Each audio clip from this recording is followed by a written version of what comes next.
Black Sheep 13.11. The windows were all open, sheer curtains billowing and glowing with the afternoon sunlight. It was still unbearably hot, but that made the wind that blew in one set of windows and out the other a very pleasant thing.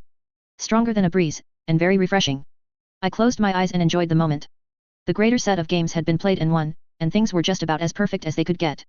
If I could have captured and held on to the moment to preserve it, I would have. I opened my eyes and looked at Lillian. Her ankles and wrists were bound, but the bindings were loose, leaving room to move while still looping behind a post that ran up to the peaked center of the room. She could have her arms at her sides or behind her, but she wouldn't be able to reach forward. Right now, she knelt, slumped forward, but she would be able to stand if she wanted to. The skin of her arms was still faintly mottled from where the external muscle sleeves had pressed down on it. She had had a haircut recently, but the hair was kept out of her face with a white hairband. I didn't miss the pearl earrings studding her earlobes. Her uniform shirt was a light fabric, short-sleeved, with a collar, with buttons running down the front. Her skirt was pleated, leaving only her knees and upper calves bare. Her shoes were girls' shoes, but meant for running on streets and fields, with buckles. For just the moment, she looked very at peace, unconscious. There were bandages at her knees. Looking at her was very pleasant. I perched on my stool, feet on the upper rungs, trying to imagine how the conversation would go. I heard footsteps, and a part of me immediately snapped to thinking about Mary, about the other lambs and if I was followed. I didn't know enough about what some of the new recruits were capable of. Abby, the twins, if Emmett had any capabilities, or if Helen had been augmented any further. My hand reached for the gun I'd put on a tea trolley. Jamie, not an enemy. Still asleep? He asked. He was carrying 2 glasses of water. His hair was tied back, which was just about the only real accommodation he'd made to the heat. His shirt was still buttoned all the way up, and he wore brown slacks. No shoes, though. Not that I was much better. I did have the sanity to undo some of the buttons on my shirt and roll up the sleeves. I'd changed slacks to a tidier black pair and I'd put on sandals. Yeah, I said. Then, with some fondness, I said, she was running around so hard, and she picked a fight with me, even. She must be exhausted. I know you want to be left alone, but I was thinking back to you bustling around and I didn't remember the tap being turned on. You wanted water. I did. I would have gone to get it, but I didn't want her to wake up alone, I said. Thank you. I appreciate it. No trouble. I appreciate all of this. The help, the information, putting the pieces together. He extended the glasses my way. I took them, and they were deliciously cold. I set one on the trolley, before drinking from the other. Jamie lingered. Odd behavior for someone who knew I wanted to be left alone with Lil. I looked at him and arched an eyebrow. I don't quite know, he said. Then he turned and left. The wind picked up. I stared at the door that Jamie had passed through, trying to figure out what he'd been about to say, and I eventually gave up and smiled. I'd get answers later. I'd finished my glass of water before Lillian stirred awake. She started with sounds, which didn't surprise me. I smiled again, thinking about the countless times she had woken up beside me. Lillian raised her head, blinked, and then stared at me. It took her a moment to wrap her head around the situation. She moved her arms and tugged against her bonds. Ah, she said, under her breath. Son of a bitch. I'd say this is payback for trying to stick me with the syringes you hid in these sleeves, but that would be a lie. I had this in mind from the beginning. Lillian bowed her head, and let out a low sound that mingled a groan with a growl. I picked up the glass, stepped down off the stool, and approached her.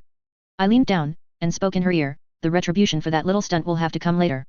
She tested the bonds a few times, with more intensity on each try, before she gave up. Come on, I said. Stand up. I've got some water for you. You'll want to stay hydrated. I let her make her own way to her feet. She stood straighter, and met my eyes. A level and very unimpressed glare, to match my smile. I started to move the glass toward her lips, but she spoke. You have to keep me hydrated so I don't pass out in the midst of our torture session, Torture session? I asked. She said. You'll stand there or sit there and torment me with words, while I'm helpless to fight back. Torture. I'm pretty sure there's a hammer and some nails lying around up here, I said, indicating the rest of the room. It wasn't quite an attic, but it was being used for storage, and there were tools and boxes here and there, among various personal knickknacks, which were mostly empty picture frames and stopped clocks. If you'd like, we can nix the conversation part, and I could nail your toes to the floor. Would you? Lillian asked. That would be preferable, please and thank you. She was trying to keep her expression stern, but there was a faint glimmer of amusement there. The new lambs are cute, I said. They're not lambs, you know, Lillian said. Oh, I know. But I think the odds are good that those odd goods will wind up together in some capacity. I hope so, Lillian said. They were all leading such lonely existences. Existence is lonely, I said. I put the glass to her lips, and tipped it to allow her to drink. Hydration was good.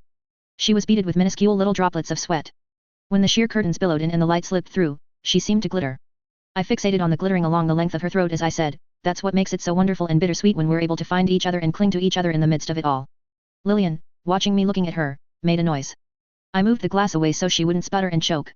She settled for clearing her throat, taking a moment to respond. You're different, Sylvester, she said. Only natural, I said. I've been operating independently for a while now. Semi-independent, Lillian said, quiet. True. But I don't think of my relationship with Jamie as a dependency. It might be, but I'd prefer to think of it as a partnership.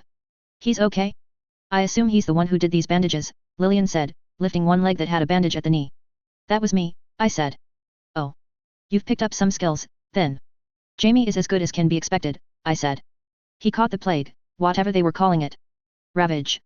Lillian nodded. That's one of the names. I had to cut it out. Caterpillar is pretty done as a project, I'm afraid. There's only Jamie. Which is still pretty darn amazing, in the grand scheme of things. He helped me get you up here and tied up. He'll be around, if you need him, want him, or if you want to talk when we're done here, which I imagine you will. When we're done what, Sylvester? Ah, I said. That requires explanation, and it launches us into a whole dialogue and series of options. I was hoping to enjoy more small talk first.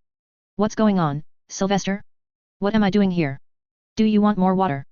I asked, not deflecting. Just asking before I put it down. She shook her head. I walked over to the trolley and put it down, picked up the stool, and moved it closer to Lillian. I perched on it again. Standing gets tiring, especially when you've been running around for several days straight. You're free to sit, if you want. Or I suppose you'd have to kneel, really. You're such a gentleman, Sylvester, she said. She remained standing. Do you want me to be a gentleman, Lil? Because I can switch gears and do that. I can find you something to sit on. I don't want to sit, and don't call me Lil. Don't call me Sylvester, I retorted. She set her jaw. Stubborn. Right. The reason you're here is that I wanted to talk. That's the short answer. The long answer is that you are staying here for 2 days, 2 nights. Just long enough that the others will be close to panicking, the academy will ask questions, and they'll ask you to come back. There will be a minor inquisition, not as bad as the last one, I don't think, and the lambs will be stalled. All in all, it gives Jamie and me a chance to get lost while you all bounce back. I've given them a project for the meantime. 2 days, Sylvester. And 2 nights. And then I give you back, I said. About the project, the orphanage is only 3/4 done, so I figured. I only have enough of a leash to last me a day, Lillian said. 1 pill. Ah, I said. I paused, considering. That might be a problem. Figures, the academy would do something like that. Very sorry to disappoint, Lillian said, with a measure of satisfaction. I'll cross that bridge when I get to it, I said. I was not looking forward to cutting my time with Lillian short in order to go rob the lambs, especially not if they were anticipating me. Cutting it short to give her back to them early was worse, because it would mean letting the academy win. I'm so very angry at you, Sylvester. That's allowed, Lil. You've put us in such a bad situation, too. Hale told us that. Ah. I said, ah. She stopped. None of that. In fact, I'll need to hammer out the ground rules, Lil. Ground rules, she said, in disbelief. Here's the deal, Lil. None of that. No talking about what Hale said, how he's twisting your arms, possible punishments, if it comes to that, I'm going to gag you. There will be no discussion between you and me. I'll keep you for however long I end up keeping you, then I'll let you go, and that will be that. Tempting, Lillian said, dryly. Which brings me to the first key point of our discussion. I'm going to ask you this, and I'm going to ask you again later. I'm giving you the choice, Lil. I can stay, and we can keep talking, or, hell, I can stay and you can be gagged if you so choose. Or. Lillian didn't take the bait. She just stared at me. Or, I continued, I leave, and I send Jamie in. You can talk with him about whatever.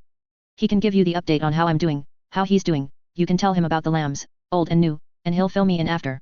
You can even count it as a win, Lil, because I'll be stewing in frustration about not getting to see you.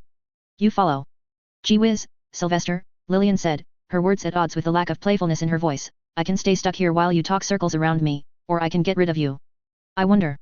For the record, Jamie will probably draw a line in the sand about you talking about Hale and what he's doing. I let the question hang.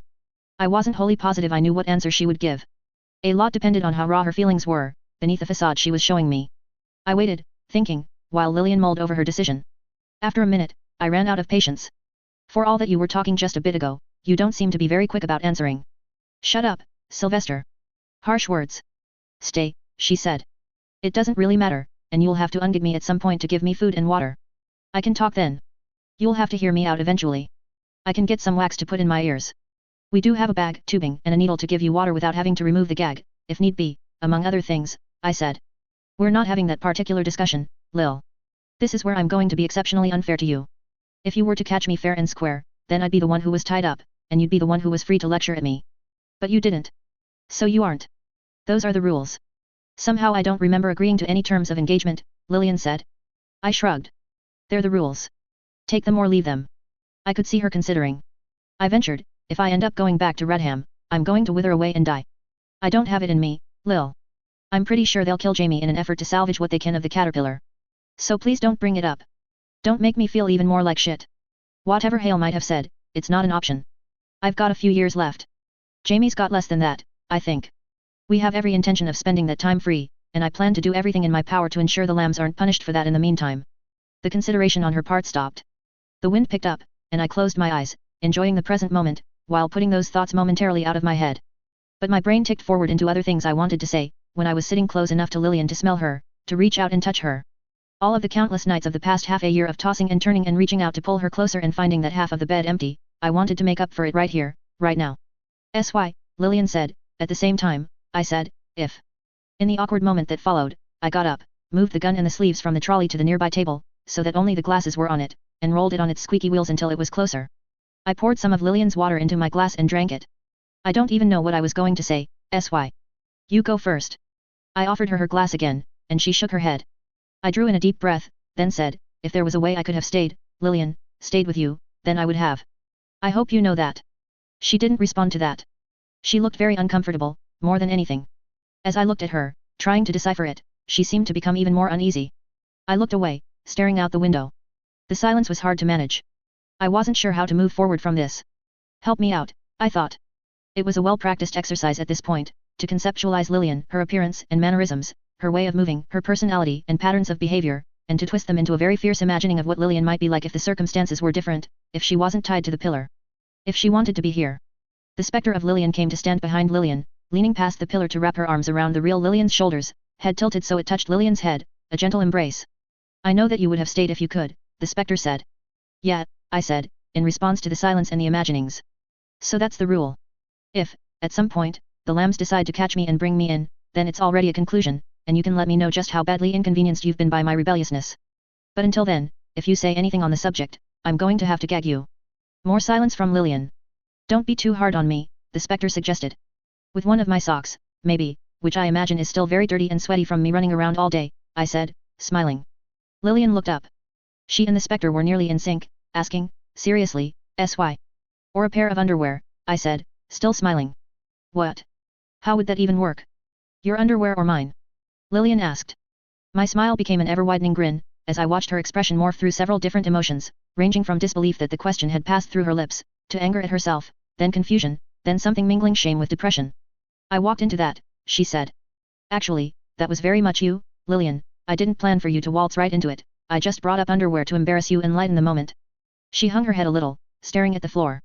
Wow, though. That's where your mind goes, is it? It's. SY. Please. I stopped, still smiling. I perched on the stool and leaned forward, okay. In all seriousness, Lillian. This situation, right here, you tied up and completely at my mercy. Has it ever crossed your mind before? Yes, the specter admitted, while Lillian struggled to get her mental footing. How many times? Once? 10 times. I stretched it out, enjoying her squirming, the specter's expression and body language a representation of what Lillian was keeping hidden. Too many times to count. Water, Lillian said. I would like a drink of water. And a change of subject, please. I can give you the water, I said, teasing. I kind of like the current subject. Change of subject, Lillian said, more firmly. And I won't bring up Hale or his offer. I picked up the glass. I weighed it in my hand. Lillian was so beautiful in this moment, cheeks flushed, hair a little bit in disarray. I wanted to say I knew she had already resolved not to bring up Hale's offer again. I could say no, I could push. Again, the thought of making up for all of those nights she hadn't been lying beside me took over. She probably wouldn't even be that upset over it. Okay, I said. In the interest of being a gentleman. I leaned forward on the stool until it might have tipped forward, offering the glass. I tipped the contents between her lips. Thank you, Lillian said. Your end-of-year project is going well? I asked, looking at the sleeves. Yes, Lillian said, it is, thank you. I could hammer home the fact that I've had a lot of free time to spend in my lab, studying, but I won't. Thank you, I said. I'd guessed that much, for the record. And I'm sorry for your free time. It's been nice, as a matter of fact. Lonely, but nice.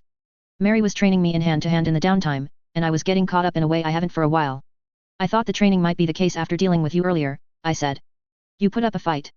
I thought for a moment I wouldn't be able to grab you. I was actually genuinely worried for that moment. And then you confiscated the syringe, which I had taken off of one of your errant orphans.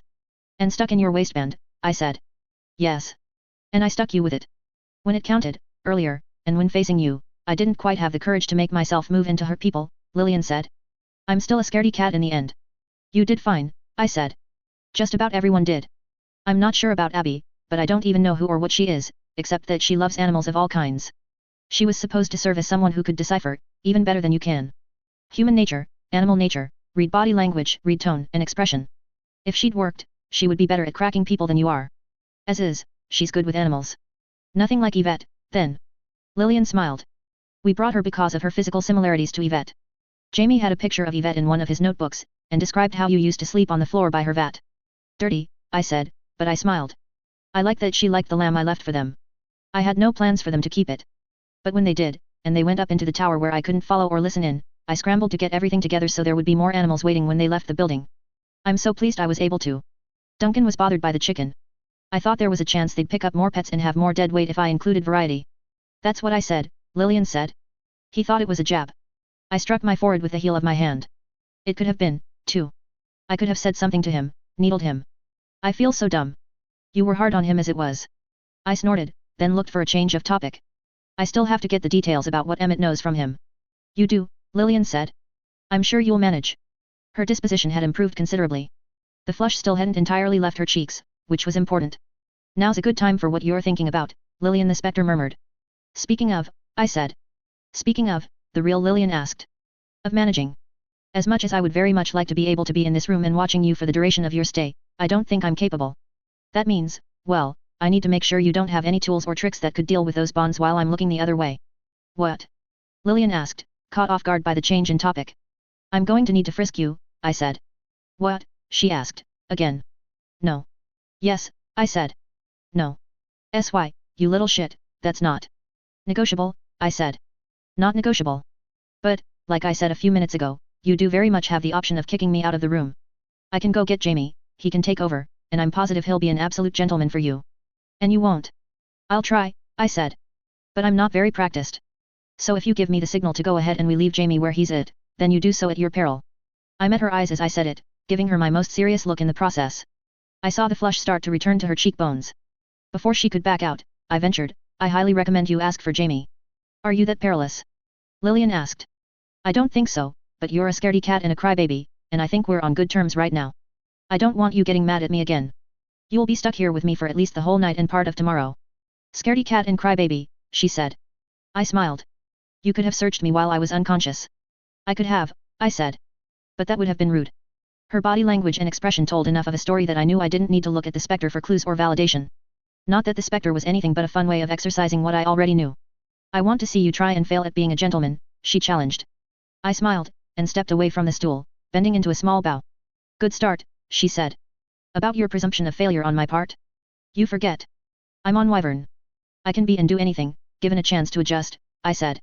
May I have one of your feet, please? My feet? Lillian asked. She raised her leg, sticking out one shoe as much as she was able before the rope tugged taut. I dropped down to my knees, and took hold of her ankle and foot. I unbuckled the straps to her shoe, then took it off, setting it on the lower shelf of the tea trolley. That done, I took hold of her sock by the top edge, and peeled it off. I didn't look up at Lillian, because her leg being raised like it was, me kneeling at her feet, I was in a position to look up her skirt, and that wouldn't be gentlemanly. Her silence in the moment spoke volumes, however. I let go of her foot, and she offered the other. I unbuckled and removed the other shoe. As I peeled off the sock, taking care as I did so, I revealed the scalpel that Lillian had tucked in there. Taking lessons from Mary?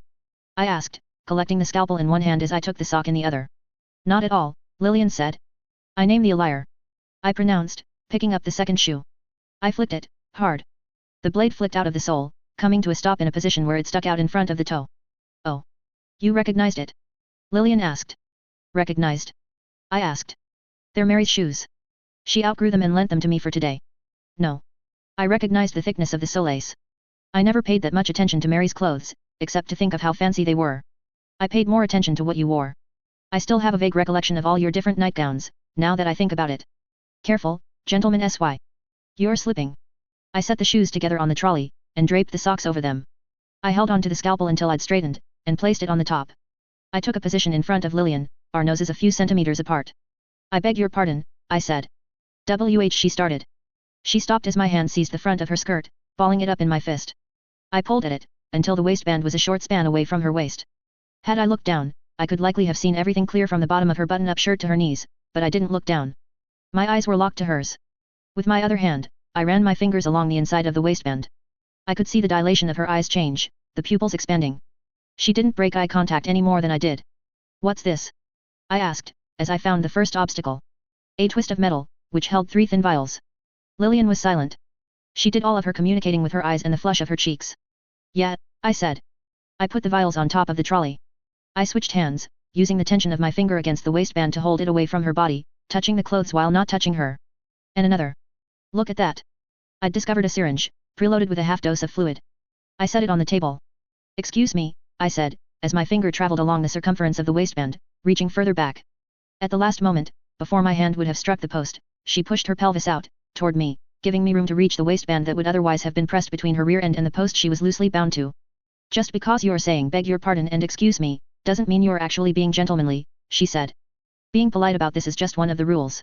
I'll touch your clothes, because that's necessary when searching someone like I have to search you, but I won't touch you unless you make the first move, give your consent, or ask. Is that so? Lillian asked. It is so, I said. And it is also so that you can, at any time, ask for me to go away. I can go get Jamie, and he can wrap up. She didn't respond to that. I withdrew the rectangular cloth bag of pills that had been clipped to the underside of the waistband. I examined the pills. Rather than break eye contact, I held up the baggie beside her head and shook it, trusting my peripheral vision. There are no little yellow pills in here, sadly. It would be nice to extend the leash some. She didn't flinch or look away as I angled the bag and let the contents clatter on the trolley. My fingers traced the inside edge of the bottom of her shirt, and again, she pushed her body out toward me to assist as I reached behind her. Nothing. This was a different kind of dance, but the maintained eye contact made it an intimate one. Less two dancers separating and joining back together, as I might dance with Mary on a battlefield, more of a dance where each person held the other in their own ways, and didn't let go from start to finish. What we were saying, the interplay, and the things we weren't saying helped preserve the illusion. It would be so easy to say the wrong thing and break the spell. If Lillian talked about Hale. If I drew too much attention to the fact that she was playing along. My fingers grazed the buttons on her shirt, checking them by texture, and slipped into the spaces between to check that nothing had been placed there. Even with the wind, I could hear her every breath, faint but real. I was aware of the shift in light and dark as the sheer curtains moved and let more sunlight in. I reached the top button, and moved up to check the collar of her shirt. At the front of her collar, where the corners were, I found a pair of blades, each one like a razor, but with a solid edge along one side, no longer than a few centimeters. I dropped them on the trolley. At the back of her collar, there was a punching blade with a reservoir. It was little more than a triangle of steel with a T-shaped bit of metal on the end. I imagined it could be loaded with poison or a drug. That last one was actually very uncomfortable when leaning back against this post, Lillian commented. I was very aware of how close her lips were to mine. I could feel her breath as she spoke. But my gentleman's rules were as much for me as they were for her. I obeyed the restrictions I'd set for myself. My fingers traced her shoulders, then her sleeves, stopping at the ends. I reached inside, between her arm and the sleeve, and checked there. Left sleeve, secured with a pin, a little cloth baggie, scarcely taller or wider than my thumbnail. I held it over the trolley, removed the pin, and squeezed out the contents, while holding eye contact with Lillian. One yellow pill. The leash. Lillian said. I broke eye contact, stepping away. I'd like your permission to check your hands, I said. My hands. Gut feeling, I said. What if I don't give it? I'll figure it out, I told her. But this will go a lot smoother if you just say yes. I'll only touch your hands, for now. Go ahead, she said. I caught the thumb of her left hand between the index and middle fingers of one of my hands, and used my other hand to trap the 4 fingers, holding them together, lined up in a row. I checked the thumb first, running my fingers along the length of it, firmly, until I reached the pad. I squeezed the pad, applying pressure as if I were milking a cow. The needle slid out from beneath the thumbnail, beating with a droplet of something. Yeah, I said. I shifted my grip around, then checked her fingers. Index, middle, and pinky fingers of her left hand all had weapons within. Why not this finger? I asked, touching the other. Sentiment, Lillian said. Frey did this, once upon a time. I thought about you being inspired by that. Somehow, when I imagined you preparing to beat me, this was always just something I assumed. Which wasn't entirely true, if I admitted it to myself. But something had prompted me to check as Jamie and I had been binding her hands. I'd cheated before conducting this little exercise. I left her behind, crossing the room to look for one of the canvas pouches that had tools or nails in them. The inside of the first of the 2 bags I found was filthy, so I made a point of turning it inside out before sliding it over Lillian's hand, a kind of protective mitten. The fine syringe needles likely wouldn't pierce the canvas, and with the canvas snug and bound in place, her hands would be more or less stuck balled into fists. Even if she were able to pierce the canvas, she wouldn't be able to stick me or Jamie with the needles. I returned to my position, just in front of her, smiling. "What now?" she asked. I reached up, and with ginger care, I took hold of the half-circle of her hairband, and lifted it off of her head. I ran my fingers along it. "Just a hairband, Lillian said. I could feel her breath. Even without the hairband, it was warm enough that her sweat-damp hair was staying where it was. I set it down on the trolley. I reached up to her ear, and the exercise of removing the earrings was delicate enough that I had to look away, working to remove the pearl studs without touching her ear. "Just earrings, she said, as I removed the first. I worked on the second, and had enough of a sense of how to remove it that I didn't need to look for the full duration of it. I could see the fine hairs on her neck standing on end. I held both earrings with one hand, pearls with tiny spears of metal sticking out of them. With the spears pinched in between finger and thumb, I used the back of my hand to move her glass, and put the pearls into the ring of condensation that the underside had left. I stirred them in that shallow puddle, leaving white trails. "Just earrings," I said, as they gradually dissolved. "Also serviceable as a mild drug, mixed into water," Lillian said. "Mary did more than lend you a pair of shoes and give you some instruction in hand to hand," I said. "We spent a lot of time together over the past few months," Lillian said. "The earrings were cute," I said. "It would be nice if you wore stuff like that more. But they weren't very you. I thought you'd be flattered, thinking they were for your benefit, and that you'd overlook them." I shook my head. "Darn," she said, without any pathos. "I'd like to check your hair," I said. "With your permission. You'll figure out something if I say no, will you?" "Probably." She leaned forward, staring down at my feet, offering me her head. I ran my fingers through her hair, combing it with my fingernails. I did 2 passes to be sure, then a third to comb it into her usual style, parted to one side, tucked behind her ears. After a moment's consideration, I replaced the hairband. I appended a share of her glass of water into my cupped hand, leaving it only a quarter full. Then I picked out one of the pills. "Sterilization, if I remember right?" I asked. "Yes, but, what are you doing?" I didn't answer right away. I dropped the pill into the water, then rubbed my hands together. The pill dissolved into the water, and I thoroughly washed my hands like that. I dried them on my clean handkerchief. "You could be more sterile than that," Lillian observed. "What are you doing?" "Mouth," I said. "Mouth?" she asked, raising her eyebrows. "Don't look so surprised. If you'll allow me, I'm going to check the inside of your mouth." She didn't protest or argue, but opened her mouth. The spectre gnashed her teeth at me, playful. I drew my knife, and held it in one hand, so the blade lay against my wrist, the handle extending forward. Lillian pulled her head back as I extended it toward her mouth. "To keep you from biting," I said. "Like you said, you're still angry, right?" Lillian relented. I placed the handle of the knife between her molars on the one side, and ran my fingers along either side of her top and bottom teeth, then checked the wells between her cheeks and gums. I switched sides, worked my way all the way back. And felt something solid. There was a catch, a fine, tiny lever, of the sort that might be tripped with the tongue. False tooth. I undid the catch, removed the tooth, and then removed the catch. I set it all down on the table, removing the knife from her mouth. "Son of a bitch," Lillian said, as she looked down at it. "Yeah, I know," I said. I wiped the saliva from my fingers on my shirt front, drawing an X as I did it. Spectre Lillian smiled. The real Lillian pretended not to notice. I struck the false tooth with the blunt end of the knife. It disintegrated.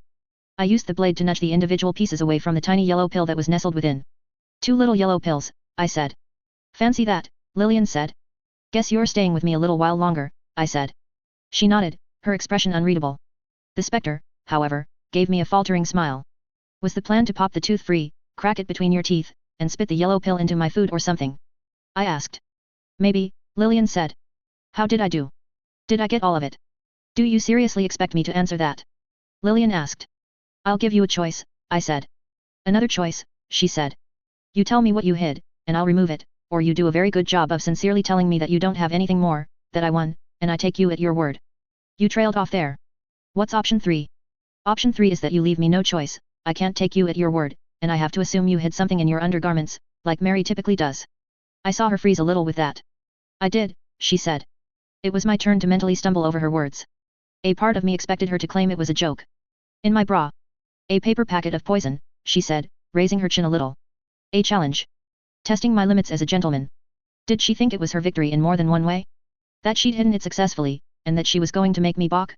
The me she'd known might have, the Sylvester who had slept in her bed and taken her to dinner with her parents. I stepped closer, one of my hands going to her top button, and I could see her shocked reaction. "I guess you win," I murmured in her ear, undoing the one button. I started on the second. I was very aware of her breathing, or the lack thereof. She was very still. You can ask for Jamie at any time, I reminded her, as I undid the second button. No need, she said, in the smallest, tightest of voices. The flush was full now. Did she think this was a game of chicken? That if she held firm, I would back off? I reached inside her shirt, and I didn't touch skin. Wyvern coupled with weeks and months of training my hands with lockpicking and medical care and tool use and whiling away my time with playing with needles and coins and blades had left me with a great deal of confidence in my fingers and my sense of touch. I didn't touch skin, but I felt the fine beads of sweat that had collected on it, the fine, nearly invisible white hairs that stood out from the skin, no doubt bristling from the goosebumps on the skin's surface itself. I felt the body heat, and judged my fingers' distance from Lillian's breast, as I moved my hand at a snail's pace. I had disarmed landmines with less care than I moved my hand over that tantalizing surface. I operated with touch alone, my eyes fixed on Lillian's. My fingernail touched the strap of her bra, and I traced the nail along the strap's edge, down to the bra itself, then along the edge. It vibrated slightly and silently as the fingernail's edge dragged along the stitching, the very edge of my finger touching the beads of sweat and fine hairs. Damn, I murmured, into Lillian's ear. I hoped there would be a little tag of paper sticking out I could grab. Damn, Lillian said, her voice even softer and tighter than before. She was staring at my eyes, but in that moment, she was really staring well past me. Her focus wasn't on sight.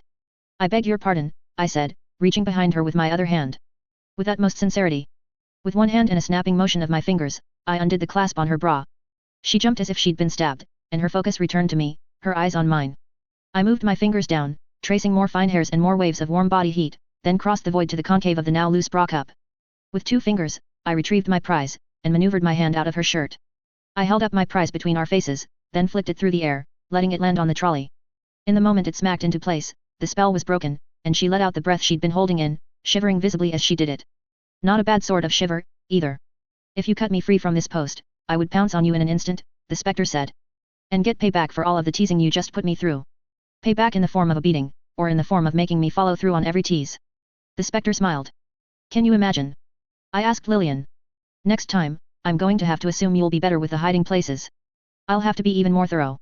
What? Next time. I like you, Lillian, I said. This isn't the last time I'll say hi. I'll nab you again, the next time the lambs show. We'll have another conversation. I'll frisk you again, if you don't want Jamie to handle it. I don't think it works that way, Sylvester, Lillian said. I'd let that Sylvester slide. Naturally, you'll do your best to work with the lambs to counteract it, but that's what makes it so interesting a challenge, do you see? I don't see at all, Lillian said. I'll kidnap you again, and then again. And maybe kidnap Mary once just to say hi and make you a little jealous, even though she would scare me, if she were tied to a post in front of me. No. The lambs are important to me, I said. I want them in my life in some capacity or another. And this week has been fantastic fun. If this is the only capacity I can have you, then I'll be damned if I'm not going to kidnap you at every opportunity. It doesn't work that way, Then how does it work, Lillian? I asked. I stepped back, perching on the stool. Because the way I see it, this is utterly guiltless, for you. You're at my mercy. If pressed, you can say you were innocent. I got the upper hand. You can even tell yourself that, if that makes it easier. But I know you've enjoyed yourself in some capacity. Her eyes were fixed on the floor. She responded to that last point with a faint nod, as if she wasn't even aware she was doing it. So I started, as she said, you've. In the moment that followed, I quietly said, your turn. She did that faint nod again. You've ruined me, You've ruined me, she said. Nah, I replied. She spoke, still staring at the floor, as if she wasn't talking to me anymore. Did you know I got a boyfriend? I blinked. I had to, as a matter of fact. Not Duncan, I said. Lillian raised her head, giving me an incredulous look. No. Oh, good, I said. He's a year above me, working on his grey coat. Tall, smart, well put together, a little bit athletic. All of the girls in his year go weak in the knees over him when he walks down the hall. He and I struck up a conversation, and he asked me out. Me and, actually, I won't name him. You might hunt him down. I might. That tall comment was a barb. Even now I was only Lillian's height. We dated. I was trying to fill a void, and I used him to do it, I admit it. So many of those girls would kill me if I said it like that. He and I, we messed around. Kissed. If she was trying to make me jealous, it was working. It wasn't the same. The kisses were, nice enough, for kisses. But they weren't like the ones you gave me. It was the same for spending time with him. You were always so attentive, you paid attention to every little thing, catalogued everything you could use and you used it and, you made me feel cherished. You make me feel like that here, while I'm tied to this dang post. Her bagged hands pulled at the restraints. Her frustration seemed to flow out into the gesture. Her hands shook a little as she stopped pulling, as if she was clenching each fist in the bag. You were my first love, she said. I will never have someone who pays close attention to me like you did. Never someone as sharp as you, never someone who kisses like you did. I'm ruined, don't you see? Romance is ruined for me, because everything that waits for me pales, compared to this. I'm sorry, I said. I wanted to feel something like I felt with you. He and I went further. I let him put his hand up my shirt, this boy I didn't even like, in the end. Because I wanted to feel like I did when you kiss me. That's how ruined I am, don't you see? I don't think you're ruined at all, I said. Not because of that. And I'm supposed to be happy with this, she asked. There was a note of anger in her voice. With being kidnapped over and over? Waiting months for, what, 1 or 2 days? You're not supposed to do anything, I said. Sorry. It was a good solution when I put it together in my head. If you want something else, then, let me know what it is. I'm adaptable. My choice. Lillian asked. Yes. Would you kiss me, please? I wasted no time in stepping away from the stool, putting one hand on the side of her face, and kissing her like I'd been aching to do since I'd first carried her off. I gave her light, teasing kisses, drawing her forward, retreating, tormenting her, making her ask. Her lips still touched mine, moved against mine, as she murmured, real kisses. Real kisses. I gave her what she wanted. No butterfly light brushes of lip against lip, but full contact, forceful enough to press her head back against the post. She pushed her body against mine, pulled her arms forward against the restraints, as if she'd forgotten I'd tied them in the moment. I was aware of the specter, and allowed one of my eyes to watch her as she snapped her jaw shut. My hands went to Lillian's throat, fingers touching the corners of her jaw. She moaned lightly into my mouth, and then I felt the tension at the corner of her jaw, as she opened it. I pulled back. The skin of my teeth wasn't quite apropos, because it was her teeth, as she moved to bite me, hard. Her head dropped. My hands were still on her neck and face, and I could feel her shaking. What was that about? I asked. She didn't respond. Okay, I said. If you want, we can. Don't, she said, without raising her head. It was a fierce enough utterance that my hands dropped away from her neck and face. She was crying, now. I could see the first tear. The angle of her head and her hair made it hard to see anything else. Please don't, I said. Don't cry. This was all pretty nice. She nodded, as if in agreement, then said, I can't. Please, I said. Whatever I can do, just. Don't, she said, raising her voice, suddenly tense. I stopped, helpless. Stop giving me choices, she said. I opened my mouth to speak, and I had no idea what to say. Stop. Just stop, she said. I can't do this. The words didn't come to my lips. I backed away. It was like night and day, this and before. I didn't know what to do. All of the wyvern augmented brain, just a day after my appointment with Jamie, and I was as clueless as the dumbest dumbfuck in the Crown States. I saw the tears, saw Lillian start sobbing, and I turned away. Help, I said. Jamie. A heartbeat passed. I raised my voice, Jamie. But he was already in the doorway. He had to be just outside the door. How long was he there? Didn't matter. Lillian was hurting and I didn't know how to make it stop. I don't know what to do, I confessed. Jamie didn't meet my eyes as he crossed the room, going to Lillian's side. She pressed her head into his chest. Get him out of here, she said. Step outside, SY, Jamie said. I'll be there soon. I don't know what happened, I said. It's fine, he said. But step outside. I moved the trolley away, just to be safe, as I headed toward the door. I paused, she has retractable needles under her fingernails like Frey did. Watch out. I know, SY. I'll be careful. Just go. As I left the room, I heard Lillian's voice, faint and small. I don't like the me that says yes to Sylvester. Jamie's reassurance was short, gentle, and I didn't process it at all, because of how deep Lillian's words had cut. What was I supposed to do? I made my way into the hallway, and ran my fingers through my hair. I'd been honest. I'd invited her to meet me halfway, and she'd agreed. In the moment, she'd even seemed happy with it. It was a bittersweet happiness, but, surely that had to be better than having nothing. Loneliness and what Lillian had been talking about, being ruined without each other. This was a compromise, and most compromises left both parties a little unhappy, but they weren't supposed to leave people like Lillian was right now. Unhappy with herself. What was I supposed to do? Avoid Lillian? Say goodbye for good? Never touch her or kiss her again? How was that better? She herself had said it was bad. Was I supposed to avoid the lambs altogether? I couldn't see a way around things that didn't rekindle at least a part of this hurt that I'd just seen in Lillian. I ran my fingers through my hair, stopped halfway, and leaned against the wall. The only sound I heard was the rustle of the sheer curtains and the indistinct murmurs of Jamie and Lillian's voices. Just give me a moment. Talk to him. I know you want to, Lillian said. No longer whispering or murmuring. Sylvester can hold his own. I'm worried about you. No. I need a moment to collect my thoughts. I'm a mess, and I can't even articulate why. I think you did, and I'll hardly judge you for being out of sorts. Please? Just a bit of quiet. I won't try to escape. If you're sure. Thank you. I closed my eyes, listening as the footsteps approached. Jamie gently closed the door behind him. Do you remember our conversation, back when we were dealing with the devil's men who had cornered the nanny and the mayor's children? Not really, I said. I was worried about this sort of thing. The weight of this sort of thing. Wait. The word rang a faint and broken bell. I didn't think you were talking about this. I was. I've alluded to it at other times. While I was recuperating from the ravage, then at the brothel, twice, and back at Lamb's Bridge. I shook my head a little. That damn memory of yours, SY. Sorry, I said. We're all a little bit twisted, when it comes to matters of the heart, he said. I remember that. It was our first real, honest conversation. I mean you and me, not me and the old Jamie. Yeah, Jamie said. He looked in the direction of the door, cracked it open, peeking at Lillian, and then shut it. He stayed there for a moment, his back to me, before turning around again. I don't know what I did wrong. You miscalculated. You didn't account for how she felt. Every step of the way, she gave the okay.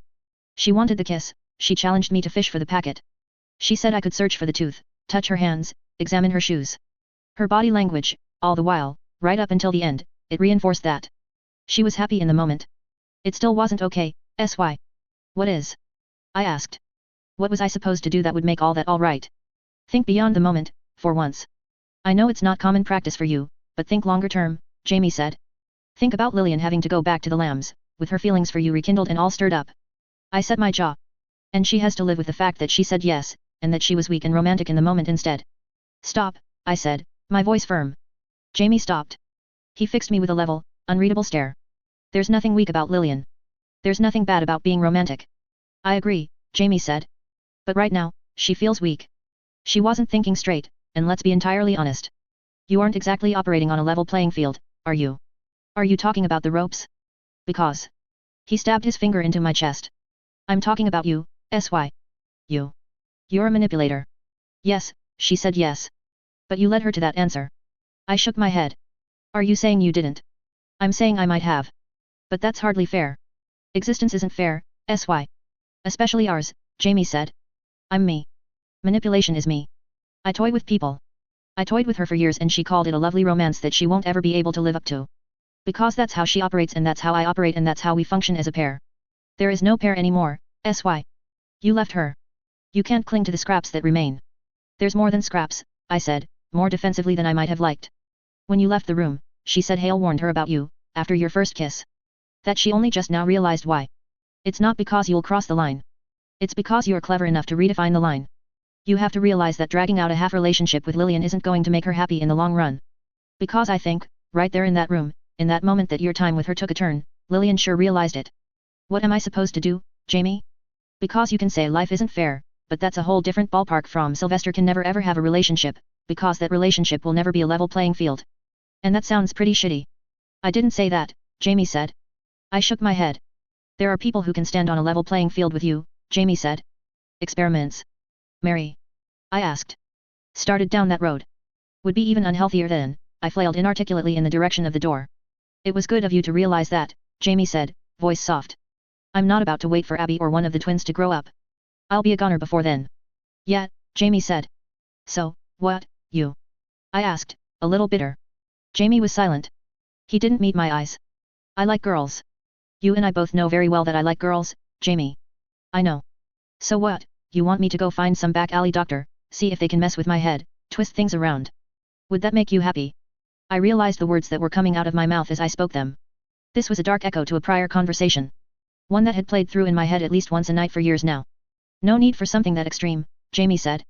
Not least because I don't think your wyvern-altered brain would do very well with people carving things up in there. Then. SY, he said.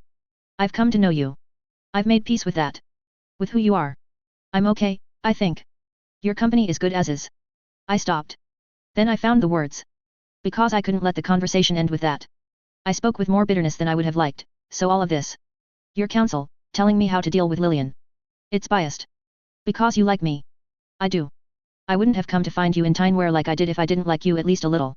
And I am biased. So you do have to take what I say with a grain of salt, here. I screwed up my face, scowling, then ran my hands through my hair again. Sometimes there are no compromises, SY. Sometimes the reality is that things just don't work out, and you have to make peace with that. There would be no working things out with Lillian, if Jamie was right. Maybe, go for a walk, Jamie suggested. I'll do what I can to smooth things over with Lillian. We'll get things mostly normal, then decide where to go from there, once she's able to have a conversation with us. I drew in a deep breath, and then sighed. Okay. Thank you. I headed toward the stairs, to make my way out of the building. Jamie, at the door, stopped. I turned to look up at him. Just so I know, there's one thing I don't get, and I want to talk to Lillian while armed with all the information. I nodded. How in the world is it you're so damned clueless and innocent about matters, and then, there, with her, you're different? She even noticed it, almost right off the bat. That you were flirting, that you were interested in a way that you usually aren't. Oh, I said. That. You've missed and inadvertently stumbled on rude innuendo 100 times in the last 6 months. I just can't reconcile that with this. I put 2 fingers to my head, then turned them, as if I were turning a key in the lock. What? Jamie asked. Wyvern, I said. You gave me my appointment just yesterday. I was anticipating this. This time with Lillian. So I took those feelings and ideas out of the box. The box, Jamie said. There was a kind of horror on his face. Yet. Compartmentalized it, buried it, locked it away. You can't do that. Why not? I asked, offended.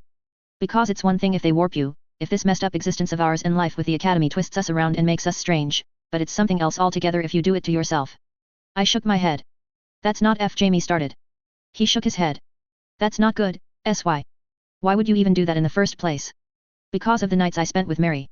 The nights I slept with Lillian. At first, anyhow. I guess I did it because I didn't want to spoil that.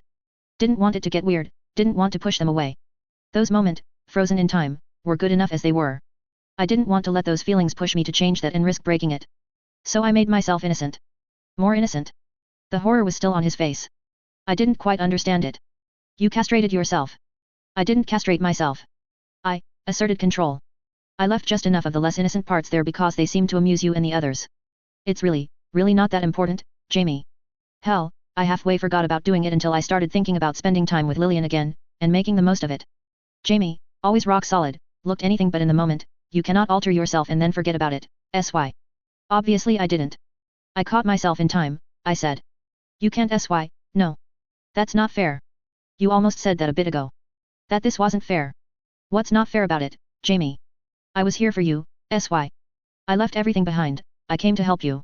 And I thought hey, you had feelings, you'd weighed them, you decided there was no chance with me, and that was fine. But you didn't even consider it. Your feelings were put away, tucked in some dark corner of your mind and locked away. I never had a chance to earn a place in your heart. I was supposed to say something back, but that last line drove it home.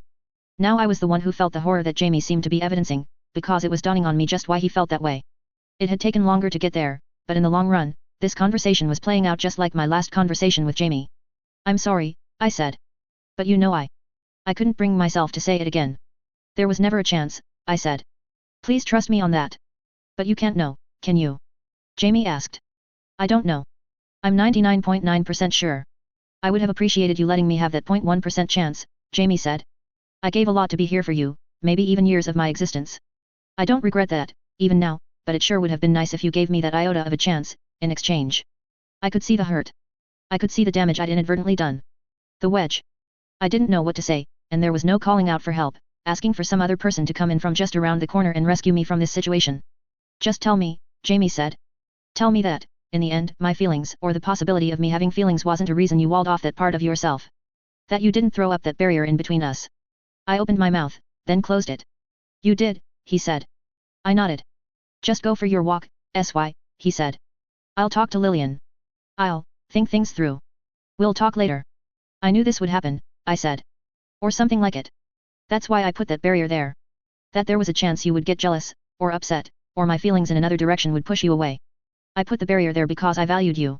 I thought it was safe to take it down for Lillian, because she was a known element, except it wasn't, and this conversation. Stop talking, Jamie said. I stopped talking. Go for your walk. I turned, taking the stairs. I went for my walk. I spent an hour wandering the city, paying only minimal attention to the possibility that the lambs were trying to track me or find me. My thoughts were a mess. I tried to organize them, but so many individual things seemed impossible to recover, impossible to salvage. I was hurt and angry and against all logic and rationale. I resented Lillian and Jamie for making this so hard. No compromise at all? No flexibility? Even the compromises I'd taken upon myself years ago were coming around to bite me. It was dark by the time I finished my walk. I had the wherewithal to be secretive as I made my way back to the building, making sure I wasn't followed. Hardly mattered. No, it really didn't matter at all. I made my way up the stairs to that hallway in that room. I wasn't surprised in the slightest as I pushed the door open, and found the room empty. No Lillian, no Jamie. 2 glasses and 2 lengths of rope sat on the trolley, but nothing littered it. All of the pills and blades, large and small, had been picked up and put where they belonged. On the table, the sleeves had been picked up and taken with. The gun had been left there. I picked it up and tucked it into my waistband. I remained there, taking in the moment, for a very long time, the wind blowing in through the windows. Would Jamie be back? I had no earthly idea. Could I endure the conversation when he did get back? The hurt looks? I had no idea. Just in case, I found a scrap of paper, and scrawled out a short message. It was shitty, and it was unfair. He deserved better. But I couldn't endure the thought of waiting and him not showing up. I couldn't endure having that conversation if he did show up, and having it end in an interminable break. I'd had that conversation in my head so many times by now that I couldn't bear to give it more power than it had. The eerie echo of it we'd just had was too telling, as it was. Those who dwell in history are doomed to relive it, I thought to myself. I looked down at my message. Thanks for the last 6 months. SY. I'd have to find Emmett before Jamie and Lillian did. Get some answers, on the promise of getting Lillian back to them. See if I couldn't get Pierre in the bargain, while I was at it. If I couldn't, then I'd be directionless. At least I can't let you guys down, The assorted lambs and would-be lambs, apparitions, surrounded me. Yvette, Gordon, both Jamies, Mary, Lillian, Helen, Ashton, Duncan, Emmett, Abby, Nora, and Laura.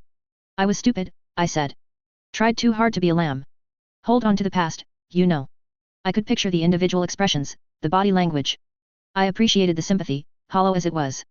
Let's get out of this damn city, I said. Get ourselves into some trouble. Thicker than water 14.1. The trains had been outfitted with more seats, to make up for the higher demand on the lines that were still active. Less legroom, less aisle space. The new benches had armrests placed to divide them, constraining how many people could sit on each bench, with an eye toward encouraging more people per bench. Considering that the force that was pushing so many people to take the trains and get away from the West Coast was a plague, pressing so many people in together seemed like a poor idea. The train car had been crowded for far too long. It had been the kind of crowded that spilled over, the sort of crowded that ruined everything it touched. Children had crawled underfoot, conversations had risen to a shouting volume just so their participants could be heard. Even with windows open, the human smell and the noise had been compounded by the enclosed space. I'd turned to Wyvern to shut out the most obnoxious and offensive of the stimuli, curled up, and lost myself in thinking about nothing in particular. I had just enough room to curl up in one seat with my satchel wedged in between my side and the armrest, a short barrier to block off the rest of the world. It was warm, but I still kept my hooded raincoat draped over me. A blanket, with the hood rolled up to be a makeshift pillow. My legs were pulled up beneath me, my head rested against the window, my eyes tracking everything that was going on outside. Getting on the train meant a full physical checkup. Getting off the train meant the same. The sole saving grace of this plague was that the physical signs were often early and obvious. We had stopped at a station, and the exodus of passengers were currently being sorted out by gender on the station platform, being directed into separate booths and buildings. Excuse me, the train's conductor said, behind me. It was easier not to move, to pretend to be asleep. I watched through the window as a mother was reluctantly separated from her child. Heat was making tempers hotter, fuses shorter. I saw shadows move as a hand reached for me. Oh, Shirley said, from her seat across from me. The seats were arranged so that one set of 3 chairs faced another, and when the train was most crowded, space for knees and feet alternated between a row of seats and the row facing it. Shirley must have been half asleep too, given the slowness of her response. She had a line of sight to see my face, even looked me in the eye, but she still said, no need to wake him. He's with me. Ah, very good. This is Redham. I thought, since the young gentleman had a raincoat, he might be doing what many Redham natives do and prepared his raincoat well in advance. I wanted to ensure he didn't sleep through his stop. This was Redham? I hadn't even recognized Redham. The quarantine buildings were new and blocked a large share of the view, but even so, it caught me off guard. We aren't getting off here, no. Passing through. Very good. I'll double-check your ticket, you've come a fair way already. We've been on the train for a day and a half, now. And you'll be on the train for a while yet, it seems. His is the same. Yes. That'll do just fine. Are you familiar with this stretch of the journey? Not at all. We'll be hitting mostly rural towns and smaller cities, and if nothing has changed from the last few weeks, we'll bleed more passengers than we take on. The hour is late, and it's a quiet leg of the journey. The next stretch of the journey should be quieter and less crowded, but you'll notice we'll spend as much time stopped as we spend moving. For the stops that don't have their own, the doctors in the first car set up our own quarantine tent for checks. They have to get everything set up? Tent, tables. All of it, every time. But I'll be at your disposal. We have books, if you're a reader, and I can bring you tea and treats on request. Blankets, too, if you want to try sleeping through the night. Does everyone get such dedicated service? No, not everyone does, But it's really no trouble when the cars are as empty as they are. I'll be asking about tea in about half an hour, if you don't request some any sooner, but until then I'll be at the other end of the car, cleaning up. We should be moving in 15 minutes. That's all very reassuring to know, especially as I'm not a frequent traveler. Thank you kindly, sir. You're very welcome. But, just to let you know, there may be something of an inconvenience. The train car, given how empty it is, might be commandeered. If it looks like that might be the case, I'll try to warn you in advance. I wouldn't want you harassed. Everything is so very astir, isn't it? Shirley asked. Very much so. Any city with an academy is more astir than most. You have a nice evening, ma'am, and I'll bring the tea trolley along in a bit. I could hear the man's footsteps recede. When he was out of earshot, Shirley murmured, I dare say that man fancies me. I looked away from the quarantine buildings and the sprawl of Radham and met her eyes. She gave me a smile. I did that right, she asked. We are continuing on. I nodded. Okay, she said, letting out a small exhalation of relief. That's good. I don't want to press you for answers, but I do wish I knew more about what we were doing here. I know, I said. I looked out at the city as the train started moving. Radham. It hadn't changed so much, but it was no longer a place that felt like home. I heaved no sigh of relief as the train slowed and then stopped, knowing I was mostly free to do as I pleased for the next while. No calibration of my thoughts to think about the times I wasn't free, and to plot how to handle them, like my appointments, and what to say the next time I saw Hale. There was no adjustment of thought patterns or pace as we arrived here, anymore. There was no fondness. I'd said my goodbyes to it. Not the final goodbye, I thought. I would come back. I'd started my journey here, and before I ended the journey, I would get answers, and I would see some injustices answered. But not now. Especially not when I felt so raw, and when every direction of thinking seemed to hurt. I heard the door shut at the far end of the train car. A group made their way down the narrow aisle. They stopped by Shirley and I. We can't all cluster here. It would be madness. That's true. 3, maybe 4 people. Sounds right. Thinking about this logically, the new recruits aren't that talkative, because they're that new. We don't want to inflict Duncan on SY, and Mary is hostile to him unless we feed her a task to accomplish. Jamie and Lillian won't talk to SY. That cuts down the options. How many people are we using here? Me, if there's no objection. Helen. I'll sit, Gordon, Helen said. She wore the same dress she'd been wearing as I last saw her. Gordon crossed his arms. He wore a white shirt with no sleeves, and heavy pants tucked into boots. Clothes like a laborer might wear. It showed off the seams in his body. Sweat more than pomade or oil helped to slick his golden hair back, and his eyes were intense. Good. Then who else? Yvette? Ashton. I'll sit, Yvette said. She'd taken on an appearance very different from Abby's, more stable than she'd been, once upon a time. Abby was a bit of a country girl at heart, so Yvette had reached out and seized on something that seemed more mad artist. Elbow-length gloves, stockings, black shorts with suspenders, and a white blouse, with her hair cut to a length that exposed the back of her neck, while remaining long enough to cover much of her face and ears. There was more emphasis on hiding the defects, and I wasn't sure what had provoked her to start doing that in my mind's eye. She had a dark circle under her one visible eye, and her lips were thin. She put her bag on the floor in front of her seat and sat down, using the bag as a kind of footstool to prop her feet on. Ashton isn't that familiar a face, young Jamie said. I'll take the 4th seat. Is that a good idea? Gordon asked.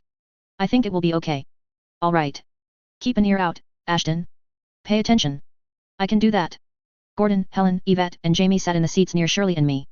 Ashton sat on the other side of the aisle with the other would-be lambs, the twins, Emmett, Abby, and her pet. Mary, the newer Jamie, Lillian, and Duncan sat at nearby seats and benches. Mary sat so she could twist around and follow what was being said. Duncan paid more attention to the younger crowd. Lillian and Jamie sat with their backs to me. Priority number 1, Gordon said. And we're straight to business, Jamie commented. The younger Jamie. Softer around the edges. Somehow more able to work with the dynamic, however it presented. I think the first point of order, Helen said, gesturing while using her control over her voice to sound very imperious and ladylike. Would be tea. I saw Mary's head turn, eyes narrowing, as if she wasn't sure if Helen was making fun of her with the voice or not. Jamie, meanwhile, only sat in his seat next to Shirley, curled up in a similar way to me, but facing the group. He smiled, apparently content to watch the discourse. The difference of Jamie's age to the newer Jamie was startling and painful to see. He'd been erased in the midst of the summer months, some time ago, and it was summer now. He'd been erased, and the lambs had been taken off duty until the subsequent spring, when we'd gone to Breckwell, and faced down Frey.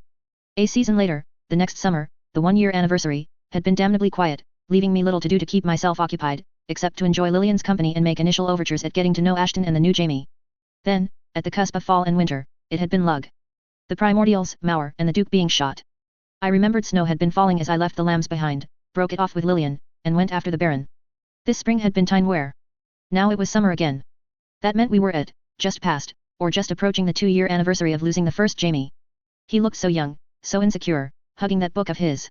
He was shorter than me, which was a feat, considering I perpetually lurked at the lowest bounds of typical height for a boy my age.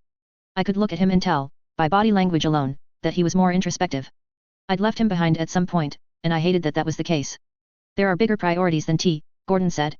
It was such a mess earlier, they can't even fit trolleys down these aisles. The servers came in with trays of sandwiches and it was such bedlam, Helen said. I know, I was as aware of what was going on as you were. We were there in a manner of speaking, Gordon said. First come, first serve. And, Helen said, holding up a finger, the fact is that Sylvester does not always look after the essentials. He represses the essentials. His need for sleep, his need for food, his need for whole and physical well-being. You're not wrong, Gordon said. I was more concerned about having a plan by the time we get off this train. It's a dangerous situation, and we're not prepared for it, Yvette said. Exactly, Gordon said. Thank you, Yvette. I can see where Helen is coming from, Jamie said. We're sitting here and talking for a reason. Hold on. We as in all of us, or we as in us four, specifically? Gordon asked. Us four, Jamie and Helen said, at the same time. Why am I taking charge in this discussion if you're just going to go and agree with Helen and be on the same page like that? I thought I'd have to roll up my sleeves and force you all to work together. Helen and I want the same thing, Jamie said. We want to look after SY. He wants to look after himself. Ever since he faced down Sub Rosa and truly believed he would die, he's had a drive to live. Ever since I nearly saw you die at Sub Rosa's hands, I've wanted to ensure that each of you live as well. But I lost you, Jamie. I lost you, Gordon. And that drive to live starts with the basics, Helen pronounced. She and I spoke in unison. Tea. Shirley asked, raising her head. If it's no trouble, I'm pretty famished. Could I trouble you to take that fellow up on the tea? And any snacks to go along with? I'd be happy to, Shirley said. I was just thinking I wanted an excuse to exercise my legs. And cake, Helen said. Could you get something with sugar as well? I asked. That will do, Helen said. Sugar? Shirley asked. You mean in the tea, or cake, or biscuits, or candy, or something sweet for that fast rush of energy? I tapped my head. I need fuel. She smiled, stood, and walked down the aisle. I like her, Jamie said. I'm glad SY brought her. She's adorable, Helen said, and she's bringing tea and treats without complaint. That gets almost anyone into my good books. But she needs and wants answers that SY isn't giving, Yvette said. Jamie raised a hand, pointing at Yvette. I know we don't want to harp on some of the most recent lessons SY has learned, but I'd really rather not see him make the same mistake while we're still reeling from the last ones. A lack of consideration? Gordon asked. Maybe. But I remember what it was like in my doctor's lab in the months before I died. Or SY remembers, because he visited now and then. They'd go exploring, carve me open, dig through my parts, working to shore things up so they'd last a little bit longer, and while they were fixing the one thing, they'd find another two things that were wrong, and while they were fixing those. A routine, minor surgery would become a day-long exercise, Jamie finished. One without any actual resolution. At a certain point, they had to cut their losses, accept that some things were bad, and they had to let things be bad. I see your point, Yvette told Gordon. You're worried that will happen here. Let's stay on topic, Gordon said. Tea should be coming soon. Let's get as much figured out as we can, before they arrive with the tea and we're distracted by eating and drinking. Because there's a lot to figure out. Yvette leaned forward, starting with what Emmett said. A day and a half earlier. Emmett made his way into the bathroom, shutting and locking the door behind him. He stopped at the mirror, brushed at his short hair with his fingers, then set about unbuttoning the fly of his pants, standing before the toilet. Emmett. It said a lot about Emmett's character that he didn't jump a mile into the air. It said more that I could hear the stream hit the water. He wasn't a shy lad. I was standing on a half-inch thick wooden board that framed a part of the building exterior, just to the left of the open window, one hand gripping the sill to help hold my back and buttocks flat against the wall. The thrill of the moment wasn't wholly there. The game of dealing with the lambs had been soured, at least in the short term. I waited for his response, and when he didn't give it, I said, about that tidbit of information you were offering. I do believe I have something you guys want. Emmett made a noise. Had they trained him to be this hard to get a response out of, knowing it would infuriate me much as Rick had, or was it just his nature? I know you guys want Lillian back, I said, but I'm going to need that tidbit. And I'm going to want Pierre freed. Yep, Emmett said. A part of me wanted to hit him. I was not in the mood. The reflexive desire to strike out or react to his non-utterances was almost enough for me to fall from my perch on the wall. Yes, you're agreeing to the deal, yes you acknowledge my demands, or... Yes. I agree to the deal. Just like that. We thought you would do this. It made sense. They knew what I wanted, and they knew what I had to offer. Not this soon, I imagine, I said. No, Emmett agreed. He finished his leak, and I could hear the rustle of clothes as he did up the buttons of his pants. The kid must have had some camel in him, to be storing up that much water. He was surprisingly difficult to engage. Anyone else, I could stir them up into a proper conversation, but Emmett gave me the impression of someone who decided their own pace, then met it. I wondered if it had to do with his Bruno-level strength coupled with his young age. Was there a story there? No. I had to stop myself. It didn't matter. The whole thing with the lambs was tainted. I couldn't blindly assume that me being involved in their lives would be for the better. Emmett was Emmett. I would leave that be. I was here for answers. I took note of the quiet on the other side. I took inspiration from the devil, I said. I don't know where Lillian is, at the moment. So if you're thinking about shoving your fist through the window or the wall and trying to grab me, think again. I wasn't, Emmett said. And I'm not that strong. Okay, I said. I spun out a lie. Well, getting her back requires that I give you the key right here and right now, and then I go to the right time and the right place to meet the people that have her. Then I can send her to you. I'll want to see Pierre free, and I'll need you to pony up that information. That's all very complicated. Yes, well, I like complicated, I said. It's what I do. I wasn't on my game. My stride had been broken and I hadn't yet found it again. I wondered if he had the savvy to tell. It's a deal, Emmett said, but it still would have been a deal if you hadn't done the complicated things with right times and right places. Really? Yes. I trust you, and I think you trust us. You were a lamb. Were. Past tense. If he even had a glimmer of how much of a punch to the gut that was, given recent events. I had to bite my tongue. Emmett, mercifully, started to explain. My parents gave custody of me over to the academy to see if the academy could save me. They'd rather never see me again and give me a chance than me have no chance. The academy started to work on me right away. You said that much before, essentially, I said. Think they probably did the same thing to you, before giving you Wyvern. To Jamie, before hooking him up to Caterpillar. I remained silent. They talked about things while I was in the room. Things they thought I would forget. They had an argument once, about how to handle my file as it pertained to the block. The block, I said, committing it to memory. Which made me think. Memory block, or block, as in a place. They were very concerned about sanctions and losing their place in the academy. One man wanted to send me there, just to be safe. Another wanted to send the file there, along with a letter explaining their approach to my case. Where? I asked. Gomer's Island. New Amsterdam, I said. I closed my eyes. It had to be just about the biggest possible single location to damn well have to search. Sylvester, Emmett said. The drug that they gave me to try and alter my memory. It came from the same place. The island. Yes. That painted more of a picture. It was like the academies to centralize activities of a given sort. Had they centralized the kidnapping and child experimentation angle? At least partially. Do you know why I'm telling you this? Emmett asked. Lillian, I said. Saying her name hurt. I kept flashing back to that look on her face, the sound of her voice as she'd said she didn't like the person she was when she was with me. No, Emmett said, his voice taking me away from that dark spiral-shaped line of thinking. I listened, waiting. When I told the other lambs what I knew, and when I heard them talking about what the Baron and you had spoken about. They agreed. This is important. This should stop. We were unanimous. I nodded, knowing he couldn't see. You're going to go there. We know this, Emmett said. And we're going to follow you. But if you do escape from us again, and if you do find some answers or hold bad people accountable. It's not a bad thing. I asked. He was silent, on the other side of the wall. Was it because he was naturally taciturn, and he'd already uttered the 365 words he was permitted for the year, or because there was a streak of loyalty in him that kept him from finishing the thought? Noted, I said. The emotional turmoil crystallized in my gut, pushed down until it compressed into something hard-edged, heavy, and painful to bear. I had a goal. Something to occupy my attention. I'm sorry your time with Lillian didn't go well, Emmett said. My head snapped around. That jagged, black mess of emotion in my middle lurched skyward, catching my breath, my heart, and bringing everything into sharp relief. I froze. I willed it all to stop. If I didn't move, didn't think, then it wouldn't hurt. Lillian is already back with them. Just like that. Pierre. Already free. I'm sorry I wasn't clearer, before. And Jamie is free. Elsewhere. I winced at that. This information he was so freely giving was, what? Pity? No. I somehow couldn't imagine Emmett giving me this of his own will. Nor would he be so condescending to poor, broken, sad Sylvester. I didn't get the impression that that was how he thought or acted. Perhaps Lillian had asked this of him. I could see that. I could see her treating it as an apology to me, when an apology wasn't even expected or needed. I wanted to scream in frustration, let all the feelings out. Instead, I let that bristling ugliness sink slowly from my chest cavity to the lowest part of my stomach. You're giving me a head start? I asked, to break the silence. Yes. We have to talk to the academy either way. I processed that, thinking. Lillian was supposed to be kept away from the lambs for 2 days. But they were giving me the head start that would have afforded me. They had presumably freed Pierre, and they were giving me the info I'd wanted without a fight. Yes. Between Jamie and Lillian, they were extending a kind of apology. I keep thinking that you're going to abruptly leave, Emmett said. Will you let me know when you do? Yes, I said. Okay, he said. I'm not much of a talker. I smiled to myself. I know. I would have to leave soon.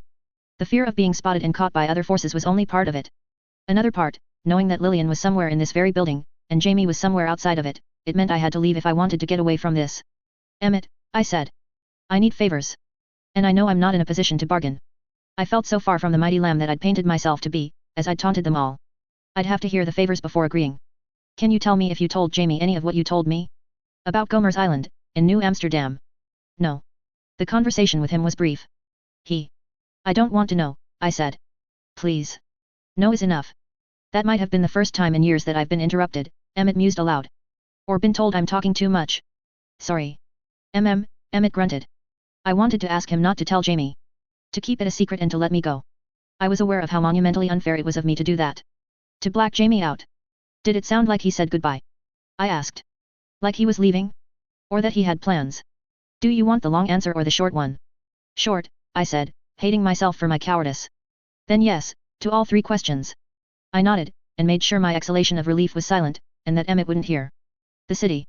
In case it wasn't clear, 2 days here should be enough time to build a compelling case to bring back to Radham. Most of it has been uprooted or disturbed enough it shouldn't take much looking to find. There's a collection of files and folders you can use in the cellar of the Devil's headquarters. His underlings can point the way to the building. Was the auditorium or something? Bookstore? My memory isn't strong. But once you get that, you should be able to control the city. The orphanage is almost done as a project. It has 2 people in charge, it has some children to get started, but still needs some staff and organization. I left it incomplete on purpose. Put your own personal touches on it, wrap it up. Use the control that the Devil's papers give. I won't say it will only take a few days to make the orphanage operational, but they are still delivering mail, and you should be able to get it started on the right foot. If you have to, sell it to the Academy as a way to keep tabs on me, because I'm going to be smuggling kids in need to that place and places like it soon. Okay, Sylvester. We already talked a little about that. I nodded. Because that's related to how we got started. Working with the mice, learning from them, teaching them. It's important. I think they know it's important, Sylvester. It sounded like it. I swallowed around the lump in my throat. I'm leaving now, Emmett. Goodbye, Sylvester. It was interesting to meet you. I hopped down from my perch to the road below, where I was joined by the host of specters, leaving behind the warm building. Shirley gets us settled. She has legitimacy, she's not a fugitive, Sylvester gives her the money, and focuses on starting the investigation. Probably with the mice. Trouble is, you have to look at how complicated New Amsterdam is as a city, Jamie said. It's a jarring city, an anachronism.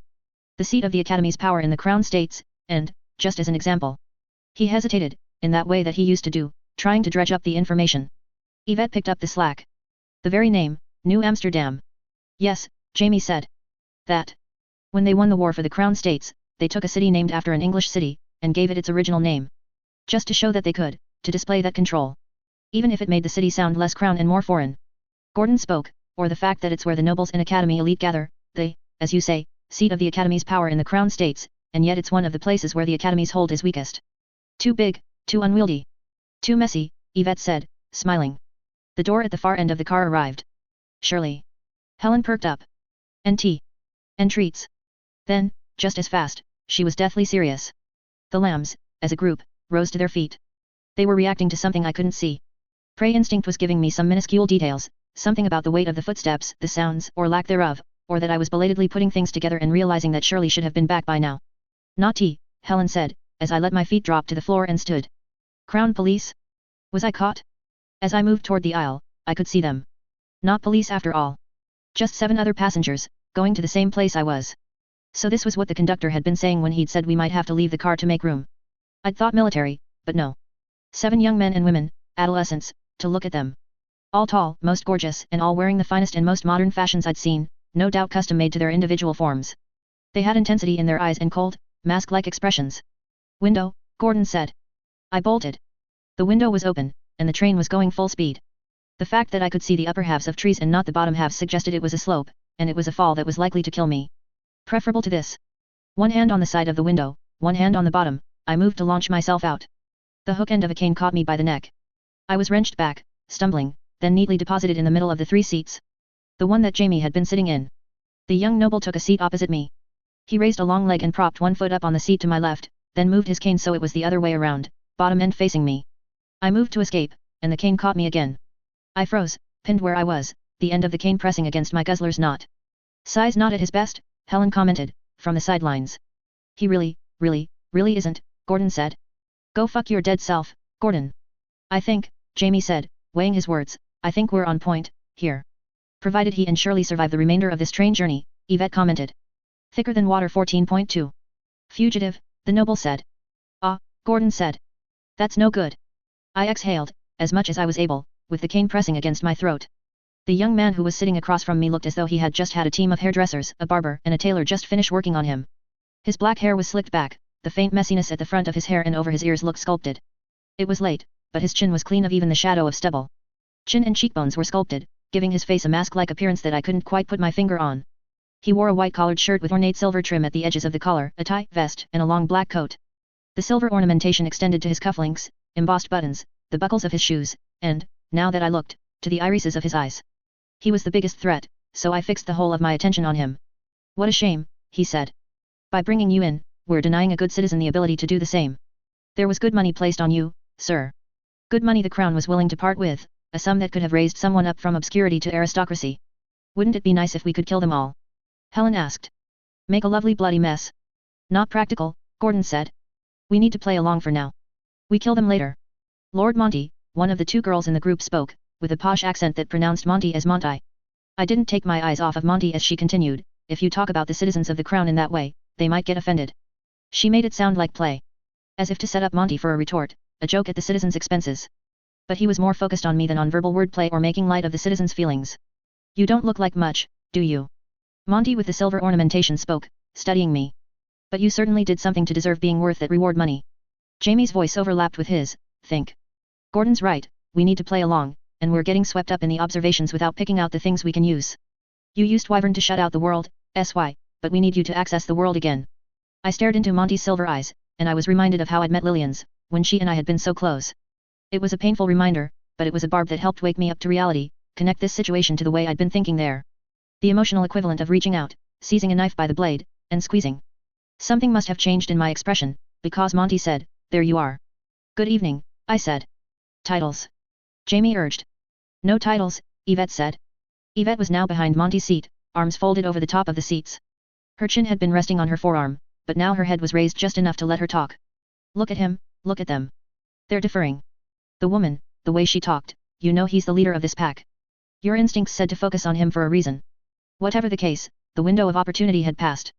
The cane moved from my guzzler's knot to the side. It jerked, pressing in hard, just beside my windpipe. Had it been sharp, a thrust of that force would have gone right through my neck to the seat behind me. He knew where nerve clusters, veins, and arteries were, I was guessing. Customarily, Monty said, one addresses a noble lord in a more appropriate manner. Already, my vision was suffering for the continued press of the cane. It was crumbling to black at the edges, especially around my left eye. Stay strong, he won't kill you this quickly, Gordon said. Bend the knee, SY. Bend the knee, Jamie echoed. I looked up at Yvette. Her chin rested on her arm, now. She only smiled. Ah, I managed. Monty let up with the cane. I took a second to let my vision start to go back to normal, the light returning at the periphery. My apologies, I said. Monty declined his head in acknowledgement of my apology. Good evening to you, I said, looking again at Yvette. Monty. The cane stabbed forward before I was even done uttering the word.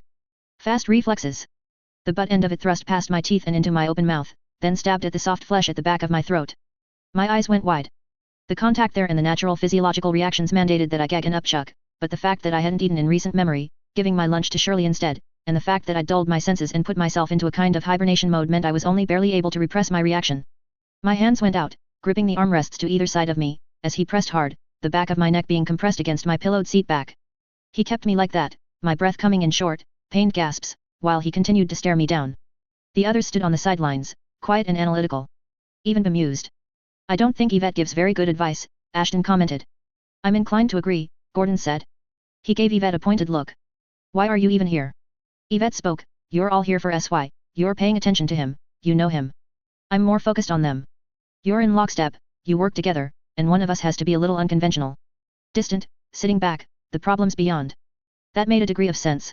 Monty might have sensed that my focus was elsewhere, because he rotated the cane, still pressing it against the soft tissue at the back of my throat. I'd already been bleeding, no doubt, but now there was actual damage. He was grinding the tissue there much as someone might do to make absolutely sure that the bug underfoot was being extinguished. Ow, Helen said. Jamie had his face in one hand, beside her. I did want this to be my chance to show Sylvester what he could do if he just did things right the first time around, Gordon commented. Yvette commented, which translates to you being informed by a fragment of Psy's personality that wants to be fantastic at everything he does. Well, yes, but we're glossing over that, Gordon said. I started to raise my hands, intending to grab the cane. No, SY, Gordon said. He put his arm out, between my hands and the cane. You're not going to win that battle of strength, not when he has the leverage and most certainly not when you're you. You took Yvette's advice. See it through, at least. I lowered my hands, settling them into my lap, and clasped them there, as if I'd never been more comfortable. Good. Upside, Gordon said, is we've made this a battle of wills. There's room to move to make that a battle of wits. Monty has an image to maintain, Yvette said. He wants to resolve that image. The hope is that he realizes he can't just extinguish us without turning us into a kind of martyr, I suppose? Our last action would be a mad, curious kind of defiance of him, and our deaths would seal it in the memories of his peers. That would nettle him. More a loss than a win. Helen leaned over, peering along the cane and into my open mouth. There's a fair amount of blood. Even with size tolerances, he's going to choke soon, or ingest so much of his own blood that he reflexively vomits. He might be able to suppress that, I know, but he might not, Gordon said. Damn it. Okay. That's the nature of the battlefield then. Will Monty taken out if we give it to him? No guarantee, Jamie said. I don't think so, Yvette said. They barely even recognize us, let alone recognize us as an enemy. All right, Gordon said. Damn it to hell. The train rattled as it bumped over some mild obstruction on the tracks. I involuntarily winced as the cane shifted even more than it had been. If he was going to say anything, it would be now. He was true to form. Monty spoke, shall we stay like this all the way to New Amsterdam? My arm won't get tired. I can smell the blood coming from the back of your throat. I can see your muscles moving as you hold yourself back from gagging. If you try to vomit, you might tear your own throat open. How many hours is it? Long enough, one of the other nobles said. A man, wearing only a vest over a collared shirt. His blonde hair was damp from the rain of Radham. This is dull, Monty, one of the other nobles said. The second of the two young ladies. She was the shortest of the group, with black hair, intense blue eyes, and a light fur ruff at her collar, built into her dress. Where the fur ruff might have been too warm for summer, the fact that her hair was an up style that exposed her neck and that her dress was open-backed and mid-thigh in length made up for it. The series of careful balances continued, as she wore just enough tasteful jewelry to make up for the minimal quantity of cloth. She, too, had chosen silver. The dress tied at the back, behind the neck. The elaborate tie looked like a small set of wings. She called him Monty. Is she testing him? Jamie asked. There's a greater game afoot, Gordon said. That's their interplay. Monty stood, and his hand slid down the length of the cane as he approached. And they're related, Helen commented. See, fugitive, Monty said, his voice low. My sister, she can call me by my name. But my friends and peers? Even they know enough to call me Lord. You, Gordon pointed at Yvette. You got angry at me last time. My lips are sealed. Good. This is a power game, contest of wills. I think, there has to be a way out of this. I can think of one, but it's a case of frying pan and fire, Jamie said. No, Gordon said. There has to be a straightforward solution. Helen? Please? Ideas. Charm him. Helen offered. Yes, because Sylvester is such a darling, Yvette said. Gordon gave her a warning look and a stern point that threatened future repercussions. Yvette clapped a hand over her mouth. I don't think that's going to work, Gordon said. Nothing is going to work, Jamie said. Sylvester is Sylvester, we're not him. As a composite, we're a mess, we're functioning too slowly. He's turning to us because he just had to face the hard reality that being Sylvester often doesn't work out. He doesn't want to be him, so he's being us, Helen said. And it's like it was back in Breckwell, when he was missing you, he's not very good at being you. That's why we're stumbling. I suppressed a cough as I failed to swallow the blood that was making its way down the back of my throat. We don't have another option, Gordon said. At least not right now. And we're out of time. Prey instinct, again. Something in Monty's demeanor had tipped Gordon off. The cane came free, sliding out of my mouth. Were you going to say something? Monty asked. He knows full well that was a cough, Helen said, indignant. I started to speak, and felt the pain in my throat, the blood, and coughed fairly violently, turning my head and coughing into my hand. He's sensitive to his sister's boredom, Gordon guessed. And we need an answer to give, now. Jamie, the frying pan, the fire, does it buy us time before the fire? Yes, it definitely does, but the timing is wrong. It's a gamble as is, but it could be disastrous. Damn it, Gordon said, for the third time. He watched as I continued coughing. You're sure? Positive. Cease your barking and speak, boy, Monty said, imperious. His hand gripped my hair and pushed my head back against the seat. The movement of my head made my throat hurt, and the shift in angle forced blood out of the open wound, which only exacerbated the problem. He'd known about the veins and nerve clusters. He had to know he was demanding I speak while I was helpless to do so. Violence? Gordon asked. Stupid question. Threatenin'? No. Can't negotiate, Helen said. Can't play them off each other, Gordon said. Bargain. Jamie suggested. Would be too close to begging. And if he's anything like I think he is, he hears begging often enough, Gordon said. And we don't know what they want. No tools available, Yvette said. We have a knife, the packet of poison from Lillian's bra in his pocket. Nothing too useful. There's the cloak. If we were quick, we could use the distraction and slip under the seats. No. Thank you for contributing, Gordon said. And I agree, no. We're not that quick, and there's nowhere to go. And surely, Yvette pointed out. And that, Gordon agreed. I regained my breathing. I swallowed, hard, and didn't make myself cough any further. I could tell that their patience had run thin. Nothing to give me? I thought. Sorry, Jamie said, his voice quiet. Fine. I looked up at Yvette. Don't, Gordon said, sounding pained. Don't take cues from her.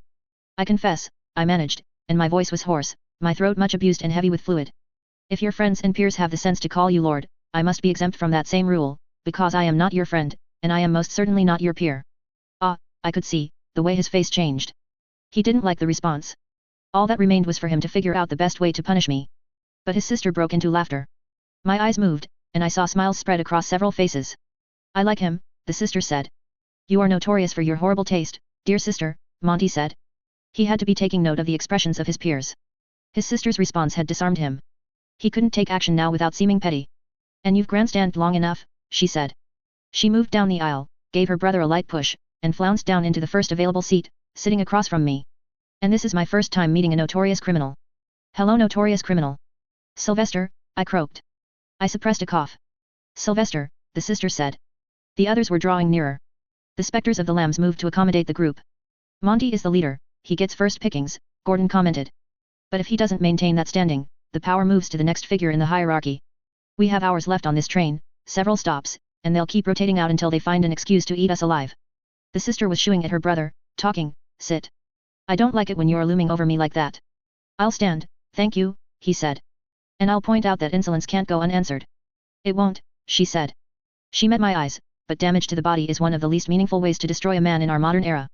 There's a wedge, Gordon said, quick. The second half of the thought was mine to complete. Divide them.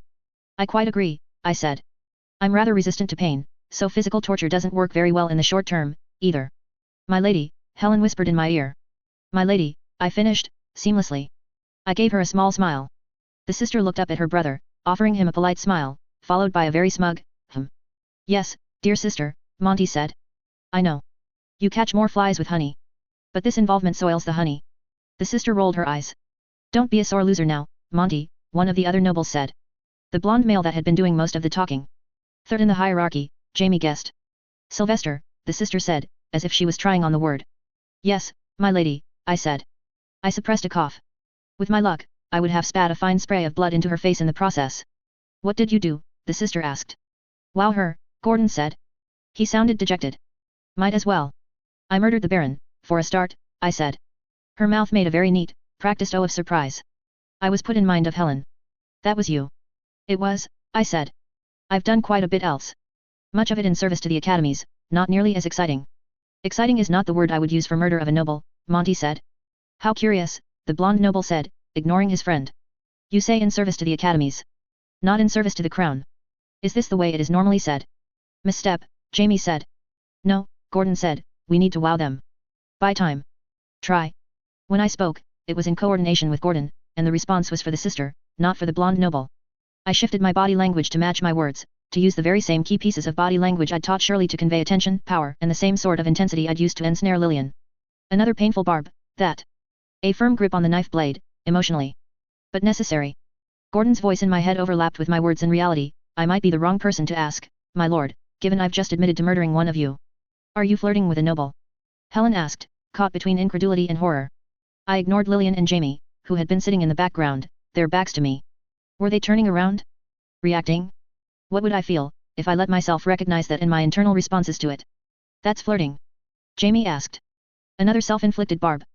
The innocence, bubbling to the fore alongside thoughts of Jamie. I missed the innocence we had in the early days. I'd grasped for it, in a way. The sister crossed one leg over the other, so they folded over at the knee, her hands clasped in her lap. You're a hard one to get a read on, she said. I've been told that, I said. You're more methodical than I thought you'd be, at first glance, she said. You think before you say or do anything. I even suspect you feigned coughing for longer than you needed to work out what you were doing. I suppose that's necessary for an assassin, but it feels very mechanical. Like a stitched, albeit a clever one. Because we're handling this by committee, Jamie said. Gordon. Take over. You call the shots. One person at a time. It's going to be unbalanced, Yvette said.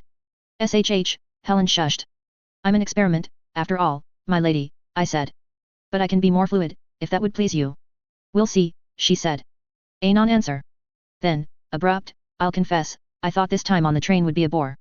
Our trip out was dreary, but it was at least broken up with stops here and there. But one long, straight trip back? Ghastly. To think we'd claim a train car for ourselves, resign ourselves to drink and discussion, and find a wanted fugitive instead. I'll strive to entertain, Gordon and I said.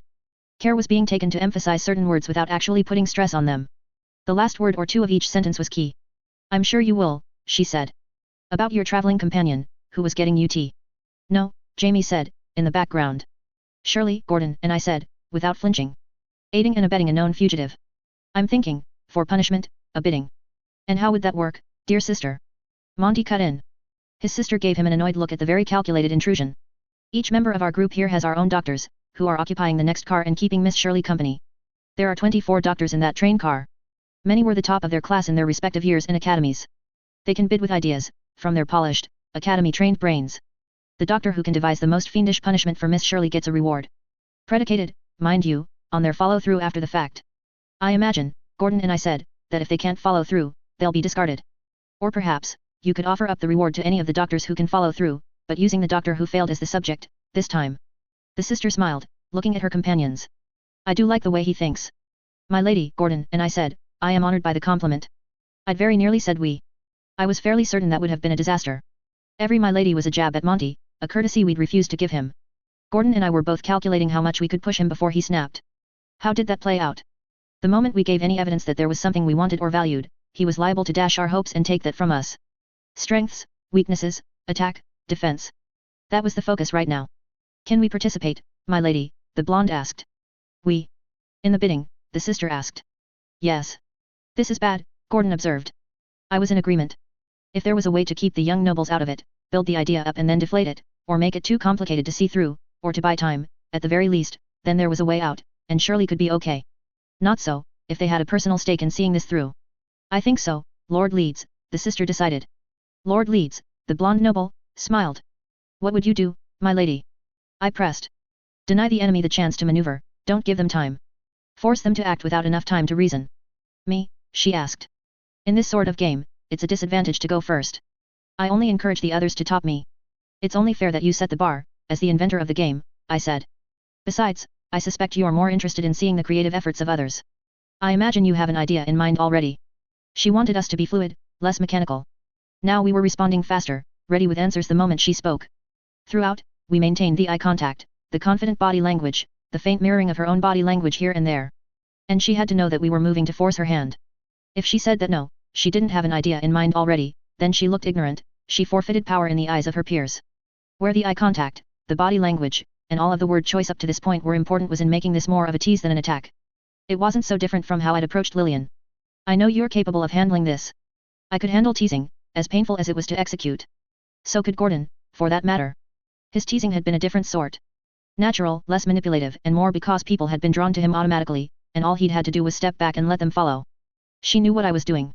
We take that young lady, who was helping prepare the tea, the biscuits, and the plate of cake, and we make her a war beast, the sister said. Transplant her brain, or take her body and build up the war beast around her, extending her nervous system. Whatever road we take to the destination, she should be elephantine, ugly, slow, and securely confined. One of the brood beasts, good only for rutting once a season, followed by pregnancy and the birth of a generation of war beasts for the crown. A fair start, Leeds said. I'm sure I'll best you after I think for a moment. Can't let him, Jamie observed. SHH, Helen whispered. I'm sure you will, Lord Leeds, Gordon and I said. We turned to the sister.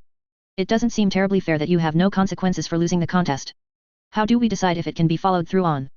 The nice thing about maintaining the status that we do, the sister said, is that when the scales are unbalanced, we're invariably on top. Existence is unfair, but it's unfair in your favor. Gordon and I asked. Exactly. I have a team of doctors at my disposal. The three of them can work on making my project a reality, she said. She gave me the same smug smile that she'd given her brother. I find it very telling that you jump straight to finding objections and flaws in my design. Are you not keen for my bidding game? More like a game is more fun if there's something at stake, my lady. What if we said that if they couldn't make it a reality, one of them would be executed at random? Perfect, she said. She hadn't hesitated a second. Was there no loyalty to the doctors that maintained her, or was she an effective bluffer? It does become a charade, though, Gordon and I said. A farce, to have 24 doctors submit their individual ideas, to be independently judged. And a long train journey to manage it, she said, without missing a beat. Your reluctance is showing through, Sylvester. That isn't where I was going with my objection, Gordon and I said. It was so hard to avoid saying we while still maintaining the independent schematic in my head. Gordon was a machine of memories and ideas and impressions that required constant attention to maintain. I paused, making use of the hanging thread of my statement to reorganize, to get everything straight, before Gordon and I said, I'm saying that the doctors will intentionally fail. They know full well that existence isn't fair, as you just said, and they would throw the game rather than slight any of you. A lot of work to tally their responses, when they won't take your game seriously. He does have a point, Monty said. Oh, shush, dear brother, the sister said, waving him off. The game only works with the 7 of you as participants, or the 24 doctors, Gordon and I said. We need them to favor the doctors, then take the joy out of the idea, focus on the work and execution of it. We'll have the contest among us, then, the sister said. Damn it, Gordon said. I kept my own mouth closed, my poker face intact. The sister smiled. I just had my pick, so I think I get to choose who goes next. There's a way, Jamie said, let me. Your synergy with Sylvester is terrible, Helen said. You work together as a pair only because you're so different. That was the other Jamie. Do you remember Breck well? Do you remember how bad he was at emulating you? Gordon asked. I remember, Jamie said. There was none of the new Jamie's characteristic annoyance of having to reaffirm that fact. It made me wonder if the new Jamie's annoyance was fueled by the fact that his predecessor. No, that was still too painful to dwell on. Gordon ceded control. Jamie stepped in. I shifted my approach. Not attack, not defense, nothing direct. We'd gathered the materials. We needed to draw on what we'd already established. I already knew what we wanted to use.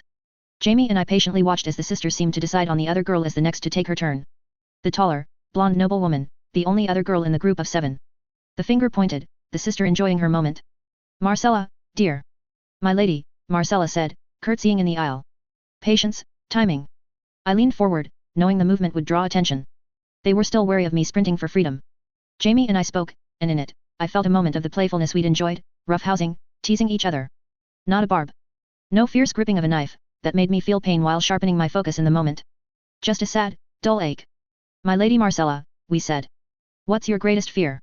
I beg your pardon, the sister asked, startled. Beside her, Monty chuckled. Isn't that the trick of the game? Jamie and I asked. In devising horrific fates for others, you reach deep inside, and to recognize what others might find horrifying, you tap into what you yourself fear. To win the game, you have to dig deeper into your mind, memories, and self. In the doing, you reveal vulnerabilities. Even when one wins, it's a bittersweet victory. That is, unless you trust your friends to keep confidence. Monty's chuckle continued, picking up as I said that last part. I do believe you are suggesting something unsavory about my character, now, the sister said, to me. Ah, this was tricky. The diplomatic riposte.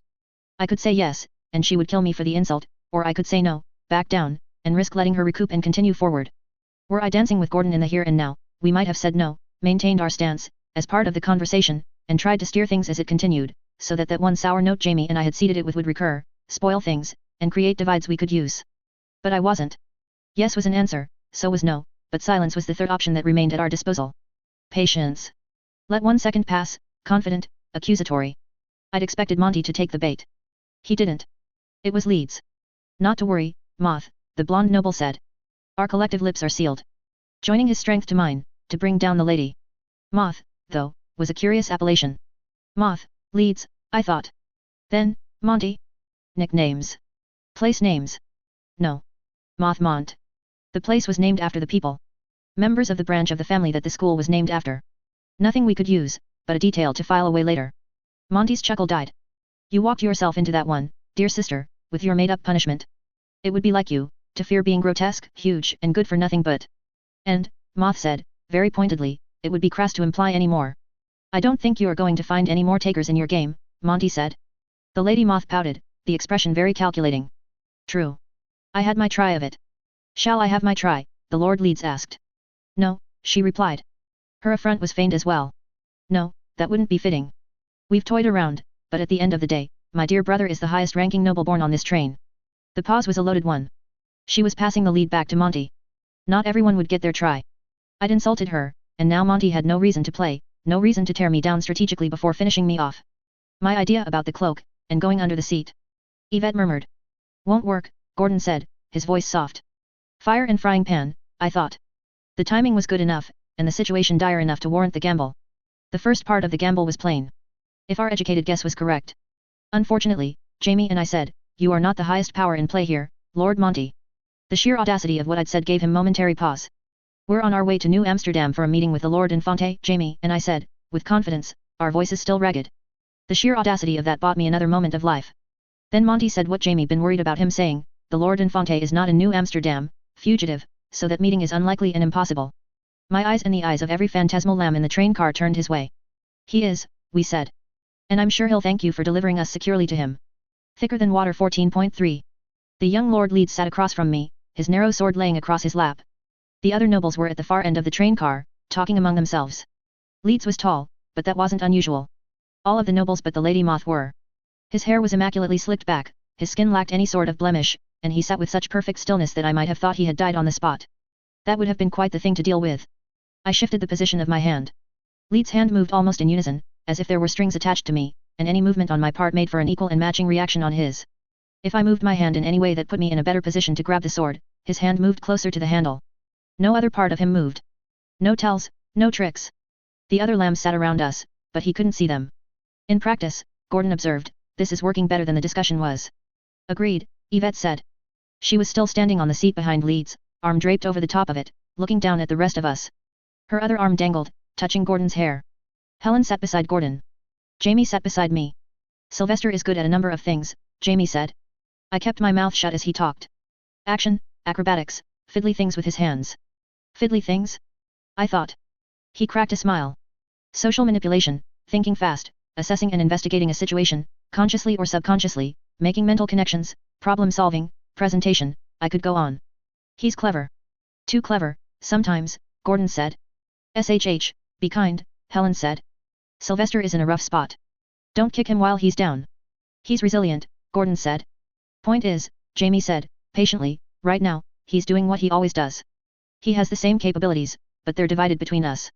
There might be a small advantage if he needs to switch from one methodology to another quickly, but we're in a bad place when he needs something like an aggressive approach. Jamie indicated Gordon. With some mental connections while he's at it, Jamie finished, indicating himself. Or when he needs to lean on me, Yvette said. We'll be in a bad place then. I think it's best that we don't put you front and center in size head, Gordon said. Agreed, Jamie said. Helen nodded. We'll see, Yvette said. She turned, looking at the others at the other end of the train car, while my eyes remained on Leeds. They're figuring out what to do with us. So are we, Gordon observed. What are we doing with us? Yvette spoke, even if they finish that discussion by deciding we're lying, they probably won't jump straight to killing us. Not much we can do if they do, Gordon observed. We broke their stride just as they were handing us back to Monty for him to kill. That was good. Are we counting on being able to slip away? With Shirley. Shirley is a snarl, Jamie said. Marcella, the blonde noble lady, stepped out of the car, passing into the train car where the doctors were. Gordon spoke, I think we need to do something with Leeds. If we can put some distance between ourselves and the nobles here, we can tap into other resources. I think we should wait, Helen said. Bide our time. Really? Gordon asked. We're going to argue this? They're nobles. If we bide our time, there might not be any weak points or opportunities that pop up for us to exploit. We just end up getting closer and closer to a terminally bad situation. Helen twisted around to better look at Leeds. I think there might not be any weak points or opportunities for us to exploit in the here and now. Unless we create one, Gordon said. Me? Helen asked. You, Gordon said. If there's no objection. I'll just wait my turn, Yvette said. You're not getting a turn, Gordon said. Now be quiet. Jamie vacated the seat next to me. Helen collapsed into it. I put the whole of my focus into her, letting the others become blurs in the background, vague sentiments and images. Helen, as I brought her into sharper focus in my mind's eye, demanded that I tax my imaginary senses. Helen was art in life. She was, in my estimation, more beautiful than half of the nobles present, just in how well she was put together, how easy she was to look at and how captivating she could be when she'd drawn in the eye. Even then, she had them beat, because I was pretty sure that most of these young, attractive nobles were leaning on the exotic clothes and context. Helen could look like a force of nature while wearing a potato sack. She smelled good. The sensory inputs were important. I let my eyes close, and I tried to push my brain to create the smell of Helen. She could naturally produce a scent that other women strove for with chemicals and bottles, and then augmented it with something more artificial and mild. Not as forced as Ashton, but attention had been given over to everything. In training my senses to capture her essence, I pushed more of my thought processes into getting more out of the senses I did have. The taste in the air, of lingering sweat and humanity, and the taste and smell of the noble sitting across from me. Helen was a paradox. The human brain had a part to it that reacted on instinct, that pushed for the most basic needs. Warmth, food, water, sex. There was a primal center, and for Helen, that primal center was front and center. Everything else was camouflage that let her draw nearer until she could take what it was she wanted. She was driven by very simple wants and needs. But those wants and needs were characteristically things that were wanted and needed now. Society and civilization and social niceties kept us from snatching up all the food we could eat and stuffing our faces with them, from mashing our lips against the lips of each attractive person we saw. But for Helen, it was different. That same process that made her need and want also made her very capable of holding back from partaking. The patience was built into her on the ground level. As I constructed the illusion, trying to figure out how she would move and act in a more complex dynamic, I felt a blade touch my throat. It scraped skin as it moved slightly. I opened my eyes at my own leisure. Leeds was holding the sword. "What are you doing?" he asked. "Resting my eyes, Helen," and I said, lying easily. I continued putting the mental picture together. "No," he said. "I don't think someone would be able to rest their eyes in your shoes. Control of expression, control of my body. Look at him, how he was looking at me, and decide." No sooner did I decide that I didn't need to put on any persona at all than I let my body and expression empty of all Sylvester. All of the pain, all of the will, all of the character. "Careful," I heard Gordon say, from a far-away place, and he wasn't talking about the sword or the noble. It wasn't a perfect emptying. Remnants remained. Wyvern let me bend my brain in the directions I needed it, and this wasn't that difficult. The next part, the key part, was to turn my brain to its tasks. I had to pick out the things I needed and wanted. Food was secondary. None of the cake or cookies Shirley had been getting, hungry as I was. Safety. I needed safety. Physical safety. Escape. I needed mental safety. My focus turned to the nobles at the other end of the car, who were staring at me and the sword at my throat. It extended beyond that, to the train car next door. To Shirley. Without her, I was liable to unravel. The key, I assumed, was to save her. I was here, what I wanted was there. The space between was tantalizing. The time between was. So long as I wanted it badly enough that I could taste it, the present me and the future me were so close as to be indistinguishable, and there was no contradiction in being a creature of want and being a patient creature. And wanting something badly enough to taste it was not a stretch when I was already recreating distinct smells and sensations in my mind's eye. The others were talking in stern tones. I could catch the cadence of it, in the background. There were two sides to this argument. The more aggressive side was winning. "You're the third in the hierarchy, Helen," and I said. "You're the one with the sword to his throat," Leeds told me. I would address that first. Helen and I looked down at the gleaming length of the blade. We looked up to meet his eyes. My eyes were cold, dispassionate. I was Helen without the mask on. Gut feeling told me that the noble would respect this more than the act. "I'm going to assume you found a way to give yourself a dose of one drug or another, based on the things I'm seeing," Leeds said. Narrowed pupil, change in breathing. My breathing was slower. I was calmer. Monty approached, traveling down half the aisle before asking, "Is there a problem?" "I don't think so," Leeds said. "He may have found a way to dose himself with something without moving his hands or feet." "Wouldn't surprise me," Monty said. "Ask if you need help. We're just waiting on Marcella." Leeds didn't say or do a thing to express just how little he wanted to do that. I still knew. Establish a personal relationship. There was no good, no bad. Reach out. I let a slow smile creep over my otherwise blank face. Leeds kept his face so under control that his eye didn't even flicker a hair one way or the other. "I'm not worried, Helen," and I said. "I've let the genie out of the bottle. I've mentioned the Infante. You bolted when you first saw us," Leeds said. "Now you're claiming you're safe. My peers will be saying the same thing." I adjusted, letting an eyebrow twitch. I started the movement of my mouth, then forced it to stop. Not even a twitch, there, but there would be a hint in the way my muscles shifted, a faint change in the way the light hit my cheek. He would almost certainly read it as a touch of humor. As if I'd found what he said funny. It was like Helen's reaching hand, looking to close the distance, to get a fingerhold, which could snag on clothing, and allow for the grasp. Only in this case, I needed to inject enough small doubts to give myself an avenue out. My eye went back to the door Marcella had gone through. I visualized Shirley on the other side. "Look at me," Leeds said. The amount of time it took to look at him mattered. I could have snapped my eyes to his, and I could have taken long seconds to do it, and both could have been confident and intimidating in their own ways. I took the middle road, but I didn't lock eye contact. I gave him the once-over, looking at vest, shirt, pants, shoes, at the handle of the sword, then his face. It would be nice to be a girl. I could try feminine wiles. I'd had that thought before. That conversation, with Jamie. It had been stirred up by my interactions with him, the memory part of my crystallized impression of him, locked in a different part of my brain than the one that handled the rest of my memories. I didn't have feminine wiles. I was just a little too old to play the child. I was a young man, a lad, a boy, but never a boy in the tone that was reserved for the small, more as an epithet.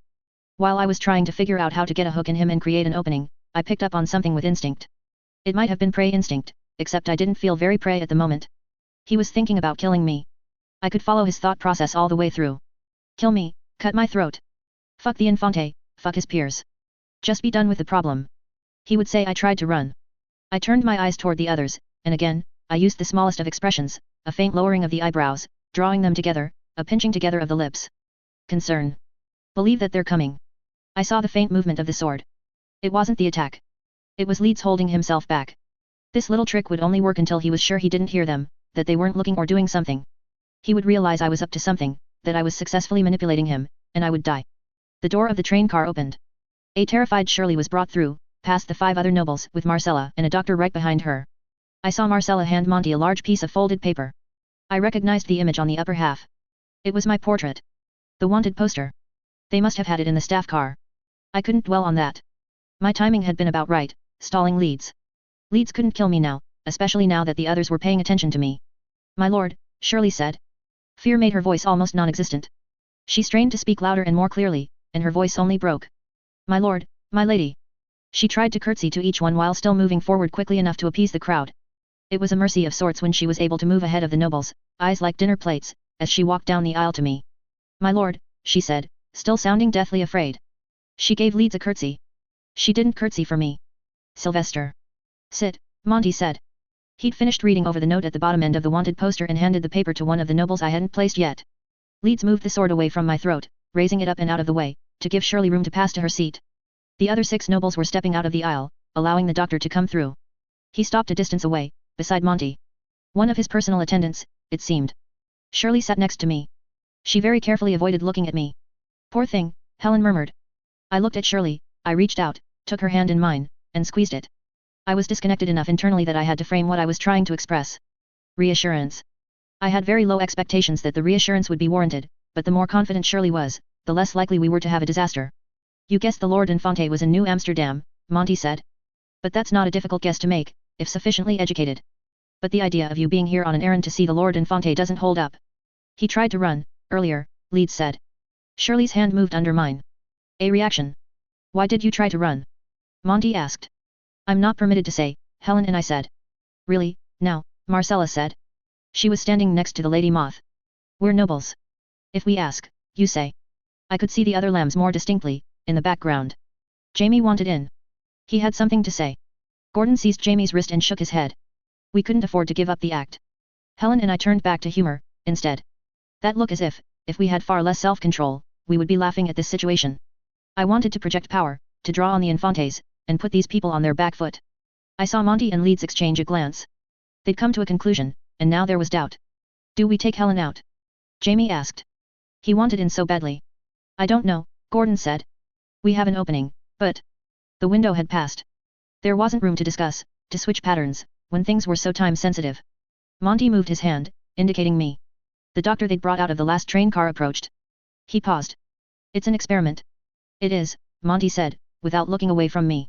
Will it lash out? It could, Monty said. He stared me down. If it does, it dies. Helen and I kept my expression still and maintained a look that lacked any concern at all. The doctor reached into his coat and withdrew a set of calipers. He touched them to the bridge of my nose, then pinched. He moved them to the corner of my jaw, where the flesh was soft, and pinched, noting the measurements each time. The third measurement was of the jawbone itself. Wait, I'd had this examination before. I reached for the memory and floundered. Helen vacated the seat. Jamie rushed into it.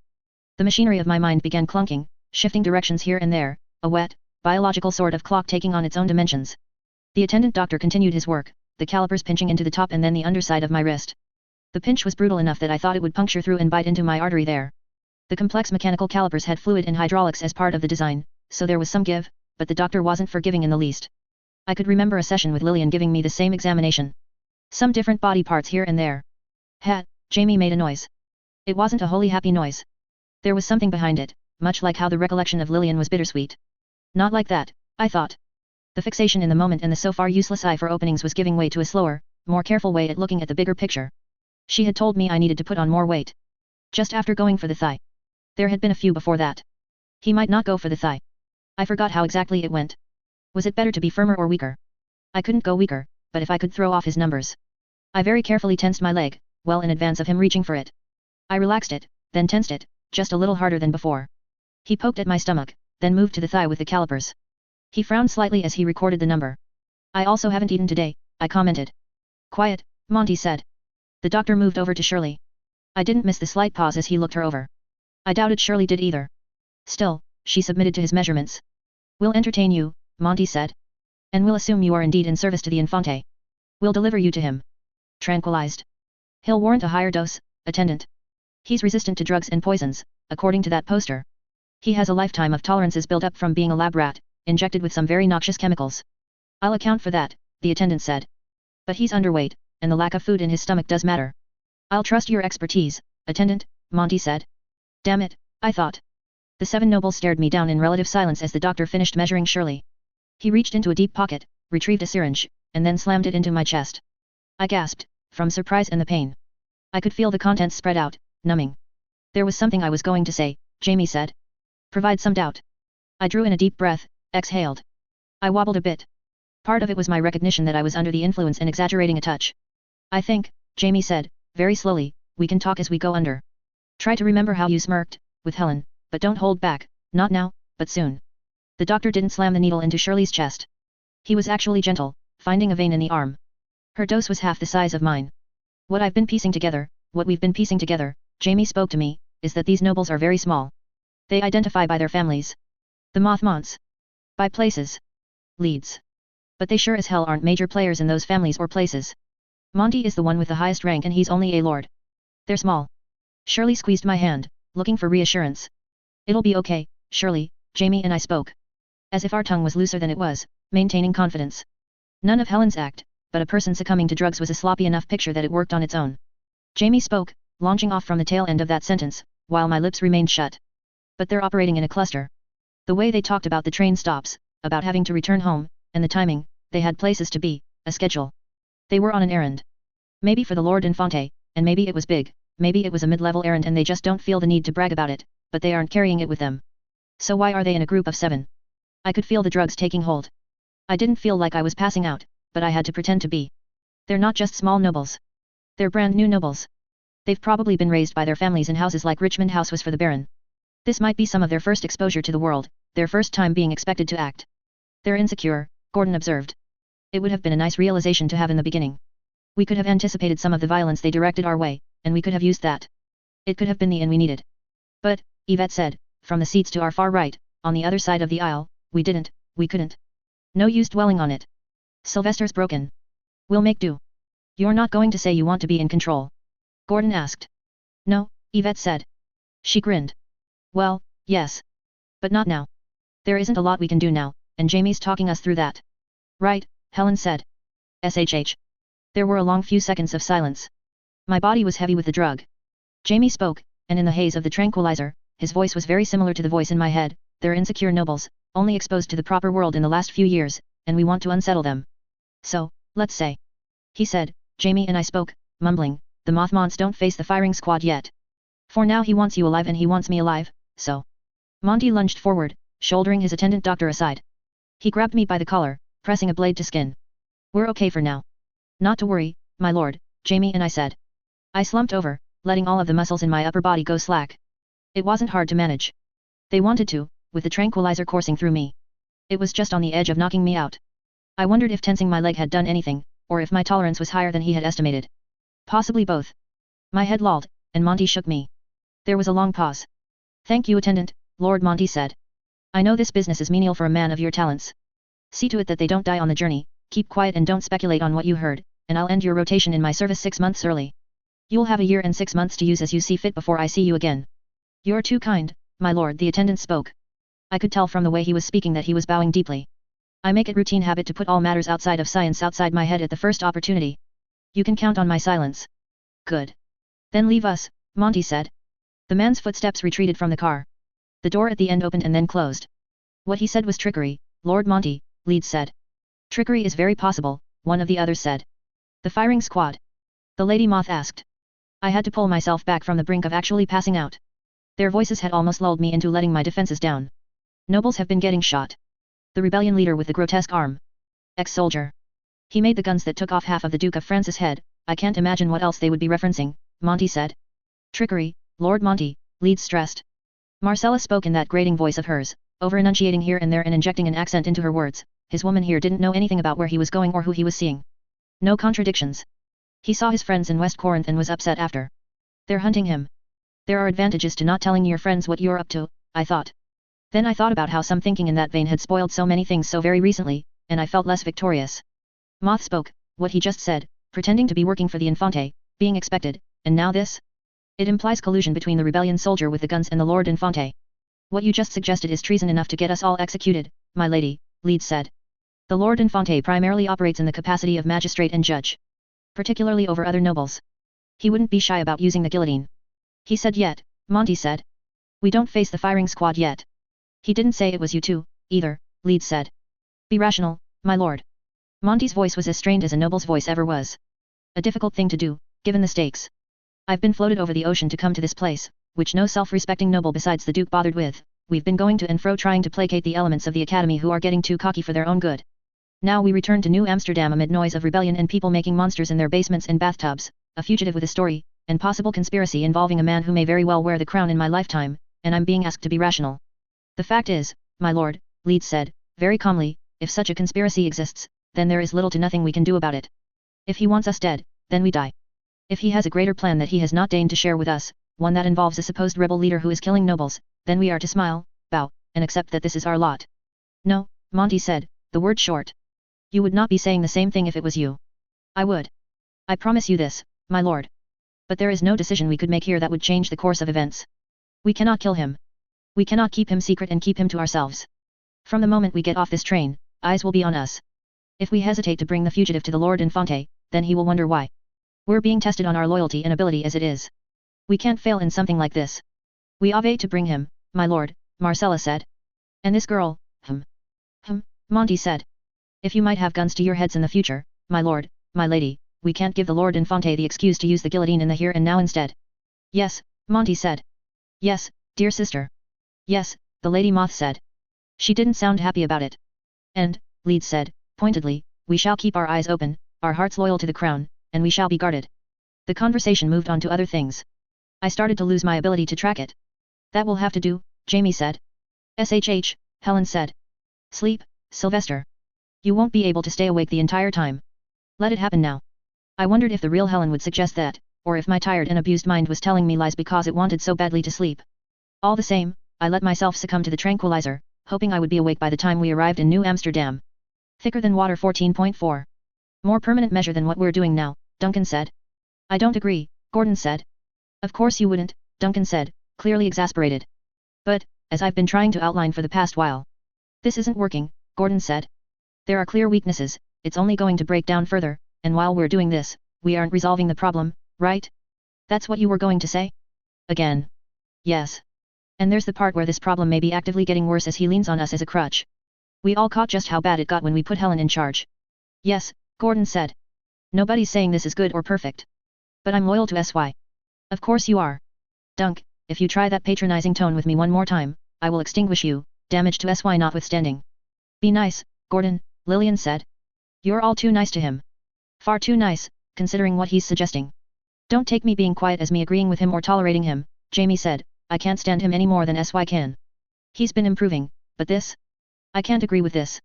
And I think I'm very well placed to comment on this. The fact is, Duncan said. Duncan, Gordon interrupted, voice firm. Stop repeating yourself. Say something different, if you're going to say anything at all. Is that your way of telling me to shut up? My polite way, Gordon said. Fine. I'll say something new. Remember the rule? I wasn't there for it, but Lillian or Mary would have probably told me. One lamb can't sacrifice themselves for another lamb. Because that's not fair. But one lamb can sacrifice themselves for two or more lambs, if the situation is dire. We're not lambs, silly, Helen said. We're aspects of SY, wrapped up in figments of memory. And, Jamie said, even if we were real, which we're not, the rule doesn't allow for one of the two to make the call for sacrifice on behalf of another. If Sylvester and Mary's lives were at stake, it would never be okay for Sylvester to decide to sacrifice me for the two of them. I would, if there were absolutely no way out of the situation, of course, as would most of us. I saw how you looked at me when you said that last bit, Duncan said. Yes. That was intentional. I would, but it would never be okay for someone to decide to sacrifice me for their sake and the sake of someone else. Okay, then, Duncan said. Then I'll rephrase. Sylvester is self-destructing. He don't get out of your seat, Gordon. I'm not repeating myself. I'm saying that we're speeding haphazardly toward a situation where we all get extinguished, Sylvester included. So maybe, it's time to consider a more permanent solution than doing what we're doing. I half agree with you, Yvette said. She paused. More than half agree. You aren't the only one, I don't think, Duncan said. Going by the eye contact I've had from some people, new recruits and veteran lamb alike, I'd guess almost half of the group agree with me or are torn, and are not wanting to rock the boat by joining their voices to mine, or to yours. He's awake, you know, Ashton said. He has been for 2 minutes, pretending to be asleep, while he gets over the effects of the tranquilizer. I opened my eyes. I watched as the lambs stirred, each one settling down, as if they'd been slouching or lying down or standing in the aisle before, but now were finding seats, ready to get down to business. Lillian and the new Jamie, who had turned around to face the discussion, settled into their seats with their backs to me. Duncan met my eyes for a moment, then turned to stare out the window, saying something under his breath to Ashton. I hope you're rested, Gordon said. I blinked a few times, getting a sense of the surroundings. We had stopped, and Leeds was once again sitting across from me, with the lady moth in the seat next to me, keeping me from the aisle. The window to my left was sealed. Jamie, Gordon, and Helen occupied the empty seats nearest me. Yvette stood on the seat behind Leeds, peering over top of it. The window outside suggested we had arrived in New Amsterdam. I could see the tall buildings, but from my seat, I couldn't crane my head to see how tall they really were. I took stock of them, the emotions, the clear distress that followed from the debate with Duncan, then looked across the aisle at Duncan once again. "SY," Gordon warned. Not that I was in a position to do anything. My body was sluggish, and the noble was fast. The sword point touched the hollow of my collarbone. "You've somehow managed to seem concerned about something that isn't us," Lord Leeds said. Jamie was already in the seat next to me. He and I took a moment to adjust, then offered Leeds a small smile by way of response. As I moved my head, I felt something strange. I swallowed hard, testing. "We fixed your throat," he said. "Our doctors did." I didn't let my expression change any. He didn't react, didn't offer me any tell. He simply moved the sword, giving me 3 feather-light taps on the underside of my chin with the blade. Bidding me to stand. I did. "Marcella," Moth said, as she rose from her seat, "watch this one." Indicating Shirley. "Shit flows downhill," I thought. "Keep up," Leeds said, as we approached the door of the train car. The scene was akin to a dark mirror. The nobles gathered at the end of one train car, in the covered space between cars, and in the next car, where the doctors were. Several doctors filed through, filling the space between nobles, who spaced themselves out a fair amount. There was a surprising degree of positioning, and the dark mirror was one that put the nobles in stark contrast to the lambs. Everything was deliberate, where the positioning was so fluid with the lambs. For us, it had always been something we naturally did. Once we got to know each other and things became second nature, we would take up positions as the situation warranted, as comfort levels and skills in different fields dictated. For the nobles, it felt mechanical, even as they did something very similar. Everyone had a place they belonged, ordered by hierarchy. They were, as far as I was aware, more similar to one another than individually specialized, and that informed how they moved, where they stood, and the order they fell into. There were other parts. The lambs had never been tall. Even when Gordon had died, he'd been approaching his later teens, he inevitably would have been tall when full grown, and he'd only been just a little shorter than the average man at that point. That was another contrast. The lambs blended in. These nobles did not. They never would. With a noble on either side of me, Leeds with his sword point touching me between the shoulder blades, we walked down the ramp that had been attached to the train, down to the train platform, and took our first steps into New Amsterdam. Doctors quickly opened up tall umbrellas and stood beside their nobles, shielding them from the rain. I was left with no umbrellas to shelter me, and the downpour soaked me through in a matter of seconds. I turned my eyes skyward and let the water wash over me. So many hours in the train without washing had left me dry, restless, and itchy. In this, I felt more like myself.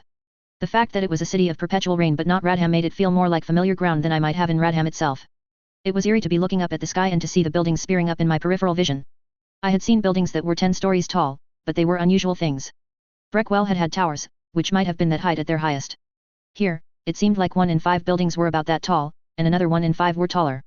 All of the individual spires that reached up in this manner made me think of the tines of an actual crown. With the rain pounding down and the spires reaching upward, I felt an immense pressure, and there was something that felt like home in that, too. The details captivated. Everywhere I looked, I could see things. Academy created life crawled on the outside of buildings, trimming branches and cleaning windows. I could see buildings that were fascinating, because of the styles of architecture that I'd never seen before, because of the styles and building features that had no rightful place in the crown jewel of the crown states. Buildings that looked like they had been half demolished, and had churches rise proud out of the ruined stumps. Churches. I'd been warned, I'd heard tales, and seeing that anachronism in all its stone and stained glass still startled me. I saw buildings that had biological reinforcement, which was hardly anything new, but the reinforcement was meat. Spires of meat and stone that breathed. Spires with bridges connecting them. Castle features grew here and there like tumors on proud buildings, haphazardly thrown on. I could see what I suspected were individual academies at various points in the cityscape, nearly hidden by the forest of tall buildings. Everywhere I looked, there was crowd, but it was a messy, dark, jagged sort of crowd, the edges made ragged by the addition of countless works and experiments. Everything about it surged, was growing, was alive, striving to break new ground. I'd seen this before. I'd seen the aftermath of that, too. Drawing the analogy and then trying to wrap my head around this took my breath away. It felt like home and it felt like an alien world, and that might have been because it had everything.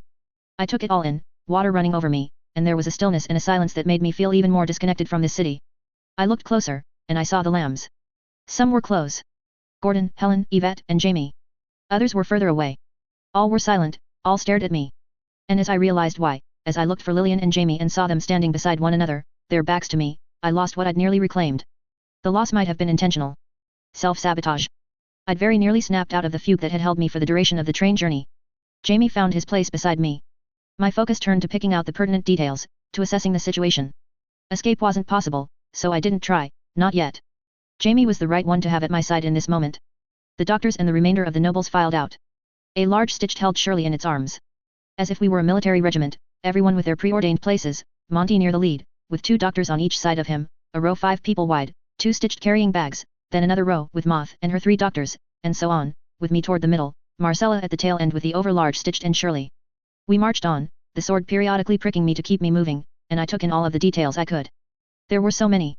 The faces in the crowd as they bowed and curtsied en masse, when the nobles could only see the tops and backs of their heads, but I was short enough to see the faces beneath, staring, stricken with awe and fear. People as far as a city block away moved to clear a path and bend the knee. Ahead of me, I saw a noble peering over the crowd with a predatory eye. He hadn't spoken during the journey, except to add his voice to the discussion of what to do with me, out of earshot. His hair was long and dark and flowed out from beneath a brimmed hat. He wore a vest made out of what looked like spun gold cloth, which matched the band on his hat brim. He walked at a leisurely pace, and he didn't slow as he reached out. He touched the face of someone in the crowd. With 3 long fingers touching one side of a young woman's chin, he drew her forward. She stumbled but he didn't let his fingers fall away.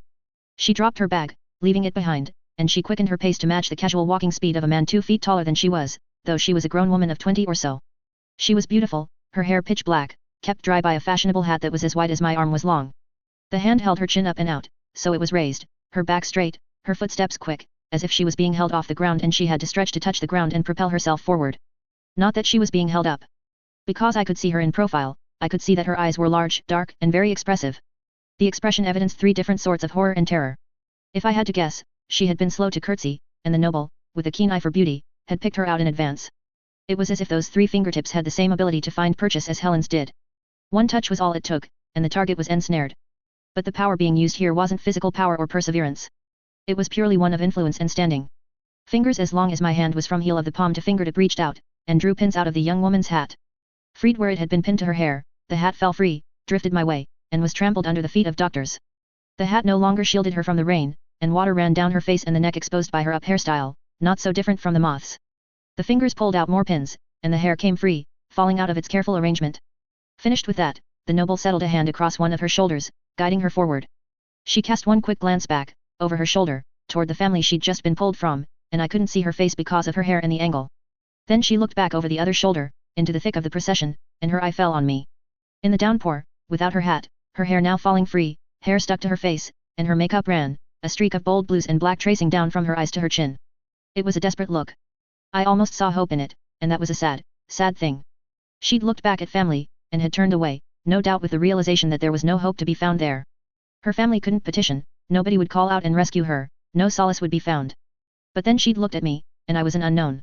We feared the unknown because fear dwelled in the gaps, but she'd reached a point where her world had been turned upside down in an instant, and in a world that was only fear and silent terror, the unknown potentially held saviors, just as it once potentially held monsters. Even if the potential savior took the appearance of a rain-drenched boy 4 or 5 years her junior who walked with a sword pressed to his back. We ignored the quarantine tents. By the time we had put the station and the surrounding space behind us and reached the road, all traffic had stopped and parked. People on both sides of the street bowed. The nobles had brought a patch of stillness to the city that seemed so much like a pot that had boiled over. A line of carriages extended down one side of the street, parked, and the crowd and other parked vehicles kept me from seeing where the line started and ended. 6 people climbed into each carriage. With so many nobles and so many doctors, the stitched, Shirley, me, and the dark-eyed woman, the carriages filled up faster than seemed reasonable. Every third carriage or so pulled out onto the road and started on its way with no passengers at all. Guards at the nearby buildings. If they're trying to maintain control over the city, then they've established this as a point to protect. It's likely impossible to get into any of the nearby buildings without getting past squadrons of armed men and countless checks, Gordon observed. They established a routine, Helen observed. This trick with the carriages is something usual for them. Helen's speaking made me think about food, which made my stomach gurgle. Nobody commented. The noble in gold, the woman with the dark eyes, 2 academy doctors, Leeds, and I climbed into a single carriage. I sat between Leeds and the noble in gold, facing the other 3. You seem to be my designated jailer, my lord, Jamie, and I observed, to Leeds. I'll gladly be your designated executioner, he said. Quiet. We fell quiet. Sitting 1 seat to the left and across from us, the woman with the dark eyes stared at her feet. Tears ran down her cheeks. What's your name? The noble in gold asked, his voice soft. The deeper speech sounds had a warm burr to them, rough in a way that evoked images of someone older than he was, or similar to the voices of those from regions of crown territory that had once spoken more guttural languages. I had little doubt, hearing it, that it was a burr that had been designed, trained. Am mine, my lord? Yes. Therese, my lord. Therese. Good. Are you of high birth, Therese? A respected family line, the noble asked. My lord, my father is a banker. He works hard, he earns a good living, and he left me wanting for nothing, but he did so by working as hard as he did. Not of a respected line, then, no. No, my lord, but we routinely socialize with those who are. He stared at her, intent, and she was diminished in the process, like a flower might crumple and wilt as a flame drew close. I could tell that she was doing her utmost to avoid sobbing or sheer hysteria. I will make you into an aristocrat, the noble decided. My lord? I don't understand. You'll receive enough of a sum that you'll never have to work again, and your children and your children's children will be cared for solely on the interest that this sum generates. You'll need servants. A manor. Do you prefer older buildings or newer ones? I don't understand, my lords, I don't know what's happening. Her emotions were on the verge of spilling over. She'd found a way to resign herself to her fate, and keep the emotions more or less restrained, but now that this was being offered to her, it looked very much like she might lose her mind. Miss Therese, Jamie, and I said, careful to address her as we might a young aristocrat. Leeds' sword moved closer to my throat. We continued, acknowledging the warning and proceeding with care. I would recommend you play along. I'd nearly said we. Play, she asked. She looked at me, stunned. Then, as if a belated thought process finished, she seemed to realize I had her best interests at heart. She wasn't adrift, she wasn't isolated. Her hope wasn't ill-founded. I prefer older buildings, my lord, she said. We'll find you one that costs what someone like your father wouldn't make in a lifetime. The staff I provide you will counsel and follow your every whim in decorating the place. You'll need 3 charity projects at a minimum, to discuss with other aristocratic women of your standing, the noble said. Yes, my lord, she said. Her eyes flicked back to me. What interests you? Think of one, quick. Or I shall think you're dull. You do not want him to think you're dull, Leeds spoke. Following so soon after the behotted noble's pronouncement, it was a 1-2 punch, something to keep her off balance. A test of more than just quickness of the mind. My lord, she said, and she stopped. For a long instant, I thought she would stumble. Then I saw a light in her eyes. The welfare of clones, my lord. That is one I have never heard of before, he said. He smiled, his voice still warm as he instructed her, tell me of it. My friend commented on it once, and it stuck with me, she said. She still looked bewildered, but talking on this topic seemed to center her. Clones are grown and raised to perform menial work. Stitching carpets and clothing in factories where they sit in row and column with others like them. The law doesn't protect them, but says that they are not actually human, because they are not of woman born. The law, in this instance, favors the corporations, which fund the city, which funds the law, you see, the noble said. That sounds like a wonderful pursuit. If you paint it as something that troubles children or childlike things, you could romanticize it. In fact, I would see little trouble in giving you my backing for this task. You could achieve real change, a footnote in history, but, even so, that isn't to be understated. Yes, my lord. I would, be honored. I still don't understand. Beside me, Jamie sighed heavily. I remained still.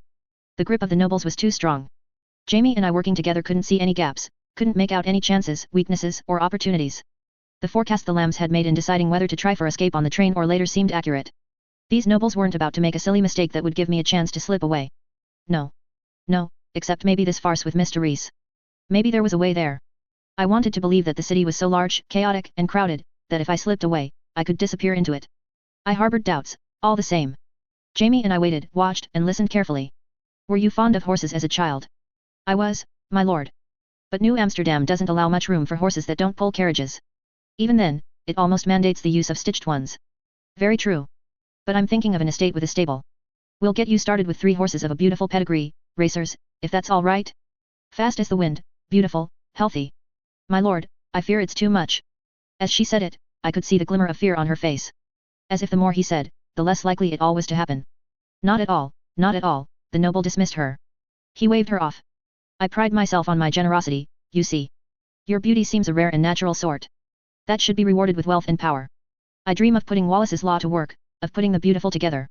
Survival of the powerful, but in this era, it is beauty and brilliance that offer real power, once circumstance is stripped away, yes. Hesitantly, she nodded. Yes, my lord. I think I see. Your family will be brought to you. I saw your tearful look back at them. The love was evident, you for them and them for you. They'll be treated nearly as kindly as you will be. Yes. Yes. Thank you, my lord, she said. There were tears down her cheeks, now. I didn't judge them as tears of sadness, tears of fear, or tears of happiness. Not one emotion alone. The emotional cup was simply running over. You'll need clothes. I'll have the finest tailor in the city whip a wardrobe up. Etiquette lessons, so you don't have to worry about any embarrassing faux pas or what fork to use. Though you did say your father had raised you in good company. Yes, my lord, she said, smiling, still with tears streaming down her eyes. I would welcome refreshers, should you suggest them, but I think I could comport myself, given the need. And there will be need. But that's good, the noble said. That's good. We can dispense with that. I have a good eye, yes? I can pick them out, just like that. He was talking to Leeds. You can, Lord Bon. Lord Bon raised a finger, as if something had struck him. Medical care. A doctor to look after you. So that beauty remains fresh. I know just the doctor. Dr. Bath, your colleague, her name, the one from the academy in Hanover State? She was talented, nearly good enough to be my doctor, when I was looking for a replacement for Joseph. You're thinking of Betty, my lord, the noble's doctor said. Betty. Just right. Mr. Reese, will enlist Betty. Head to toe care. Tear just about everything out. All of the fiddly organs, vitals, eyes, eardrum, inner ear, tongue, vocal cords. We'll get you sorted out. Engineered replacements.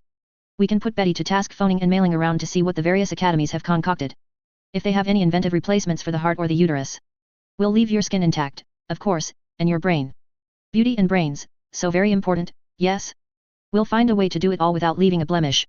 The tears had come to a stop in the midst of the monologue. Her mouth worked, but her voice didn't. Your family will be with you every day up until you decide on a husband for yourself, I'll have to insist on that, but it would be unfair to ask Betty to divide her attentions. You and you alone will get to be special, as the matriarch of a new aristocratic family in one of the proudest and most distinguished cities on this planet. She hunched forward, staring down at the floor of the carriage, leaning heavily on her knees. I saw her rock a bit. I met Jamie's eyes briefly. Teresa, Jamie, and I said. Manners, fugitive. You're addressing an aristocrat, Lord Bon said. We thought that final word would be the breaking point. It wasn't. She was trying so dearly to hold it together. I would like to hold your hair back, if I may. Jamie and I asked. There was no response at first. Then a faint nod. Leeds moved the sword out of my way as I leaned forward and to my left in my seat, reaching out and over. My hands combed through her hair, gathering it up and pulling it out of the way. She brought her hands to her mouth. They couldn't block what came any more than an arrangement of planks could bar a flood. They tried, but what didn't come out of the mouth came out of one nostril, and then she gave up. The cup of emotion had run over again, but they were heavier, uglier emotions. Nothing so clear as tears. I am so very fond of my dolls, the Lord Bon said, ignoring the snorts and coughing from his doll. I know, Lord Bon, Leeds replied. I reached for a pocket, and a hand seized my wrist, hard. Lord Bon's handkerchief, Jamie, and I said. He held my wrist firm and searched my pocket himself. He withdrew the handkerchief and offered it to me. We dabbed at her nose, then one corner of her mouth. It would be a mercy to kill her here and now, Yvette said. I couldn't see her, the carriage was too crowded for the lambs proper to fit within, but I heard her voice, and I heard the sentiment. Consequences be damned. Jamie asked. We would die. It might well be worth it, she said. I dabbed. We dabbed. The worst of it had been wiped away, but our ministration was more to offer comfort and caring than to clean, at this stage. I have to ask, Jamie said, are you suggesting this because you care? Stressing that you've never evidenced real compassion before. I can't grow. Or are you suggesting, Jamie asked, firm, because you want to throw us heedlessly into something reckless, something that will get Sylvester hurt or killed? Ah. You got me, clear as day, transfixed through the heart, I'm foiled. Be serious. This is serious, Jamie said. Yvette appeared, wedged between Therese and one of the doctors, leaning forward to match Jamie's position, where Jamie sat between me and Leeds. She'd aged down to match Jamie. Doing nothing, she said, waiting and biding our time, it's not going to get us out of this. At the very least, give up the seat. To you. To anyone. There's no escape, Jamie said, not from this. Not from this many nobles. The situation we're going into, we need to face it armed with as much information as we can. So what we're going to do is we're going to sit, we're going to watch, listen, and gather what we can so we're equipped to act if and when there's a moment. And if there isn't. The arguing of the two overlapped with what Bon was saying to Leeds, color code my dolls. I was thinking Blue, perhaps, with the black hair, but then I think of her passion, the clones that need rights and salvation. There is so much we could do with that. I'll have to get out a book of flowers, and find out if there's anything that inspires me. Perhaps, Leeds said. He was only entertaining his peer at this point, not truly listening. I closed my eyes, letting everything wash over me. The sound was one of a snapping branch, the whoosh of an aborted breath, then a violent skittering sound. All conversation stopped. Eyes turned to the object that rolled across the floor. A dense metal center, with spines of metal extending out in all directions. Fine wire extended between each spine. Altogether, it looked like the upper half of an umbrella. The carriage came to a stop. I heard screams outside. Then, in short succession, two more splintering sounds. These were regular bullets, powerful ones capable of punching past a handspan's width of wood and still flying true enough for the bullets to embed in the floor or opposite door of the carriage. No, Bond said. As the next barge opened, that deep thinking, pattern-seeking part of my brain that was currently reaching out for Jamie kept count. I wondered if each volley would be twice as numerous as the last. But as bullets punched into the carriage, and I tracked the sound, they added up well past 4, up to 6, then 7. 2 or 3 more struck, ambiguous in how they came at once, so the part of my brain that was keeping count tried to count the sounds, and lost track of the numbers. Bond threw his head to the left, violently, cracking it against the metal-reinforced door frame.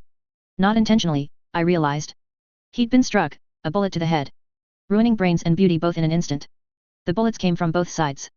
There was no running, no escaping. Getting low to take cover would have been mad, because the bullets were coming down at diagonals. A doctor caught one of the expanding bullets, which had already partially opened as it plunged through the outside of the wagon, with the bladed metal sinking into his thigh before opening the rest of the way. Jamie and I watched as Therese jumped and flinched. She had already reached the breaking point, and this was too much. As the hail of bullets struck at the carriage, half of the bullets getting lost in the deep wood of the carriage exterior, we calmly reached out and placed my hands over Therese's ears. It did nothing for the feeling of the impacts, but we saw her shut her eyes, we felt her hands press over my hands, adding her strength to mine as if she could make us press hard enough to shut out all of the noise. An expanding bullet grazed me and opened late. The bullets had stopped coming from the right side of the carriage. Leeds noticed a moment after we did. He looked at me, then reached for the door, hauling it open, stepping outside and disappearing from sight. His doctors were right behind him. We waited, watching, noticed a pause of sorts in the barrage, and then shifted my hands away from Therese's ears. We took her hand, and dragged her behind me. She was bigger and stronger than me, but she came willingly, looking back only to stare at the body of the Lord Bon. We left that dark, enclosed space of the carriage, and stepped out onto the street, our backs pressed to the side of the carriage for cover. Panic. A crowd fled. Authorities approached. Doctors were out and trying to give care. One caught a bullet as Jamie and I watched. This wasn't the entire convoy. It was one segment. 5 carriages, black and otherwise nondescript, but built sturdy. We'd been targeted, and we'd been targeted by people who knew what they were doing. Therese, I said. She looked at me. One of her hands was clasped to her upper arm, which was bleeding badly. A bullet had gone through and through. We bent over, picked up one of the expanding bullets, and used it to saw at the fabric of her sleeve. You're going to run. Go find your family. Get your father. Leave the city. If he works at a bank, it might be a good idea to embezzle funds. Gather as much as you can, get everyone you want to see again, bring them and run. Cut all ties to this life. You have been given a second chance. We'd removed the sleeve and reduced it to cloth strips. We packed up and bound her wound as best as we were able. My experience from Tineware was coming in handy. My hands knew how to do this. Come with me, she said. They called you a fugitive. I thought of Shirley. They'll kill her out of spite, Gordon said. If she wasn't killed in the barrage. I agree, Yvette said. It's how they operate. I can't help but notice she's recommending the plan, again, that brings the highest chance of you getting murdered, Jamie said. Without Shirley, I don't think SY will last very long, Helen said, her voice soft, nearly drowned out. I didn't know where she was. The rate of shots slowed to a near stop. I peeked around the back of the carriage. Like a living organism, the city had produced countermeasures to that which threatened it. They moved like wolves might, as pack animals, with loping, lunging movements, strength, and ferocity, but they did it along the sides of buildings, headless things that were simply 4 spindly limbs with webbings of meat and muscle connecting them. Jamie and I counted 20. An automatic, pre-prepared response to the snipers. Can't, Jamie and I said. I have someone else to save. She hugged her arms to her body. I saw her close her eyes, and imagined she was summoning up the courage to bolt. Thank you, Therese said. Thank you for your gentleness, in such a trying time. I felt a knee-jerk reaction. I wanted to reject it, clearly, without question. To spit at that kindness, somehow. It was an old feeling, nostalgic in a bad way. I was reminded of Lacey. I thought of how I had reacted when she'd been the one to show gentleness. Now I was in that role. I swallowed hard, and, grasping, I blamed Jamie. It was him who had taken the action, who had noticed and held her hair and offered the handkerchief, who had told her to escape. Thank you, Jamie, and I said, though if I'd been able to let him use my lips without owning any of it, I would have. You should go. Run. I injected enough force into that last word that it gave her the impetus to act. She ran. The lambs were so scattered. It was hard to track them all. I could look places, see the dying horse, with Abby kneeling next to it. Emmett, standing atop a wagon, staring in the direction of the shooters. I saw Mary, taking note of all the guns. Jamie was right next to me, but in the chaos I couldn't leverage him. I looked for Gordon, instead. For Helen. Gordon was standing guard near Leeds, watching the noble. Leeds had been shot. He'd dropped to one knee by the nose of the next carriage over. An expanding bullet. It had torn into his hip, burrowing into the hollow of his pelvic bone. He was working methodically to extract it. As he saw my approach, he reached for his sword. The Infante is expecting us, I said. I didn't bother correcting us to me. This is really very inconvenient, my lord. He looked at me curiously, and in his pain and agony, his expression betrayed more than it had in all our prior discussion. Confoundment. The word was Jamie's suggestion. But it was Gordon who I tapped into, as I saw that weakness. Get my doctors, then, Leeds told me. Out of pain, or perhaps concern for how close the barbs of the expanding bullet were to something vital, Leeds looked down. We looked left, looked right, assessed the situation. That done, Gordon and I lunged forward, kicking with all of our strength. The core of his body weakened by the injury, the noble didn't quite have what he needed to stay upright. He sprawled, falling to one side, his hand embedded in his wound, forcing him to catch himself with one elbow. Brat, he spat the word. He reached for his sword with his other hand. A bullet caught him at the base of the skull, expanding on impact, doing horrific damage in the process. His lips peeled back as tooth, tongue, and mangled flesh unfolded in front of his mouth, in the midst of a violent and very thick spray of blood. Gordon and I didn't worry about staying under cover or the possibility of incoming fire. We looked in the direction the shot had come from, and saw it being overrun by the wall-crawling pincer wolves, a pack of them plunging into a single window to attack what lay within. Whoever it was, they'd waited, taken their time, and made their shot count. Is that a noble sacrifice? Gordon asked. He looked down at the ruined body, and shot me a mean smirk. Something like that, I said, mumbling. I checked the carriage, then skipped the next, because it was the carriage we'd been in. I didn't worry about getting shot. The shooters weren't being indiscriminate anymore. The ones who were still there, if there were any, were doing what Leeds' killer had done, waiting and making sure, because they knew full well what price they were paying. I checked the third carriage, and found doctors huddled inside. Two were holding a carriage door that had torn free up against the wall, as an added barrier. Would be nice if there was a way to set fire to the carriage and keep them from getting out, Gordon observed. Or something in that vein. Would be nice, I thought. I left the group behind. The fourth carriage. Marcella was there, with one of the huge stitched. The other had been shot. Another noble I couldn't name was lying on the ground, dead.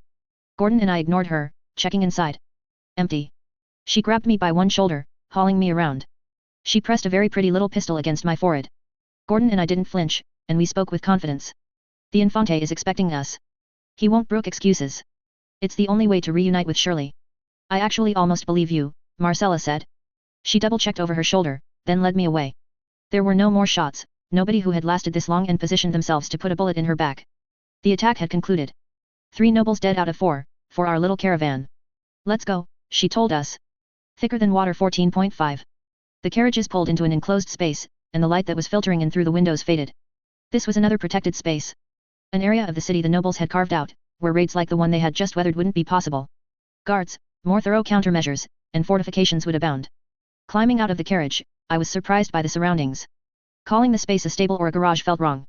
The ceiling arched, and there was space enough for 20 carriages and their stitched horses, with a wide path that a small parade could have passed down, running through the middle. Said path was paved with stones, and rose up in a series of stairs that led into the building proper. To the left and right of the stairs were arches, with stairs leading down into an unlit space. But the reinforcement of living flesh was prominent here. The walls had flesh-like growths, complete with circulatory systems, fatty tissue, and something respiratory. They kept time, with 1 pulse a second, for the parts that pulsed, but they also breathed, expanding over 5 seconds, then contracting.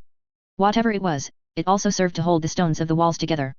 Artificial tubes as large around as my leg ran into spaces, feeding other fluids into the wall, and large arrangements of wires and metal rigging seemed to be set into the flesh, running down to the individual spaces where the stitched horses were. Jamie and I looked back at the carriage we'd just left, and we could see how the metal rigging was being connected to the horse by stitched with heavy, insulted gloves. I like this place, Helen said, admiring the walls. Agreed, Yvette said. Focus on the nobles, all of you, Gordon urged, his voice quiet. There's no hurry, Jamie said. Let them mourn. They won't be saying anything for a little while yet. We might as well assess our options and escape routes in the meantime. There could be clues you're missing while we're focused on a very neat station, Gordon said. Station worked, as a word to describe the space. The doctors had all piled into the third most intact carriage. Now they were administrating stitched and handling the care of the 3 bodies they had collected before we departed. The nobles, with Marcella joining them, were standing on the other side of the path that divided the station. Shirley was with them. People saw, Gordon said. In the heart of the city, people saw nobles die. The magnitude of that, even if 100 of Mauer's soldiers died to pull it off. I could see them saying it was worth it, for the sheer damage they just caused. Marcella didn't explain. The other nobles didn't ask. The 4 of them watched, expressions as still as stone, as the 3 bodies were placed on stretchers, the stitched carrying them. Doctors stayed by their dead nobles as the stretchers were carried out to Monty, Moth, the other noble, and Marcella.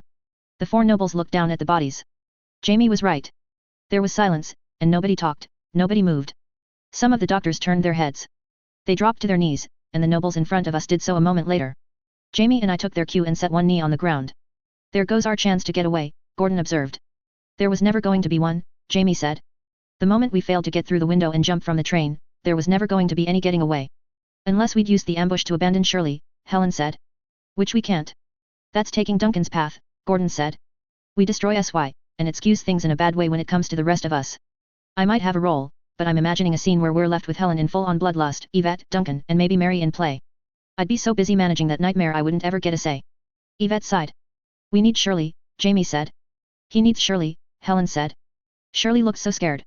She was kneeling, trying to bow lower than the Lady Moth without being prostrate. Shirley had her gaps in education, but she knew how to act around nobles. I wondered if her madam had ever trained the members of the house in the nuances of how to act around nobles, knowing that Tineware might one day play host to them. A bird took to the air above us. That added to what I was able to make out in my peripheral vision, allowing Jamie and I to place the new arrivals. The first was a young man, heavy, an ogre dressed up as a prince. He was 6 times as large as I was, sheer physicality, but with a beautiful face, and crisp clothing. His pants were tucked into socks, so they crumpled and puffed at the knee. Those socks, in turn, that came up to the top of utterly massive calves that looked like they might let him grind granite underfoot. He wore a dress shirt with suspenders and a belt. His hair was neatly parted to one side and slicked down. The slender woman next to him. I didn't like nobles, but I'd found something I liked about her when I'd first seen her. She did what the Lady Moth seemed so intent on doing, making herself into a physical and fashionable entity without going over the top, and she managed to sell herself as a noble without being ostentatious. A lot of that was how she moved, and her focus. Her hair was black, swept over to one side, and her clothes were black silk, leather belts, and a shoulder ornamentation that looked like a roost for the falcon. Her hand on that same side was clad in a stylized falconer's glove. The raptor that was flying around the station would be hers, then. The pair made their way down the stairs, leaving us kneeling, and approached the stitched, who had knelt while maintaining their hold on the stretchers. A noble said something under his breath, and the stitched all remained on the ground, 1 foot and 1 knee planted on the stone path, but they lifted the stretchers up for a better view. Thank you, the ogre said. The doctors stood. Heads still bowed, they gave instructions to the stitched. As a group, they split up to enter the tunnels on either side of the stairwell, disappearing into an apparently unlit abyss. Follow, the ogre said. The remaining doctors, nobles, Shirley, and I all followed the falconer and the ogre into the building proper. Veins and flesh held panels of glass as part of a greater skylight in the main hall of the building. I could see the layout. A castle, sprawling, with 3 of the taller buildings in the city sprouting from it, spearing toward the sky. At the top of those towers, another castle was poised, suspended between them. Who handles this? Jamie asked. I can do it, but... I could, Yvette said. No, Gordon said. I wouldn't be the best choice, Helen said. Sylvester likes the falconer though. If he wants to pursue her at all, practice his wiles, I could sit in. No, Gordon said, again, in a different tone. And I think it's left to me. Jamie's too set in deep thought, introspection, and he's not quick enough on the draw. No offense. None taken. I might rephrase that not quick on the draw part, though. Not because it bothers me, but because it's easily misunderstood. You're right. Noted. All right. Jamie fell back, joining the other lambs. We were faced with 6 nobles, their retinues, a great swathe of unfamiliar and hostile territory, and emotions were likely running high. Theirs and ours. Gordon had commented earlier on the situation, on the fact that they'd been hit in the heart of their territory. The problem was, as Gordon and I turned the situation over in my head, there weren't any weak points we could target that weren't also weak points for us. The insecurity of the nobles was just as likely to backfire on us and see us put to the sword. The presence of enemies in the city would make them more guarded, less likely to offer us a weak point. The falconer's bird, perched on her shoulder, watched us. It was half again as large as any bird of prey I'd seen, and Avis had once had some very large eagles. The bird of prey had a head of golden feathers, and a body of black ones. Its talons and beak were oil black, adding to the contrast. Modified. Possibly a chimera. Gordon and I assessed the thing, and judged that if we had to bolt, and if we couldn't close a door behind us, that thing would probably win in a fight. The entire building was dark stone, lit by light from outside, and biological growth reinforcing it, all of the same fleshy nature.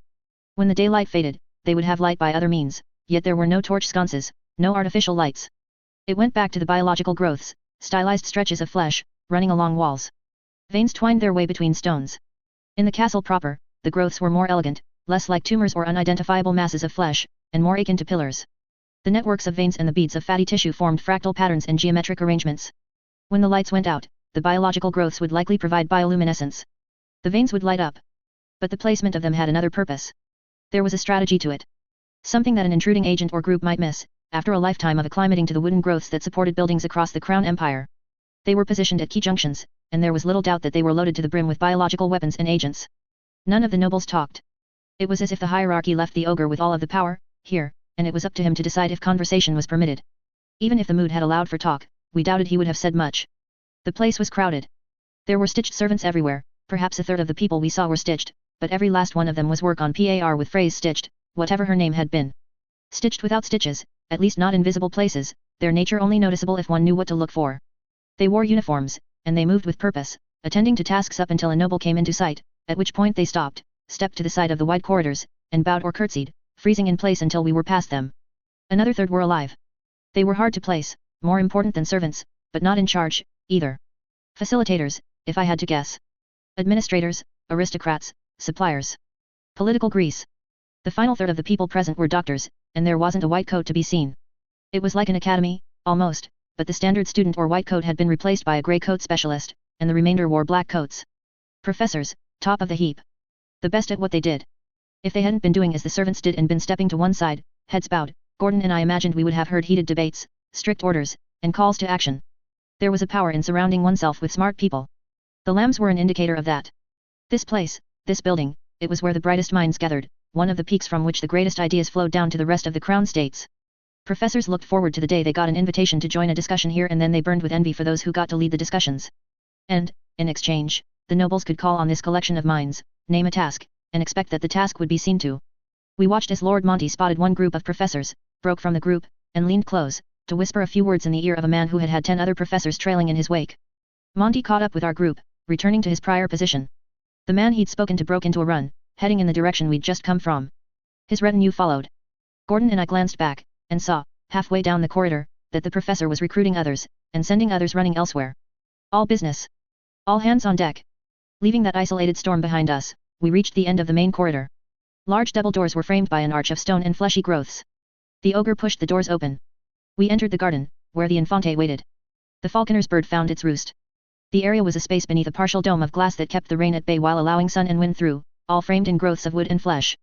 The paths and the walls of the architecture at the boundary of the space looked to be cut obsidian. The plant life had been cultivated to grow in shades of red, magenta and violet. The space, all in all, took up roughly as much property as the grounds of the Lambsbridge orphanage had. The red plants were eerie and ominous, in light of the plague that was sweeping across the Crown States. The Infante, with sprightly eyes and a frame that dwarfed even the ogre, wore only a ruffled collar and a simple black outfit. Sitting in a chair near him was the Duke of Francis. Intact, no damage, dressed as impressively as he'd ever been. But, as I looked, the sharpness was gone, the light absent. He moved his hands, placing one over the other in his lap, and the movement was slow. It hardly mattered at this stage. The concern was the Infante. The lie we'd told, and the danger we were in. Gordon and I raised up taller, confident, sure in ourselves. It had the added benefit of putting us in a slightly better position to run if we needed to run. Lords Jeremy, Richard, and Edmund, then, the Infante said, looking over the group. His voice was terribly deep, magnified by the acoustics of this open space, and it seemed even deeper because the plants and the surroundings should have dampened noise, instead of strengthening it. Yes, father, the ogre said. The falconer walked over to her bird. Are their corpses salvageable? No, father. They'll try, the bodies are only 30 minutes cold, but the damage is extensive. It's the new guns. Go to the labs, August. Don't interrupt the man, but talk to Jeremy's lead, the Infante said. He'll be upset, already thinking about leaving, if the revival isn't possible. If we don't catch him, he'll convince himself to leave by the finish of the mandatory 3 tries. We want to keep him. Yes, father, August said. Tell him that the Lady Charlotte needs an attending first. That's a move up for him. A fresh start. She was only just born. London, uncle, the falconer asked. My brother will owe me one, the Infante said. Sent off by some signal Gordon and I didn't see, August turned, striding past us and through the doors. We turned to look, and he gave us a nasty look with his small, dark eyes as he closed the doors behind him. I heard about the attack as it happened, the Infante said. I had some information about who it was, but no confirmation until just now. An unfortunate end to your first proper outing, and to theirs. Yes, Lord Infante, Monty said. My heart pounded. Every single one of the lambs was present, fixated on the Infante and on the other nobles around us. A simple choice of phrasing could utterly destroy us. I see you've brought me a present. Gordon and I bent low into a bow. Lord Infante. It is good to see you again. Setting the stage as best as we could. We were caught in a river. All we could do now was steer as best as we could, and hope we wouldn't be dashed on the rocks. A fugitive, Monty said. I'm well aware of who he is. Sylvester Lambsbridge. One of the lambs of Radham. Francis, you were intimately familiar with this one, were you not? Not good.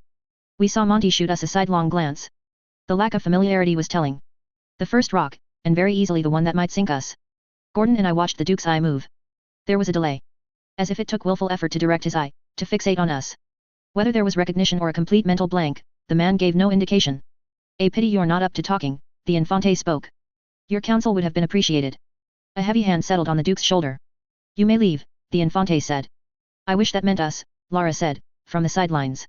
She stood near Lillian, who was leaning against a tree, arms folded, cross, her back to me. Lord Infante, Monty said, not budging from where he stood. Sylvester Lambsbridge told us that he was doing work for you.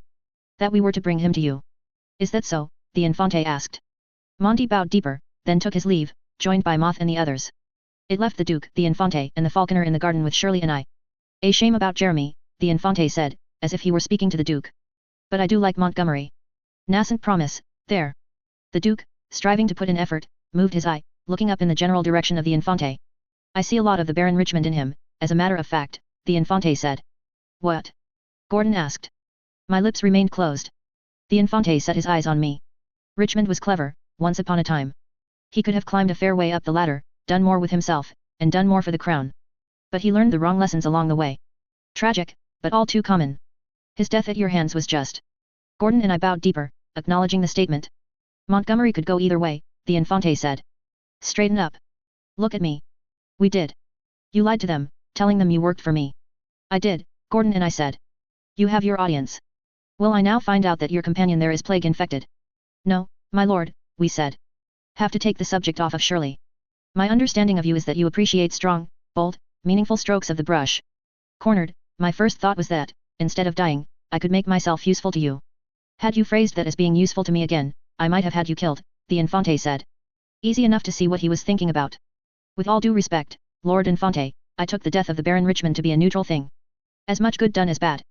The bad, unfortunately, being ours to bear, the Infante placed his other hand on the Duke's other shoulder as he said that, standing behind the man in the chair. He made the Duke look small.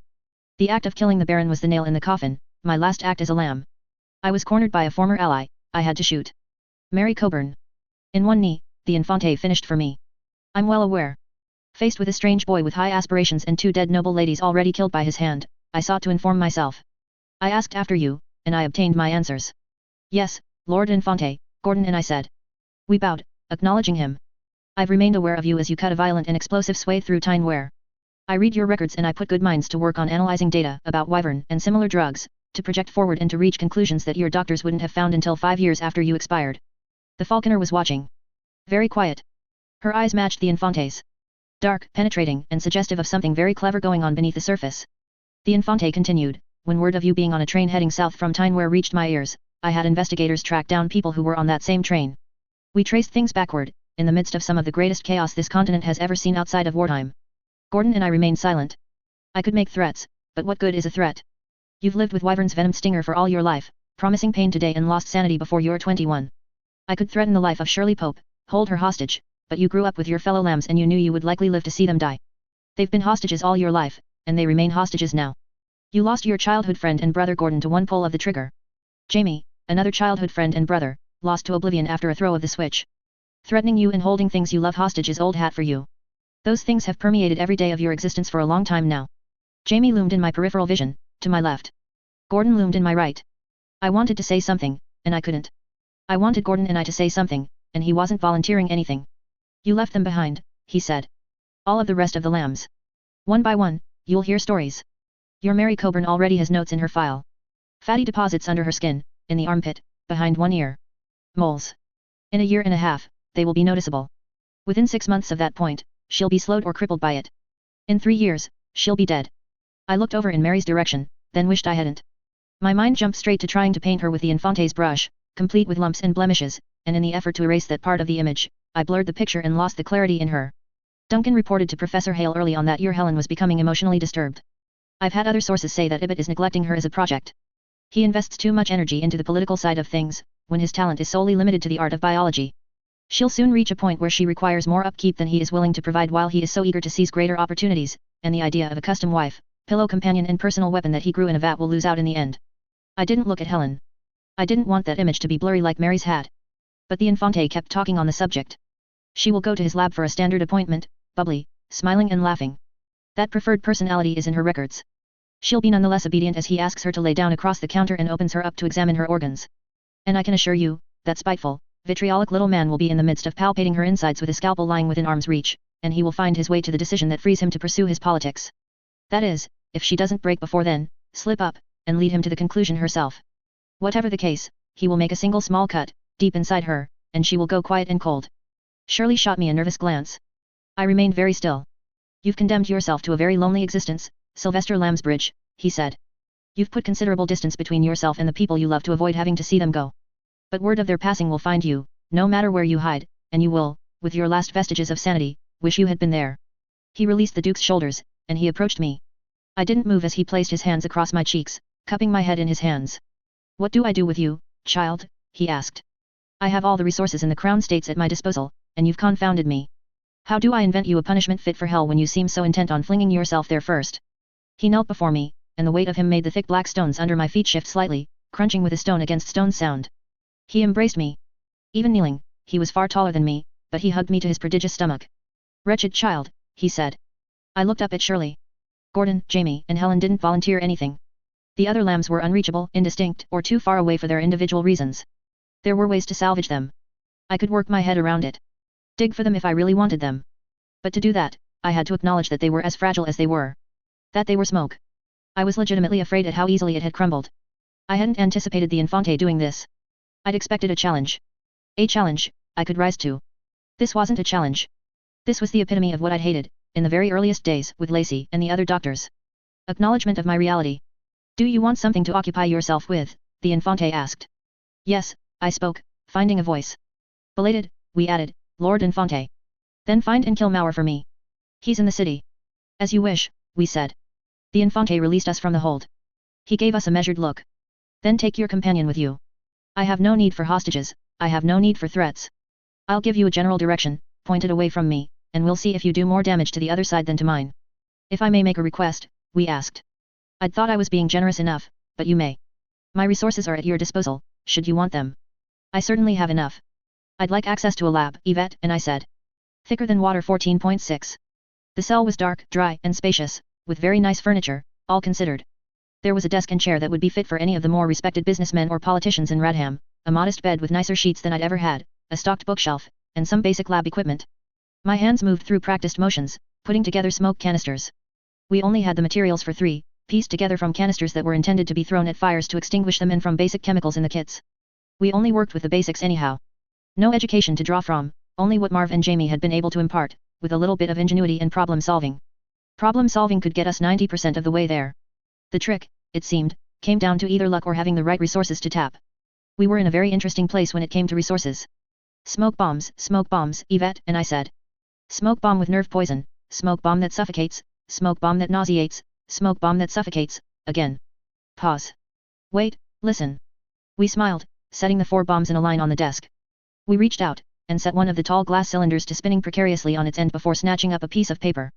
Do, we said, penning down the words. Get Mauer. Capture. Have a chat. Kill or deliver him. We reached out and stopped the wobbling canister from toppling over and falling to the floor in the process. See how much damage we can do to our enemies and to ourselves in the process. Wouldn't be Sylvester if we didn't get him hurt in the process, am I right? Only silence answered. Wyvern had originally been intended to help with learning language and other things that were so frequently shaped in childhood and then locked in.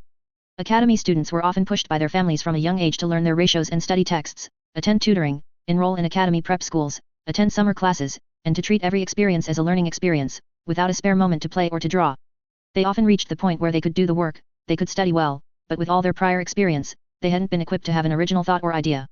When those students stumbled, if they'd curried enough favor, then that little green syringe would be dangled in front of their noses, with the promise that it would hurt more than anything the student had ever experienced, and it might give them the ability to cross the hurdle in front of them and revive parts of the brain that had atrophied in childhood. We knew there was another use that had come up before. Compulsive behaviors, habits, and surgeon's jag, when those actions that someone performed 1,000 times a day coupled with pressure to introduce a crippling compulsive twitch or jerk to the precise actions. Wyvern could soften the brain to allow the person to work out the mental wrinkles and knots. But it was a double-edged sword. Things that had worked before could so easily slide into that same domain. Tics, new habits, forming deep grooves with very mundane actions or roles that were only temporary. For most, it was one small dose to correct the major issue, then 2 or 3 doses more to steer back onto course, with the subject learning how to direct things and being very, very careful. Or, in cases like mine, the doses were ongoing for long periods of time, and the risk of the wrong things crystallizing in a bad way was minimal. Minimal wasn't non-existent, however. And Yvette and I had no idea if I was that much more susceptible to problems in this less stable state. Food, we noted, penning it down. Still haven't eaten. Need food. We snuck a glance at Helen, who was in the corner. She was Helen in the same way that a towel was a towel when it was soaking wet and wrung tight into a coil. There was hair on the head and there was skin and a long neck and a pretty dress, there were arms and there were legs, and they were all roughly in the right positions, but even though the figure stood still, things were twisted and stretched as if she was mid-movement, everything turned around and wrinkled in action and bent straight. Abstract, the distillation of the individual puzzle pieces that put a physical Helen together as a dream might provide in the midst of a flurry of chaotic events and impressions. But the prison cell was quiet, the flurry had stopped. Our Helen, silent and completely without a face. We couldn't let this crystallize. We couldn't fuss, let ourselves get upset, or give this moment any emotional resonance.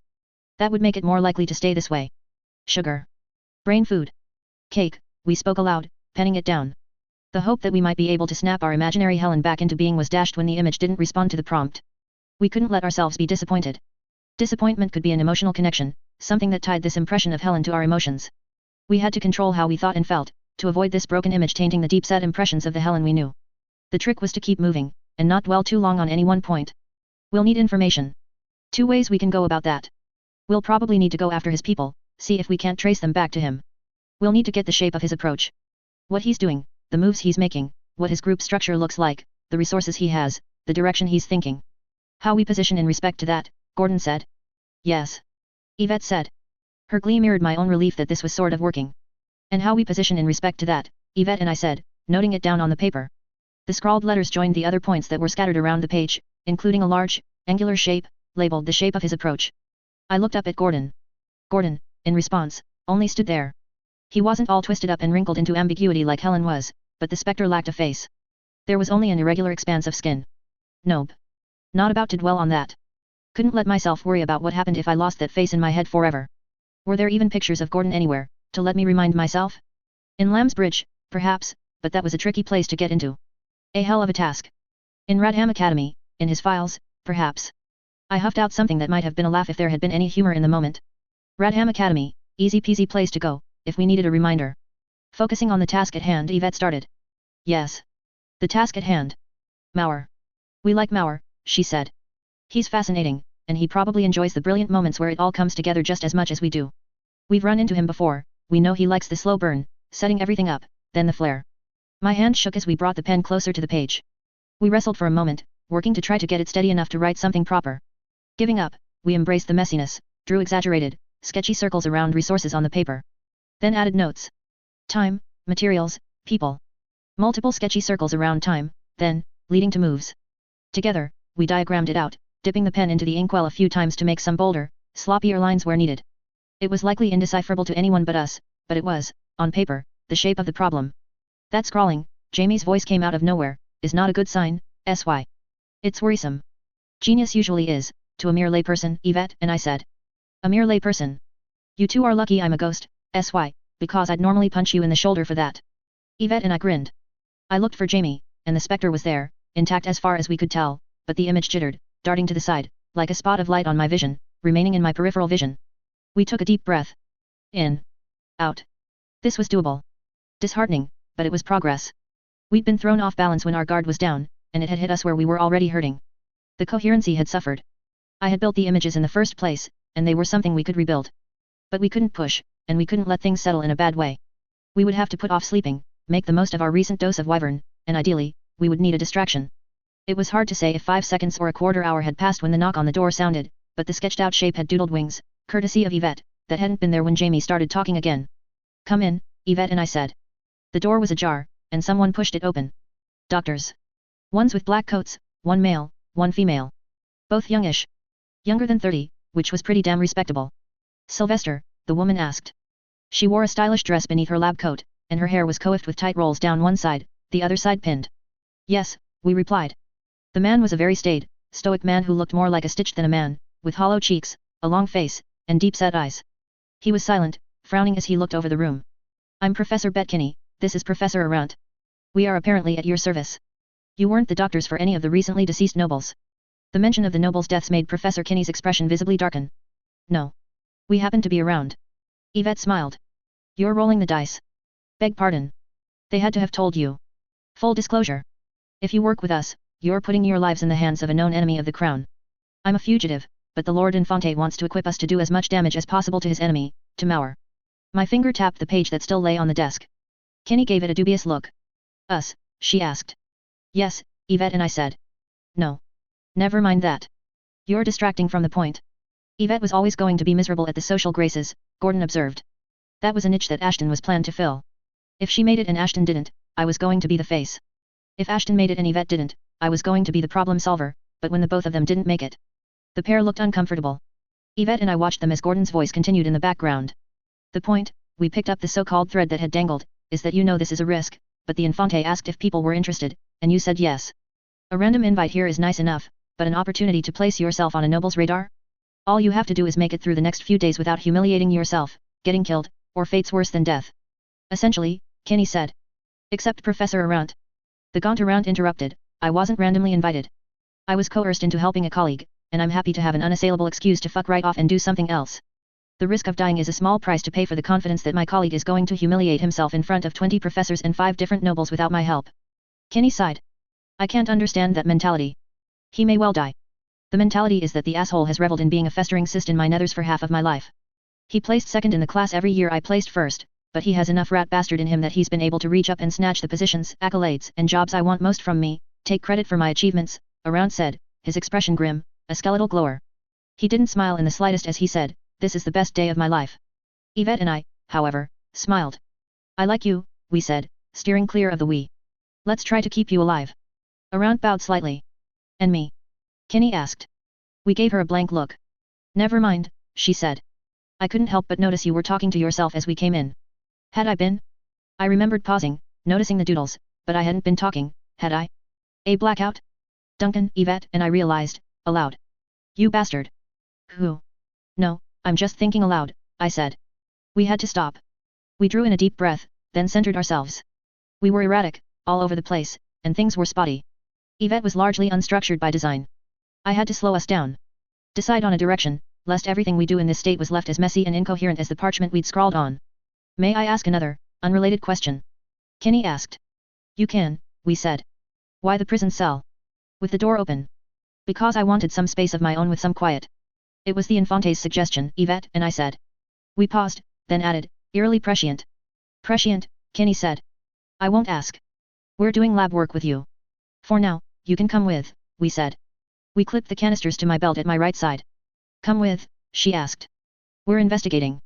But we're picking up my friend first," we said. We echoed August the Ogre as we spoke, voices firm, "Follow." It was fun to do that. "Beg pardon?" Kinney asked. "You may have the wrong idea if you think you can give me orders." We paused in the doorway, half turning. Arunt was the type to watch carefully before doing anything. His caution might well have been why his nemesis of a coworker had been able to snatch opportunities away from him, but it earned my respect here. "Follow," we said, with no subtlety, no grace, and no real manipulation that wasn't granted to us by the situation alone. "Or go and tell the Infante that you agreed to help and then decided you weren't willing to." With Jamie lurking in one corner of my eye, Gordon faceless, and a wrung-out Helen, Yvette, and I led the way out of the cell. The scene of the crime. Starting from the first concrete point, and seeing where it led us. It was the same area as the shooting. The area had been blocked off, leaving it empty of all people, and a firm academy presence had been set in place. Soldiers and academy experiments filled the area. Stitched with cleaning supplies were sloshing out buckets onto the street to help encourage the bits of bone and splinters of wood to find their way to the gutters and drains. It was dark, with overcast skies, but there were lights here and there, even in late afternoon, and there would be witnesses who were in the buildings and watching the entire process. It felt wasteful, this kind of presence being deployed to a place that Mauer wasn't going to strike at again. Shirley, Arant, Kinney, the Lambs, and I all entered one of the buildings and stepped into a lift. After a word from Arant, a team of stitched atop the lift began hauling on the pulley system, raising us up floor by floor. We could smell the faint ozone wafting off of them. This is intimidating, Shirley said. And I'm not sure I like the height, and the empty space beneath our feet. You were never in the tall buildings near the theaters?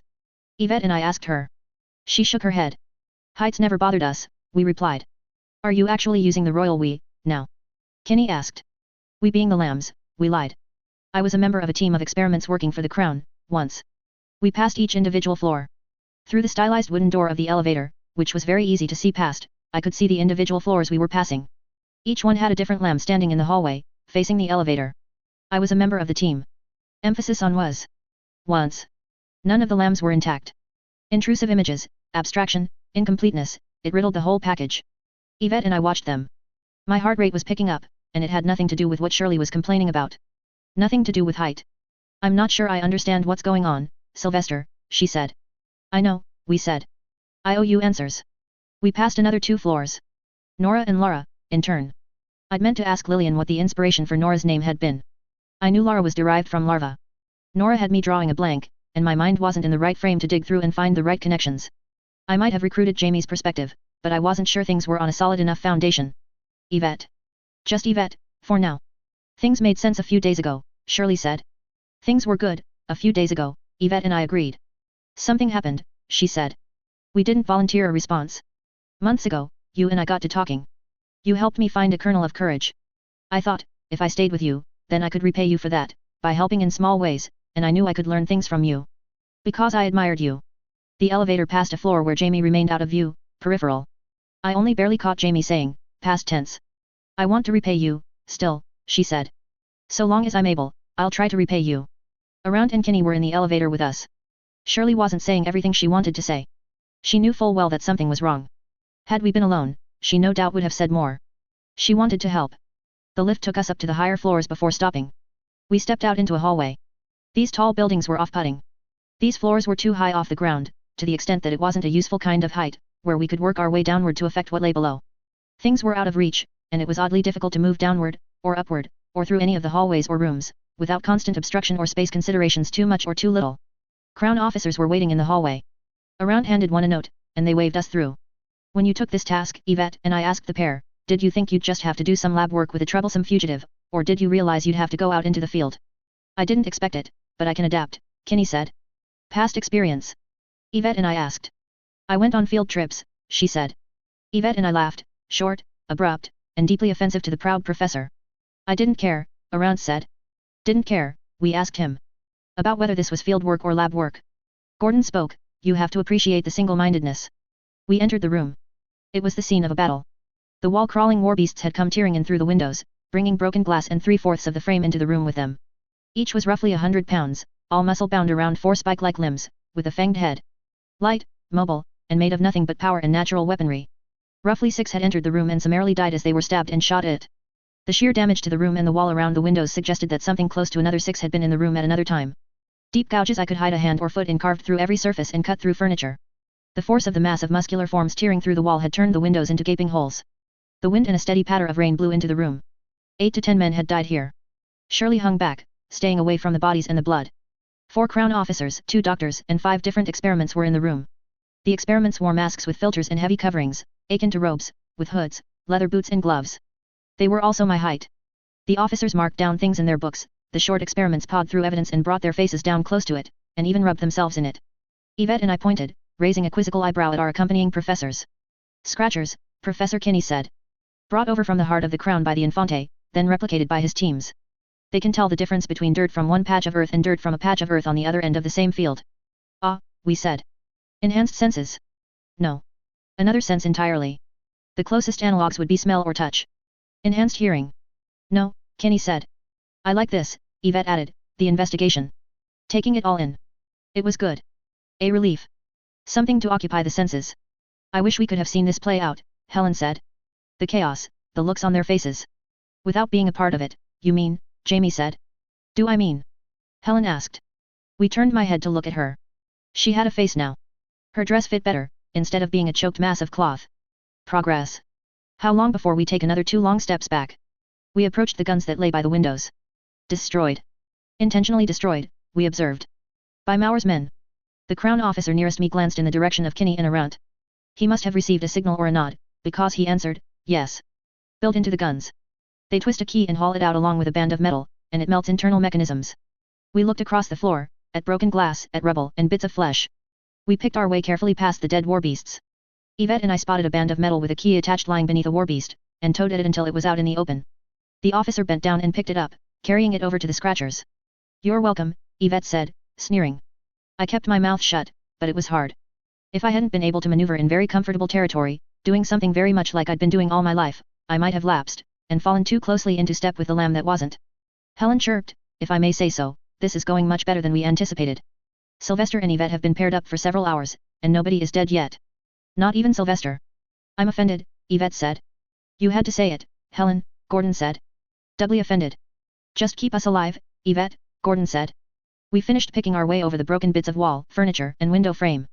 We glanced through the open window at the incredible distance to the ground below, then pulled my head back. The corner of the room we'd approached had an open door. We stepped through, with the 2 professors a few paces behind us. There was a bathroom, with a clawfoot tub set at one end. 2 academy doctors were tending to a grievously injured man who had been placed in the tub. Bags and tubing with blood were hooked up to the man, along with more tubing and mystery fluids. The man was muscular, his hair short, and he was missing more flesh than I could have carried in my 2 outstretched arms. The wall-crawling war beasts had done their damage. Mauer's man, captured alive, but not quite so well that he could be easily brought down and out of the building. He was why we were here. You, he said, fixing his eyes on me. He sounded remarkably well, all considered. The fact that his genitals, stomach, upper thighs, and some of his chest were all mangled didn't seem to have put any waver into his voice. Me? Yvette and I asked. We've met. You set the lab I was in on fire, he accused. Ah, we said. That would have been in lug. Go fuck yourself, he said. The part of me that was Yvette wondered momentarily if that was even possible on any level. With enough work with specters, enough disconnection from myself.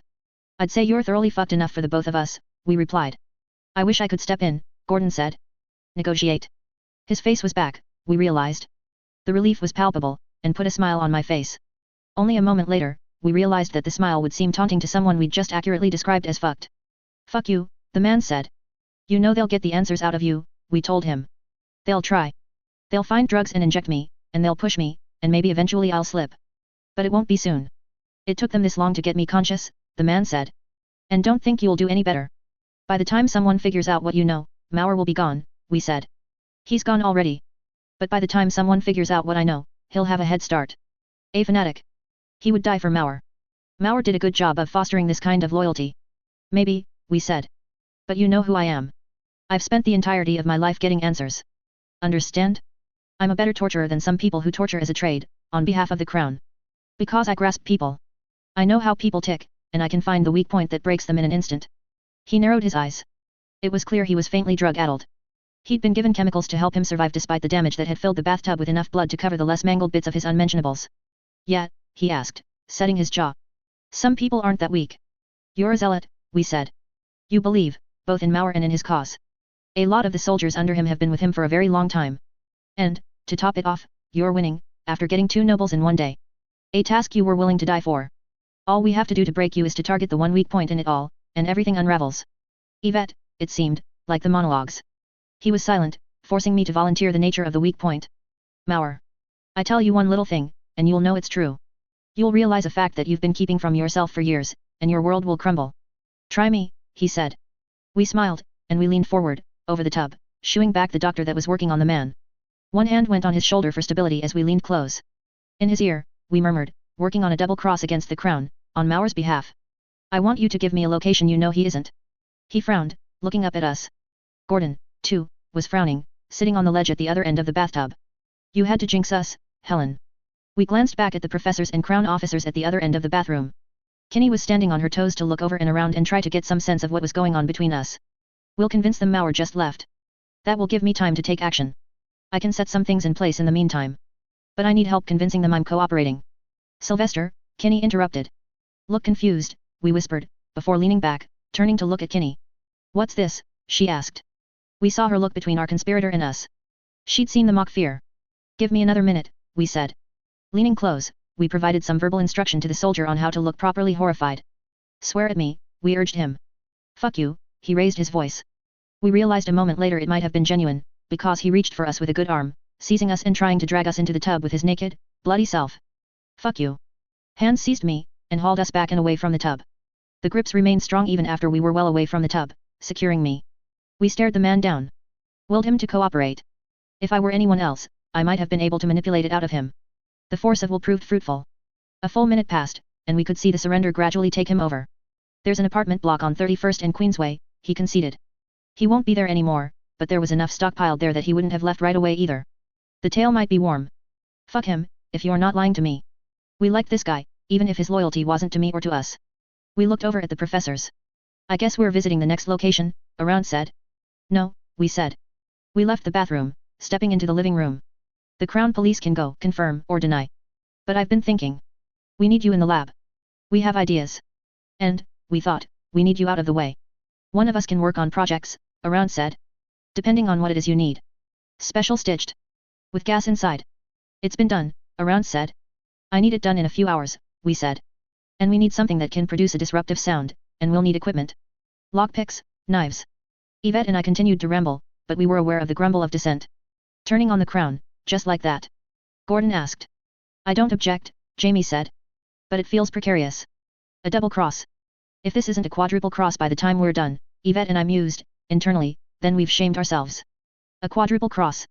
Getting everything lined up so that we can take out every major player in this city with one bullet, lined up to pass through all of the bodies, Yvette said. And we'll see if we can't find the island with the missing children while we're at it. You'll get us destroyed before you've set up half the cards, Gordon observed. Probably. But if we don't get destroyed, it's going to be glorious, Yvette said, clasping her hands together. We blinked hard. Focusing on reality. We were standing in the room with all of the bodies, staring out the window. The professors waited patiently by. Another blackout? No, this had been brief. We turned to Shirley. Doing okay? It was the wrong question, awkward, out of place. Not so well. We reached out and took her hand. It was infantile, but it reassured at the same time. She smiled uncertainly at it. Let's get out of here, we said, feeling as if we'd failed, that the question and the hand-holding were far too little, even misleading, considering what we needed in the greater scheme and solution to this puzzle. We needed to give Shirley kindness, to reinforce the connection, lest she run away from us. Chances were good we were going to need her to save us from ourselves. Thicker than water 14.7. The rain was heavy, drilling against carriage roof and street around us. The streets were smooth, but the roads were wet and the carriage skidded with every turn and adjustment in direction, the wheels squeaking and grinding as they ran sideways across the road with every skid. Each of the wagons had lanterns mounted on them, and it was just getting dark enough for the lanterns to be lit, making for fleeting, passing lights that illuminated the raindrops on the windows like hundreds of individual, tiny light sources. Going to need some more beasts. Can you modify them so they're loud? Yvette and I continued what had been a long discussion. Theoretically, but make them loud, then. Mauer is a communicator. He's an orator, and every time I've seen him, he's had a way of commanding the crowds. People look to him for direction. So we have to deny him that. If we're going to get him, we have to deny him that role. We blitz, we steal his voice, and we steal their ears. Kenny shook her head. The modifications to the war beasts would have to be post-fact. There are drugs, there are machine augmentations, and there are likely resources we could tap into for alternate organs or physical structures, but there would need to be time in the lab, surgery. You can't. Yvette and I asked. I thought you guys were good, I thought we had resources. We can, Kenny said, patiently. But the one resource that isn't in our hands is time. If you assign arbitrary tasks. I was asked to hunt Mauer by the Lord Infante because I know Mauer better than anyone the Infante has at his disposal. I have spent more than half of my life, 9 out of about 16 years, hunting people like him. When I talk about the measures we should deploy, I'm doing it for a reason. Not to be arbitrary. I have doubts, she said, very calm, I'm voicing them, full disclosure. If you're questioning me on this, you're questioning your noble. She gave us a very unimpressed look that suggested she knew full well what we were doing, then matched the look with tone of speech as she said, perhaps it would be better to tell us what you are looking to accomplish, and we can suggest the tools to accomplish those things. No, Yvette and I said. Because I don't have time to run everything past you. We're dropping me off shortly, and then you're taking the carriage to go straight back to the lab to start getting everything ready. Some of the things I name have reasons that aren't just for the obvious purpose, so I want you to strive to give me what I want, not just close approximates. Yvette, Gordon commented. You're not making friends. And you want war beasts that make noise, of all things. Professor Kenny said. She looked over at Around, as if checking for confirmation. He was remaining quiet, arms folded, listening while letting the younger Bet Kenny handle the negotiation. We want war beasts that make enough noise to drown people out, Yvette and I said. Things like this. We tapped at the canisters that were still connected to our belt. Smoke that chokes, for obvious reasons, and some smoke that nauseates, to disrupt focus and, again, potentially steal their voices. You and Professor Around will work on more smoke generation vehicles. Smoke with drugs, things to cover other bases. I want them to suffer if there's even a whiff of the drug. Something effective in lower doses, she asked. We could kill them in low doses. Why hold back? Anything that potent would likely kill me. I'm going to be in the thick of things. In the thick of things? Around asked, his eyebrows rising. Against Mauer? A trained soldier, capable combatant, religious and military leader with a small army of revolutionary soldiers at his back. Because Yvette, Jamie said. Because her default approach is the unexpected, chancy one. It's because of the scale and nature of his forces that I'm going to be there, Yvette and I said. It's part of a greater plan. I note how they doesn't even have a good reason ready to supply for why they're going to be in the thick of it. They just want to do it, Gordon commented. SHH, Yvette urged the specters. That greater plan Professor Kinney started. We interrupted. Stop. Look. Mauer expects the out-of-proportion response. It's how the Crown and the Academy operate. If we kill his people, we make ourselves a bigger, more intense enemy. If we kill him, he becomes a martyr. That carries weight, especially with the way he positions himself. That means taking his strengths and turning them into weaknesses. It means giving him no room to find or keep his balance. We break him, and we break him by being soft, ephemeral. By getting you in close proximity to him, and leaving him unable to command. Among other things, we said, thinking. I looked up. Is there a drug we can use to induce ringing in the ears? What's it called? Tinire. Do that. Gas form, if possible. Enough to be uncomfortable or disruptive, without destroying. I want a cumulative effect with that and a number of other drugs, with no contraindications. Choking smoke, nausea, lights or sparkles in the eyes, mild pain, hallucinations, a little bit of bleeding from orifices. All doable. It's a question of asking for the right chemicals from the right batches, keeping an eye on management, packing it into canisters like the one you have. No, we said. No. Not canisters. No. I'm thinking, it needs to be stitched. Or war beasts, if you think you can get enough set up. But probably stitched. Fill them with gas. Set them up to explode, or exhale it, or leak it when shot. It's about pressure, having bodies on our side that we can expend while still accomplishing our objective. And the gas needs to be thin, easily dispersed into the air and still effective when dispersed at those concentrations. You're asking for a great deal, again, stitched would have to be modified to carry a payload. And you're worried about time, you said, we asked. We weren't as good as some of the others at going on the offense, or at manipulation. All we could do was seize on something and push for it, and run them down with quantity of words and ideas. Recruit more people. I'm sure you can do that, can't you? Just use the Infante's name, bring some people on board. It's in the realm of possibility, she said. And you're introducing complexity now. I'm not even halfway done. The next phase is parasites. The worst thing that could happen is that I capture Mauer and we get to the stage where they're on their heels, and then his very well-trained and very dangerous lieutenants immediately make a counterplay. Mauer will have plans up his sleeve, things he's discussed with his lieutenants. We get Mauer, they enact the most viable plan, and suddenly they have a person, place, or thing hostage. Gordon commented, and they get the hostage or they take away something that hurts. The nobility won't pay ransom, Kinney said. It would have to be a very valuable hostage, but it's more likely that we don't pay, and we lose something that hurts. Very likely, I agreed. Which is why we step it up. We need longer-term problems. Something to delay. Parasites. Something that's time-consuming to get rid of. Physteria, Professor Around suggested. Would it be hurt by the smoke as proposed? Yvette and I asked. Most things would. Yvette and I nodded, find a way to make it so they'll stay at peak effectiveness.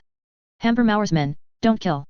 We want them to stop, hurt, and think, before they decide on their next move. We'll also need a deployment. Something different from the stitched. I have to ask, Kinney said.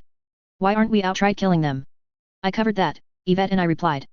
No, you suggested roundabout reasons why killing the men and leaving Mauer alone would give him grounds for further aggression, and why taking out Mauer alone would make him a martyr. Killing the men and killing or capturing Mauer in a massive assault would prevent both. Yvette and I stopped. There were reasons, but spelling it out meant having a better mental footing. Implementation was easiest.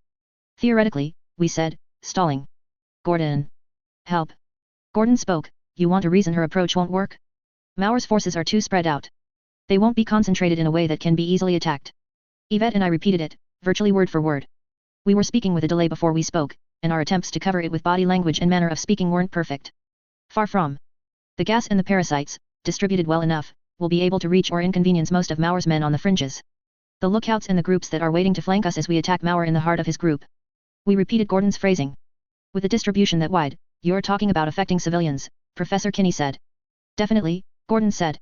Mauer's men, they'll be in tall buildings a block or 2 city blocks away, watching over things with those guns and some binoculars or telescopes to give them the ability to watch things unfold. We want to catch at least the closer ones in the course of the general assault. We'll want fast-moving troops with guns. Expendable ones. Limber stitched, where possible. We repeated for him, sentence by sentence. Stitched, as a general rule, emphasize durability over agility. But you can, Yvette and I said. We can, yes. But I happen to wonder if we should. A lot of this makes me wonder if we should. I'm not seeing the thrust of it, and I'm not a member of your little team of like-minded experiments. Why should we go this far? Explain your rationale. Yvette and I answered, not waiting for Gordon. You should, because you want to make an impact. You should recruit as many people as you can under your banner for the sake of this attack, because you want to enjoy the power, however briefly, that comes with working under a noble. That ability to say jump and have a crowd of people obey in unison. Around, Gordon said, with a hint of urgency. We wheeled on around, extending a pointing finger. He'd just opened his mouth to speak, his arms still folded as he sat in his seat in the carriage. Yes, he asked. He was going to interject, Gordon said.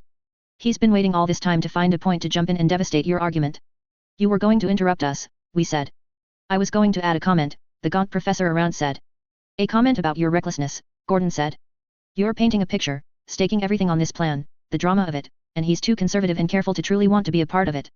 You have your doubts, we said, speaking over the last few words of Gordon's commentary. I understand. But there's more to this. Aspects I can spell out later. What we need for now is for you to get started. Mauer just took major action. There's two ways he could go from here. He either escalates, seizing on prior advantage, or he does something to cement that advantage and burns every bridge behind him as he disappears. One of those actions is imminent, and hitting him while he's in the process of preparing for it may be one of the few times we catch him with his guard down. I can't help but notice the infrequent use of the royal we, Kinney observed. And that last part is complete and unmitigated bullshit, Jamie commented. Gordon was gone, and Jamie was present.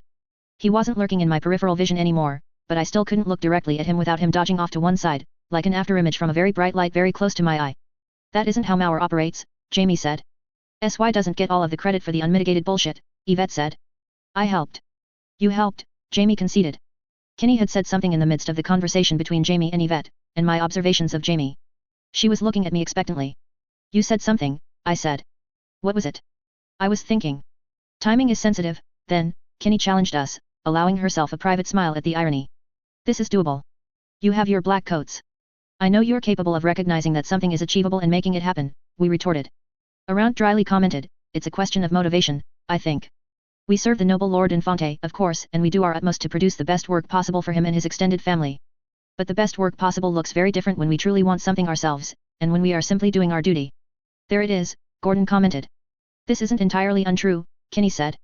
That motivation factor might make the difference in this being achieved. Do we really want to tap vast resources and personnel and reinvent the wheel for a risky gambit that might make an impact? Around asked. And might make us look bad if we're deemed to have any part in its failure. The best way to avoid looking bad is to do exemplary work, we challenged him. Around shook his head a little, and didn't venture a reply. We will, rest assured, do our best work, Kinney said, with a notable lack of sincerity and a look in her eye that suggested she was testing us. The best work she was talking about was best work that was liable to see most but not all of the required work done, with time constraints being their very real and unavoidable reality.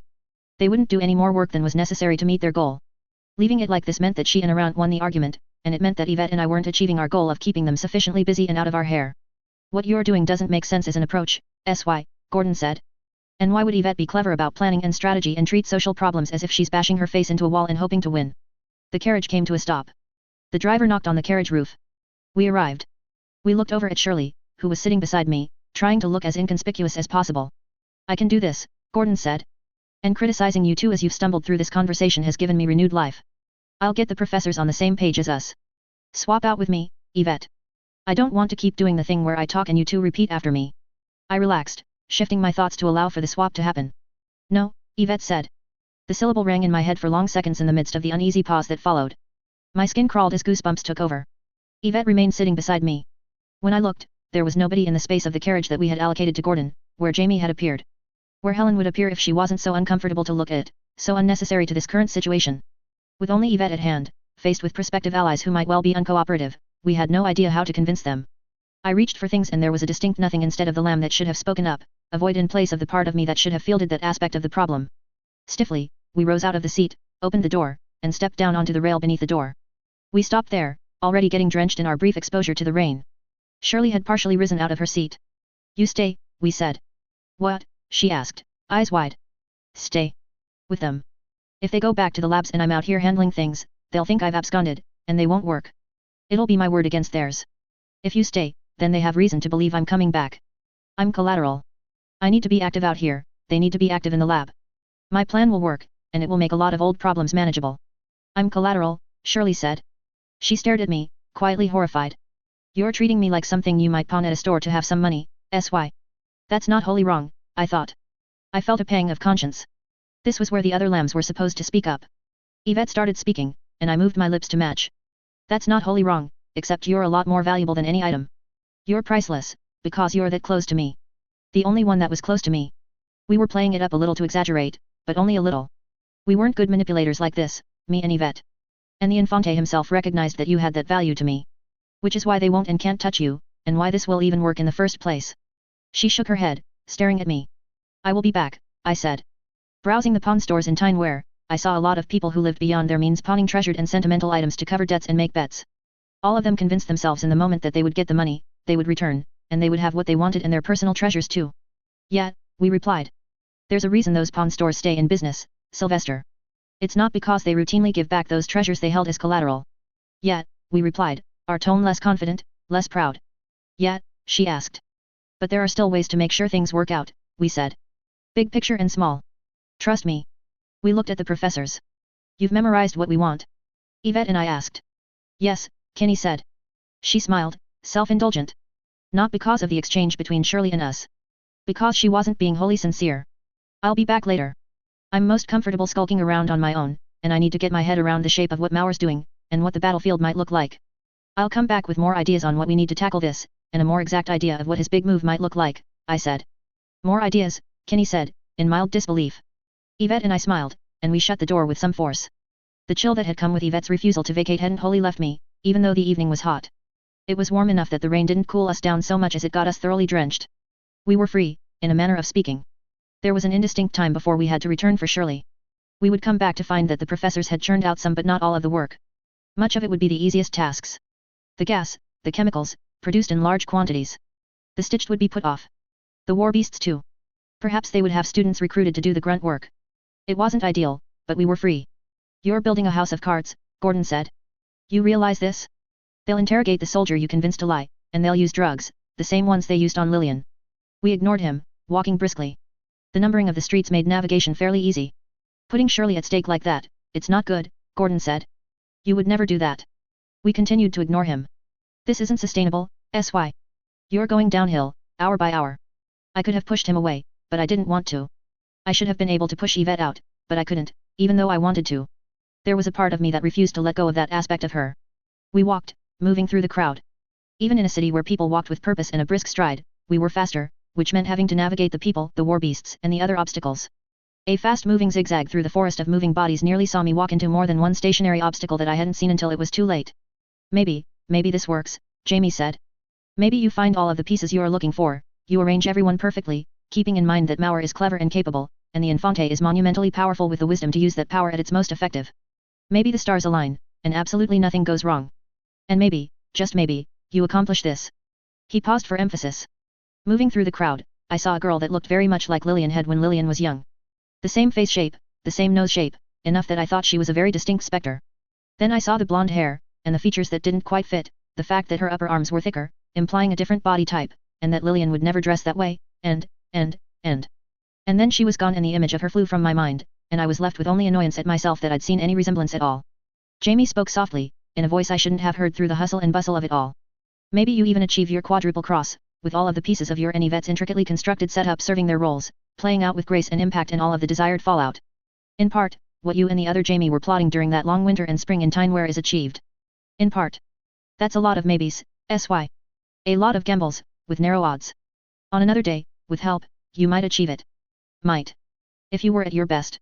We'd found the intersection that Mauer's soldier had mentioned. Jamie was gone. Helen was there. Twisted up, but capable of speaking, despite having no mouth half the time. I only saw fleeting glimpses of her in the midst of the crowd. A person would walk between us, and I'd see Helen mostly intact. Then the next instant she disappeared from view and reappeared, blocked by intervening bodies, she would be a twisted ruin again. She spoke in her cold, reptilian voice, the one without inflection or emotion, only delivery, you're not at your best, sy. Gordon is right. You only slept because you were drugged. You haven't eaten. You're getting steadily worse, with more flaws in this crutch you're employing. Yvette and I looked at the houses. We judged which one Mauer would prefer as a spot to camp out in, one of the places his followers had gathered, stockpiling resources while using windows to monitor goings-on. Perched on a corner, it was a spacious house that might have been a home once, but broken down into individual apartments within. Red brick, with branches crawling through the woodwork. I'm inclined to back Duncan's mutiny, Gordon said. Even knowing what it might cost. It costs SYSY, Jamie said. We oust him, and we take up residence, taking our turns as needed. There's not even any guarantee it works. We might try as a subconscious craving on Sai's part to utterly change, and leave ourselves a collective vegetable. Or something worse. Are you saying all of this to him or to me? Yvette asked. To both, Helen said. The two of you were supposed to bring Shirley. But you seized control, you discarded her. We don't want to be that person. We need Shirley. Yvette and I hopped the fence, in broad daylight. We approached the side of the house, peering in through windows. People were staring. Who was going to act, though? Give us time, Yvette said. A few hours. We won't last a few hours, Gordon pointed out. At the rate we're crumbling, the rebellion on Duncan's part, and now on yours, refusing to cede ground to us? Pushing us further away? We'll be gone in one way or another before the night is half over. An hour, then, Yvette said. 2. An hour, Gordon said. Then the rest of us start talking extra measures. 1 hour, but if we're doing okay, you extend the time, Yvette said. Fine. And, in the meantime, you help, Yvette said. Gordon nodded.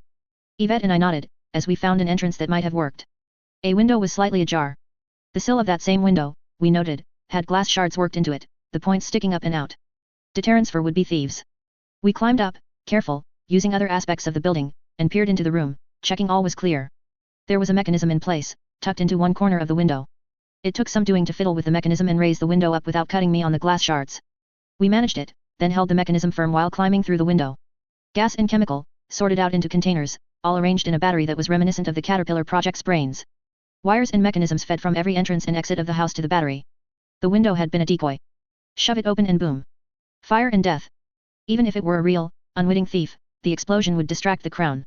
We moved through the house, careful for more traps. There were signs that many people had slept here, many people had stayed. Beers had been imbibed in great quantities during off hours. With Jamie helping, we identified the chair that had been Mauer's by positioning, quality, and the damage to one of the arms. His massive arm had rested on it, clutching at the hand rest. He had been standing by it, drawing attention, helping to form the connection. Mauer had been here once. Perhaps it had been a headquarters before he'd made a routine change of location? Eminently believable that he would be here, all in all, but nothing useful. The man who led us here might have expected us to trigger the trap and die, Gordon said. I'm very curious what we plan to do if he talks about you asking him to lie about Mauer's location. We can handle that, Yvette and I said, it's part of the quadruple cross. Everyone is aware of how smart they are. They're aware of how smart we are. The Infante is expecting a betrayal. We'll give him this one, mild and enough to draw his curiosity. Then we give him what he wants and deliver a fatal blow at the same time. And Shirley? Jamie asked. She'll be okay in the midst of this. The Infante doesn't see the point in hurting her, Gordon said. He didn't see the point in using our relationship with Lillian against us, threatening her. I still don't like sending her back there. I don't like hurting her. But, if we're cooperating with Yvette in this, I'm 90% confident she's safe for now. I don't like that 10%, Jamie said. Helen was silent, standing by a table. We approached. There were fruits, set in a bowl. They hadn't rotted, though they looked a touch ripe, which meant Mauer had been here somewhat recently. Helen being there meant something. Instinct, needs. We reached for the fruit, sating hunger by biting into an apple. Thick juice ran down our chin. The apple tasted like coins and raw meat. The texture wasn't apple, either. Nothing like biting into an apple and realizing it was a blood apple instead. Proteins, all the same. There are clues in the situation here, Gordon observed. The sheer quantity of explosives here. It means he's not detonating any bombs or anything in the near future. If he's making further moves, he has something else in mind. He should, Yvette said. We should find out just what that is. That's so? Gordon asked. How do you propose we do that? We ask, clearly, Yvette said. Seizing paper and a pen, we began scrawling out a message. We found our way to a window, and we observed the surroundings before moving to another face of the house. Once there, we found our target, a high building nearby, and we raised the paper to the window, holding it there. We fixed our eyes in their general direction, so that if they looked at us through any binoculars, they would see us looking more or less at them, and they would see our message. Truce talk. Even as damaged as I was, with the various voices in my head commenting at how badly things were drifting to pieces, I felt a little bit of excitement at the prospect of talking to Mauer again. 2 long minutes passed, no doubt while they debated whether or not to shoot me. Yvette was fairly certain they wouldn't. It would cost too much. The gunshot would bring countermeasures into play, things like the wall wolves coming out of hiding to collapse in on the place the noise had come from. On the 8th floor of a 10-floor spire, lights turned on, then turned off. That would do. Thicker than water 14.8.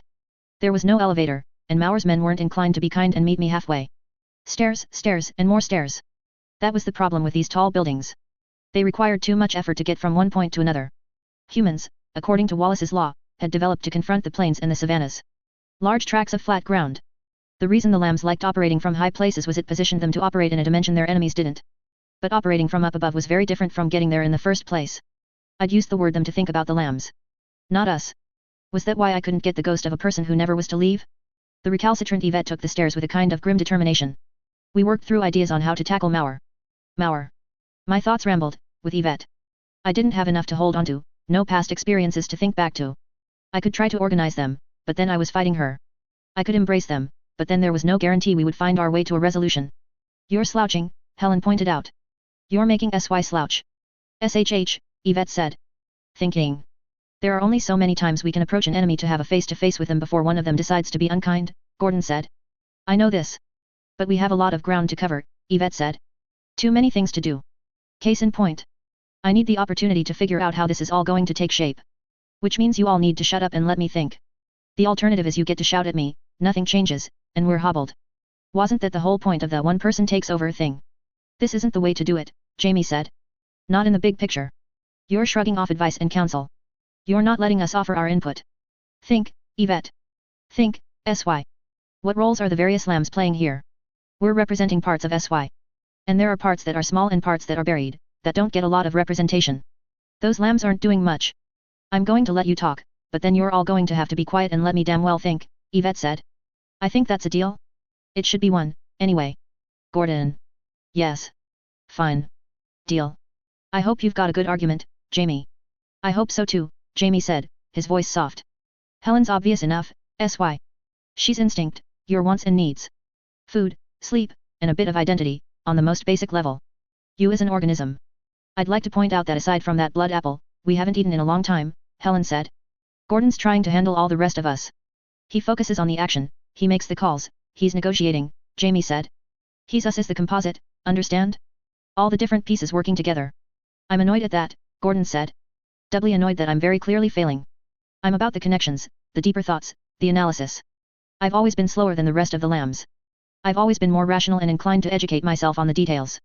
It says a lot that you picked me and not my successor. My heart was heavy at the combined weight of the thoughts of the older Jamie and the new one. Both out of reach. You're trying to put that stuff out of mind, Jamie said. Jamie and Lillian. If you actually reached out and tried communicating with them, you might tap into aspects of yourself that are more compassionate or teamwork oriented. You might even figure out a way to get a handle on what's going on in your own head, SY. Just saying. He might not figure out a way, Yvette said. And the damage could be incalculable. I won't argue, Jamie said. I don't want this to be an argument. But we haven't seen Lillian or my successor since Yvette really took over. They're very far away now, and that shows in how we handled Shirley. I think that Lillian might represent a part of SY that cares, in terms of compassion, and Jamie might represent a part of him that cooperates. We haven't needed to draw on the lambs or any past experience for either of those things, except sort of with Shirley. Again, stressing Shirley as a key point, here. That's not how SY acts. It was a calculated move, Yvette said. That's the thing, though. Jamie said. And he sounded as agitated as I'd ever known Jamie to be. That's the thing. You called for a calculated move. But you're not that part of SY. That's Duncan, I think, or it's me. You're a different part of SY. At first it looked like you were the part that includes making the unconventional calls, improvising, problem-solving and being inspired. But? Yvette asked, sounding hostile. But there's more to it, Jamie said. I don't know what it is, and I know that sounds lame and makes for a weak closing argument, but you broke pattern to be very calculating and ruthless in a key moment. You're the unique case. You're not based on anything real. Allow me to make a counter-argument, Yvette said. Please do, Gordon said. Sylvester is never more Sylvester than when he's gloating over his victory. When it all comes together, and he has the upper hand. What we lack right now is Sylvester, the complete, nourished, functioning whole. So what I'm going to do is very simple. I'm going to take point, and I'm going to achieve a big win. Something we need, after we had to say goodbye to everyone in Radham, dealt with wear and tear in Tyne-Wear, and West Corinth. Lillian and Jamie. Yeah, Gordon said, with a bit of resignation. That was supposed to be a win. A good few days that let Sylvester be the devastating, magnificent person he needs to be, touching on every person and key point we needed to touch on. But it wasn't a win in the end. So we're doubling down? Gordon asked. Going for broke? Because if we gamble on this and we lose, and the odds are definitely not with us, then we're not coming back from it in one piece, if we come back from it at all. The fact is, Yvette said, we were going to lose Shirley if we took her and walked away from all of this. We can't connect to her. We can't ask for help, cry on her shoulder, or be her shoulder to cry on. There are deep-set problems and there aren't easy fixes to them. Thus, the gamble. We take out the major players in one fell swoop. We start enacting the plan he and Jamie were piecing together in Tineware, during the winter and spring. Purpose, drive, direction, and a reason to exist again. Gordon sighed. I don't wholly disagree with the goal, even if I think it's too much of a house of cards, Jamie said, quiet, but I particularly disagree with how you're going about it. The fact remains, we don't entirely know what you represent, what you're really striving for, or why you're this prominent in size head. That's fair, Yvette said. Gordon spoke, pointed, but so long as you aren't willing to vacate the spot, Sylvester will be one-dimensional. Jamie's right. Helen commented on posture, you're barely even caring about how you present yourself at this point. I'm commenting that you're not thinking things through. There's not even a glance in the direction of compassion. I could go on. I'm willing to hear you out, but I'm not willing to vacate, Yvette said. Why? Jamie pressed. Because we were in our off-balance. All it took was a little push, and we crumbled. Every time we exchange places, our perspective shifts, our goals alter, and we end up walking a zigzagging line. It's contradictory, when Sylvester has to reach out to each one of you to get things done, but he doesn't want to reach out to the lambs or remind himself of them. Did nobody else catch the metaphor that was running through Sylvester's head back on the train? Grabbing a blade and clutching it. I noticed that, Helen said. What we were doing wasn't sustainable. What I'm doing isn't either, but at least we'll get more done before it all goes to pieces, Yvette said. We'll get more done traveling in a straight line than in a zigzag. I'm not so sure, Gordon said. The moment we find ourselves in a circumstance where you can't handle things, we lose all the ground we gained by traveling that single course. Given the alternative is guaranteed lost ground, the pain of having to deal with you, being off balance with constant adjustment, and falling to pieces. Yvette asked. It seems you already decided, Jamie said. Thank you for entertaining my argument. For the next 2 floors of the upwards ascent, it was only Yvette and I. We left on a good note with Mauer, all considered, Yvette mused aloud. The good note being a truce with the Baron, a primordial, a plague, an acquaintance of ours being carted off to have all of her custom bodywork torn out and her body crippled head to toe. It was hard to know what to expect with Mauer. Better to go into it with an idea of what to say and how to approach the discussion. Treat it as a problem-solving exercise. What did Mauer want? He was driven by anger, at least in part. He was driven by pride. We could feed his pride. I fished the paper out of a pocket, looking it over, framing the individual strategies and the key points to hit. Weaknesses, strengths, what he wanted and needed. We rounded a bend in the staircase, and movement at the top of the stairs drew our eyes up and away from the paper. We folded the paper and put it into a pocket. Men, waiting. They had the looks of soldiers, but were wearing civilian clothes. 2 of them had long rifles leaning against the wall by them. One had a revolver in hand, aimed and pointed since before I'd even come up the stairs. We raised my hands. He gestured with the gun. We ascended the last leg of the stairs. There were more people beyond a doorway, all gathered in a single apartment. The way was clear for us to pass through. The moment we passed into the apartment, however, we felt the sharp pain and sense-rattling impact of a heavy object striking my head. All the strategies and ideas we were holding ready, for arguments and to make the case against Mauer, all for naught, as our thoughts flew sideways and darkness took over. Yvette stirred. She blinked, slowly, suppressing a wince at how the simple action was cause for more pain, then began to pick herself up off the ground. Something had shifted. She raised her hands, looking at the backs of them, before patting herself down. Still Sylvester, in body if nothing else. No other lambs around. Fragile, she murmured to herself. It would have been nice if we could have gotten off the train and taken a few weeks to ourselves, come to terms with things. But we keep on taking our lumps, and we keep crumbling. The room was bright, as she allowed herself to open her eyes wider. The artificial lights were on, glowing, with dark things swimming within, and the walls, tile, counter, and fixtures were white, with some black shapes winding through them. A small bathroom, with the door closed, the doorknob missing. It looks like we've been taken prisoner, she said. She paused. It would be a problem if we were too late to reunite with Shirley. Her hand went to her waist. The canisters were gone. Her boots had been removed, her shirt untucked. Subjected to a search while unconscious. There was a part of her that was supposed to feel violated. There was another part of her that was supposed to be reminded of Lillian in the moment of their second goodbye. The frisky frisking. She welcomed it. It was something that made sense. She was the enemy, and the enemy didn't get the benefit of niceties. Additionally, she reasoned, ignoring all of the jokes the lambs had made in the past, it would have been very weird if Mauer had conducted a frisk while they were awake, if the frisk was even remotely similar to the one Sylvester had performed with Lillian. She welcomed the pain, too. It was a nice, neat little indicator of where things stood. The adversarial relationship, the gravity of the situation, and the expectations of the enemy. She looked around. The mirror had been removed from the wall. The components of the toilet had been removed, from the flush chain to the lid and, she suspected, the contents of the wall-mounted tank that held the water and mechanisms. She searched the cupboards beneath the sink, and found them empty, except for a single, isolated mouse dropping. She crossed to the other end of the small bathroom, and searched the shower. There was soap, but the taps and the head of the shower had been removed, leaving only the pipe sticking out of the wall. Peering closer at the drain, she saw the residue that had collected where the metal met the varnished bone. A bug so small a less keen eye might have missed it crawled away from the residue, making its way to a crack between the tiles. Blood. Now that she knew to look for it, she could see more of it in the cracks between tiles. Someone had been killed here, or they had been cut apart into a more convenient series of smaller pieces and then the pieces had been disposed of elsewhere.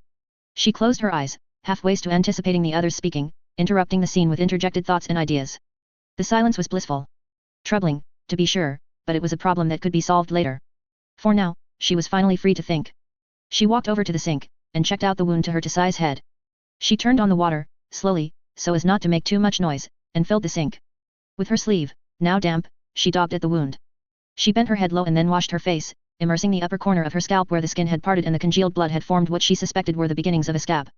Trying to decide her next move, she stared down into the pink-red water, and she saw her reflection. Sylvester's face. Sylvester had made her to fill a void, and then he had become a void. He had retreated. To then find herself being confronted with the fact that she wasn't real, it wasn't good. She was the sole operating figure right now. The lone personality. Sylvester was hurting, and every time he got hurt any further, he retreated. He'd given up his volition to let the individual, discrete parts of his personality and mind make the calls. He'd retreated further and distanced himself from the lambs, and let them become flawed, unrecognizable on a level. Now he'd pulled far enough away that he'd pulled the lambs out of her reach. She focused, and she used Sylvester's technique to build up a mental image strong enough to obscure and overcome what she was really seeing. Now, when she looked down into the water, which was briefly distorted by a lone drip from the tap, she saw Yvette's face. What were her options? She took stock of the tools at hand. Carefully, she swept her attention over the tiles, searching, checking for anything that might be loose. They were firm enough she didn't think she could pry anything loose. A shame. Whether bone or whatever it might have been, it could have been broken and turned into a shard. A shard could serve as a weapon. The glass from the light fixtures would be too fine to serve as a good cutting weapon. It would crumble rather than break through tissue. The light fixtures were mounted on the wall above the sink and the unpainted patch where the mirror had hung. She climbed up onto the counter, swaying a little as her head throbbed, then used her dry sleeve to prod at the bulb. Too hot to touch, much less unscrew. The switch for the lights wasn't in the room, either. She pulled off her shirt, balled it up, and used the two largest wads of cloth to seize the first of the three bulbs and crush it. The occupant fell free, grazing her knee as it fell toward the sink. Rather than let it fall into the pool of water, which might have been inconvenient, she kicked it in the general direction of the toilet. She shook as much of the glass particulate onto the counter as she could, before reaching up to crush the second bulb, this time being more careful of the black, worm-like thing that dwelt within. She handled the third quickly enough, though she could smell the cloth starting to smolder from the high-temperature bulbs. The room was dark, now. She thought about pulling the shirt back on, but decided against it. She shook it out as well as she could, then set it aside, using her hands to scrape up the glass dust into a small pile. She couldn't wear the shirt again. That gave her another idea. Yes, there was a way out. She would have to think fast, improvise, and rely a touch on luck, but there was a way. She unbuttoned her pants, then removed them, before removing her underwear. There was a bar of soap. With water from the sink and soap in hand, she lathered up, and rubbed her entire body down.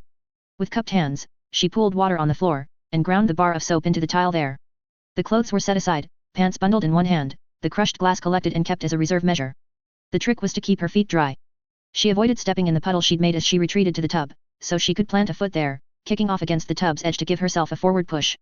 She crouched there, and she waited, the only light in the room being the light that came in through the door. While she waited, she thought about her plans, her goals, and her needs. Ironic, that when a noble had offered his full resources to her, she felt she had no resources to spare.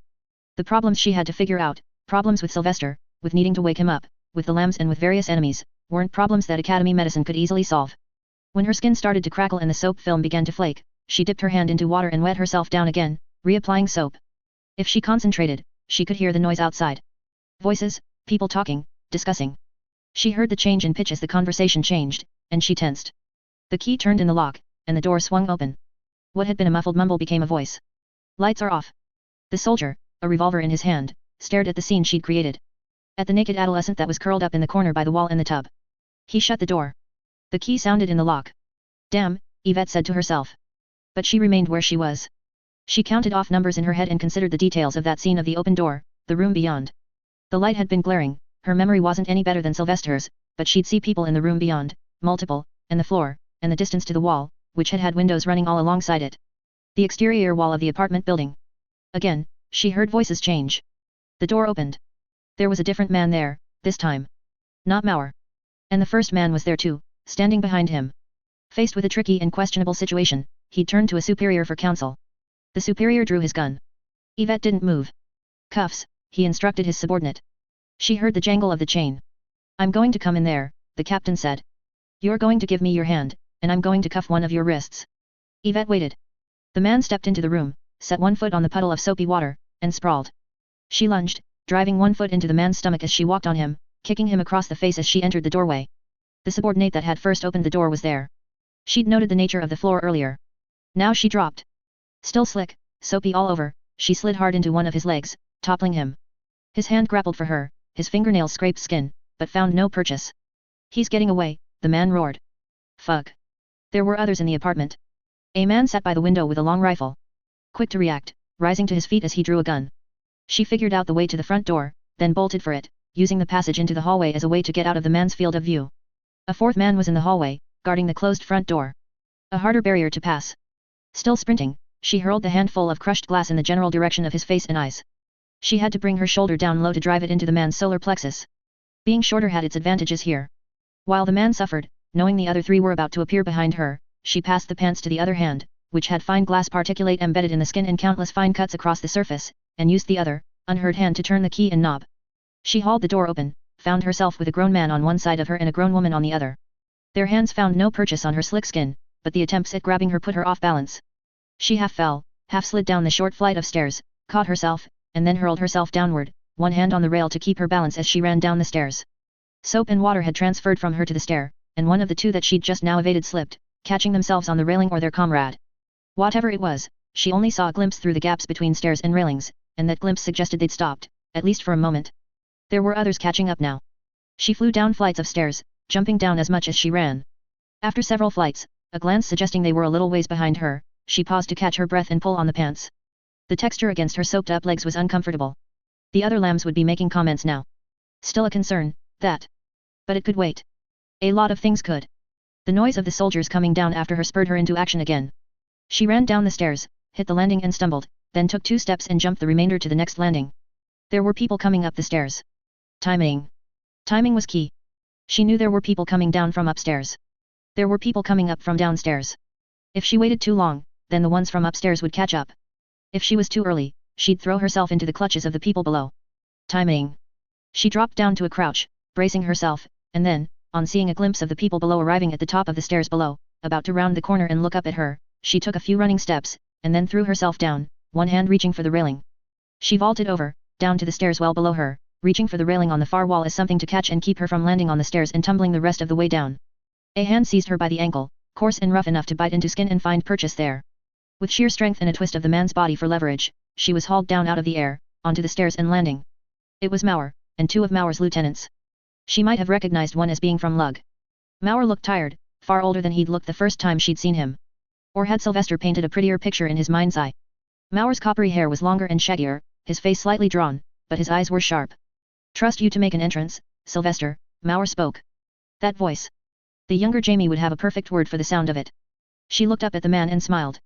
Just who I wanted to see. Yet you didn't seem satisfied with staying put. Mauer asked. The head wound and lack of explanation led me to assume the worst, she said. The men from upstairs were catching up now. Mauer looked up at them.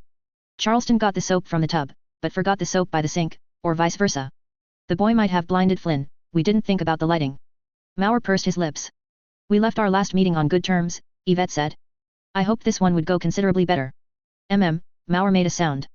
For a man with such a powerful voice, he was being very quiet. He settled his eyes on Yvette. He seemed to take a long moment to study her. But you aren't the Sylvester I knew, he said. Ah, she said. Long story. Mauer drew a gun, aiming it at her. I can condense it. My instinct and logic suggest you couldn't get the drug you're accustomed to taking and took something else, with the resulting change in mannerisms and manner of speech, he said. She almost opened her mouth to confirm that suggestion. But, he continued, things are rarely simple with you. Rarely, she said. Who are you, he asked. She thought back to the conversation with the others. The discussion of what part of SY they each were. They weren't there or listening in, as far as she could tell, and the pat answer likely wouldn't satisfy Mauer any. I'm Wyvern, she said. I am Sylvester's pain. Thicker than water 14.9. Mauer's men gave Yvette a push, returning her to the apartment. They nudged her with the butt ends and barrels of rifles, and manhandled her until she had been herded to the sitting room, and they had her take an armchair, before settling into position, with one behind her, another 2 to the sides, and the rest in front of her, staring her down.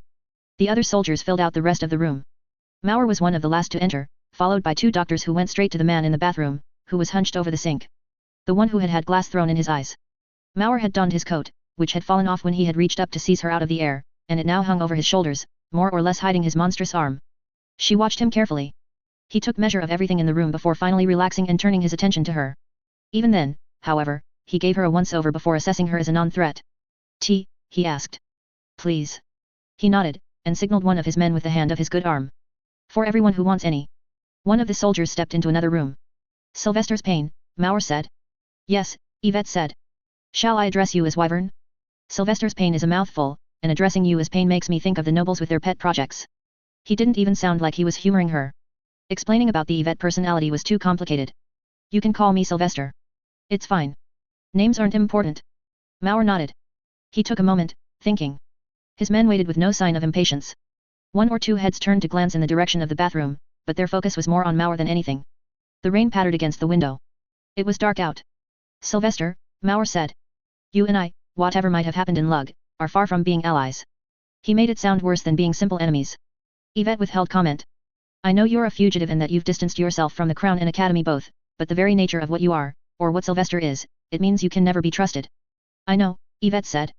"You've tried to burn me alive, and it remains very possible that all of this is a long con, with you breaking from the lambs in an attempt to bide time and place yourself close to me or to Genevieve Frey. It's very possible that this is a short con, and you are indeed a fugitive, but I remain a piece in the current caper of an independent, unhinged Sylvester Lambsbridge." He'd seen the wanted posters then. "You can't be trusted," Mauer said. Even this very shift in demeanor, posture, expression, and manner of speech. Mauer gesticulated at Yvette in a general way. "I have no way of knowing if it is reality or an elaborate act." "Most would operate on the assumption that it's an act," Yvette said. "Or would know that Sylvester is exceedingly adaptable because of the drug regimen he's been on for most of his life." "Most would," Mauer said. "And I wouldn't put it past him, or past you, to set up a trap with the subtlest of cues, using my own strengths against me." "Then why?" "Because I don't want that to be the focus of our conversation. Because, if it is a ruse, I'd rather you had the slack to hang yourself with. And because," Mauer paused for emphasis, "if it isn't, I have seen others with similar looks in their eye to the one you have now, and I wouldn't want someone else to have called them a liar to their faces." "Ah," Yvette said. She wished for a moment she had access to the manipulative aspects of Sylvester. She felt like everything she could think of to say would be too blunt or even abrasive. Her thoughts turned over, trying to figure out a good way to guide the conversation. Mauer beat her to it. "How did Sylvester's Payne come about? Is this a recent thing?" "Yes. It's recent," Yvette said. She was supposed to be feeling emotional turmoil. She felt bad, but it was a static, flat kind of bad. Sylvester left the lambs behind when he became a fugitive. He abandoned them to avoid having to watch them die one by one. Which doesn't make a lot of sense, when you think about it. She expected an answer from Mauer. The lack of an answer caught her off guard, and it was very telling, in itself. He didn't want to work for the Crown or the Academy anymore. Not after the way some of the others were treated. He went to Tineware, just in time for the plague. He told himself he could maintain ties to the lambs in some other way. A cat and mouse game, challenges. Because even being enemies was better than having nothing at all. In trying, he ruined the ties he had left. She glanced up from her hands to Mauer. No feedback, no indications. He retreated. There was a bit of an adjustment, but I'm managing things now. Everything extraneous is tucked away and pushed back. I'm pursuing the mission, solving the problem at hand, until he comes back. If he can. What's the mission? Mauer asked. I have to assume I'm involved. Right now? I'm working for the Infante, but it's a double cross. In the end, I'm looking to help you. Our goals align in this. Do they, now? Yes, Yvette said, with unvarnished earnestness. She grinned. Because I'm betraying the Infante, and I can set the nobles up to get gunned down. But it'll be complicated, because the source I used to find you all here is going to be drugged and he's going to crack. He'll reveal the lie, and I can use that to position the Infante. That does sound complicated, Mauer said. I don't see a reason to play along. I know what you're doing. You're waging a war, slowly and steadily, choosing key moments, places, and targets every step of the way. The soldiers who do it know they're sacrificing themselves in the process. Because they're believers. You've made them into zealots. Zealot is oftentimes a sort of insult, Sylvester. It would be wise to avoid ambiguous insults directed at the soldiers gathered in front of you. Ah, Yvette said. She processed that. It was so easy to put her foot in her mouth, to focus on Mauer and forget the wider audience. Not that she was an actor, orator, or director of any sort of play. I didn't mean it as an insult. Mauer didn't respond. The slack he's letting me hang myself with goes beyond the Yvette persona, then, she realized. How unfortunate. Sylvester had handled adversity for a long time by escalating the risks, trusting the other lambs to catch him when he inevitably stumbled. None of that mapped to the other lambs. It didn't map to the people Sylvester had studied as he'd developed. It was his alone, fostered and refined by the wyvern in his system. It was Yvette's, now. Now, faced with a grim sort of adversity, that risk-taking behavior was one of the few tools that Yvette had at her disposal. She had a welling bruise and a cut on her scalp from the blow she'd taken to the head earlier, her hand had been cut by the ground glass, and her throat still had some residual soreness from Monty's abuse on the train, which was her fault. Getting hurt in the process was a part of the gamble she took. Now Mauer had prepped the news for her, and she was left to wonder if the fact that it was metaphorical meant she was any less likely to inadvertently harm herself with it as she so easily hurt herself with other things. You're going to run out of people, Mauer. I know you hope to turn this into a movement with the initial victories. That's how you operate. But it's going to take time to find new people who are willing to die for the cause. The Academy will develop countermeasures. Even for your next attack, which I'm betting you're already planning, I'm sure you're calculating odds, weighing that 9 or 12 or 15% chance that you'll make your play and they'll have an answer. Something that goes beyond the sniper hunting, wall-crawling war beasts.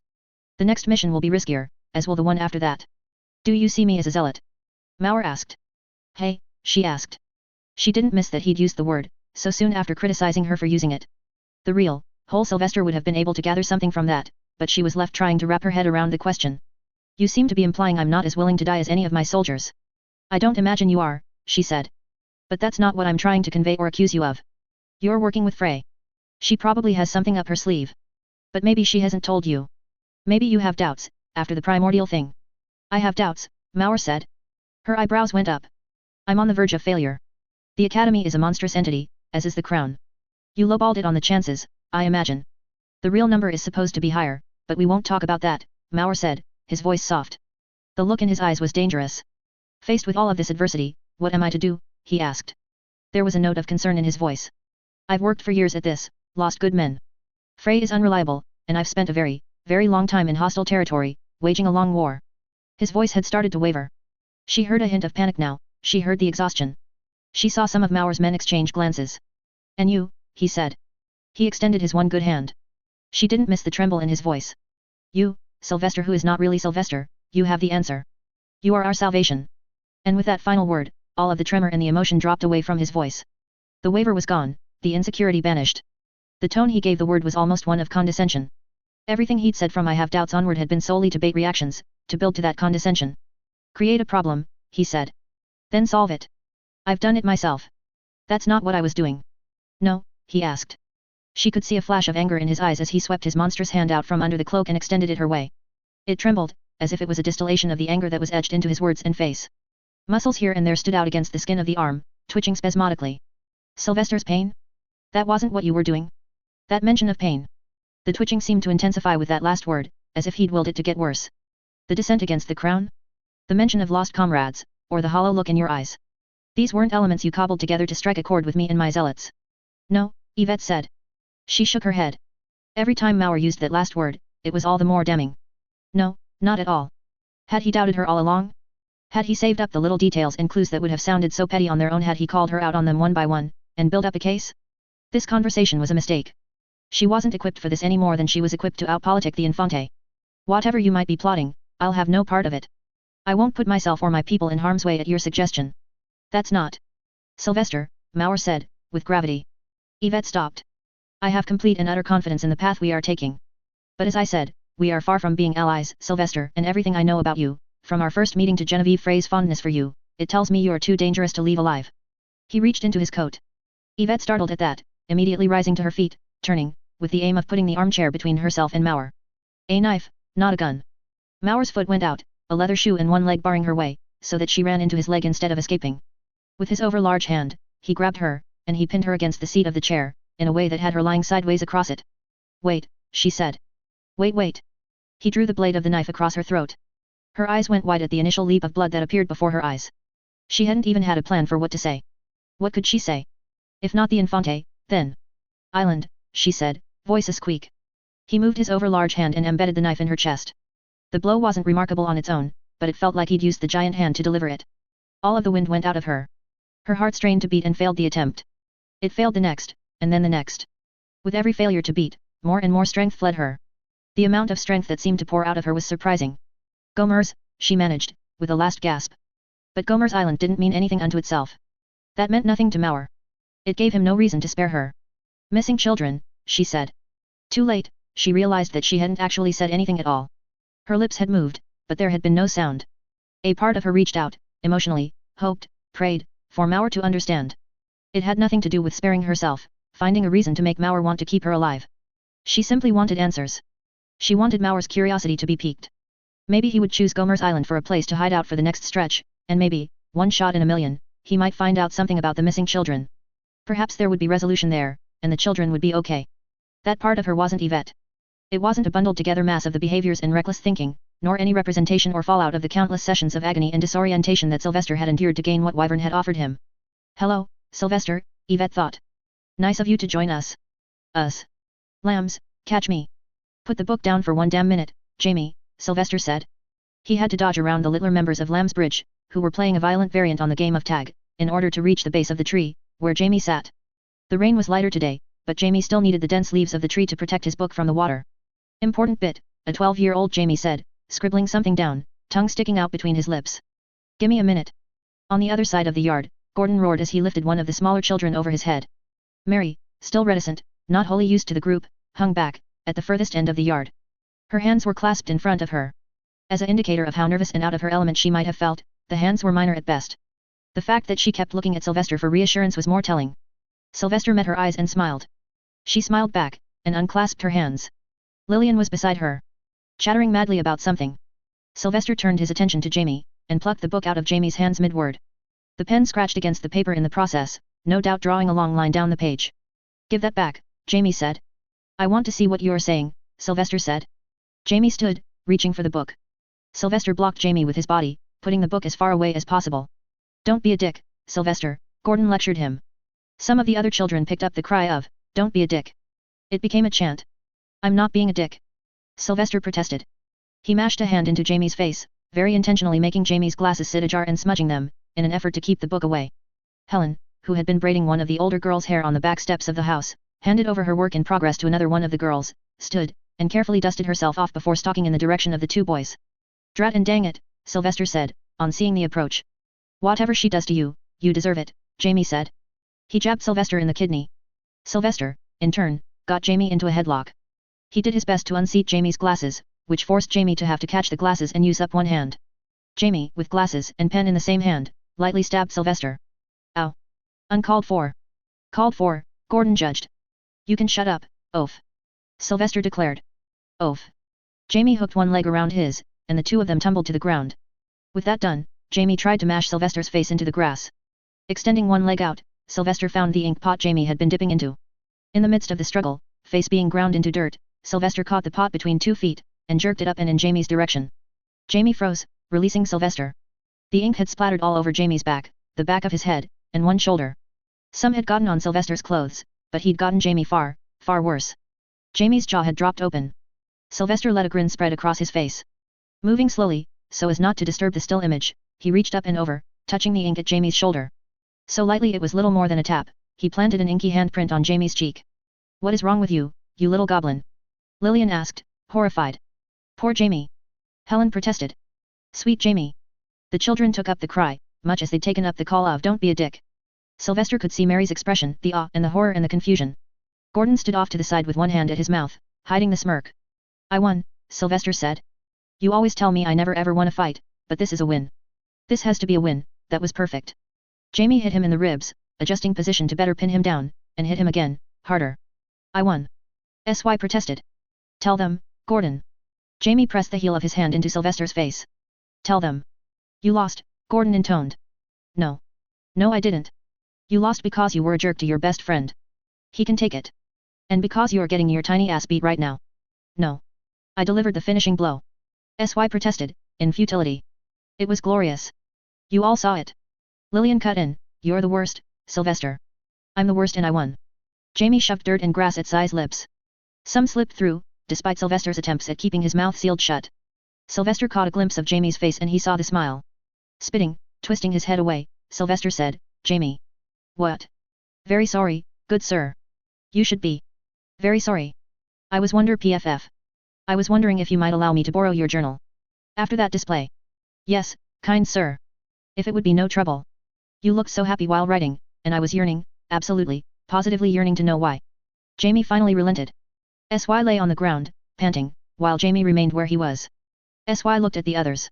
Helen had stopped a short distance away, and was trying to ease the worries of one of the youngest children that were somehow able to see past her mask, talking about simple things, while keeping only half an eye on Sylvester and Jamie. Gordon was talking to Mary, with Lillian close by, listening. He held a mallet that was part of one of the long games in one hand. It was very likely he was talking about the group dynamic. But, in the midst of that, almost absent-mindedly, Gordon flipped the mallet into the air, so it spun end over end 3 times, before catching it by the handle again. In that show-offy little action, Gordon did far more to ease Mary's worries about not fitting in than any number of words he might have offered. It showed crystal clear in her expression and body language. Gordon had won her over, just like that. But that was the sort of thing he did, with no apparent effort. Jamie interrupted the observations by dropping the heavy journal on the side of Sylvester's head. Ow. You sadist. I don't think you're allowed to call anyone a sadist, SY. Ever. It's just not allowed. You've got that market locked up tight. As if I'm worse than some of the nobles or back-alley lunatic doctors out there.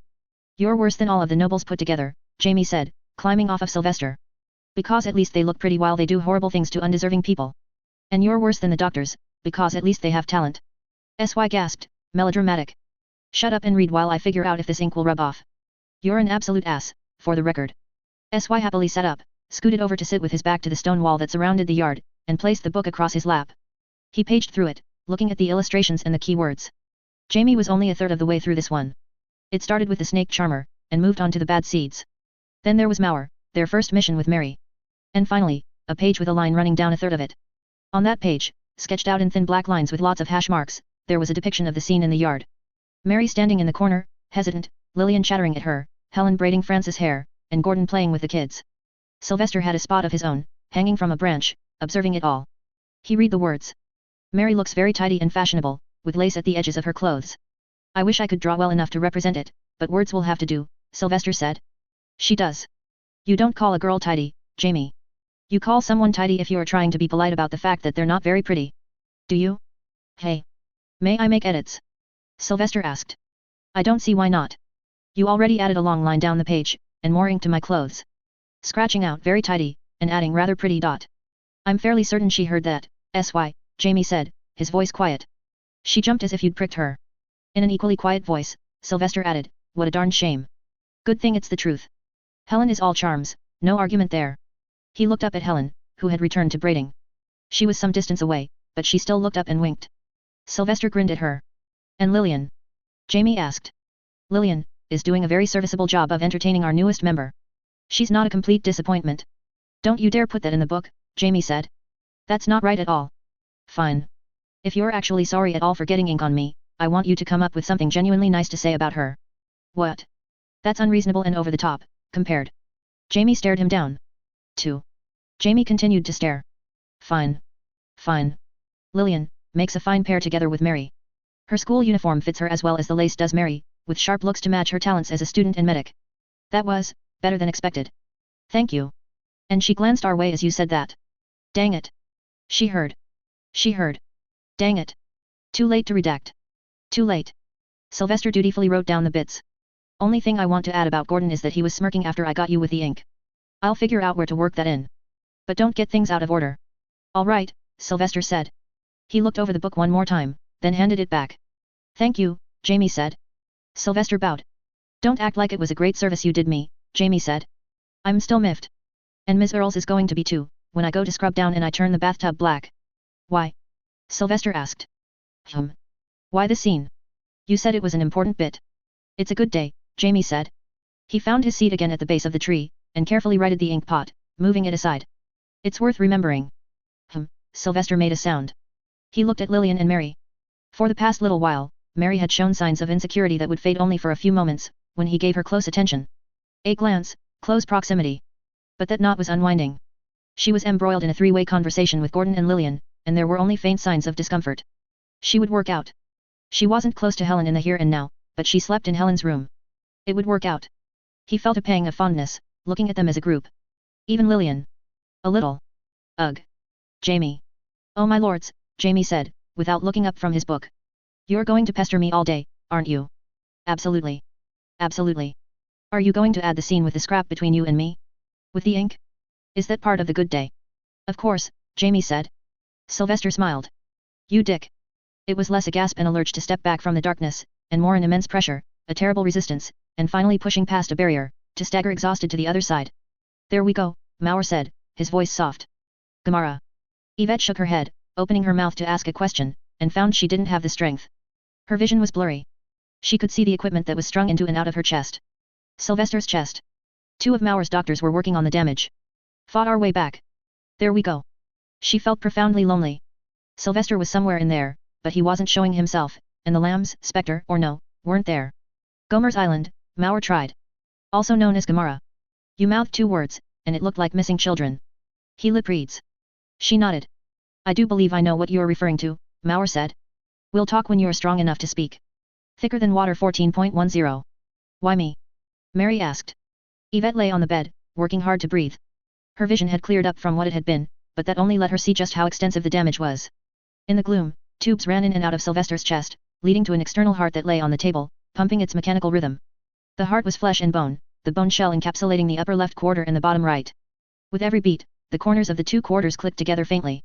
2 men were in the room, a rebellion doctor that stood by the window, smoking, and a soldier who had positioned himself by the door, so he could read by the shaft of light that came in through the crack in the door. You're working on making us available to you again, Mary said. Yes, Yvette murmured. You could have picked anyone else for this. But you picked me. The mission comes first, Yvette said. And you won't lose track of that. Mary, faceless and distorted around the edges, standing in the dark, turned her head, taking in the room. Right. Yvette prompted Mary. Yes. Mary seemed angry, but Yvette wasn't willing to push it or wonder why. Better to muster her forces. Hours were passing, she was supposed to be checking in to rescue Shirley, and instead she was lying in a bed in a dark room with rain pattering against the window. Men's voices in other rooms suggested an ongoing discussion between Mauer and his men. She couldn't make out the words, or really distinguish Mauer's voice from the others, but one speaker's voice definitely set the pace for the others. There were longer pauses following it as others considered their words, and nobody interrupted or jumped in to add their thoughts to the tail end of any statements. As discussions went, it was serious and methodical. Mary spoke, looking in the general direction of the group of men in the other room. Mauer isn't cooperating. I'm not sure there is a mission at this point. Yvette looked at the shadowy lump that was the mechanical heart.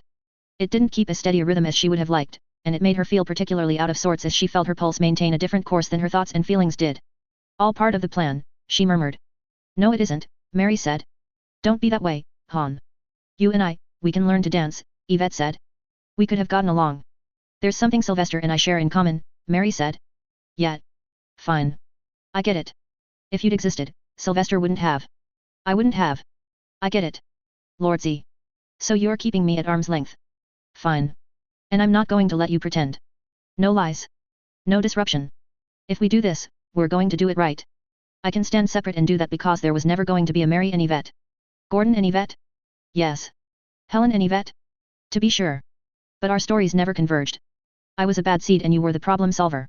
At best, you would have killed me. No lies, no disruption. I can try that. Shirley is a priority. Not that I'm arguing, but I didn't expect that from you. You're not exactly the warmest or softest. I have my weak points. Lillian. But Lillian isn't here, nor is she even liable to find out. I can't imagine that you're representative of any part of Sylvester that's compassionate. Not given who you are, where you come from, and how you operate. No, Mary said. But we made a promise. We hold to that. Sylvester did when he promised Lillian and Emily that he would kill the Baron. And you're that? Yvette asked. That drive? I don't know, Mary said. I don't think it's that cut and dry. But maybe a part of me doesn't want to be used by someone I can't respect. Percy? No, this is his thought process too. Him and the Academy. You represent that too, even going back to the night he shot you in the knee. I knew my instincts were good when I turned to you. You won't let us take any garbage from Mauer, either. You don't like being manipulated. We don't mind being manipulated if it's someone we respect, Mary said. Yvette cocked her head to one side. That line bore some thought. It was true, in a way, but at this stage, there was nobody they respected and trusted enough. Could there ever be? Was it part of why they didn't want to get involved with Frey? Did it color their interaction with Mauer?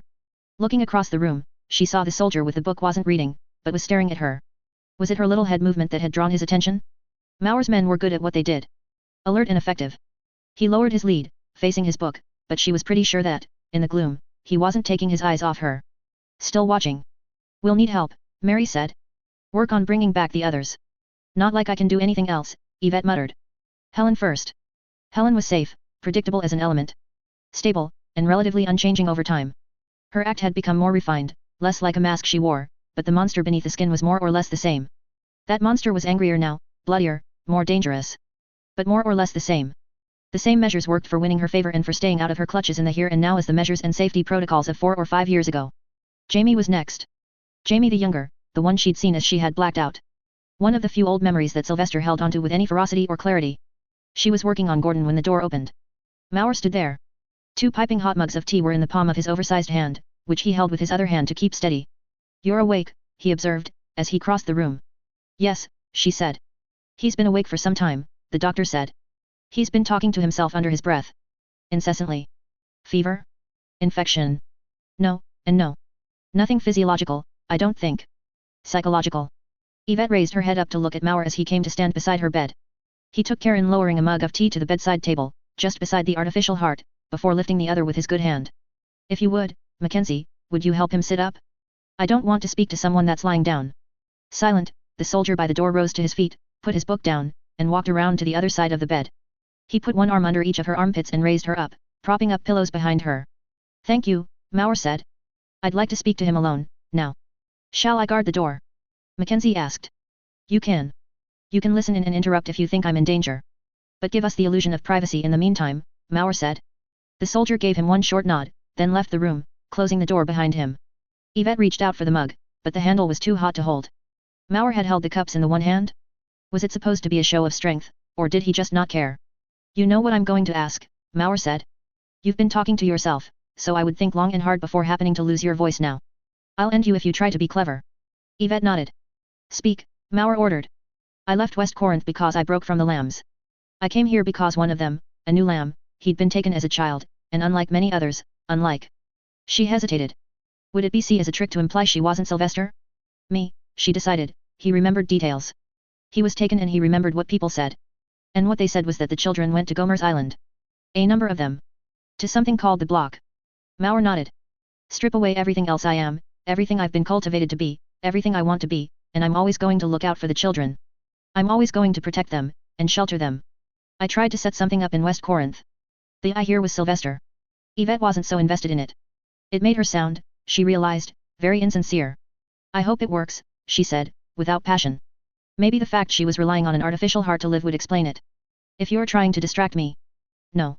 Yvette interrupted. Then, thinking about her position, she softened her voice. "No. It's just, it was my motivation for coming here. I was intercepted by the nobles. Brought before the Infante. Then things spun out." "I almost believe you," Mauer said. He lifted the tea to his mouth to drink, swallowed as a kind of punctuation, then added, "Almost." She reached for the mug at the bedside table. "Still too hot to touch." "What else do you know?" Mauer asked. "Not much at all. It was a lead, a starting point. I wanted to get away, to focus on something else. In the last moments, when I thought you finished me for good, I wanted to communicate it. To not let that thread go untied." Mauer walked around the bed, over to the window. With the lights on inside, it would have been hard to make out the world beyond the thick, rain-streaked glass. He stared out at the dark city, drinking his tea. He was taking his time to answer. "You know something about it," she said. Mary, Helen, and Jamie all watched the man with keen interest. "I chased down that thread," Mauer said. "That winding road was what led to me meeting with Genevieve Frey in the first place. Not so long after the mass sterilization and the chemical leash was inflicted on the public. We found 2 parts of the same lead and followed it. Oddly enough, it started with you." "Me?" Yvette asked. "The lambs. You uncovered Percy's plot to seed the upper class with sleeper agents, children who would be programmed to kill their parents." He fell into Cynthia's clutches. "Percy found me. Genevieve found Cynthia." Yvette nodded. "From there, we started discussing ideas and priorities. It eventually led to the meeting at Breckwell. The one you joined." Yvette didn't interject. She wondered if her selection of Mary had had some prey instinct feeding into it too. Some subconscious connections pointing to Percy being relevant, and thus Mary being key. Mauer turned around. He leaned against the thickest branch that supported the window, and sipped at his tea. "You appear slated to walk this path, Sylvester Lambsbridge," Mauer said. "Every time the topic is raised, you appear as part of the greater picture." "Maybe," Yvette said. She picked up her tea, avoiding the tubes and the beating heart, shifted position and sipped at it. "Maybe," Mauer agreed. They drank their tea, each thinking about what to say next. Mauer seemed very relaxed, not inclined to be aggressive or counterattack. It made her uneasy, because he had seemed agreeable before he had turned on her. Maybe he knew that. Outside, something screeched. The screech took on a different sound as the source drew near, moving very quickly, before it flew past the window, making the entire building shudder fractionally. The screech took on a different tone as the creature started moving away rather than moving closer. "A small war started somewhere in this country," Mauer observed, glancing at the window. Hundreds or thousands will die because of it. People will lose loved ones. The crown will, if they don't win outright, at least take an eye for an eye. But you intend to fight that war? You sacrificed soldiers to kill nobles. Mauer drew in a deep breath. You're right. It seems to be an undeniable reality. They can never lose. I thought, if they would kill one of ours for every one of theirs we killed, we could at least ensure we killed their best. My comrades and soldiers are prepared to fight on that sort of battlefield, with those sorts of rules. But when it came to fray, I saw her maneuver against the academy as a net victory for her. Do you understand? I thought perhaps we had a way of hurting them more than they hurt us. She and I thought that Gomer's Island was one of the best ways to achieve that. What is it that makes the island special? Yvette asked. Imagine that New Amsterdam encapsulates the whole of the Crown States, if you will. Imagine that it is representative of everything from west coast to east, Arctic Circle to the southern border. I can do that, Yvette said. She held her tea in both hands now. Gomer's Island is the rebellion, in the midst of that expanse. Small, isolated, an ongoing rebuke. A condensation of the Lughs and Wicker Hills, the Sudberrys and the Lonshyres, a place where the stubborn, the pious and the recalcitrant reside. A pocket of resistance. It has taken many forms over the years, but the name should tell you what it is. Gomorrah. It is a heretical place. I don't understand. New Amsterdam is a contradiction. It paints itself as one thing while giving evidence to another. In religion in particular, in a city where the crown should have more control than anywhere else, it has the most faithful. Gomorrah is where the faith is so often centered. They name themselves as a place of sin and wrongness as an ongoing rebuke to the crown and the academies. And the crown allows it. The crown fosters it. Gomorrah is a feast laid out for the faithful, with poisoned dishes scattered across the table. For the starved, and the people are starved, it's impossible to ignore. But partaking leaves one vulnerable. And the missing children find their way there. Found. Genevieve and I followed the thread to its conclusion years ago, and it was a trail that ended in Gomorrah. I still keep an eye out for any clues that might allow us to pick it up again, any detail we might chase down. I still hold hope that we could find another way to attack the crown. There are the children, too, Yvette said. The ones that are being preyed on. That's more important than finding a way to hurt the crown. There will be children who suffer for as long as the crown lives and the workings of the academies march forward. There will always be a crown and always be an academy, Yvette said.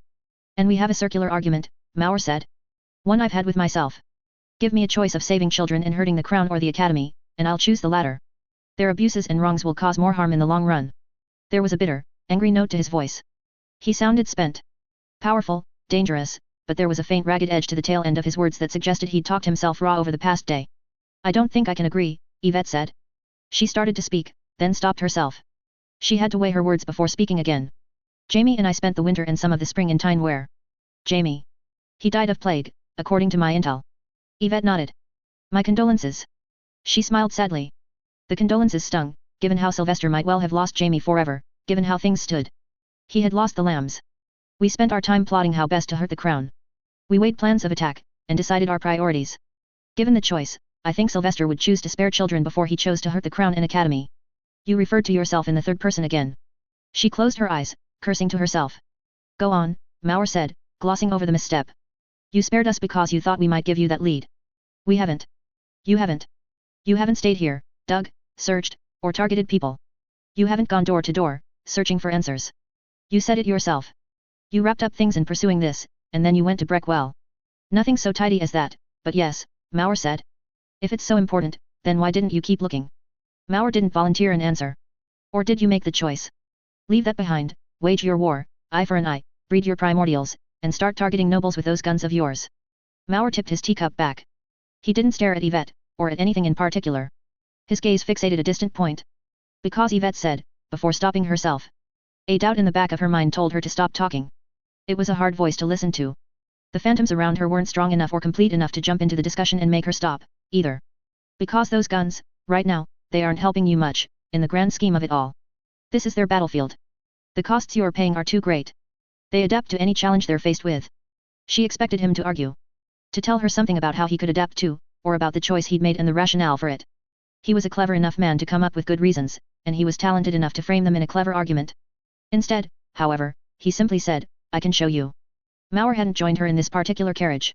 The beasts that pulled the carriages were unrecognizable, reminiscent of the primordials, but stable, unchanging. Simply ugly, irregular, vat-grown life, with the strength of 10 mules and mass enough to bully their way through the streets. Not that Mauer or his people had them do so. The drive was quiet, dark, and placid, navigating a loose tide of carriages, carts, wagons and the rare automobile. They moved onto a bridge. The water over the side of the bridge was only darkness, the sky's canopy obscured by stars. It was a bridge lit by lamps that were positioned such that they weren't reflected in the water. A glowing structure that seemed to cross nothing but void. Something about the mood changed as they entered another part of the city. People were outdoors, in the rain, gathered in groups. The number of Academy-created monsters increased dramatically from the already dramatic totals in New Amsterdam proper, with seemingly no group going unescorted. Familiar, that. There were more churches here. More religious symbols. On the rare occasions where a carriage or cart with a lamp mounted on it passed close to a wall, Yvette could see the graffiti, and much of it was religious. A bastion of faith in the heart of the Crown States, but it was an insecure faith. Mauer had elaborated on it some as they had made their way down the stairs to the carriages, but had refused to provide information or influence her expectations about what was to be found there. According to Mauer, this area was littered with hidden traps. Academy agents posed as the faithful and found their way into groups. There were entire groups that were Academy-sponsored, that invited people in, catered to them for months and years, building trust enough to draw in others, before collapsing in on them. The people were killed or happened to disappear. The wider streets were brightly lit, with stores and buildings on each side, with 1 in 5 being a church. But their destination was not on a wider street. They went somewhere where there were few lights at all, where the streets were narrow, and where parked carriages and garbage here and there made them even harder to navigate. Their destination was a proud-looking building, with pillars and broad steps, windows that nearly reached from the floors to the ceilings, and 5 stories of height. The carriage stopped. Yvette climbed out, and Mauer climbed out of a second carriage, which had been following. There were no lights on, so they took the lanterns from the carriages and brought them with them. Yvette walked beside Mauer, the tubing and artificial heart slung over one shoulder and packed into a book bag she wore. Mauer's men opened the front doors, which were unlocked. They entered the hall proper. A library without books. Yvette looked around, noting the dust. It was thick, and none of the weather that had blown in through the cracks in the glass had really disturbed it, except for one hallway that had patterns like sand dunes forming in the stuff. The shelves formed something of a maze. Almost weeks before we arrived, there was an event, Mauer explained. A great many figures were in attendance. If you saw the Infante and his doctors, and all the other doctors that spent time in his proximity, then you would know what they were like. Scholarly men and women in their finest dress, many wearing stylized lab coats. They came here. Men and women brought trays of food and alcohol. Yvette looked at the rows and columns of shelving, and the shelves that lay against the wall, to either side of the windows. Later in the evening, Mauer said. He reached a set of bookshelves that rested against the wall, found a catch, and then hauled on one shelf with his oversized arm, before switching to his good arm to haul on the next shelf. They swung away, hinges screaming their rusty cries. The doors would open. The party-goers would make their way to the block. The block was downstairs.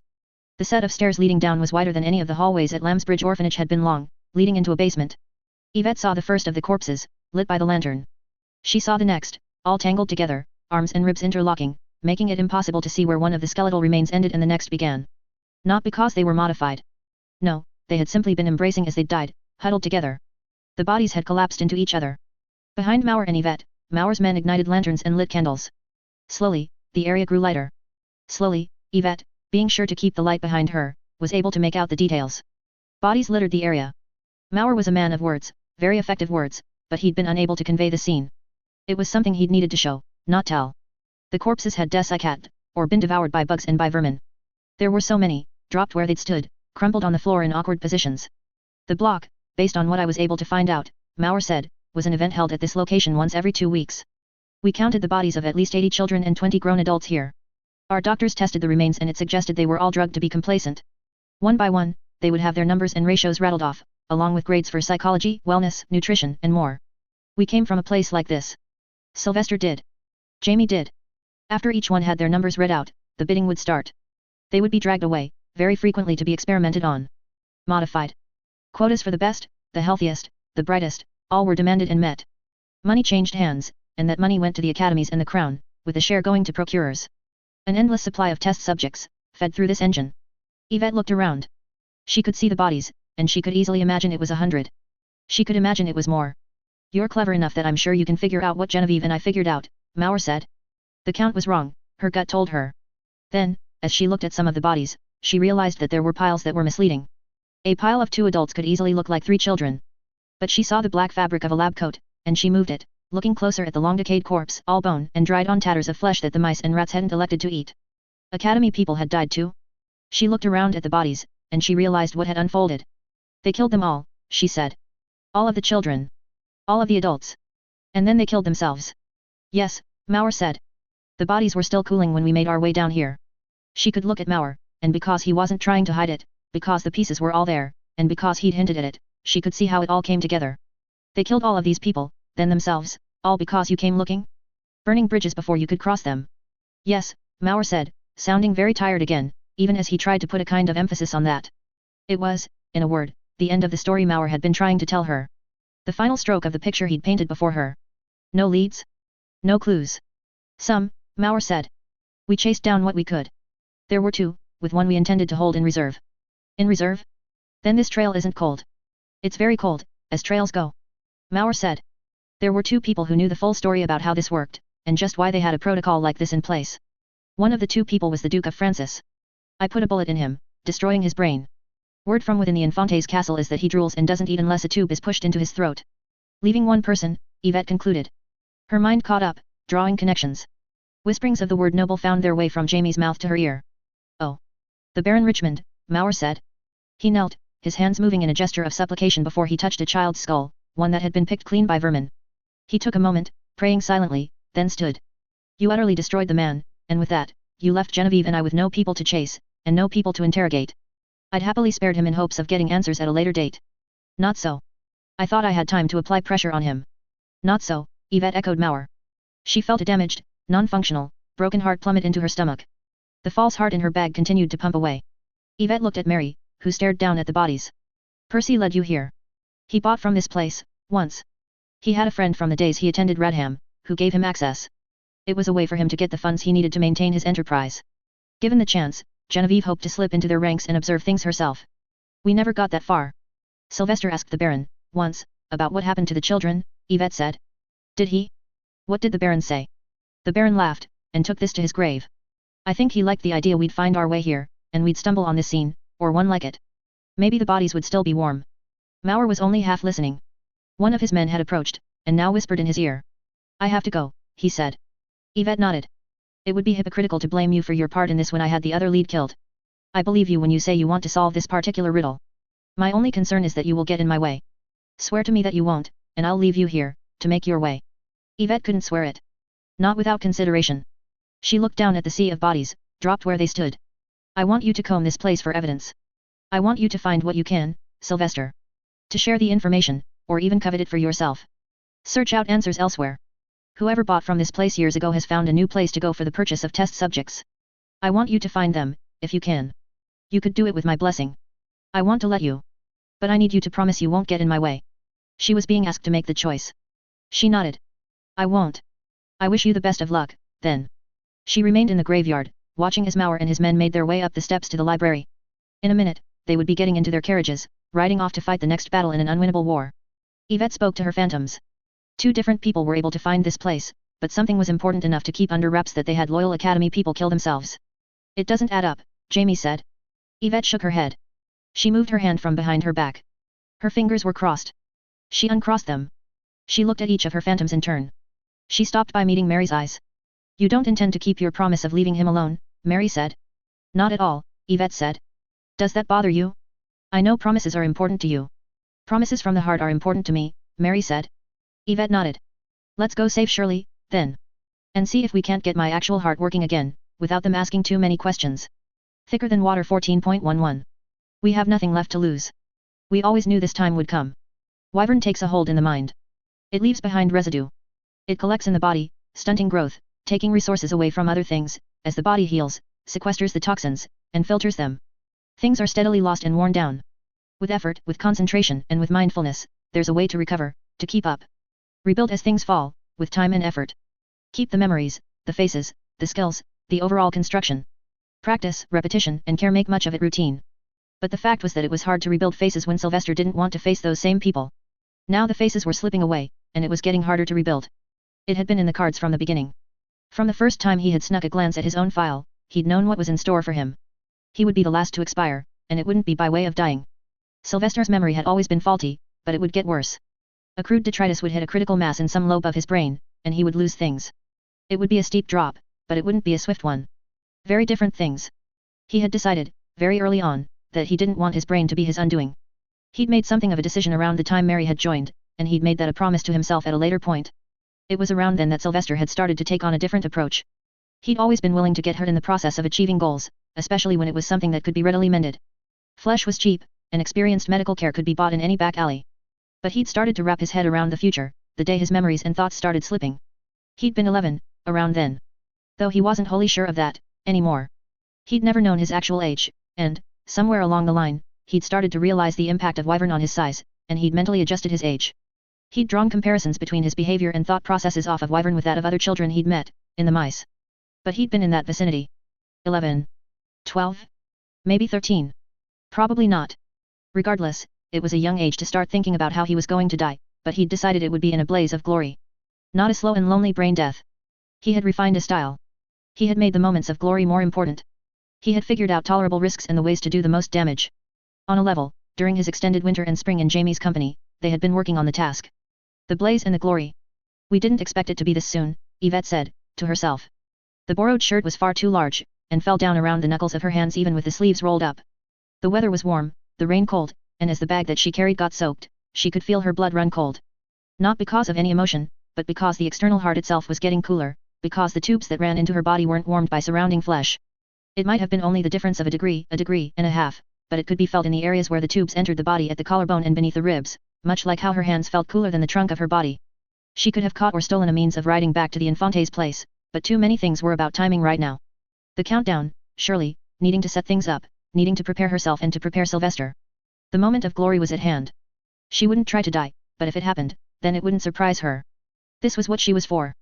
Helen, Mary, and Jamie had been recalled and were accounted for. The edges were rough, the details unfinished, the complete pictures warped and tainted by subconscious thought and feeling, but they were there. If she had another lamb too. The walk gave her time to piece together others. Gordon. She put him together, piece by piece. Hubris, too, not because he could contribute to any discussion or add anything particular, but for the sentiment. He'd earned his place. She had to work harder when it came to Lillian.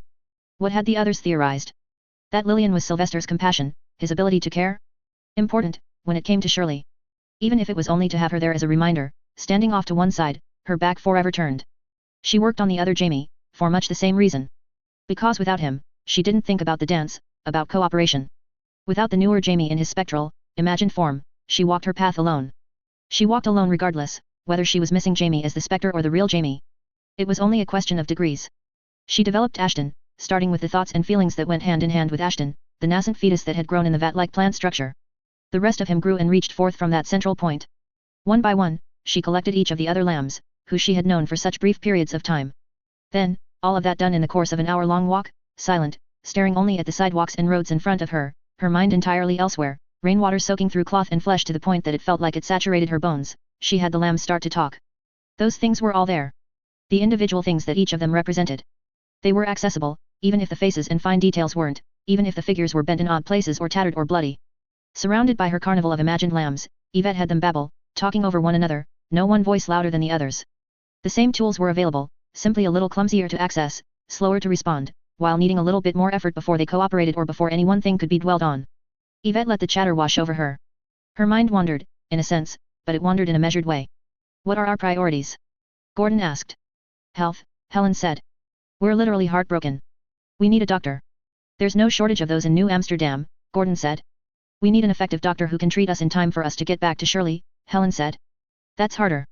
That's harder, Gordon said. Whatever happens, we'll be expected to report to the Infante. Harder still. We can condense it, the younger of the Jamies said. Turn two problems into one.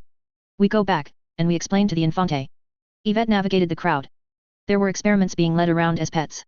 Some were humanoid, others weren't. The nightlife was active, and the fact that she was still young, appearing as a boy no older than 14 or 15, it drew odd looks. The state of her clothes and the encrusted blood here and there probably didn't help. The others were still going on about the way to handle the discussion. She paid enough attention to pick up the salient points. As they got closer she would construct it into just enough of a plan that she knew what to do, without overdoing it to the point that she would collapse and go to pieces the moment the Infante did something unexpected. Because that was a thing he did. Ashton. Mary's voice had a different tone, enough that it caught Yvette's ear. Ashton, Laura, Nora, and Mary weren't part of the ongoing conversation in any capacity. No, they were focused on something else entirely.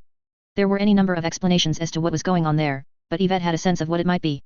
Detached observations, fear, and concern, with an eye on the mission at hand. She crossed the street at the next opportunity, not actively looking around, but still keeping an eye out with her peripheral vision. Then, at that same intersection, she took another path to cross the street, still keeping something of an eye out. They're experienced, Mary said. Professional. Watch the crowd. She didn't watch the crowd, exactly, because looking directly at anyone would tip off the pursuer. But she did pay attention to the directions they were looking. The pursuer was positioned in such a way that they could watch, while using the crowd as cover. But they weren't invisible, and people glanced at them. Is it Mauer's person, keeping an eye on you? Lara asked. Is it the Infante's spy, watching to see what we do? Nora asked. Or are they going to hurt us? Lara asked. Or kill us? We'll take precautions on those last two questions, Yvette said. She turned away from the little cluster of people, so they weren't even in her peripheral vision, and changed course. What about the first two questions? Lara and Nora asked. I'm thinking on that, Yvette said. They weren't flawless. They didn't blend in completely, Mary said. They'd either bumped into someone, were being indiscreet about trying to look for Yvette, or they were odd enough to draw the eye. Possibly an experiment. It's possible they're dangerous. An assassin instead of a tail. The other lambs commented. Gordon, Jamie, Helen. She took in the babble, and she started plotting, reconsidering old ideas, but now using the fact that they were being spied on and followed. That was something they could use. We can make our move, she said. She had the attention of the assembled group. Let's go back to our lab. There was no more room to stall, not anymore.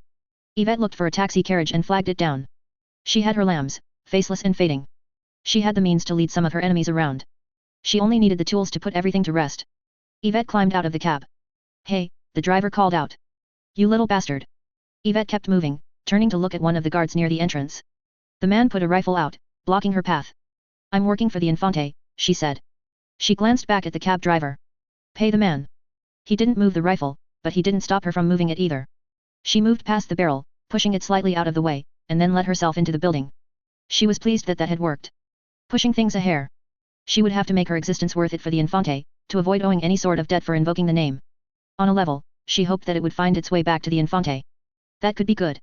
The discussion of the others in her own trains of thought had left her with a diffuse, generalized sort of plan, less like an outline with neat arrows, and more like a pile of scraps of paper, with writing on each scrap. 24 individual elements. But she had to put it together, and it wouldn't be a neat, seamless fit. She made her way straight to the lab. It was late, and there were less doctors about. Here and there, doors were open, and doctors were sitting in groups, drinks in hand. There wasn't any roar of conversation. The doctors and staff had too much respect for the owner of the castle for that. But there was a general hum of ambient noise that suggested that this place was alive, especially now that most of the doctors had headed back to individual quarters, permanent and temporary, and to sitting rooms and tea rooms. She could smell cigarette smoke and the aroma of a few dozen open bottles and tumblers of nice whiskey and scotch. She could hear music playing on machines, much like the machine Sylvester and Jamie had had at their place in Tyne, all of similar types, all with the volume set low enough that it wouldn't disturb others. I want to ask Sylvester what he thinks of this, Duncan spoke. Yvette arched an eyebrow. Duncan, of all people, was commenting. When Sylvester was studying drugs and poisons, we looked at some of the stimulants and narcotics out there. The Academy created superdrugs, remember? Duncan asked. That would be your specialty, Yvette. I remember, Yvette murmured. There are drugs that give you drive. A constant push. They encapsulate that feeling of being captured by the moment, being on point, having all of the confidence in the world, the thrill and energy of being on the very cusp of obtaining what you want most in the world. Stimulants, usually, Duncan said. And there are the narcotics that encapsulate the feeling of being there. Of having what you want most. Of having stepped through the threshold, having achieved everything you want in life, of having everything you could desire. That feeling of waking up in the morning with people you love sleeping next to you, the covers warm, the sun shining, with no worries on the horizon. Or, at least, worries you can put out of mind. Yes, Yvette said. And we've known people, we've known mice, who fell prey to both. The Academy sells a drug to the students and doctors, in a figurative sense, don't they? Duncan asked. They create the need for the drive, and then they encourage it. They create the need and then they're really the only one who offer the supply for that need. I don't like that analogy, Mary said. Why not? Because it applies to you.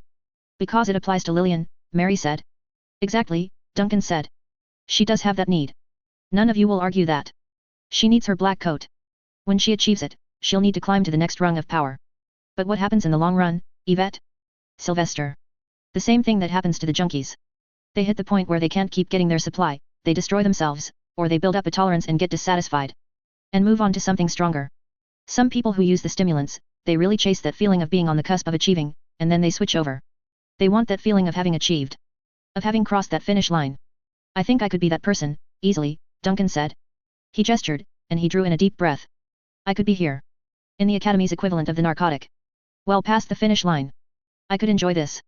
You're implying Lillian couldn't. Do you think she could? Can you see her at home here? There are other paths. There are other places to go, that aren't being at the right hand of the nobility. There are, Duncan said. Absolutely.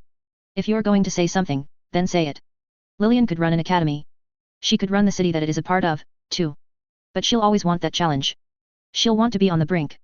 It might even be a part of why she liked SY. The teasing. That's between her and Sylvester, Mary said. Fine. Fair. But in terms of getting her fix, how does she carry that forward for the rest of her life? Keep in mind you, Duncan raised a finger, while offering Yvette a sad sort of smile, that the lambs will be gone by the time she gets that far. Sylvester would say that he wanted her to become a champion. To reach a certain point where she has her black coat, she has power, and she can start to change things. Maybe in a small way, maybe in only a small area, but she'd have that power, and she could represent something better. That's what Sylvester would say. How about you? Duncan asked. I don't know, Yvette said. She's only one person, Duncan said. That's an awful lot of responsibility. We have to look at where we are. If the academy is a living thing, then we're not even pinpricks, we're so small. Lillian isn't even as significant as a pinprick. One of the first things Sylvester taught me, Mary said, was that we have to trust the lambs. Lillian is strong. You can't reduce her down to being a mere junkie. It's an analogy, nothing more, Duncan said. I'm pointing out that the academy is massive, and for all its rough edges and flaws, there are whole tracks of it that are damn well engineered. The carrot dangling from the stick is as refined as it'll ever get. There's something nice about pinpricks and carrots, Yvette said. What's that? Duncan asked. Used with the right poisons, they're as good as anything at killing the recipients. Duncan smiled. That's as good a resolution to our little conversation as any. I'm glad we got some constructive ideas out of it. Yeah, Yvette said. Except, I don't think poison will necessarily work here. Our enemies know us. They're watching us. Ah, Duncan said. That's too bad. Yet. She had to check the notes she'd made and kept in a pocket. She found the lab. Professors around, Kinney and a half-dozen grey coats were in the lab space the Infante had granted them. Shirley was present, too, sitting on a chair in the corner, looking miserable. 3 war beasts the size of bears were in cages at one end of the room. Cloths had been thrown over the cages, but the coverage wasn't complete, and the forms with shaved fur here and there were clear enough. You're back, Kinney said. She and Arant were working on a large metal canister, as tall as Yvette was. It looked like the kind that held gas. More were lined up along one of the counters. Some had tubing attached to them. I'm back, Yvette replied. She took in more of the scene. There were stitched organized at one end of the room, naked. Given the position of the gas canister, the contents were likely reserved for the stitched. The stitched would become vessels for the gas. We picked up a lot of what we need and requested assets. It's only a starting point. Much of the evening was spent on getting the ratios for your gases right. It wasn't enough. Too little work done, but Yvette had expected that. Now she was in a position where she had to twist their arms. She and the lambs had ruminated on this to some degree. Shirley, she said. Hi, Sylvester, Shirley said. Her hands were in her lap, as if they were fighting with one another to engage in nervous tics and twitches. I'm really glad you came back. I'm sorry it took so long, Yvette said. She wasn't good with words. She preferred action. Decisive, rationalized sorts of action. I kind of died. What? Shirley asked. The exclamation made several heads turn. Yeah. But it's going to be okay, I think. We'll get you out of here. I'll try to make sure you're okay, before anything happens. And I owe you an explanation. I know. Shirley nodded, a very concerned look on her face. Yvette wasn't sure what else to say. She drew in a deep breath, then exhaled. Her throat hurt, but at least the wound had been sealed. Your clothes are here. They brought them off the train. Yvette walked over to where the luggage was. She knelt by it, opened it, and carefully managed her bag as she removed her tattered, bloody shirt, pulling it off in a way that wouldn't pull tubing loose or let it get caught around the bag. Oh my lords, Shirley said. Again, the statement drew attention. What in the world did you do to yourself, there? Arant asked. If I was capable of performing this kind of surgery on myself, I wouldn't have asked for your talents, Yvette said. That earned her a skeptical look from Arant. What happened? What's going on? Shirley asked. It's fine. Just, put the mask on when I tell you to, Yvette said. The mask. Yvette nodded. She pulled on a clean shirt, decided changing pants would have to wait, and ran her fingers through her wet hair. Through Sylvester's hair. Professors, she said, raising her head to face the others. Yes, Sylvester. Kinney asked. Did the Infante happen to inform you that this task was a risky one? That you stood to get hurt. You know he did, Kinney said. She sounded annoyed. Okay. Good. My memory isn't that strong, and I wouldn't want you to have to deal with this without any warning. Deal with what are you talking about? Gordon and Mary fell into step with Yvette as she approached Kinney. There was a valve wrench on a counter, and Yvette picked it up. What are you doing? Kinney asked. Yvette remained silent. There wasn't a need for words. She had tried that. Action. Decisive. Explosive. Kinney and Arant backed away from Yvette as she approached, hefting the wrench. The grey coats backed away. One made a run for the door in the hall. Yvette let it happen. Her focus was on the professors. But beating them with the wrench wouldn't do. It wouldn't earn her cooperation. We'll check your work, she said. She drove the wrench into the valve that stuck out of the canister of gas. With a full body effort, she levered the wrench, popping off the valve. Gas plumed out, rising to the ceiling, then spreading out from that point, before starting its slow drift downward. What are you doing? Around cried out, hysteria at the edges of his voice. You two took so long to do this and not much else, it must be good work, Yvette said. I want to see it in action. Kenny ran, making a break for one corner of the room. But to get there, she had to get past Yvette. Yvette swung the wrench, aiming low. Before she was even halfway through the motion, something caught in her chest, and she felt a painful pressure around what was supposed to be an operational heart. The resulting swing was weak and half-hearted. But Kenny, in trying to squeeze past, bumped hard into one of the counters. It wasn't pretty, and it wasn't even that effective, but Yvette managed to grab one of Kenny's lab coat sleeves, hooking her fingers in there. She'd hoped to pull the professor off balance and bring her down into the ground, but all she managed was to force Kenny to bend over, taking rapid baby steps to keep her balance. Yvette boxed one of Kenny's ears with the flat of the wrench, and that served to knock Kenny to the ground. Calm, casual, Yvette walked over to the canister that was still geysering with pressurized gas, grabbed it with one hand, and pulled at the upper end so it would tip over. It did, with a metal-on-wood clunk. The geyser now spewed directly at Kenny, who was only just climbing to her feet. Kenny didn't even manage to scream. Yvette's heart complained at her in the wake of that exertion. She found it hard to breathe, and took a moment to swallow in air. That had nothing to do with the gas. Not yet. It was her heart. The replacement was no substitute for the real thing, and it was possible this moderate exercise could disrupt something and kill her. Still struggling to breathe, she walked over to where Kenny had been striving to go, and found a box with a lid. Lifting the lid, she found gas masks, along with other emergency countermeasures. She tossed one to Shirley. Around. Yvette called out. Please, the professor said. This is unreasonable. This is unreasonable, Yvette said. She threw the gas mask onto the counter, then slapped at it with the wrench. The echoes of pain weren't quite as bad with that lighter exertion. Wanting work done now, for the good of the academy, it's the most reasonable thing in the world, Yvette said. You can't ask for the world to be handed over tomorrow and be surprised if we can't deliver.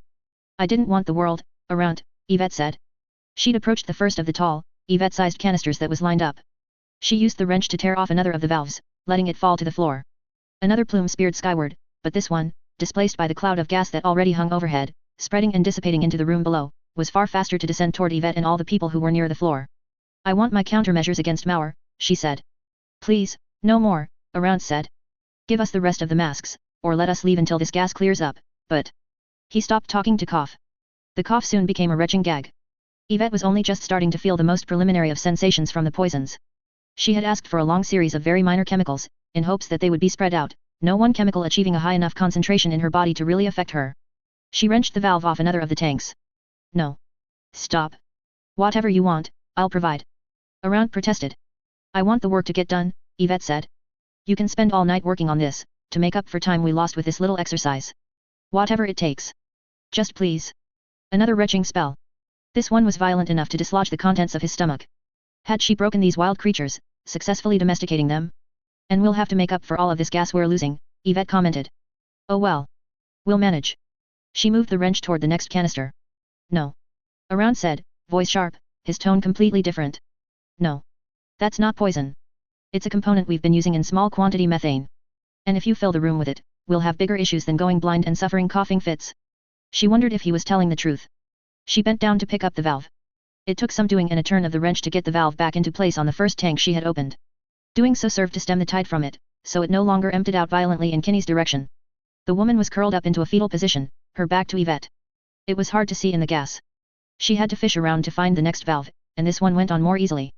She collected the gas masks, and one by one, she threw them at Around and the grey coats.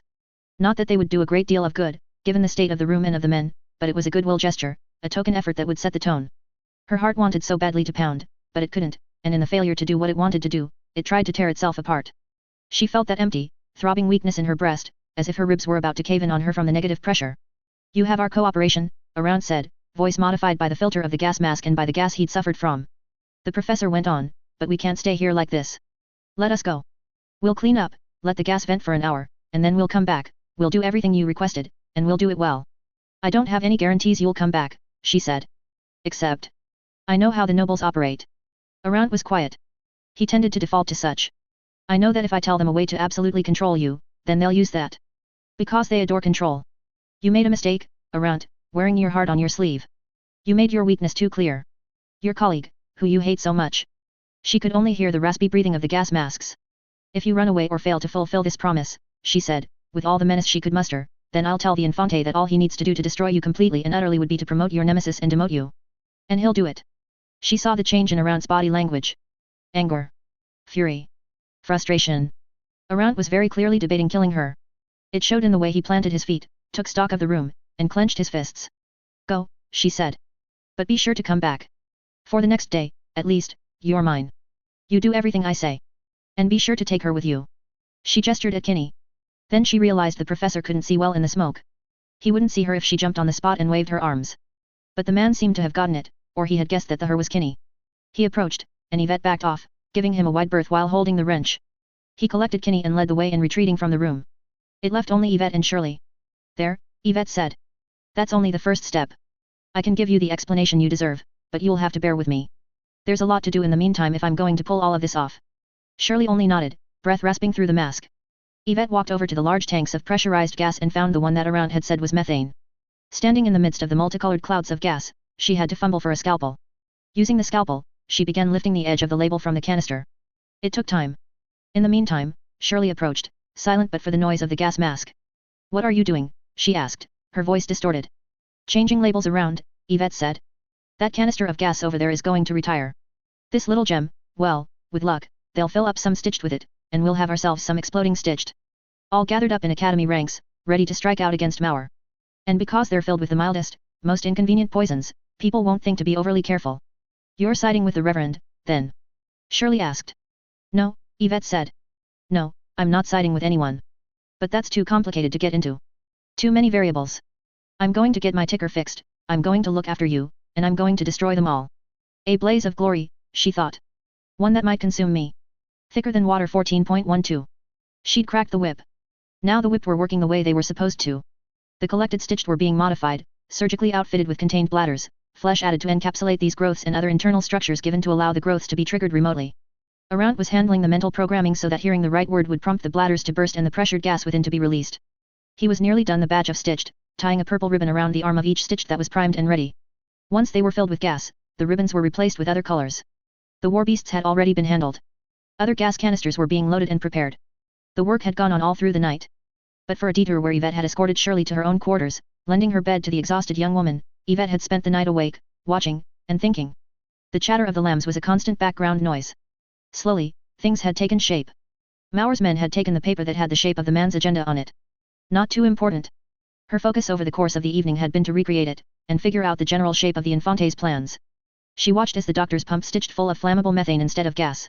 The labels had been changed around, the canisters moved. The trap was set and primed, just a short distance from her. There was a knock on the door. It didn't surprise her in the slightest. Come in, Kinney said.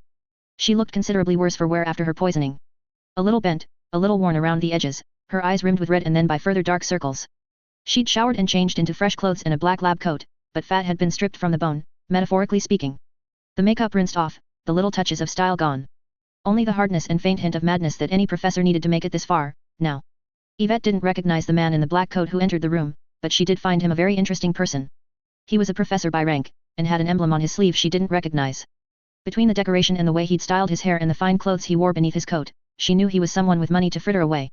Infante, she thought. The Infante will be here in a moment, the man announced. Please ensure that you are not busy and that there will be no interruptions during his visit. Yes sir, Kinney said. Arant's voice echoed hers by only a moment. She had anticipated the visit. She had also wondered how it would be approached. It was folly to enter any lab without warning about one's presence. Some work wasn't to be interrupted at all, and even a knock was a grave mistake that could get people killed. Yet, at the same time, to knock was to ask permission. Nobles did not ask permission. To send a delegate was one of the two ways she had reasoned the Infante would make his entrance. The doors in this building were large, reinforced, and heavy. It took some effort for the fancy man in the black lab coat to position himself where he could see down the hall and still hold the door partially open. After several long seconds, he moved back, opening the door wider, and knelt, still holding it open. The Infante was large enough that he almost couldn't pass through the door. Kinney and Arant had already stepped away from their work, dropping into deep bows, so they were already bent low as the Infante entered. They bowed even lower as he passed through the threshold, to the point that it had to be painful. As the Infante turned her way, Yvette was sure to bow as well, hopping down from the table, timing it so she was lowering herself into the deepest part of her bow as he set his eye on her. Give a man free rein, and his actions soon reveal a great deal about him, the Infante said. Yes, Lord Infante, Yvette said. How are things progressing? Quite well, Lord Infante, she said. I think we're 1 or 2 hours from being finished. Likely 2 to 3 hours, but it was good to crack that whip a little more. You were gone for some time yesterday. Yes, my lord, she said. I was looking for Mauer. She'd realized, on seeing her tail, that she was being followed.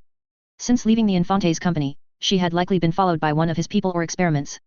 On leaving Mauer's company, Mauer would have his own spies on her. That was, if he hadn't already been keeping an eye out from the moment she'd been taken off the train by the group of young nobles. Do tell. I'm sure the others told you about my heart problem, Lord Infante, she said. I tried to get closer to Mauer and dialogue with him, using our pre-existing relationship, if you will. It could have gone better.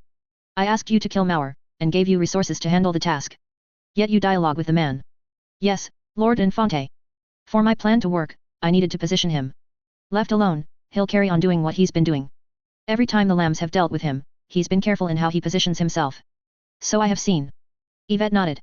He treats these things like a game of chess. No piece can be taken without retaliation or consequence. It goes for everything from the lowliest pawn to the rooks, knights, hunters, to the king and queen. But he and I have faced off.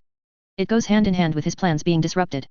Tell a man you have a gun pointed at his privates, and even if he knows your hands should be empty, he'll want to be sure, because he values his privates. He'll betray a glance, or move to better protect his privates from this phantom bullet. By showing myself and invading Mauer's inner sphere, I can make him wonder at his plans. He'll betray some subtle clue that lets me see what he's really doing. And he did. The Infante was unreadable. She had to fight to suppress her fears and worries. Everything was so precarious in the here and now. Which was exactly why the Infante was here, and why she'd been so sure he would reveal himself. What did you dialogue about? The Infante finally asked. We didn't, Lord Infante, she lied. The lie made her already precarious position feel even more so. I was bludgeoned in the head and imprisoned in a bathroom. I tried to escape and was summarily impaled through the heart and neck. But I had sources that informed me what Mauer was up to. I was able to catch his attention before I bled out. He opted to keep me alive. But they made the mistake of trying to drug me. It didn't work. I was able to slip away. How fortuitous, the Infante said. He doesn't believe me? Or is he being droll? Yvette and the lambs had rehearsed this conversation 100 times over the course of the night. Various permutations, likely scenarios, and points to cover. The Infante scared her like nothing else did, because he could so easily destroy her. Physically, taking away the things she valued, changing her circumstance, or crushing her psychologically. Worse, he could do it all with no effort at all. She still wasn't sure how to handle this. She bowed deeper, remaining silent. You have a sense of what Mauer is doing and where he is, then? Yes, Lord Infante. That is a statement that invites answer. Do not toy with me, the Infante said. You know what I expect. Yes, Lord Infante, but I can't provide the answers you want without putting myself in danger. Anyone else might hear what she was saying and jump to a conclusion. That she'd betrayed him, that her dealings with Mauer were less than genuine. How the Infante reacted would be telling. Then come, the Infante said. This way. His hand was extended, ushering her forward. She straightened, collected the satchel with the ticking heart in it, and bowed her head slightly as she moved past him. The hand he extended to her left served to set her path for her, palm out and angled so as to indicate the door. Out into the hallway. The Infante must have signaled his personal professor, because the man shut the door behind them. There were no people out in the hallway. The fact that the Infante had come this way meant that people weren't permitted to use the corridor. Subordinates had no doubt limited passage and access. The hallway was long, wide, and decorated well with fine art along the one wall, above and to either side of doors that led into individual labs. On the other wall, there were windows that pulsed faintly in time with the movement of the fluids between them. Each pane and fragment of glass was surrounded by vein-like growths. Something between stained glass, a broken window, and a living thing. Pillars were set at regular intervals along that one side of the hallway, and it was one of these pillars that Yvette was pushed up against, as the Infante scooped her up off the ground and shoved her back, pinning her into place. He didn't give a rationale. He didn't explain why he was doing this. He saw fit to crush her, and there was little she could do. She didn't fight. She simply felt her much abused neck and throat constrict fraction by fraction in his grip, and she hung limp, working to meet his eyes. Wretched creature, the Infante spoke. If you think that my pity for your circumstance will spare you, you are wrong. If you think your audacity entertains me and that I might enjoy you too much to kill you, you are wrong. Yvette managed a nod, despite the meaty 2 fingers and thumb that encircled her neck. He dropped her, and she made something of a point of collapsing onto the floor rather than landing on her feet. He would like, even on the smallest, most insignificant level, that she was prostrate before him. I hope, for your sake, that whatever it is you were afraid of speaking of is something you can tell me here, in private, and not something you are unwilling to divulge altogether. Mauer's plans in activity, Lord Infante. Indeed. She swallowed hard. He took me to Gamara, my lord. Gomer's Island. Yes, Lord Infante. Gomer's Island. The place is often said to be a bastion for the religious and the rebellious in the Crown States. Mauer's like are often at home there. So it is said, my lord, Yvette said. Her response was coded, much as the Infante's statement had been. Talking about something without admitting or pointing to it. Gomer's Island was far from being a bastion. The Infante hadn't replied to her, and she suspected his patience was running low. He wasn't invested in her fate, and if she failed to justify her continued existence, he would kill her and carry on with the remainder of his day, likely not giving her a second thought. She wasted no time in sharing. Lord Infante, he brought me there, drugged, with the intention of finishing me off, I think. A hidden area within Gomer's island. From the way he talked to his lieutenants, and from what I was able to infer, something had shifted in the mood. She couldn't put her finger on it, but she sensed that what she said here could see her killed for entirely different reasons. The crown had killed a great many people to silence whoever had been at that location and keep any secrets they held. My lord, he's as dangerous as I've ever seen him. When he was at Radham, the very first time I saw him, and he addressed the crowd, he was fire, he was intense, he was taking the first concrete steps in carrying out a greater plan, and there was no sign of anything coming to stand in his way. The lambs hadn't yet made their move. What I saw, yesterday evening, there was a similar look in his eye, but it wasn't that newly kindled fire. Dispense with the poetry, the Infante said. Yvette stared at the noble's feet, still on her hands and knees. Lord Infante, that was the beginning of what he was trying to do. 4 years ago. My mistake in dealing with him was in thinking he wanted or needed me. But he's close enough to the end, or a end, that he didn't want me around to interfere with what he's setting in motion. She waited, tense in mind and stomach, while she tried to keep the tension from showing in her arms, legs, shoulders, or back. She couldn't give the Infante anything that might suggest she was being deceptive. If he truly believes he's close to any measure of victory, then he'll be gravely disappointed, the Infante said. If you say it is so, Lord Infante, then it's so, and I feel sorry for the man, Yvette said. She wondered for a moment if she'd pushed it too far. If she came across as disingenuous. Then again, whether she came across as Yvette or as Sylvester, she sounded disingenuous when she was being genuine. Feel sorry for him indeed. Mauer has set himself up to fail, the Infante said. Still, I'll be happy to see him die, so long as he has the guns and the will to face down the crown and academy both. Carry on with what you're doing. I'll send my doctor to you in 2 hours, with every expectation that you'll be ready to act. Yes, Lord Infante, Yvette said. Stand, the Infante said. As you wish, my lord. Yvette stood. The man's large hand reached down, and it brushed her hair out of her face. Sylvester's hair out of his face, to be fair. The act made the angle of her head change, so she looked up at him. He stared down at her with those eyes that were far too sharp for his massive, bulky frame. It felt like he saw straight through her. He said. With that, he turned his back to her and started walking down the hall. Raising his voice enough to be heard, he said, Sir Charles. The door opened. The well-dressed professor stepped outside, closing the door behind him, gave Yvette a glance, and then walked briskly in the direction of the Infante, who was already a fair distance down the hall. By the time they had reached the end of the long, straight hallway, Yvette had surrounded herself with lambs. That was interesting, Jamie said. Dangerous as all hell, Gordon said. That nobleman does not like being lied to, and you lied through your teeth for most of that, Yvette. Yvette was silent, watching the Infante's back. But you shook him, Gordon said. You got his attention. Yvette nodded, to Gordon and to herself. Was he telling the truth? Mary asked. About this being something so dangerous and problematic that it might hurt Mauer? Hurt us. It's not out of the question, Gordon said. It's equally possible we spooked him, and he played it cool. More possible even. Look at how he acted in the past, Jamie said. He's always been impervious, untouchable, unmovable. He's powerful in a way that, when we imagine him dealing with the Duke, it's a power difference as vast as the one between the Duke and ordinary civilians. Maybe not quite that extreme, but... He moved, Gordon said. He reacted, took an extreme stance, then course-corrected.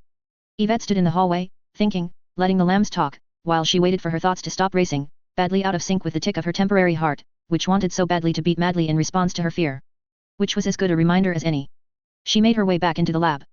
I thought you'd died, Kinney said. What a shame. I'm still alive. Now, we're working with a set deadline. The poisonous gas needs to be prepped, and then there are the parasites. Where are we with the Fisteria? Another lab is handling it, Around said. We still need to test it. That's fine.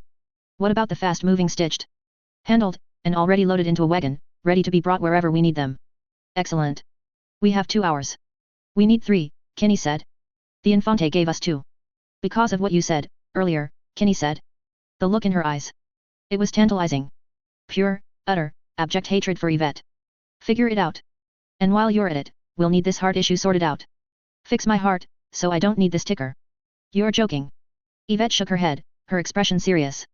I'll reach out to someone. I know someone who is good with this sort of thing. And you can go fuck yourself for making me take the time to do that. I want you to do the surgery, Yvette said. Kinney stared at her. The hatred took on a new dimension. You little bastard, Professor Kinney said, are you aware I despise you? That I actually want to see you dead? You're putting your very heart into my hands. I'm aware, Yvette said. I'm also aware that you know the stakes better than anyone. If another doctor made a mistake, they'd be more likely to get away with it. But a failure on the part of someone invested in all of this, letting me die, when the Infante clearly prefers me alive. No. He would not abide such failure. Clear a space on the counter, Kinney said. Lie down.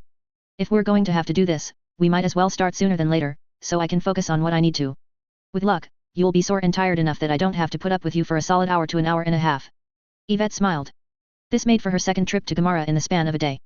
She rode in a nondescript carriage, one that could have belonged to any civilian in the city, and she rode in the company of 12 stitched, arranged in rank and file, in an interior that had only 2 seats. She held Shirley's hand, unsure of what to say or do. She recognized the colors the stitched wore. The red and purple ribbons on their left arms were supposed to mean the gas would create ringing in people's ears. To Yvette and her future victims, it meant methane. Explosive. The stitched themselves were flammable. The other gases had trace amounts of methane in them, and, from what she had been able to reason, wouldn't stifle the rolling explosion when the time came. For now, they smelled like burned air and formaldehyde, and their presence made the interior of the carriage oven-like, to the point that the glass of the windows was fogging up.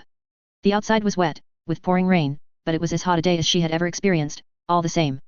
It was unbearable, and she suspected this was a punishment. Chances were good that Kinney had called in a favor, to ensure that the higher UPS that were managing the distribution of forces put Yvette in with the stitched. Other vehicles would be moving into the neighborhood by other routes, by meandering paths, all with the same location in mind. Maurer was supposed to be here. If he wasn't, it would at least be a collection of his soldiers, all gathered in one place. The moment the vehicle slowed, she reached for the door, opening it, and let herself out, pulling Shirley after her. She had to jog, then walk briskly to keep up with it, following it to the destination. Further down the street, another carriage door opened. A man stepped out. Skinny, with longer hair than was conventional, and a ragged, unkempt beard.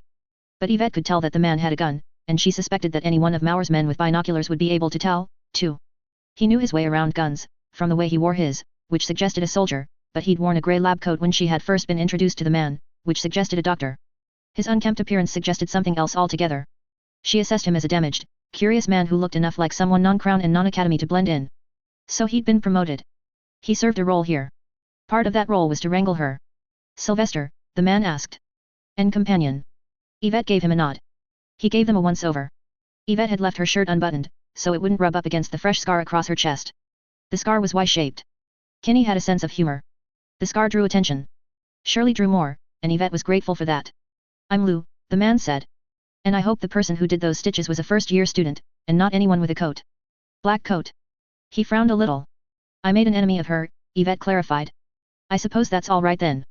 What are you up to, outside of that carriage? He asked, as she drew nearer. I'm getting some fresh air while I look for a vantage point. Some place high up. High up is dangerous, and makes it slow to move around. Fast to move around when you fall, Yvette said, giving the man a smile. Lou made a bit of a face, then said, all right. While you're looking, you'll want to know what you're keeping an eye on. Look past my right shoulder. You'll see a collection of buildings with a sign on one face. The buildings were red brick. The branches that grew along the side of them grew in such a way that they followed the rigid lines set out by the mortar, zigzagging and very inorganic. The sign, faded, had once been painted but now peeled. It had had a woman on it, once, but now only had a blob that suggested an hourglass figure. The faceless, blurred image struck a chord in Yvette, so similar to the broken lambs that shadowed her now. So did the hourglass, suggesting the deadline, the time limit. We're using all of the resources you suggested, Lou said. All from multiple directions. It'll be some time before we act. You said he might spot us before we get everything in place. He might. Let's hope he doesn't. We've got 3 nobles overseeing things, but they're keeping their heads down. 3. Montgomery. I don't know who, exactly, except that the young first is nearby. Be mindful. The first. The ogre. August. Yvette nodded. She was already soaked from the rain, and it did nothing to mitigate the heat of the outside. It helped rinse the smell of formaldehyde from her, if nothing else. She surveyed the area, picked a tall building, and let herself inside. This was it. The pieces were being put into place. She would need to survey the arrangement before she made any calls, decided to pull the pin, and blow it all up. You're playing with fire, you know, Gordon said, as she reached the stairwell. You'll go to pieces when it counts. She ignored him. We're too slow, Jamie said. You can emulate Sylvester given time to tackle things as a general problem, but it's clunky, flawed, and when you try to handle too much and let it all pile up too much, it can be too great of a burden. That's when you crack at the foundation. It was true. But what else was there to do? Yvette picked up the pace, moving up the steps double time. We're all twisted up, Helen said, hands on her hips. Wearing a mask. You know you're not Yvette, you're just SY, burying the monster inside, and you're not doing a very good job of hiding it, mister. Her heart hurt. It had been fixed and glued together, with strips of something or other worked in there to patch it up. It beat in time with her feelings, now, but it had been abused in the surgery, and the meds that were supposed to temper the pain weren't as effective when Sylvester was as drug-resistant as he was. You're all tangled up, Mary said. The Infante thinks he's the one pulling your strings, setting you up so you hurt Mauer more than you hurt him, or you remove yourself as a problem. Mauer thinks he's got you on his side, working on this conspiracy with Gamara, that you hate the Crown and Academy more than you dislike him. But the only sure thing here is that the weapons you're deploying are double-edged ones. The only guarantee is that you'll hurt yourself. She couldn't maintain the pace of taking the stairs 2 at a time. She slowed, and she hated that she slowed. She rounded the bend in the stairs, moving up, because the lambs liked being up high, looking down, working their way from an advantageous position to a more secure, familiar one. "Why?" Shirley asked. "I'm losing my mind, Shirley. I'm not really Sylvester, anymore. I'm sorry I dragged you with me. I don't understand. What happened? For all of my life, or the only years of my life that really counted, I've taken a drug, to make me adapt, to make me change. It makes me liquid, they call it. So that I can fit myself to a situation, learn new skills as I need them, forget skills and habits as I need to forget them. I know that much," she said. "But in molding myself, I made myself fit to the group, to the lambs. I fit the void that was left when 2 of the lambs that were supposed to exist ceased to be. As the lambs fell away, were wiped blank or killed, I spread myself thinner, to fill those gaps. I couldn't keep to that. So I broke away. Left them." Jamie followed. They reached the top of the next flight of stairs. August was there. With a group of soldiers gathered around him. He wore a suit jacket with long sleeves, shorts, and high socks, and he had a menacing aura to put any warbeast to shame. Yvette and Shirley bowed, before retreating further up the stairs. So long as I had Jamie, I could remember what the other lambs looked like. How they acted. But we fell out. A lot of things fell out. And now there's a kernel of doubt because I'm not sure I can remember any of the faces. Yvette continued, with more energy now, because if she stopped, then Shirley would say something, and she didn't want Shirley to interrupt. I get a glimmer, like the memory is there, the face is accurate, and then I question it. I wonder if it's because I want to see them all so badly that I'm filling in the gaps wrong. I'm worried I'm going to pursue a fiction, build lies upon lies, so I pull back, and the doubt keeps getting bigger. I'm not seeing their faces in my head anymore because I won't let myself. I'm not seeing my face anymore. No falling out is worth this, Shirley said. No, Yvette agreed. Then stop this? Because you're frightening me. Can't we go back? If I go back, they might not be there. But they might be, Shirley said. Or Jamie might be. Yvette wasn't articulate enough to answer just why that spooked her. She only shook her head. Her heart hurt so badly, even with just the brisk assent. But if she slowed, then she might have to slow further, later. If she slowed further, she might have to stop. A direct answer to Shirley's statement wasn't possible, but she was able to say, things are in motion already. The pawn's set in place. The only thing needed is a word, and then a match. Or a spark. Between the weapons we're using to weaken Mauer and our makeshift bomb in the midst of the Academy's ranks, combined with territory as neutral as any we'll find in New Amsterdam, it should be bloody on both sides. All 3 sides, you mean, Shirley said. We're a side, aren't we? Yvette smiled. That's not supposed to put a smile on your face, Shirley said. I'm smiling because you're clever, Yvette said. I respected you in the first place because you were clever. You just needed confidence. I wish I'd done better by you. I should have left you behind. I'd feel glad I came along, if only because I was able to change your mind about all of this, Shirley said. But I don't know that I can. She'd made it a question. Or she'd made it a plea. Yvette wasn't sure which. If nothing else, let's make sure we have a view, Yvette said. Shirley didn't say anything as they made their way up 2 more flights of stairs. Yvette stopped in her tracks as she was confronted with 2 more lambs. Jamie and Lillian, together, standing at the top of the next flight of stairs, staring her down. Their backs weren't turned. Their expressions weren't happy. Poison and fire, Yvette said, walking up the stairs, toward the pair. She walked past them, and onto the roof proper. The walk up the stairs had been enough for her to almost start to dry off. In the downpour of warm water, she was quickly drenched again. Shirley hung back, keeping to the shelter afforded by the doorway that led down to the stairwell and building interior. Yvette spread her arms, taking in the scene, while letting the rain soak her. She knew she presented a good target for one of Mauer's shooters, and that she risked tipping him off. She suspected, or the Phantom Lambs suspected, after a full night of deliberation, that Mauer wouldn't run, and that Mauer wouldn't shoot. Mauer had other things to focus on. Enemies of a less ambiguous sort. Sylvester, the voice came from behind her. She turned. She was close enough to the ledge that she could have slipped and tipped over. Jamie. Jamie with a face, rain streaking his glasses. I thought you'd come back here at some point, Jamie said. I staked out the area. Saw the people and carriages moving in unusual ways. You've been following me, Yvette accused. Of course. Jamie said, with uncharacteristic intensity. He drew closer, and she moved, almost to back up, except that would have meant stepping back and into the void.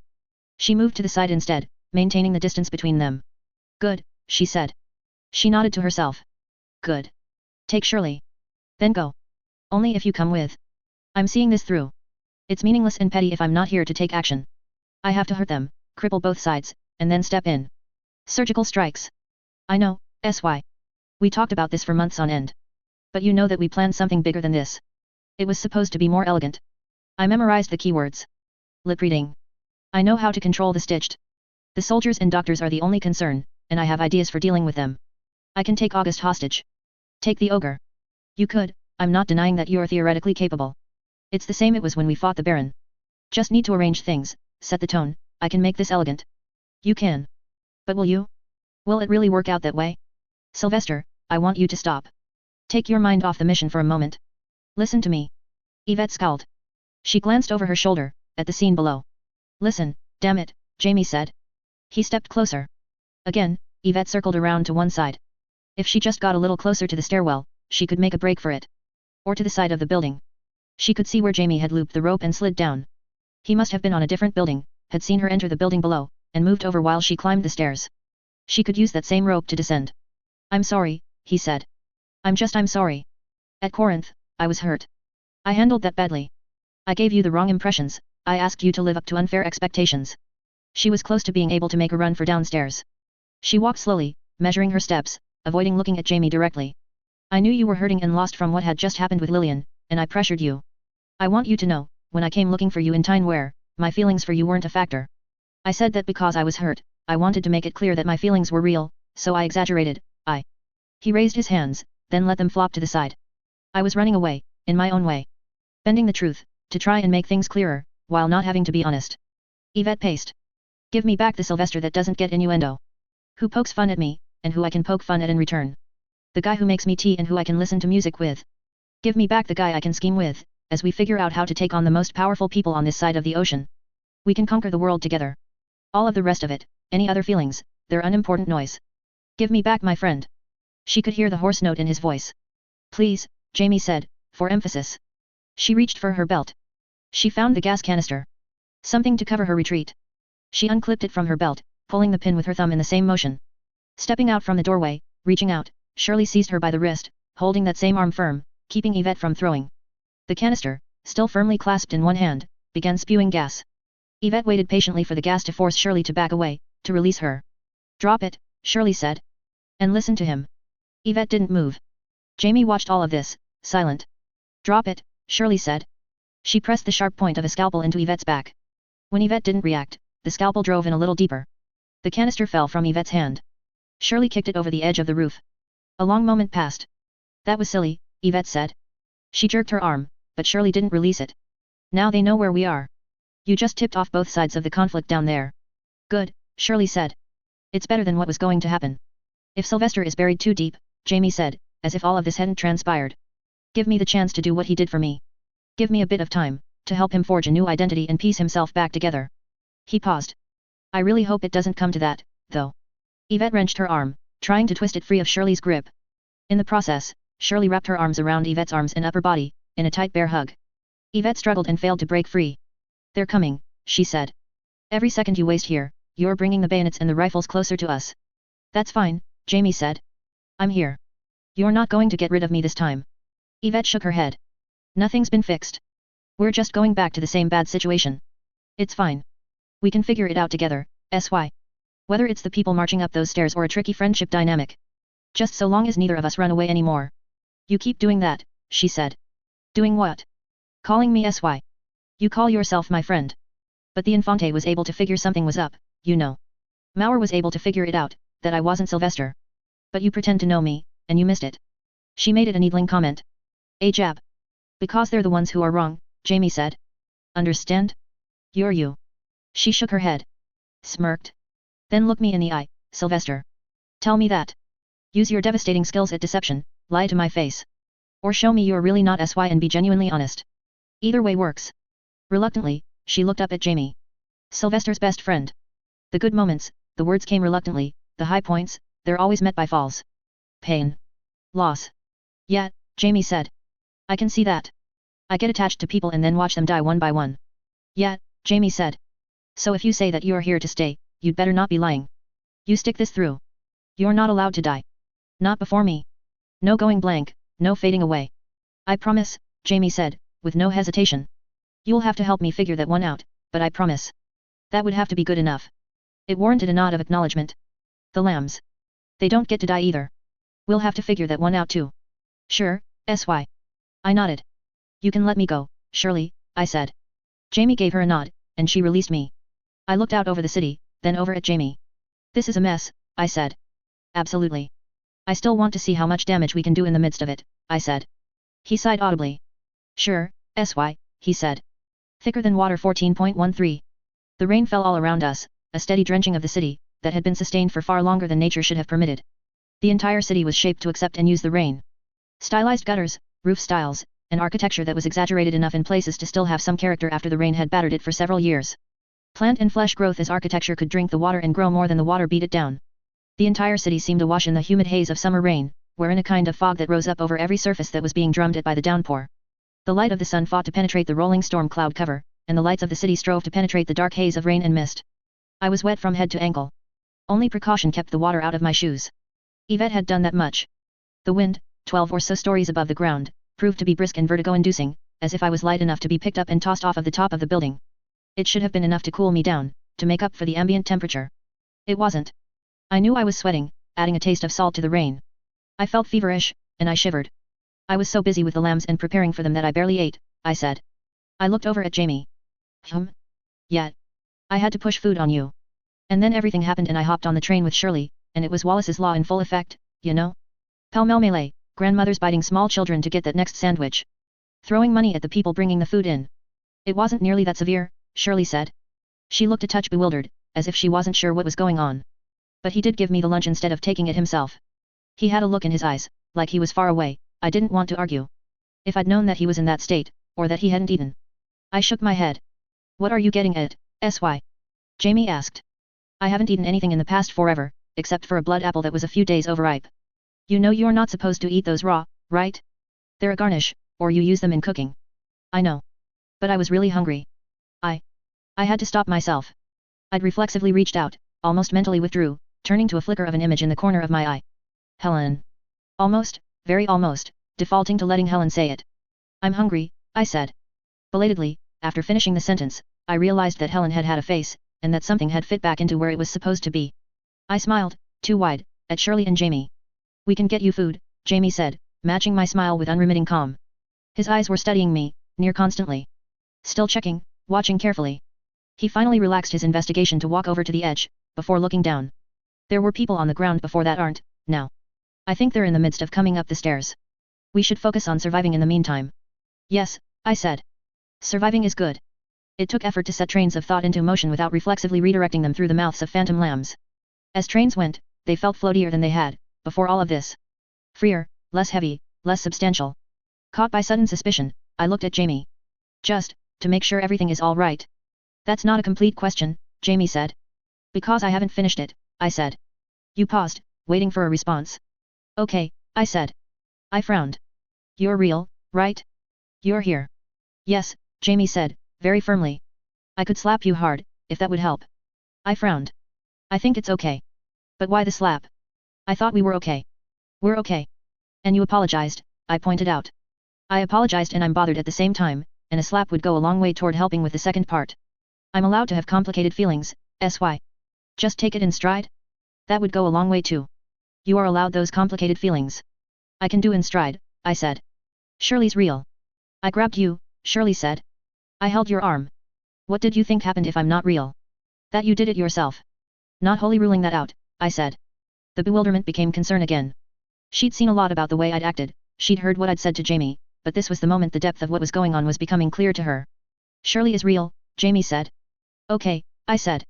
Thank you, Shirley. I mean that on a lot of levels. Shirley nodded, retreating further into the doorway, where there was some shelter from the rain, arms hugged against her stomach. The lambs aren't here, right? I asked Jamie. Just you. They went back to Redham. I exhaled. Probably for the best. On a lot of levels, Jamie echoed me. I nodded. At the risk of sounding like Hale as he conducts his metrics tests and scratches notes on his clipboards, on a scale of 1 to 10, how close to back are you? 10 is I'm 100% me again. I asked. At Jamie's nod of confirmation, I stopped to think, conducting a careful self-assessment. I was still working on getting my brain up to speed, opening up my senses, and wrapping my head around the greater situation. 8, I said, without a lot of confidence. My eyes roved until I spotted her, standing off to one side, in the shadows to one side of the little covered shed that served as an entry point to the stairway. Yvette, a short distance from Shirley. I willed her to go away, and she remained where she was. Go away, I thought the words at her with force, with all the will I could muster. It felt like a feeble effort. Not because I didn't consider myself as someone with willpower, but it was hard to exercise a muscle with no concrete feedback to it. Yvette remained where she was, her strange face angled so she could watch me with over-large eyes, hair framing her face.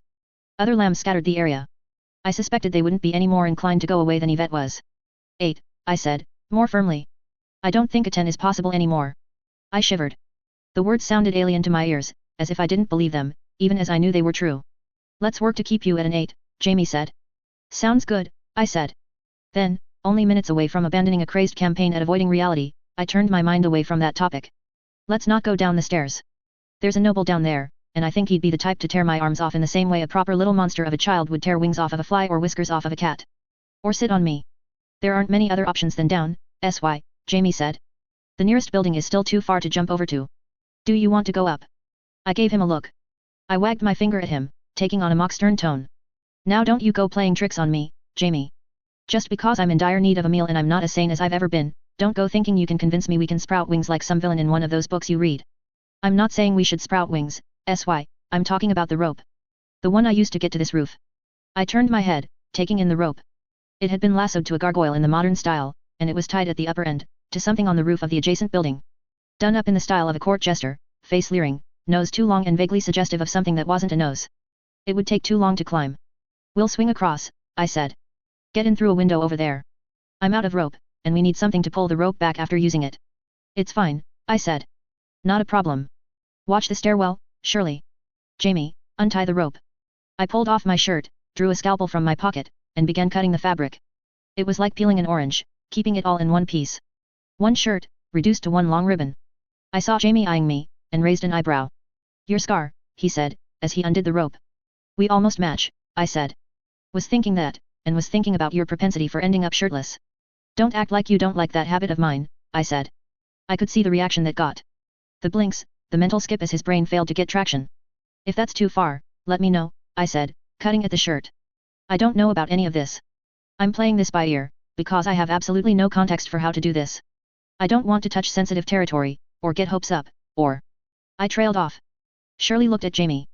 I wondered if that had anything to do with the break between you two. Yeah, Jamie sighed out the word. I finished shredding the shirt, watching the two carefully, trying to get a sense of the situation. Was I not supposed to say anything? I asked. Because I figured, it's Shirley, so. It's Shirley, and obviously Shirley would know if anyone knew. Obviously, I said. Shirley had gotten to know us at the brothel, and between the fags there, Shirley's comfort with them, and the curious fondness of the matron for Jamie.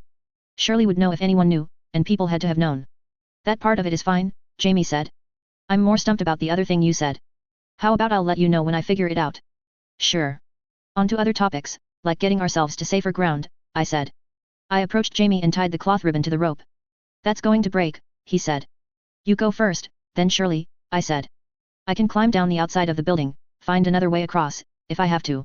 And if you're gone and it's just Shirley and me, then I can explain it. Jamie frowned. Don't frown at me. I'm not trying to get rid of you. I get it, Jamie said. I just don't like this process here. Someone a long way down just stuck their head over to look up, Shirley called over. Jamie investigated the ribbon I provided. He reached out for the scalpel, I took the rope, and Jamie started cutting at the bottom of his shirt, creating a ribbon of his own. How many floors down are they? I asked. 5, I'm guessing, Jamie said. 5 sounds right, Shirley confirmed. I don't know if anyone's higher up than the guy who peeked. Based on the time I saw you and the time you showed up, Jamie said, assuming no breaks along the way. We walked some. It got tiring. Based on that, discounting the stitched, which would slow them down, giving them the benefit of a doubt, 5 seemed accurate enough. I don't think there will be a group that far ahead of that guy, Jamie said. He tied the makeshift ribbon to the existing ribbon, judged the length, then gave me a nod, handing the ribbon to me. He gripped the rope, then stepped over the side. I was careful to move to the edge, almost following him over, one arm extended with the ribbon firmly gripped. I didn't want it to end up too short and to be yanked from my grip. That would be a disaster. Jamie's feet stopped him from face planting against the wall. He held the rope as he walked over to the nearest open window, then climbed inside. A moment later, after the place had been cleared, he gave me the signal. It felt good to see the gesture. Familiar and comfortable. I carefully drew the ribbon back, pulling the rope back across the gap. It was heavy, the ribbon thin by necessity, and there was a fear that the ribbon would prove too frail. That fear grew in the instant before my hand gripped the end of the rope and pulled it over. Holding it like this, rein slick, while standing so close to the edge, it stirred that vertigo again. Surely, I said. Your turn. She hurried across the roof. She balked as she approached the edge. Come on, I said. It's something, isn't it? I don't think I've ever seen a drop like that in my life, she said, securing her grip on the wet rope. Nope, I said. How close are they? Close. Then don't jump yet. Hold on. I grabbed the second of the 3 canisters from my belt, pulled the pin, and tossed it at the stairs. Buying time. With that done, I took the ribbon. Go, I said. She, to her credit, wasted no time. She turned slightly away from the wall as she swung. On impact with the wall, catching it with one foot and spinning wildly, she dropped, her grip slipping on the rope before she managed to catch herself. She gave me a look, very wide-eyed in a "did you see that" way, before she got one foot on a windowsill, found the opportunity to secure her grip, and walked over to where Jamie was leaning out of the window. The moment she let go of the rope, I began reeling it in. I was halfway there when a warbeast, leash still attached to its collar, lunged through the cloud of gas at the top of the stairwell. Corinth Crown's warbeasts had been like maned wolves. Radham favored creatures that looked like something had taken the more aggressive aspects of a mammoth, bull, and bear and scaled the end result to elephantine proportions. This, at least, was something else. It was headless, and its limbs and body seemed to be a collection of the musculature of the abdomen and the arm, in how the parts intertwined and fit together in a very purposeful engineering. An elegant structure of muscle only partially covered by chitin, with spike-like limbs. It huffed, then shook itself, reacting to the gas. Where its neck was supposed to be, there was only a hole, with irregular, thorn-like spikes there and on the inside walls. It galloped toward me, and I was left with no choice but to haul back hard on the ribbon. No care given, no worry about snapping it. I pulled the rope closer to me and threw myself closer to it, over the edge. On an instinctive level, I knew the rope wouldn't swing close enough to me. I was working against gravity and it was heavy with the rainwater. It was a feat that I wouldn't have been able to manage 30 minutes to an hour ago. I still held the ribbon in my left hand, and my left foot went out as I twisted in the air, the side of my shoe catching the ribbon. I used a kick of my leg to pull the rope closer, and caught it with my right hand. I didn't have time to fully secure my grip or adopt the right pose. I hugged the rope close to my body, gripping it with one hand and both thighs before I hit the face of the building. The muscle and chitin warbeast wasted no time in flinging itself over the edge. It landed a short distance below and to one side of me, with all of its claws perfectly positioned to find holds and gaps on the face of the building where window frame met window and where there were gaps between stones. It should have bounced off and fallen to the street below, but instead, it simply embedded itself into the wall. A 4-legged, 300-pound, abdomen-less spider. In the time it took me to shift my grip and get both hands securely on the rope, it asserted its position, and with a clicking sound, began making its way up to me with alarming speed. I pulled a pin from the sole remaining canister, leaving it where it was at my belt, and began half climbing, half running along the outside of the wall. The gas that billowed from the canister drifted down to the warbeast. It had to take a detour to get out and away from the gas, which bought me seconds to climb up further. It had circled down and around to my left to approach me from the side the gas wasn't falling from. I wasn't in a position to turn the gas on it again. It wouldn't buy me any meaningful amount of time, compared to what it cost me, now. I wondered at my odds with a knife in hand, one hand on a rope, against one of the finer specimens of a warbeast I'd seen to date. Fortunately, I didn't have to see my odds. A piece of furniture fell from above, a dense bedside table or a clock too large to be a mantelpiece and too small to be a grandfather clock. It struck the warbeast, and knocked it from the wall. I hurried to climb up to the source. Once I reached the window, Jamie and Shirley pulled me inside more than I'd managed to climb up. The moment I was inside, I placed the canister on the windowsill and closed the window, so the canister was sitting outside. Signaling where we are? Jamie asked. More like I'm trying to keep more from following, I said. Lose the scent trail, or muck with whatever senses they rely on. We backed away from the window, looking up and over. By the time we'd reached the bedroom wall furthest from the window, there were 2 more of the spike warbeasts at the edge of the roof we'd just left, perched and tense, rain streaming off of them. They leaped, and the 3 of us turned, exiting the bedroom, cutting through the apartment, and entering the hallway proper of the apartment building. Ground level? Jamie asked. Think so. Or close to. I rigged a whole squadron of the Stitch to explode, instead of producing gas. Mauer's out there too, of course. He's got the guns, but I can't imagine he wants to fire willy-nilly. What I'm hoping is that we can blow it up. Do enough damage to the Crown forces that Mauer feels compelled to seize the opportunity. What do we do about Mauer then? He's far away, and crossing that ground isn't going to be easy. Leave him, I said.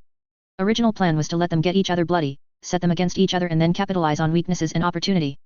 But now we're here, Crown isn't too enamored with us, if Mauer wants to go to town, I'm happy to let him. We let him live? Jamie asked. I could hear the doubt in his voice, the question. It matched my own. I'm not sure either, I said. The smoke canister on the windowsill had forced the warbeasts to take a detour. They'd slipped into other rooms and apartments, and from the sounds of it, were tearing through doors and walls, were navigating rooms and hallways. Somewhere along the line, they hadn't found another entrance to pursue us or appear out of nowhere and chase. No heads meant little capacity to reason or be inventive, it seemed. They were hunters, mechanical, simple and incredible in performing the one task they were meant for, but they didn't test boundaries or break ground on their own. We made our way down to the third floor before stopping to rest. We approached a window at the end of one hallway and peeked out. Peace. Conflict hadn't broken out. Stitched were parked and waiting, out of sight from the building Mauer was supposedly in. Squadrons and soldiers were ready, and any number of vans had war beasts waiting within. Custom made for this task. Shirley took a seat further down the hallway, staying clear of the window, giving us some space. I gave them direction on what to do to corner Mauer, I said. A lot of those same tools, they won't really slow me down. War beasts that make disruptive noise, stitched that explode into clouds of poison gas, parasites, stitched that run fast. What can you do about stitched that run fast? Stitched that are new and heavily modified? They won't have the same programming or alterations that advanced stitched do. The old weaknesses. Weaknesses hold. I get it. Fire. I don't anticipate a problem. That said, I didn't expect you two to be along for the whole thing. You're not immune in the same ways. We're not, Jamie said. I was watching everyone come and go. I have a pretty good idea of where our enemies are. I wish that meant I could see a good way out and away. But they really want Mauer dead. Yeah, I said. That's a thing. I investigated about what Emmett said. Gamara. Dead end. Then I sort of told the Infante that Mauer was also chasing the Gamara thing, which he was, and I sort of hinted that Mauer didn't reach a dead end. And that relates to them really wanting Mauer dead. There's something to this. There's a lot to this, I said. I exhaled. It's nice to be able to talk about it, finally, work it out with a set of listening ears to help me figure it out. Another vehicle parked outside. The guy driving it looked like military, and the stitched horse looked sturdier than the usual. The vehicle probably held another squad of soldiers within. Jamie glanced back over his shoulder at Shirley, who had her shoes off and was rubbing her feet. The Gamara thing. I talked to Emmett about it. The missing children. The academy takes them. Auctions them off as prime material for experiments. I gestured to him and myself, then back again. Prime material. But, there's more to it. Because when someone like Mauer or Frey dig too deep, then the crown steps in, and all possible evidence gets removed. 100 or more people killed, academy asset and child alike, to silence something on a scale and level that the academy wouldn't normally care that much about. More than 100. Jamie asked. Hard to count. I'd like you to visit the location with me, if they don't erase it completely. Your brain would be admirably suited to the task of deciphering that particular mess. I'd be happy to lend my brain. It's a good brain, I said. I wanted to get the banter going again. I wanted to find our stride, much as we'd had it before. When it came to the task at hand, at least, we were more or less on the same page. It was in the easy companionship that trust had been more or less broken. This wasn't easy. I keep wanting to joke or poke fun at you, I said, staring out of the window. Joking and poking fun is good. Or make witty remarks, or tease, or pick on you. Sure, Jamie said. And when I could bind up my brain and keep things neatly boxed up and organized, that was doable. And it felt normal and friendly. What does it feel like now? Less normal and friendly, I said. When I want normal and friendly. I don't want to give the wrong ideas or trigger some bad reflex. It's fine, SY, Jamie said. No, it really isn't. We can talk about it later. I do want to have a discussion. Put this to rest, maybe. It's not something that lends itself to rest, because it's not a dilemma that can be reconciled or fixed, don't you get it? I asked. And it's not fine either. You do realize that the first time we had a serious talk on the subject, the first Jamie went and disappeared forever? Then the second time we had a serious talk on it, I went and almost disappeared forever. I realize. You're my friend. And I want that, it's good and you're a good person and I need to find out where the lines are drawn, and so long as there's this part of me that's afraid of stepping too far and saying something and triggering that reflex or opening the box that should not be opened. I know I screwed up, Jamie. You know that, right? I'm sorry too. It was mucky. But really, it's something to be talked about later. I'm afraid of overstepping and I'm afraid of understepping. I don't want to be reserved and holding back, because what we need, especially here, surrounded, with so much at stake, is we need to dance. To move in sync. And there's no sync, Jamie said. He sighed. I'm worried there isn't, or it won't be there when it counts, I said. Gut feeling, is all. Gut feelings are important, but... Jamie, I said. I had to pause, find the phrasing. I put a lot of myself into figuring out how to work with the other lambs. You included. Those gut feelings, there's an awful lot of foundation they're rooted in. A lot more on the gut, a little less on the feeling. Jamie drew in a deep breath, then sighed. Stakes are high, situation is dangerous, there's no easy exit with this many people packed into the area, and the fact is, we have to figure this out. The inability to banter properly is a symptom of a larger problem. One that will see us killed or captured within the hour if we don't resolve it. Yeah, Jamie said. That's fair. I'm just saying, if there's talking to do, maybe we talk it out before we tackle this, I said, gesturing at the window. As if prompted by the gesture, a bird flew past the window. A very large bird. Shit on a mad bat, I said, stepping back from the window. Jamie mirrored me, backing away. Shoes on, surely. What was that? Jamie asked. That would be the falconer's bird, I said. A pet of one of the Infante's charges. Ah, Jamie said. Shitty bat indeed. The bird flew past the window again. Confirms it, that. She knows where we are, I said. And she will be harder to slip away from than the spike beasts. Noted, Jamie said. He was frowning. What are you thinking? I asked. I was thinking it would be better to run than to fight this one, but I'm not seeing a good avenue to run. I came to that conclusion forever ago, way before we jumped from the rooftop, I said. It's why I said I wanted to do this. See it through. Jamie had the decency to look annoyed. You did that because you wanted to, he told me. Not because you saw a lack of options. That's a pack of lies, I told him, trying to be lighthearted, feeling the gap between us in the process. Conversations and figuring out your motives back there are going to have to wait, Jamie commented. Sure, I said. Nobles incoming. Probably. Probably. With that in mind, how do you feel about being bait? Do I ever say no to being bait? I asked. Thicker than water 14.14. Thunder rumbled in the distance, and the rain momentarily let up. It was a trick of the weather, a shift in the already high winds that lifted the raindrops up, holding them in the air, before letting them drop. A moment of relief in the patter, followed by a sharp rap as the rain resumed. I flung myself out of the window, arms out to the sides, eyes wide, my open, borrowed shirt fluttering around behind me. I landed on the top of one of the carriages, shoes sliding on the rain-slick roof of the vehicle, impact startling the horse. I managed to avoid sliding off, even with the height and angle of my jump. Heads were turning. I could see the greater picture now. Looking through the windows, we had only been able to see a narrow portion of things. Nobody shot me or shot at me. Not right away. That had been a concern. The group that Jamie had estimated would be near the front doors, was there, out of sight of the window and of Mauer's position. There would be the people from further upstairs moving down, some people moving up, with Shirley and Jamie caught between. They weren't the only group he'd been able to identify.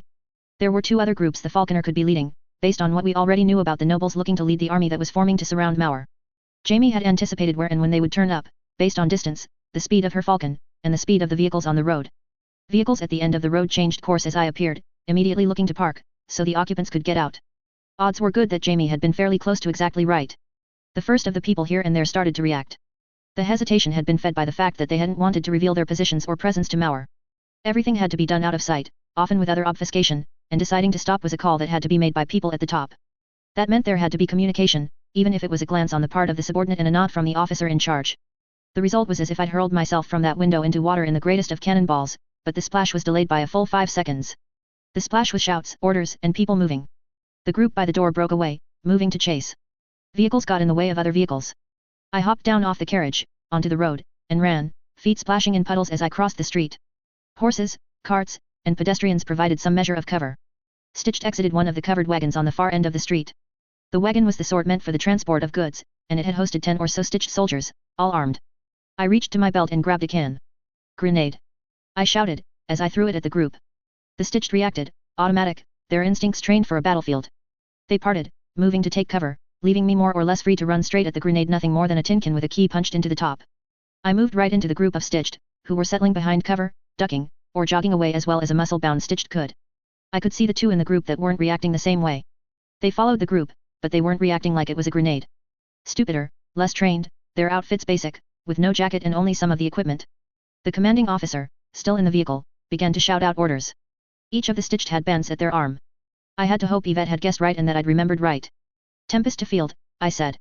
I had only a momentary glimpse of the man's widening eyes before one of the two Stitched bulged violently and exploded. Meaty bits went flying this way and that, and a heavy gas cloud expanded outward. I disappeared into the midst of it. Passing Gordon as I made my way into the alley, I was careful to grab some of the garbage, pallets, and milk crates stacked against the wall and tip them over behind me. It gave away my position with the racket of it, but that wasn't too important. Gas and obstacles behind me, my way forward mostly clear. They wouldn't be following. Not easily. Not the people. The concern was the experiments. The nobles. And, as it turned out, the squad of soldiers who were gathered in the alley, safely out of sight of Mauer. They were sitting here and there, many smoking. I slowed. Stay right there, one of the soldiers called out, pointing his rifle with attached bayonet at me. I raised my hands, my mind going over the scenarios. They were too relaxed. Their body language suggested they were familiar with each other. Nobody had run to them, bringing news of trouble. I shifted my expression and body language, and I approached them with little concern apparent. I'm Sylvester. Who? One of the soldiers at the side asked me. I'm part of the reason we're here. I'm helping set up Mauer for the Infante. The kid, the soldier who'd spoken first said. Right. Sure, I said, with a bit of uncertainty. Something's up. There's trouble brewing. Someone used gas, and it looks like it was Mauer. He knows we're here. The soldier who was doing most of the talking looked at one or two of the others. Lieutenants? Seconds in command? Friends? You're supposed to head west, move around, wait for a horn. If Mauer flanks us, they want you ready to move in. If you're here, you might get mistaken for Mauer's men and shot. In the briefing, same breath they mentioned you, they said to ignore you. If we had any suspicion at all. He asserted his grip on his rifle, pointing it at me. We're supposed to shoot you. I allowed only a hint of confusion to show. And you're suspicious. What are you even doing here? What I'm supposed to be doing? I said, trying very much to sound like I wasn't sure what he wasn't understanding. Outmaneuvering Mauer on behalf of the High Lord Infante. I touched the space over my heart, declining my head in the faintest of bows. The man did the same, moving his rifle to tap it against the badge at his breast, head lowering. To do otherwise would be to suggest that I respected the Infante more than he did. To shoot me, after making such a suggestion, it would say all of the wrong things about their leadership over their unit. The military wasn't as political as the world of professors, but there were little realities of politicking, and he would have poisoned his leadership. Any one of his soldiers that didn't like him could mention the slight to the crown and it would have spread through the rumor mill. Lillian stood to one side, watching all of this. All of that was a series of ingrained fears and worries, patterns of behavior long established by the man's path to being captain. Even if it was archaic and rarely performed outside of formal circumstance, if someone showed respect to the nobility, he did the same. To question or to hesitate meant he was doing something wrong. He did it and I'd made him do it, and in that, I'd achieved the upper hand in a subtle, infinitesimal way. It had the added benefit of ensuring that the gun wasn't pointed at me anymore. I'm not following your order, he said. Showing he wasn't a pushover, that he didn't believe me. He was still suspicious. He'd lost 2 small battles to me in my verbal rebuke and in the bowing. This was his defiance. His small defiance. It propped him up, but it made him weaker, not stronger. I could just barely hear the noise as someone pushed crates and pallets aside behind me. I had pursuers. Fine, I said. Just be on your guard. I've got things to do, and Mauer's close. I was sure to turn and make my departure before he could make an argument, point that gun at me again, and reaffirm his leadership. Not as graceful as I might have liked, but it would have to do. I wasn't sure if he'd shout after me, tell me to stop. He didn't. Your funeral, I said, under my breath. I pitched it to be heard by the people at the fringes of the group, and not by the captain. I didn't look back as I moved on, taking the first right available. 1 in 5 odds that there would be a discussion behind me, that they would actually follow the order I'd given them, and vacate. Anyone following wouldn't be able to ask them which direction I'd gone in. Others were coming down other streets and alleys. I avoided them as best as I could. It was midday, but it was gloomy and the rain obscured the scene. The nobles would be coming. Montgomery, the Falconer, Augustus. 1, 2, or 3 of them, potentially. I was laying odds on having to deal with Montgomery again, and having the Falconer close. For this plan to work, we had to be in the right places at the right time. Jamie had estimated things, but it was impossible to look at the nobles, knowing so very little about their capabilities, and figure out any way to deal with them. I was prone to forgetting complex directions, so my plan of action was a simple one. I was to cross the street, enter the alleys, pass 6 buildings, turn right, pass 6 buildings, turn right, and so on. If I reached the street I'd been on, I was to cross it. Which was bound to be a nightmare. The hardest part of this. But I was excited. My senses were sharp. My thoughts were falling in line with few stumbles or catches. The lambs were omnipresent but they didn't interfere, and they didn't look incomplete or horrifying. I had an enemy, I had a goal, I had a greater plan in the works, mysteries to solve. But it wasn't a desperate, dangerous scrabbling to hurt the enemy, to pursue my goals, to solve the mysteries, because stopping meant falling into a chasm. No. The drop wasn't nearly so far, if someone was there. The ground, so to speak, was only a foot below my dangling feet. I chose my path carefully, used the terrain, used the rain and the haze of moisture that it produced, water streaming off of me, soaking me from skin to bone and back again. I watched for soldiers and I watched the sky. I saw the falconer's bird, as it flew into the alley, flapping its wings to pause, taking in the scene, and began following me. This danged thing. Where were you, bird? You disappeared for a while. Reported to your master, then came to look for us again. Did you bother Jamie? Did you scare Shirley? My eyes were opened as wide as I could get them, to better take in everything, see in the gloom and the rain. My only blinks were really the reflexive ones, in reaction to the rain. As I reached out to a windowsill of an open window, gripping it hard to hurtle over and inside, I saw the great blackbird diving for me. I let go of the windowsill, pulling my hand back and away, falling inside the kitchen there rather than gracefully leaping through. The talon raked the base of the window where my hand had been, and flecks of water and wood splinters flew into the air. I heard its cry, and I imagined it was a shrill, eardrum-piercing cry of frustration. It was certainly loud. Even after it ended, there was a kind of echo in my ears as my ears rang from the volume. Before it could reorient and fly into the house, I hauled the window shut, then shut a second window. That cry, everyone within 2 city blocks might have heard it. The falconer certainly would have. The bird arrived, flapping violently before settling on the windowsill, the far side of the glass. It stared at me, then shrieked again, a sound so loud and sharp it made my brain hurt. Yeah, get plucked, bird. You going to come through that window? I asked, backing away. It wrapped its beak against the glass. One motion, sharp and backed by the full physique of its dense, well-engineered body, and the glass shattered wholesale. It flapped its wings, taking off. I reached for my waist, and I drew a gun. Except I didn't really have a gun. I'd sought to fake the bird out, force an instinctive reaction, much as I had with the stitched. The thing didn't even give a dang. As I turned on my toes to scramble for the nearest doorway, my brain dwelt on why. Did it not care about me drawing a gun because it was that smart? That perceptive? Was it capable of figuring out that I didn't actually have a weapon? Or was it tough enough that a bullet wouldn't necessarily kill it before it killed me? There were other possibilities, but I had to consider that this was a noble's pet. Hubris had been a beautifully engineered piece of work, dangerous to underestimate, smarter than all get out. There was no reason to think this was anything less. I would assume the worst, which meant assuming this thing was the best piece of work I could imagine it as, if not better. At least it didn't have hands. Before it could fly at me and tear into me with talons long enough to reach into my chest and pluck out my recently repaired heart, I passed through a doorway and slammed that door behind me. I heard the impact as it struck the door.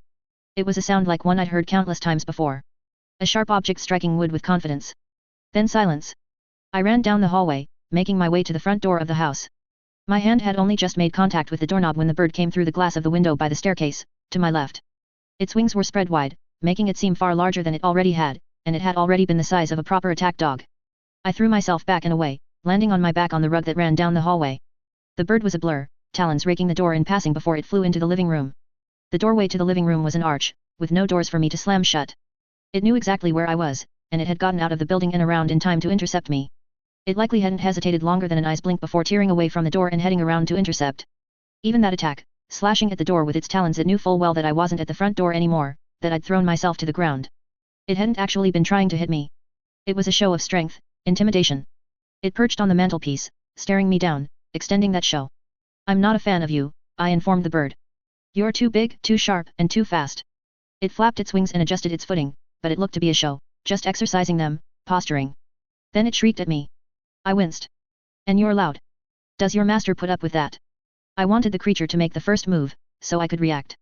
The problem was, it seemed content to wait, let me act, and then it would probably scream at me, take off, and fly right for me. It would scalp me, slash my throat, and I would have to deal with blood loss while making a run for it, if I even got that far. Or I could wait, and the falconer would saunter over here and kill me. The tight confines, the countless little objects here and there, the pieces of furniture, the doors, they were supposed to be to my advantage. This wasn't a space that bird was supposed to be able to maneuver in. It couldn't even fully spread its wings in the hallway. Why, then, was it so damn hard to think of a good way to deal with it? Okay. Have to do something. Jamie and Shirley are waiting, and timing does matter. I didn't climb to my feet. By the time I did that, the bird would be on top of me. Instead, I raised my feet up, slowly, my eye on the bird, watching carefully. I jumped to my feet, bringing my legs down as I brought my upper body up and forward. I had to bring a leg back to catch myself from falling backward, but I was able to lunge for the front door. It would be locked. It was a two-step action, to unlock it and haul it open. Another 2 steps to move through the doorway and close the door behind me. And at no point would I actually be rid of the bird. It would exit through the window it had entered through and be on top of me in seconds. 4 steps was still too many. Seconds was a reprieve, time to think and act when this encounter moved at double that tempo. Every half second mattered, every action had to flow into another. My rolling to my feet became a lunge for the door. That became a jump, where I set one foot on top of the doorknob, running up, twisting around, aiming to go over the falcon, utilizing the blind spot of the archway and wall that separated the hall from the living room. My head grazed the ceiling, and I found myself face to face with the bird, which within an arm span of me. I'd been out-anticipated and outsmarted by an animal with a head the size of 2 fists pressed together. I struck for one wing, the most vulnerable and least sharp part of the thing, and hit it, but as gravity pulled me down, the bird maintained its height. Talons raked my scalp and caught the side of my neck. I'd have blood running down my face and the back of my shirt, and that neck wound would bleed like an alky's asshole, but he hadn't gotten anything vital. My eye was on the prize. I landed, shifted to face a right angle, and sprinted to the window by the stairs, diving through it. The bird was a second behind me, but it didn't dive for me. I tumbled to the ground, got my feet under me, and rose from the tumble to a standing position, reaching out for the wall to steady myself. I saw the flapping of those great black wings in the corner of my eye, and I turned to look. The falconer had arrived. Tall, raven-haired, dressed in a white silk shirt with black leather over it and something between armor and a corset. Much as the shirt was constrained by the black leather, belts constrained her skirt, which was just short enough to show how tall her boots were. The boots matched the falconer's glove she wore. Her free hand, ungloved, held a saber. Every piece of her was decorated, but it was subtle, not ostentatious as nobles so often were. Etching in the leather, stitching in the silk. It drew the eye, made that part of me that wanted to investigate want to pay attention and discern meaning, whereupon I only fell into the trap in her dangerous allure. Her eyes resembled those of her bird. "My lady," I said, instinctively. One of my hands was pressed to my neck wound. "I must say, I am not a fan of your bird." She advanced, silent, while her falcon flapped its wings without taking off, shifting its footing, much as it had done on the mantelpiece. I backed away, moving in the direction of the street where the collected soldiers and stitched were. Even if I lured her out into the street, the angle of the street and the placement of buildings meant that Maur's snipers wouldn't have a clear shot. There could be other snipers in other buildings, but if she was here, her bird had likely searched the area, and I was betting they had other ways of clearing the buildings. She raised her arm, and the bird took off, flying high. Dang it! I turned and ran, knowing that she was faster. As I approached the street, however, I saw something glorious. The haze of the rain was made even hazier by thick clouds of gas. I could see the spatters of gore. I could see people reeling, hands to their ears. Woe unto the birds. This particular command phrase, in retrospect, was very fitting, considering who my current pursuers. I ran straight into the fog of gas. The falconer leaped up onto the top of a carriage, then leaped across to the next. Staying high, above the fog and the smoke, while still pursuing. I saw one wagon with a slope leading down to the bench, rain slick, and put it between myself and the falconer. She leaped, and I doubted she saw the slope before she was in the air. She skidded on landing, momentum carrying her into the slope. I watched her adjust her weight, the foot that was set lower on the roof sweeping in a sharp, focused half circle, scraping the wet wood for maximum traction. Not quite enough to stop her downward movement, but it slowed her enough that she could leap to the next carriage. One that had a flatter top. She had a gravity. I was drawn to her, as if there was something about her that made me want to fight her, to engage in a contest. The problem was that it was a contest I was doomed to lose. Her expression was unreadable, her body language expressing nothing but danger and her intent to catch and murder me. But it was the lack of anything at all that made me feel a moment's panic, the certainty that another blade was drawing near. I shifted my footing, switched direction, moving closer to her, ducking around another carriage, deeper into fog, and I nearly ran into the hooves of a horse that was fussing and panicking at the spreading gas and the misery it was inflicting. Its owner had already left the scene. Civilians were few and far between, if there were any. The falconer's fell bird came down, shifting its trajectory to follow me. I'd anticipated it, because the falconer had been too calm, too measured in her advance even as I'd slowed down to watch her. Anyone else with her capacity for killing would have reacted on some level, quickened her advance. But the guillotine had already been coming down, and she had no reason to hurry.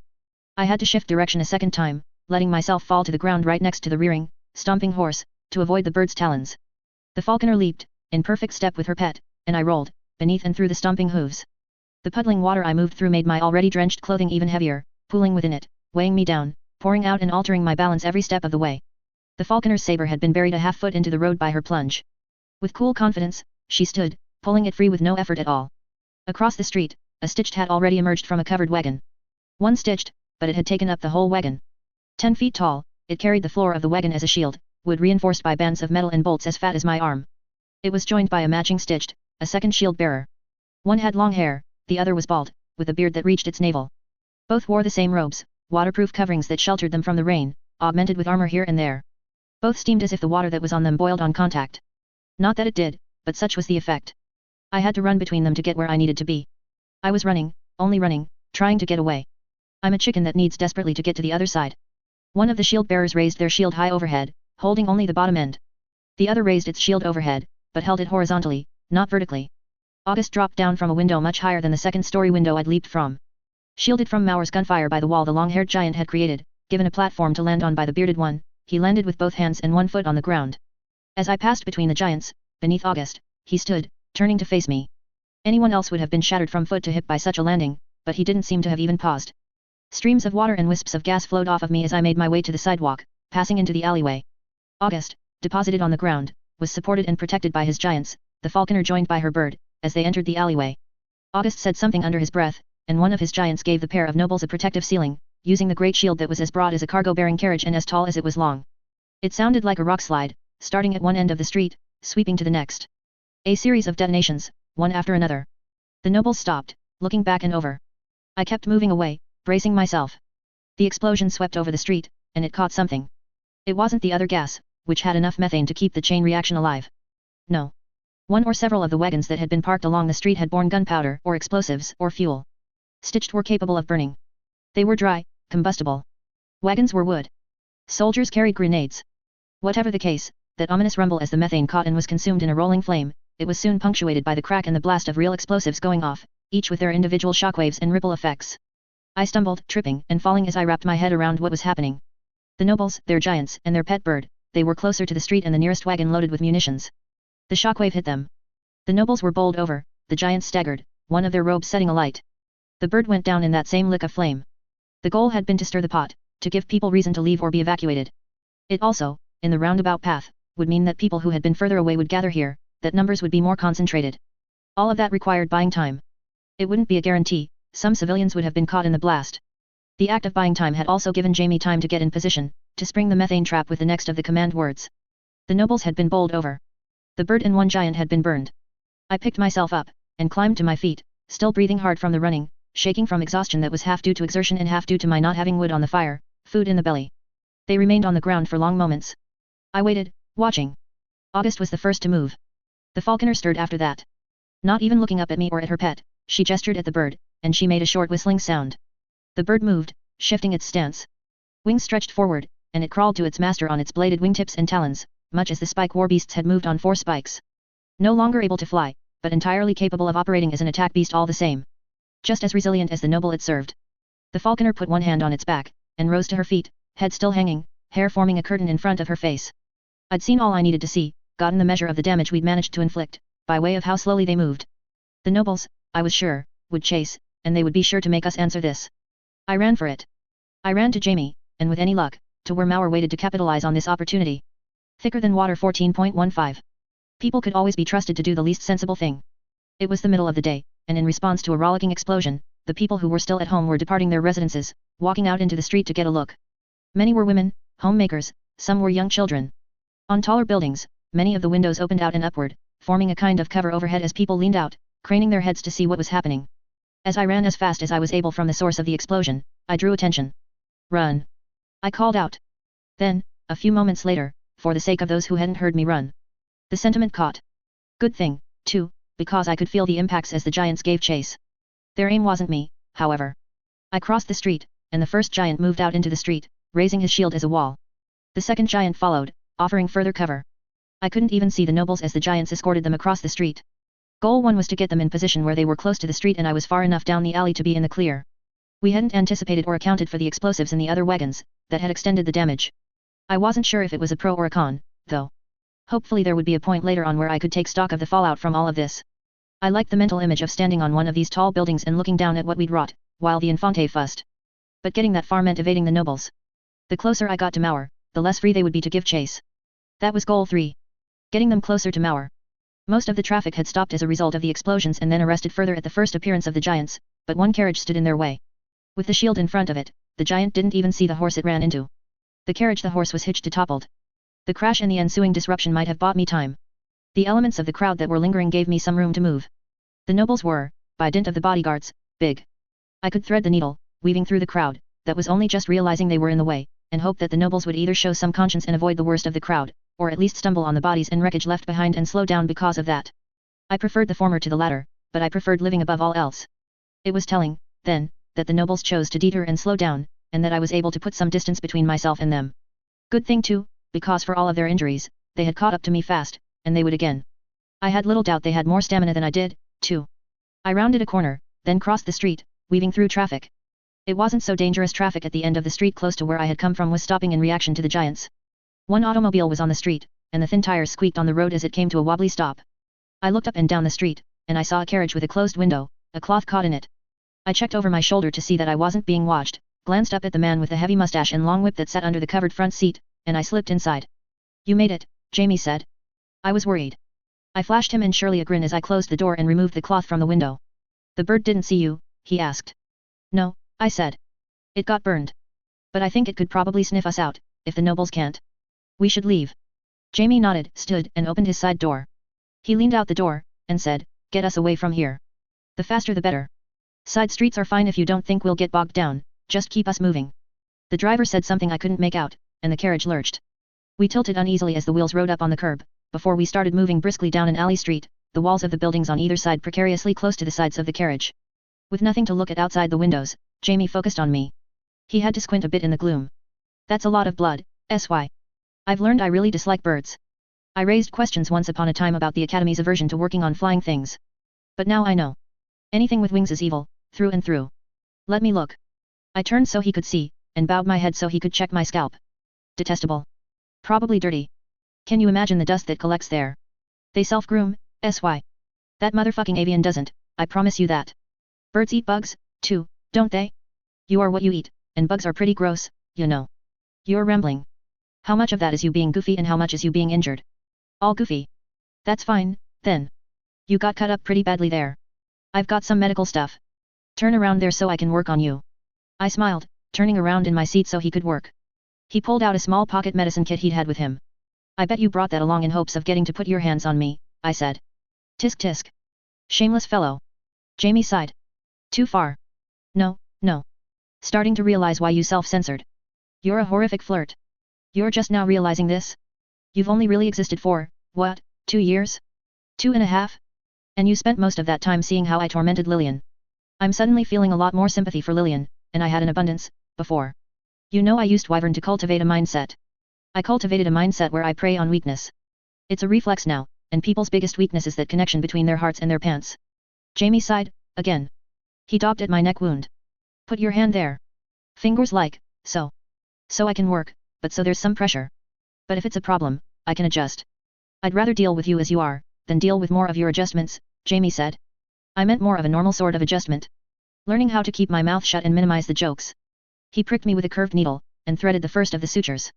You used Wyvern to self-censor and you couldn't stop the jokes altogether, sy. I think that's a hopeless task. Shirley said. Jamie turned his head to look at her. With my neck being worked on, I only moved my eyes. Self-censoring? She asked. That's the second time you mentioned it. Oh, I said. I used that drug I take, Wyvern, and altered how my brain worked, so I wouldn't fuss Jamie too much. Oh, she said. Yeah, I said. For the sake of Jamie's sanity, really. And for other reasons. Now, with SY actively working on undoing that censorship, I take it. Jamie trailed off, eyebrow quirked to suggest it was a question. Yup. He's borderline intolerable. There's a balance to be struck, Jamie said. That's horrible, Shirley said. The fact that the drug is a thing and that you had to do that you were able to do that? That you were given the ability to do something that extreme when you are still so young. When I think about the ways I would have changed myself when I was your age. Is it wrong if I say I'm very sorry, she asked. I shrugged one shoulder in a small way, so as not to disturb Jamie's stitching. We're the product of horribleness. The people we've been closest to in our lives are the product of horribleness. The people who were chasing me are the engineers of horrible. Or the bankrollers and aristocrats enforcing it, or, something. Something, Jamie said. I'm sorry you and the people you cared about have had to deal with all of that, Shirley said, voice quiet. I know that sounds like very useless, petty words, compared to the magnitude of what you are talking about. I knew where her words were coming from. I knew that she'd dealt with her own, simpler sort of horrible. You're good, Shirley. Not to worry, I said. Thank you, for your feelings, Shirley, Jamie said. They're appreciated. All right. You're welcome. Jamie tied off the stitches at my throat. I can do the ones on my own head, I said. You can, Jamie said, I don't know if that means you should. Bend over. I snorted. Jamie looked at Shirley. Help me. He's insufferable, she said. Exactly. Jamie put one hand on my shoulder and had me lean forward, so he could work on the top of my head, where the talons had scratched me. I bit my tongue rather than make mention of the fact that I was staring into his lap, now. No opportunities to use the explosion. Jamie asked. The blast set off other things, I said. Our guess was off. I got knocked to the ground. I felt like if I went after them while they were down, they would jolt like a new-stitched, reach out, and grab me. It's good if you go with your gut, Jamie said. Done pretty well for me so far, I said. I sighed. I'm so tired of running all the time. I know. What I said before, about preying on weaknesses. Yet. I'm not sure the nobles here have any. The pet bird didn't have any. The explosion roughed them up, but, they're a step above the Baron and the twins. A few steps above. Even with that, I wouldn't say there's a weak point to hit, or anything I can do or say that would affect them. I'd offer something to help, Jamie said, but I don't know much. Augustus is close to the Infante, and is in the Infante's neighborhood when it comes to the line of succession. The way things unfold, he probably won't ever wear the crown, barring incident. Children are born, they'll fill up the space between Augustus and the crown, but, it's not entirely out of the question. Yet. From what I read in the news, he's only just ventured out from noble holdings to take a hand in affecting the world. Reminds me of the young nobles that I met on the train. They were new to the world too. Stems from the work they have done on them, I think. They need time to recuperate, so they're fully prepared and fully recovered by the first time they show their faces, Jamie said. Can't show the public the wrong face. I wish I knew more about Augustus' motivations, Jamie said. But I read the newspapers, I read the books that cover modern history, and I've heard people talk, and I have no idea. He's an extension of the crown, I said. I wonder if, the closer you get to the top, the less they seem like people. Maybe. The one with him, you called her the falconer. Yet. Closer to the duke in general rankings, but kind of a youngest daughter of the youngest daughter thing. Further away in the chance of getting the crown, but maybe one day she would marry someone close to the crown, and settle into a position of power. It says a lot that the Infante seems to like her. Where did she first appear? London, or so I heard. Her debut was here, Jamie said. Same as Augustus. She's interesting, I said. Interesting? Jamie asked. I can't put my finger on it. But she draws my eye. There was a moment, she was chasing me, and my instinct was to throw myself at her. That's much worse than being a hopeless flirt, Sylvester. That's not what I mean, I said. Do tell. Either she's Helen Tyr in being able to manipulate people, and she puts on a cold face while beckoning them closer, raw physical attractiveness that makes even clever enemies do dumb things, or a presence gives her a kind of gravity. Science or natural ability? Both? Neither? Being compelling on Mauer's level while being silent 95% of the time? Whatever it is, if it's that, then it would make me personally revise her chances at getting the crown to be much, much higher than you're suggesting. Fair, Jamie said. The other option is, I don't even know. That there's chemistry, purely between her and me? One way, considering her apparent desire to murder me. I felt Jamie's hands stop working on the stitching of my scalp. Not like that, I said. I don't think. Jamie's hands resumed their work. If we end up having to kill her, I'm going to be very annoyed at the lack of answers. Noted, Jamie said. But if you happen to catch sight of her, and if you caught any clues at all, I'll pass them on, Jamie said. Thank you, sir. It took a moment for Jamie to finish up the work. I sat up, and gingerly touched around my scalp to see that everything was intact. Well done, I said. Jamie gave me a little bit of a salute. Trapped some of my hair under a stitch, I feel like, or in a knot. How does it look? Wet, Jamie said, dryly. Haha. Shirley? Please. Your hair looks fine, Sylvester. You'll look nice if you run into the falconer again today, Jamie said. Haha, I said, again. I mentally weighed how far I could push things in poking fun at him, but I didn't get a chance to follow through. The carriage turned, and it was going at a high enough speed that one wheel lifted up off the ground. I looked out the window. We were on a major street. We're close to Mauer, Jamie said, after a glance out the window, at the skyline. Almost at the foot of the building he was supposed to be camped in. They'd have to be crazy, I said. They chased us this far? Shirley asked. The guy driving the carriage banged one hand against the side, hard. The vehicle was slowing. That, or it's Mauer, I said. It has to be Mauer. With some risk to life and limb, the mustachioed man who had been driving the carriage leaped clear of the seat, in the direction my window faced, and stumbled as he landed on the road, before scrambling to run off. The horse slowed further. We're stopping, I said. Driver made a run for it. Trouble is incoming. Shirley? Stay here until we signal you. Okay, Shirley said. Jamie and I glanced at each other. Weapons? Jamie asked. Scalpels, a knife, a needle of something I'm pretty sure is poison. Used my gas canisters. Trade you, he said. He reached over to the seat and handed over a pistol. I could have used this earlier. I didn't have this earlier, you ninny, he said. I grabbed it while we were looking for a carriage with a driver we could bribe. I sighed, took the pistol, and slid the scalpel across the seat between us. Jamie and I opened our doors. I saw something move, fast, out of the corner of my eye, and I slammed my door shut. Jamie was a second behind me. It crashed rather than explode. A kind of artillery shell, but made of something closer to glass than to metal. There were other impacts. One struck the carriage itself. Each splash of liquid from the containers billowed smoke on contact from air. They're coming, I said. A moment ago, I would have said 75% chance it's Mauer, 25% chance it's them, but 50-50? Jamie asked. Yeah, I said. The smoke was expanding to the point that some of it was leaking in through gaps in the carriage. Shirley still had the gas mask I'd given her in the lab, and she pulled it on. I leaned over, as the gas came in through a crack in the door, and I wafted it to my nose with one hand, like I'd seen scientists do. Slightly acrid, but I couldn't smell much in the way of chemicals. Nothing too medicinal. Subtle. I'd spent my life around labs, both hostile and questionably friendly.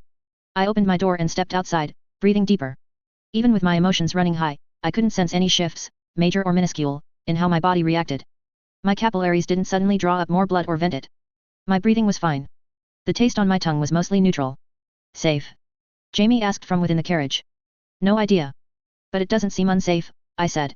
With the smoke and rain being what they were, the visibility had been reduced. I could make out large details within 15 feet or so, and the general shape of things out to 30 feet, maybe. But beyond that, things were a blur. Very likely the intention. Jamie opened and closed his door, venturing outside to stand in the smoke, on the other side of the carriage. Could we run? Not out of the question. The cover was as helpful to us as it was to anyone else. I felt rather than heard the heavy footsteps of the two-stitched giants. Two nobles, new to the world, much in the same way Jamie is. The world is your oyster. Expectations for you both are so very high. You were tasked with handling this situation. You have something to prove. I wasn't sure if that qualified as a weakness, when they were fully capable of providing that proof in spades. Now here they were, on the doorstep of a noble-killing rebel leader, facing down two lambs, one of whom had killed several nobles, and they were using the cover provided by some kind of smoke weapon to deal with one enemy while ignoring the second. I twirled the pistol in my hand, finger in the trigger guard. I caught it by the handle. I made out the general shape of the giants, looming through the cloud, as visible by the rain that formed a mist as it bounced off of their heads and shoulders as they were by the silhouettes they cast. Jamie and I moved away from the giants, circling around the carriage, until we stood almost back to back, each of us with one pistol and a blade in hand. I put a hand back, close to the side of Jamie's face, and, knife still in my left hand, gestured. Empty. Alert. Yeah, he said, his voice barely above a whisper. The giants were flanking us. One in front of the carriage, one behind.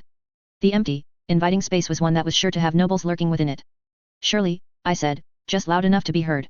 Yes. We'll make a run for it soon, I said. The falconer stepped out of the smoke. It flowed off and around her, as if she was eminently at home in it. Her bird wasn't with her. She moved easily, with no suggestion of the injuries we'd inflicted with the rolling explosion.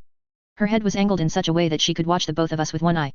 She maintained a set distance from us, walking sideways across our field of view, emerging from and disappearing into smoke. My lady, I said. I hadn't really meant to speak. Jamie's hand moved, reminding me. Empty eye. What we couldn't see was more dangerous. Where we weren't looking was more dangerous. Giant to the front of us. Giant to the back of us. A falconer without her bird to the right of us, and Augustus. Augustus appeared, a lesser giant in his own right, very near the falconer, to the right of us. Leaving the left entirely open. It would mean moving further from Mauer, but it was inviting. Safe emptiness. I knew who or what it was that was guarding that emptiness, laying in wait to strike at us. Just saying, I murmured, I really hate that damn bird. I hear you, Jamie said. And I really hope you didn't pay that carriage driver in advance. I didn't, Jamie said. The falconer kept moving, back and forth, taunting. Augustus was very still.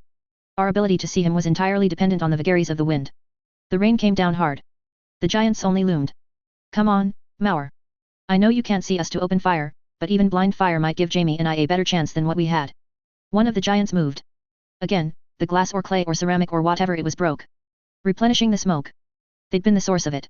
What you plotted, Augustus said, in his crown accent. The explosion was your doing.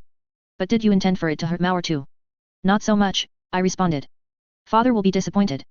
I kept my eye out for the bird. Even flightless, it was far too dangerous, and it was the hardest opponent to see in the thick of the smokescreen. He probably will, I said. But I imagine that when you're as grand a figure as the Lord Infante is, us lesser mortals are nothing but fonts of disappointment. You would be surprised, Augustus said, in that cultured accent. Many rise to the occasion. Thing is, I'm not a riser, I said. That's not how I do things. I wallow. I get dirty and scraped and bloody, and I come close to drowning in the shallows of the muck. So it seems, Augustus said. And your dead friend? Is he the same? I raised an eyebrow. No, Jamie said. I'm not a riser. I'm not a wallower. But maybe, when it comes to SY and the people close to me, I can raise them up when and where even the Infante failed. I like that, Augustus said. It would be nice if it was true. Thank you, Jamie said. With where Augustus stood, and where the falconer was pacing, it seemed like Jamie's eye was more on the falconer than on the fat noble. I looked, my eyes searching the smoke for the bird. An irregular shape, low to the ground, with even less body mass than me, but it was a body mass that was all blade, beak, and talon. In the doing, I was looking away from the falconer and from Augustus. I followed the conversation with my ears. I don't think it's true, though, Augustus said. Not if it ends with you both dead. My ears. Right. Without my eyes to go by. I closed my eyes, and I stepped back, until my shoulder blades touched Jamie's. Let him be my eyes. If he moved, I'd feel it, and I could move accordingly. I pushed my brain, which was only slightly less receptive to me nudging it this way and that, with Wyvern a couple of days old, and I focused on my ears. Listening past the rain. There had been a time, once, when I'd almost been able to hear the ghosts. When Percy's creations communicated in noises too high-pitched for humans to hear, I'd caught a glimmer of something. I was listening for the scratch of talon on road, or the first movement of the giants, or the scuff of August's shoes as he brought his weight to bear and charged in a moment when the direction of the wind and the thickness of the cloud of smoke made him hardest to see, or as the giant lobbed the next jar to spread more smoke cover. But, While listening for those things, placing my enemies and visualizing the battlefield, I thought perhaps I caught a glimmer of that sound. I'd stood with my back to Jamie's to use him as a warning system, but as I threw myself to one side, he matched my movement. I heard rather than saw the talons scratching the wood of the back of the carriage, as the falconer's raptor threw itself at us and hit the carriage instead. Jamie and I opened fire, emptying our guns at the thing, putting bullets into the back of the same carriage Shirley was inside. Because there was no other option than to kill that thing. It made a terrible sound as it crumpled to the ground. Shirley! Jamie called out. He and I were on exactly the same page as we ran. Shirley burst out of the door, none of our bullets in her, thankfully, and followed us. I was looking back at her as I saw the falconer jump up and onto the wagon, as if she was as light as air. Graceful. If she cared about her beast dying or having been shot, she didn't show it. I fired my gun backward and in her general direction, and I saw a hint of a reaction. I doubted it would kill her.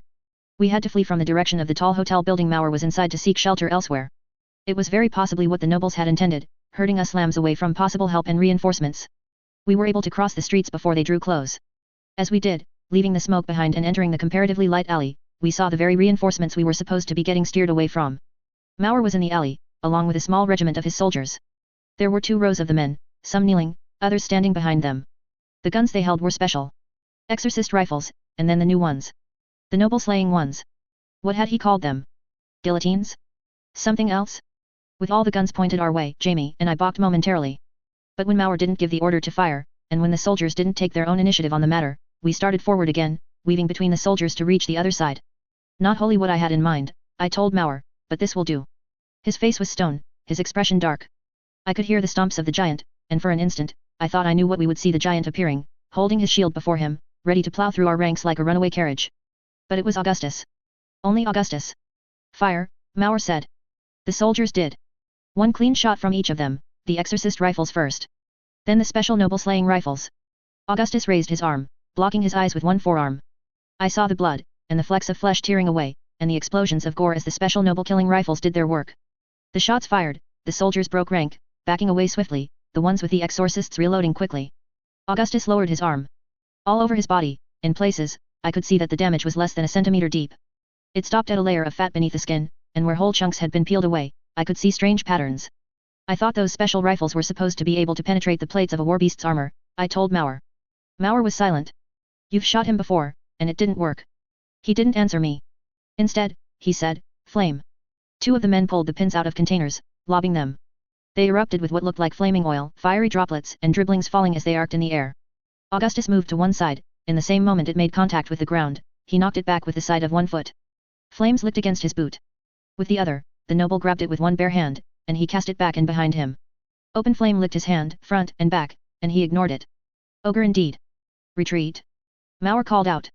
He wasn't talking to Jamie and I, but we sure as all damn listened. Thicker than water 14.16. Augustus charged after us, while Mauer's contingent aimed backwards, shooting in his general direction. One arm remained raised, protecting his face, his other arm reaching forward. Without losing momentum, he put a hand out and pushed one of the men, a hand on the back of the man's head. Augustus' weight, heft, strength and momentum were enough that when he shoved the man's head to one side, he could grind it against the nearest building. Brick, branch and stone tore and chipped at the man's face, and the man's feet stumbled, then dragged uselessly against the ground. Something more significant shattered as the fellow's face was driven into a bit of trim at the outside corner of the building. He caught up to the stragglers, seized one, and hurled him into another, before stepping more to one side, to step where the 2 men's legs overlapped. A moment later, switching the arm he covered his face with while reaching out with the other, he'd seized a 4th man. The motion he used to toss him aside was a sharper one that I suspected left the victim dead before he even smashed into the nearest surface. We passed through a wrought iron arch and gate that was fixed to the walls on either side of the alley, and a moment later, Mauer was through, standing by it, ready to close it as the stragglers came through. Augustus caught up to some of those stragglers, grabbed one of them, a woman in a shirt and pants, not a uniform, and held her, without killing her outright. He advanced, moving quickly, dragging her with him. He knew what Mauer was doing, and he was making the decision as hard as possible. Mauer slammed the gate, then turned the heavy key that was in the lock. Augustus drew back, and kicked out as he drew near enough. His foot slammed into the bars of the gate, bending them outward. Guns cocked, aiming at the spaces between the bars. Mauer raised his good arm, telling them to stop. Augustus leaned forward, fingers interlocked with the horizontal and vertical grill of the wrought iron, his forearm across his forehead and eyes. Metal creaked. I wondered if he was strong enough to tear metal. I really wasn't sure. Shirley was clutching Jamie's hand. Mauer, Augustus said, not moving. We finally meet. First Augustus, my lord, Mauer said, injecting a venomous sword of sarcasm into the final 2 words. I mark this as the 4th time you've shot at me, Augustus said. Each time, I live, and people who serve you suffer. The woman he held screamed, scratching at his hand with her hands, kicking with her legs. He held her lower face by one hand, arm limp at one side, and his white-knuckled fingers were pushing into her mouth. From the looks of it, the pressure of the fingers was pushing teeth out of place or breaking them outright. And die, Augustus finished the statement. He glanced down at the woman. Eventually. Judging by the shield-bearing stitch you brought this time around, you seem to have some concerns. Time spent getting new flesh put back on is time I'm not spending on hobbies and studies, Augustus said. He smiled, his cheeks dimpling. But I don't think it's worth throwing these lives away to cost me an afternoon of my time. Not unless you hate me beyond all measure and reason. No, it isn't worth throwing away lives for that, Mauer said. Liar, I thought. I could read things into the cadence of his reply, the way he crafted his voice, and I knew he wasn't telling the whole truth.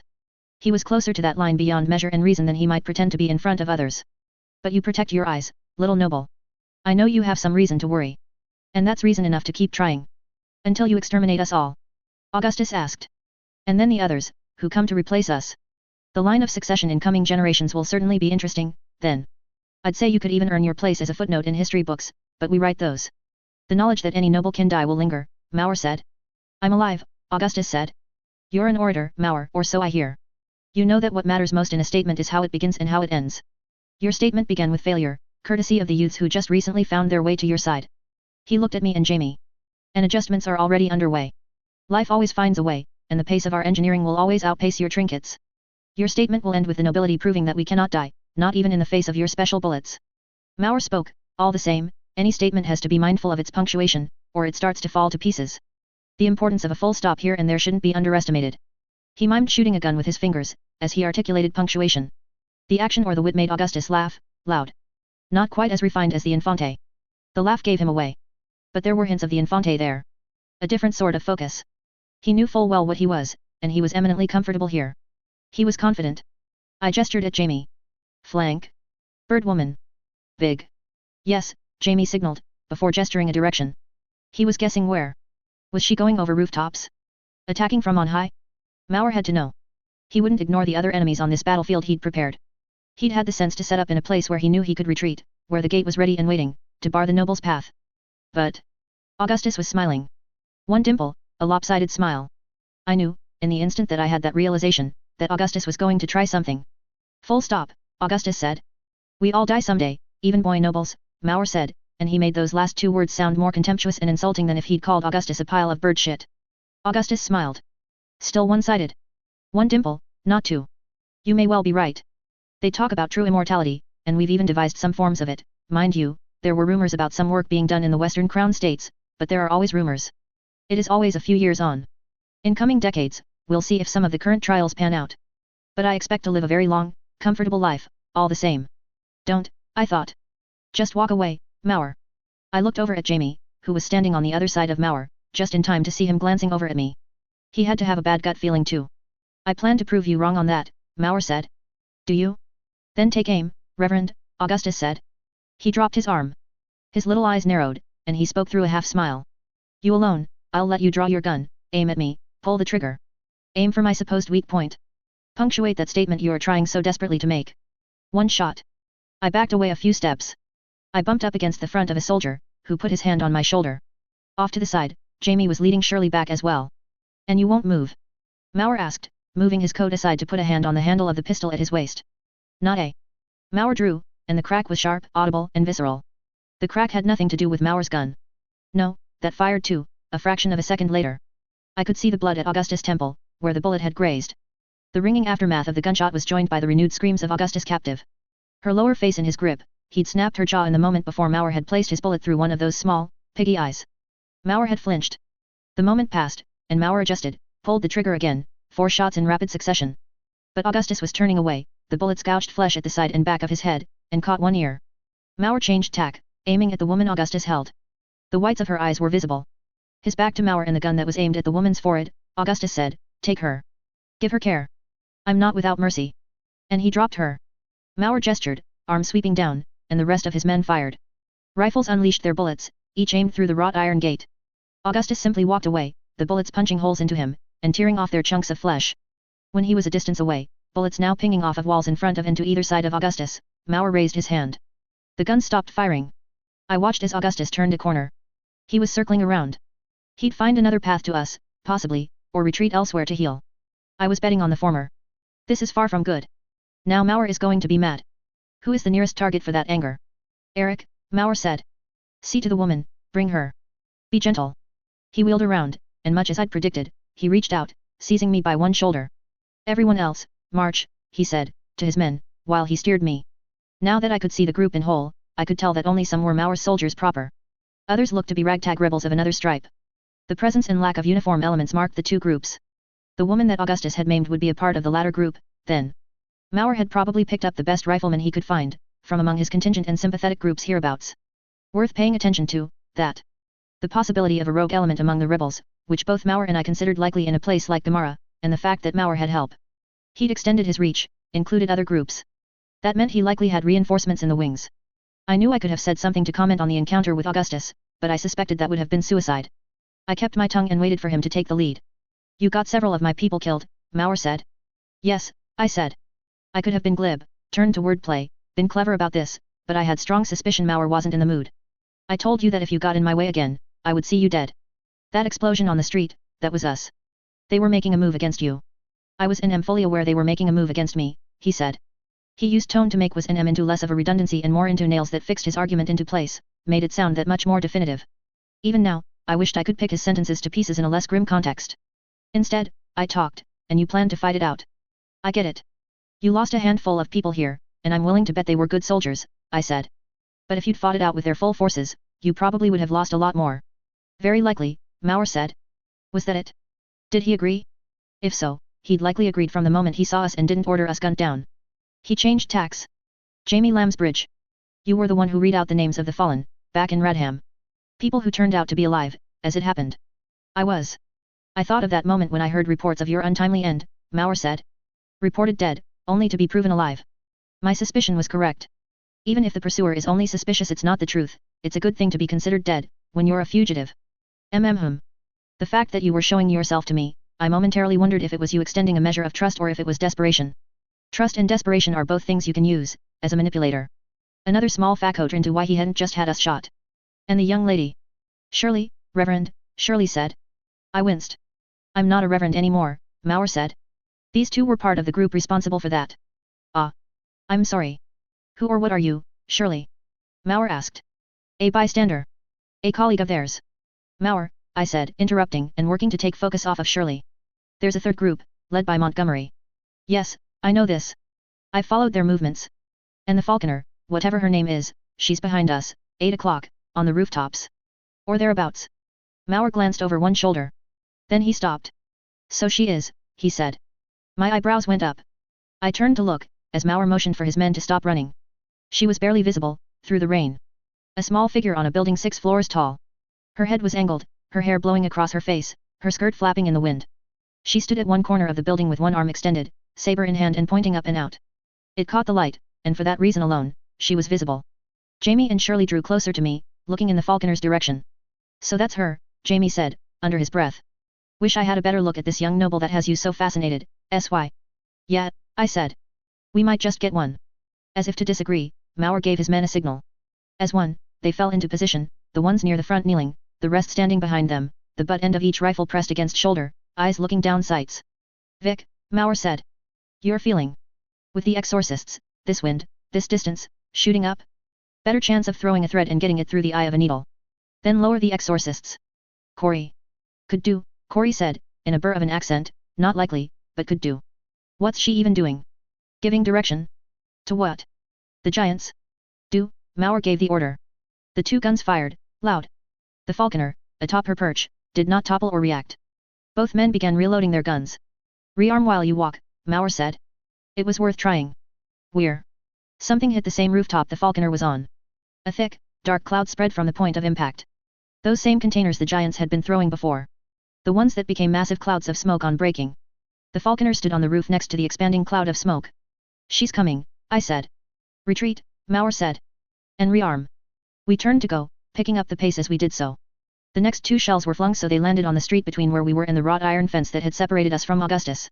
I saw a glimmer of the falconer moving, pointing her blade in a slightly different direction, guiding the ongoing fire. Then the smoke covered her, and she was gone. Mark. I asked Jamie, giving him the matching gesture. Marked, Jamie said. I was so tired.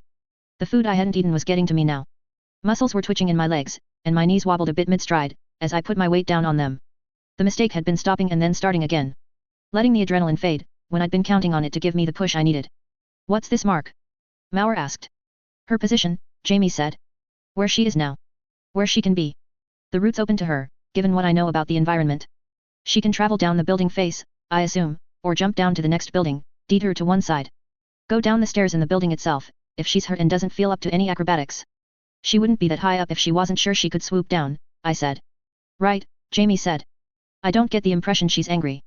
We killed her bird, but I feel more like she has others. They're tools. Weapons. But she's motivated, and that's more dangerous than her being angry. She'll take a more direct path. Jumps down to next building, jumps down to overhang above door, then to street. Moves along our right, catches up, flanks. Jamie asked. I can see it, I said. Or straight down building face, to road.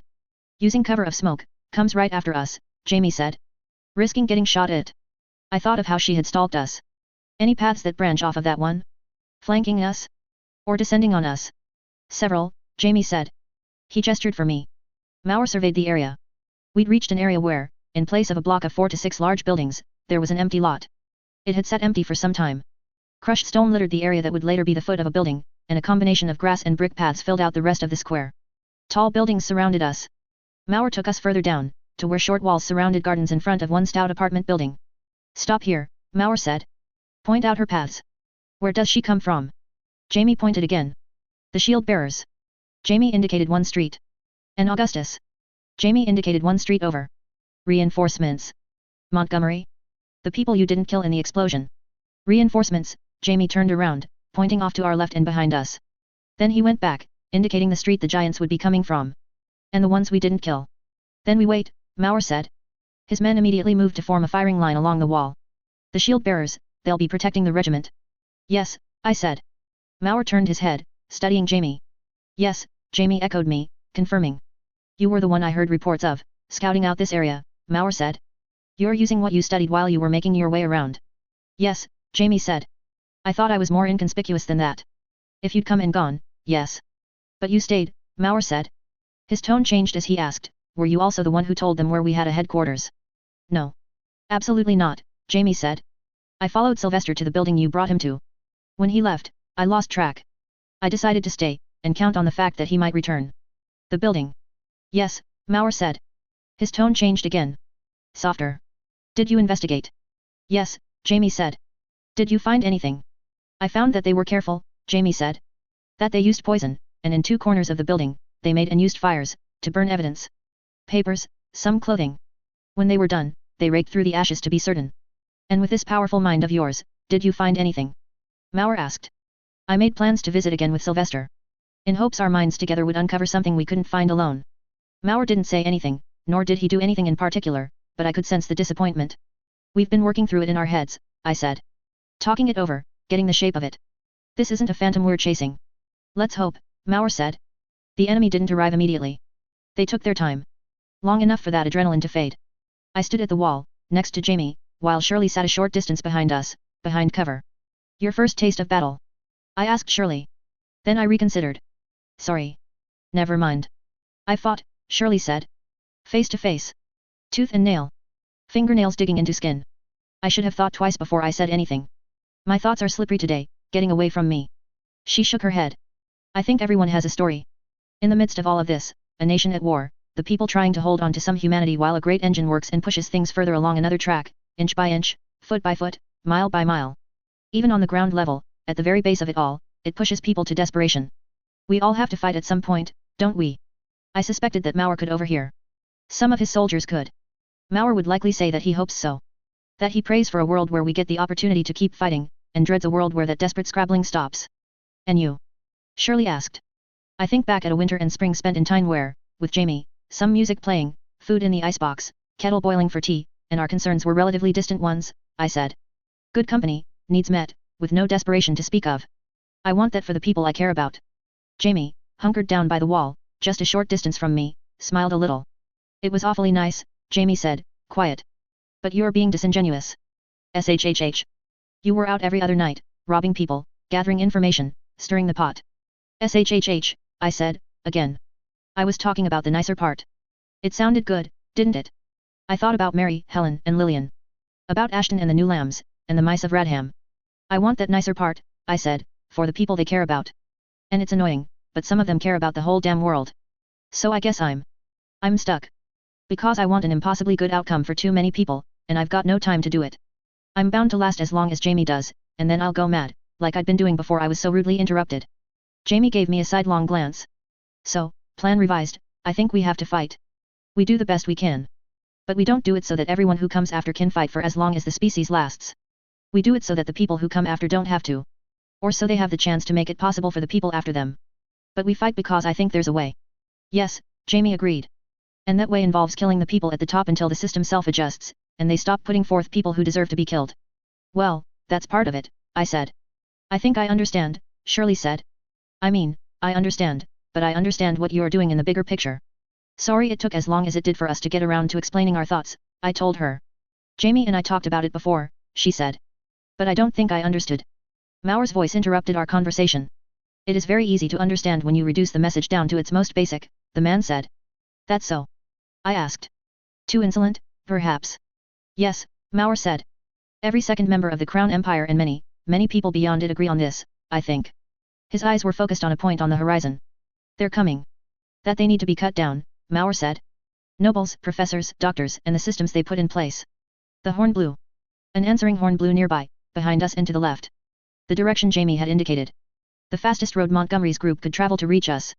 The giants provided a shield to protect the thin columns of rank and file, as they moved down the street. Men peeled off, entering the tall buildings. Maur stood with his back to the tall post at the end of the wall, one of two that someone would need to walk through to access the garden and walk to the front door of the apartment complex.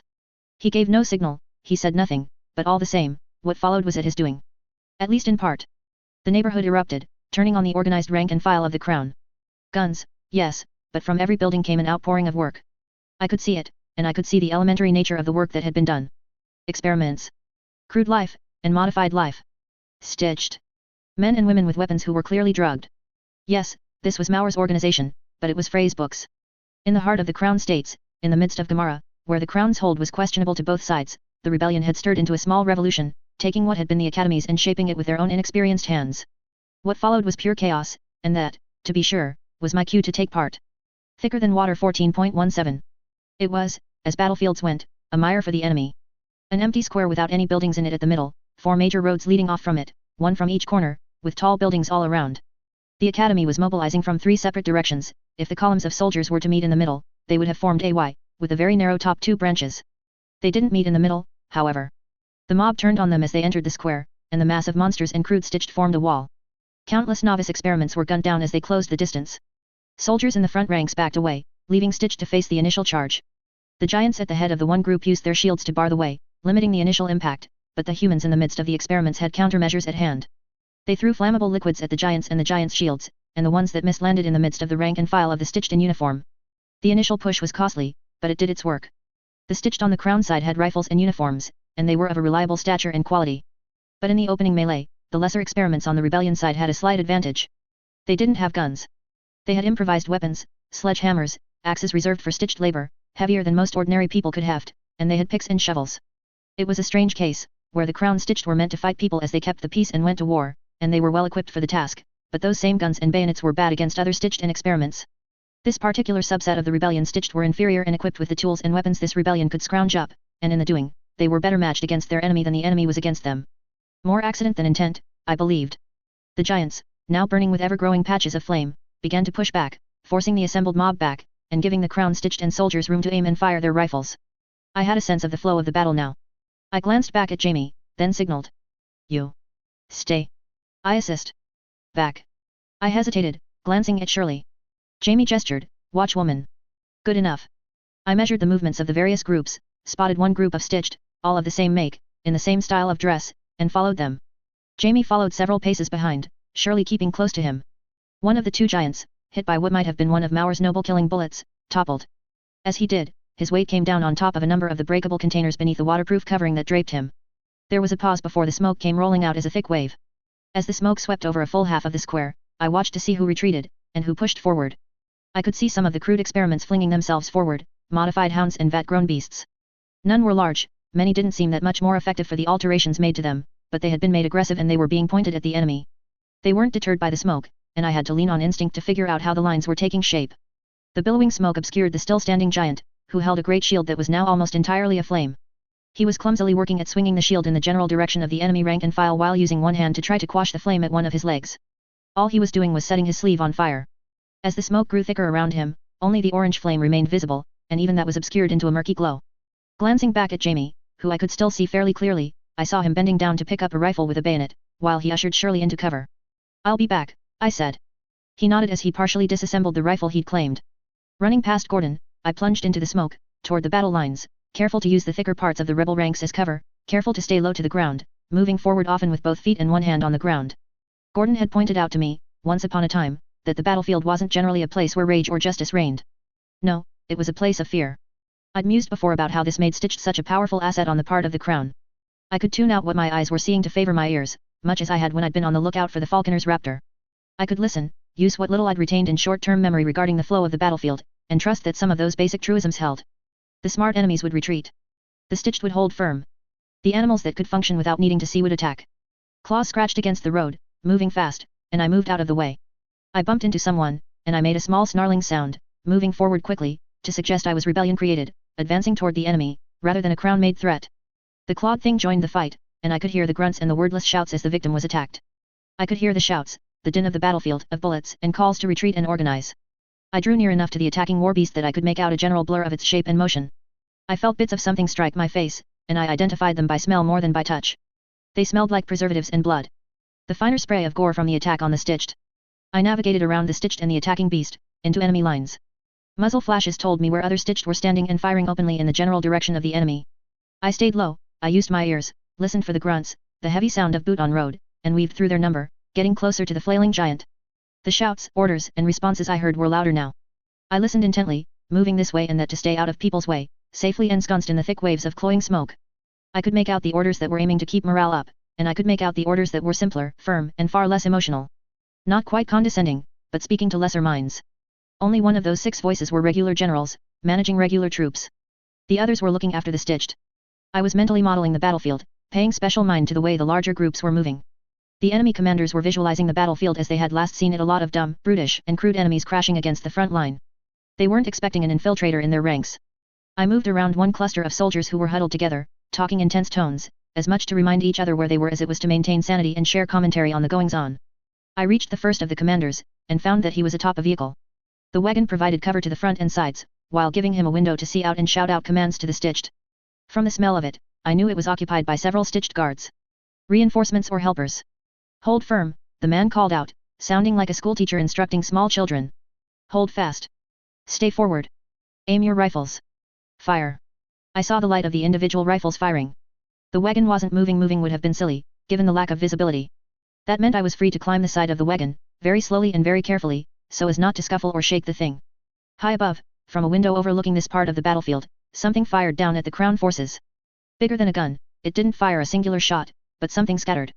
I could hear individual pellets or flechettes striking the side of the wagon, the road, and other things nearby.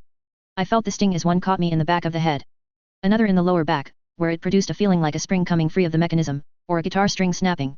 Mid-climb, I tensed, freezing, holding back all cries of pain and surprise. I reached up to the back of my head, only recently stitched up, and I felt the site of the wound. As if I was popping a boil, I squeezed what might have been a small metal fragment free of my scalp. It fell between my collar and my neck. The pain belatedly followed the sting in my lower back, spreading explosively along that plane of muscle and tissue, echoing into the surrounding area. I could compare it to being hit in the kidney. Gordon had done that often enough in our early sparring sessions. But where being punched in the kidney made it feel like I was venting my entire stomach's contents out my ass in one brutal blast, except into my midsection instead, this was a simpler, more muscular kind of pain. All around me and in the wagon I was climbing, others were cursing, swearing. Stitched were reacting as they were supposed to react, turning to face the direction they'd been hit from. "Hold," the man in the wagon hollered. "Prior facing." Trying to steer them back on course. If they started turning around or reacting in the midst of this smoke, getting them all facing the right direction would be like herding cats. The second of the cannons up in the building, aimed out of a window or up on a balcony, opened fire. This one wasn't aimed fully at us, but at the ranks behind. We weren't the focus of the blast, but we were at the stray edges of it. I heard the sound of metal hitting the side of the wagon, wooden panels reinforced with metal strips. "Watch for the next one. Take aim," the man in the wagon ordered, in that tone reserved for Stitched. Sight them and open fire. Sir, I heard the voices reply. The clumsy tongues of Stitched soldiers. I continued my climb, more slowly as I gripped the top edge of the wagon's side. The third grape shot cannon fired down on the street, this one aimed even further back, with no chance of catching us in the midst of it. Sight and fire, the man in the wagon called out. The Stitched aimed and fired up at the side of the building.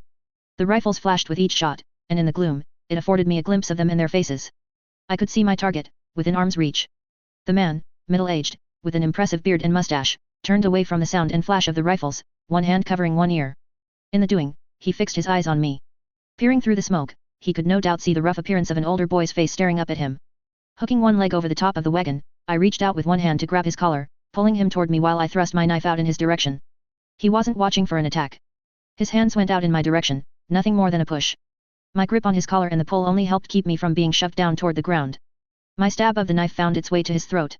I felt the strength go out of his arms, and I stabbed again, repeatedly, being careful not to stab my hand as I gripped his collar. When he collapsed down onto the floor of the wagon, I landed on top of him. I saw the shadows of a recess in the wagon, and I rolled off him and toward it, looking up at the Stitched. Their eyes were on their target as they systematically reloaded and fired in the general direction of the grape shot cannons.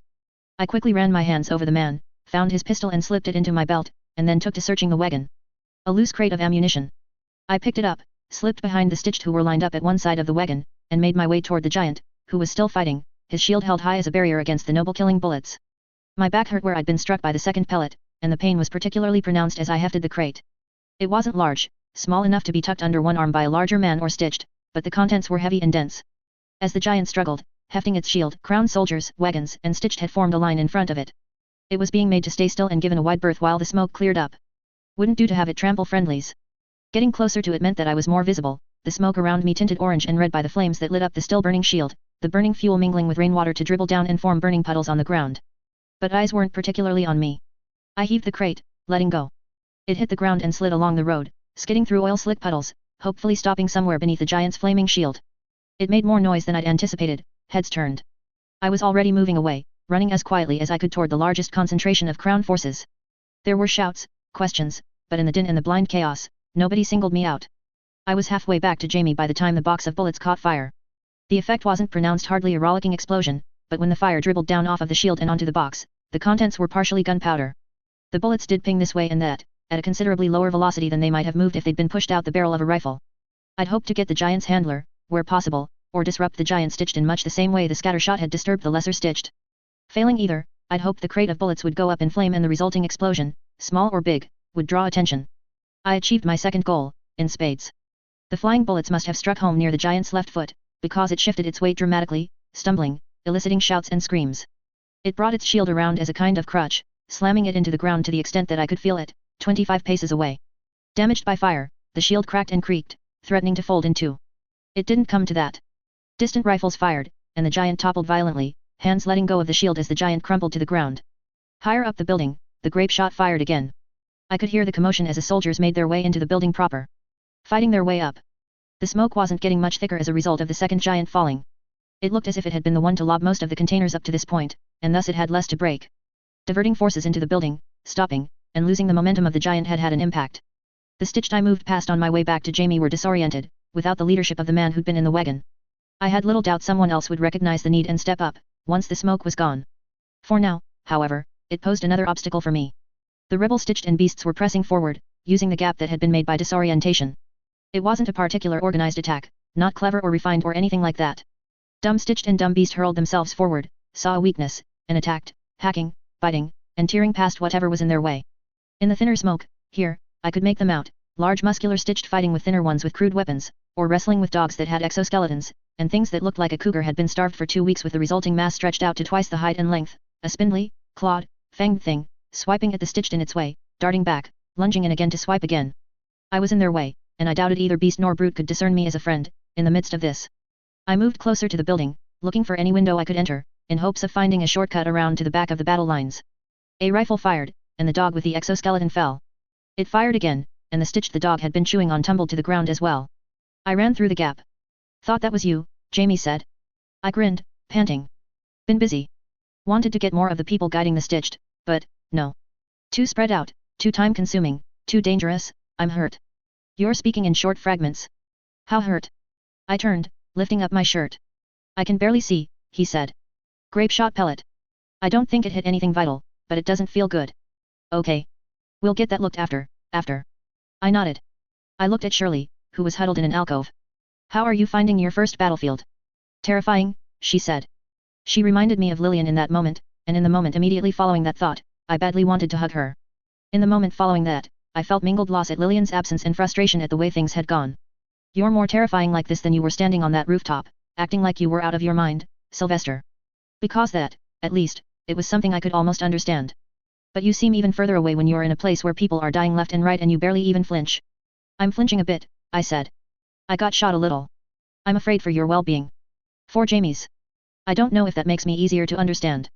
She didn't have an immediate answer for me. Part of the reason I came back. I was worried, I said. Thank you, Jamie said. It's frustrating, being stuck like this, waiting for you. Can't go far, can't do much. But I understand it's you. It's me, I said. Sorry. The smoke was clearing now. The sources of the smoke had dried up and been washed away, and while the second giant dying had made for a renewed source of the stuff, it was no longer enough to stall the enemy lines. It was a weakness on the part of the Crown. That they put forth these great creations, and failed to account for what happened when one died.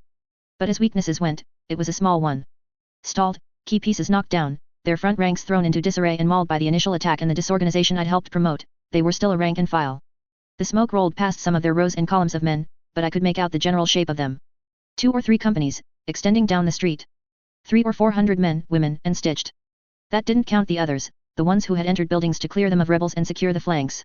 It didn't count the innumerable men that had been taken out of action in the rolling explosions and detonating ammunition carts, from my methane stitched.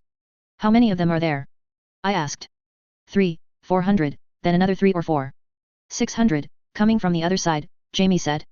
Not counting the 1 or 2 regiments waiting out in the wings. Depends if the Infante wanted to keep one closer to home in case this was all a ploy to distract, or if he really wanted to get Mauer. How many in a regiment? Close to 1,000, mixed number of soldier and stitched. I looked at the scene, and saw how the soldiers were gathering together. Stitched pushed mobile forms of cover, covered wagons with raised walls provided shelter for the commanding officers. It was as if no damage had been done, no losses sustained. The army marched on, over the bodies, and into the square, diverting 50 or more people to break into each building the greater army moved past, troops sweeping through. An allegory for the Crown, for the seeming immunity of it. They could be made to bleed, but the consequences, so rarely felt. Kill 50 or 100 men, and another 50 or 100 advance to take their place. Deal with one set of nobles, and the Crown sent a smattering of young nobles, the Infante and the Infante's favored 2 young nobles overseas to handle matters. Mauer lost, I said.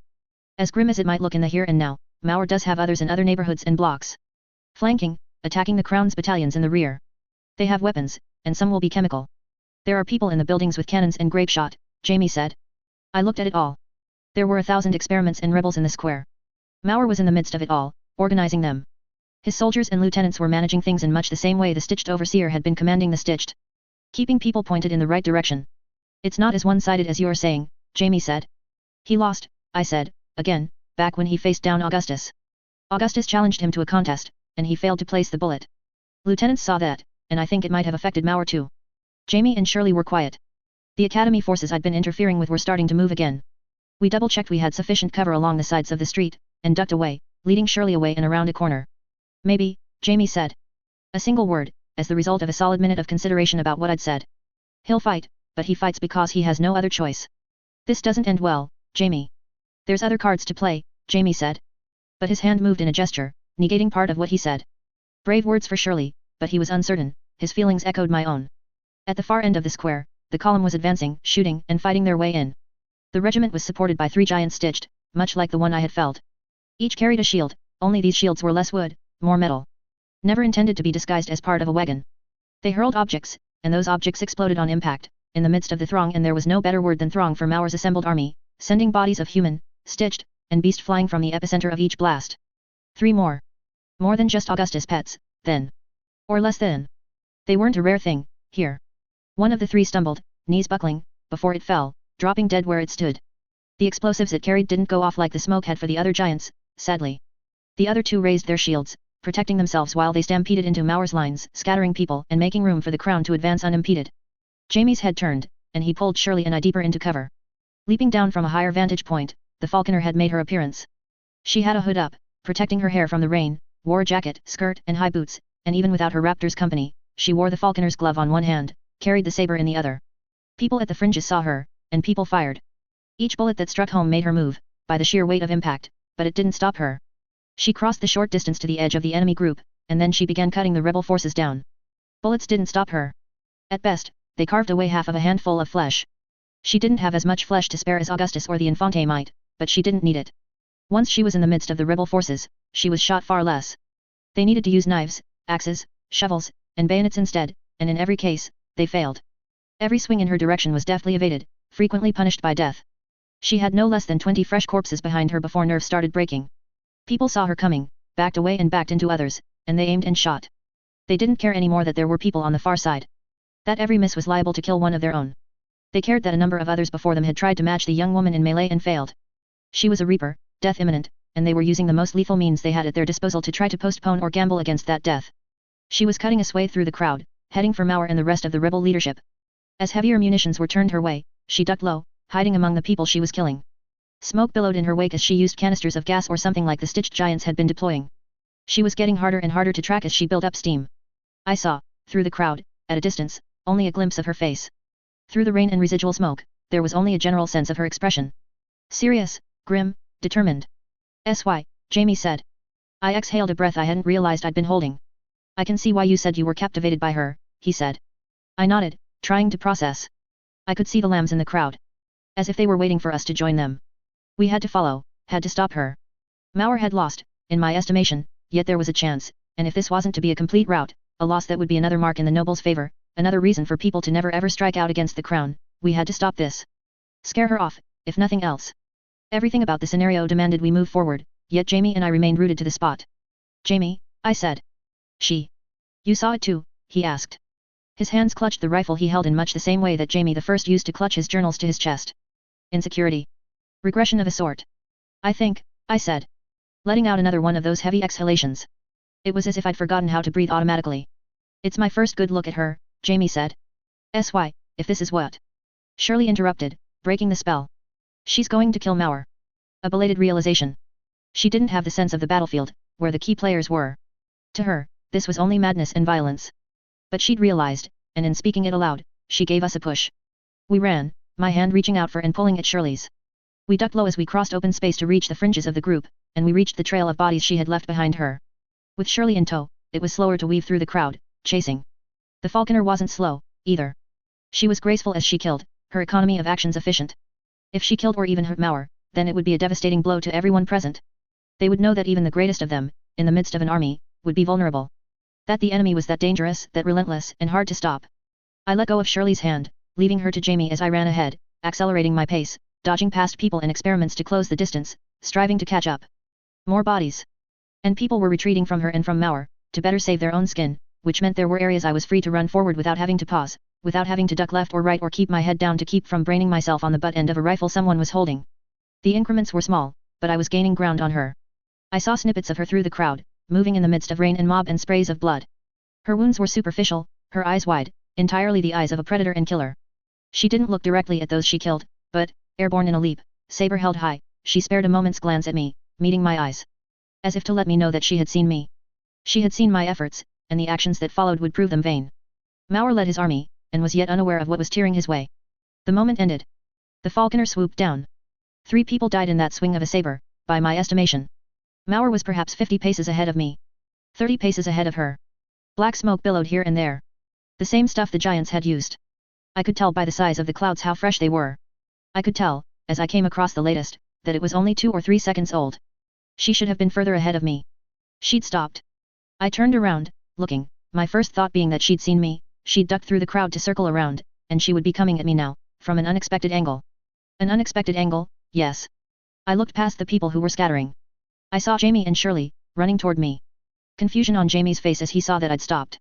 The falconer practically materialized behind them.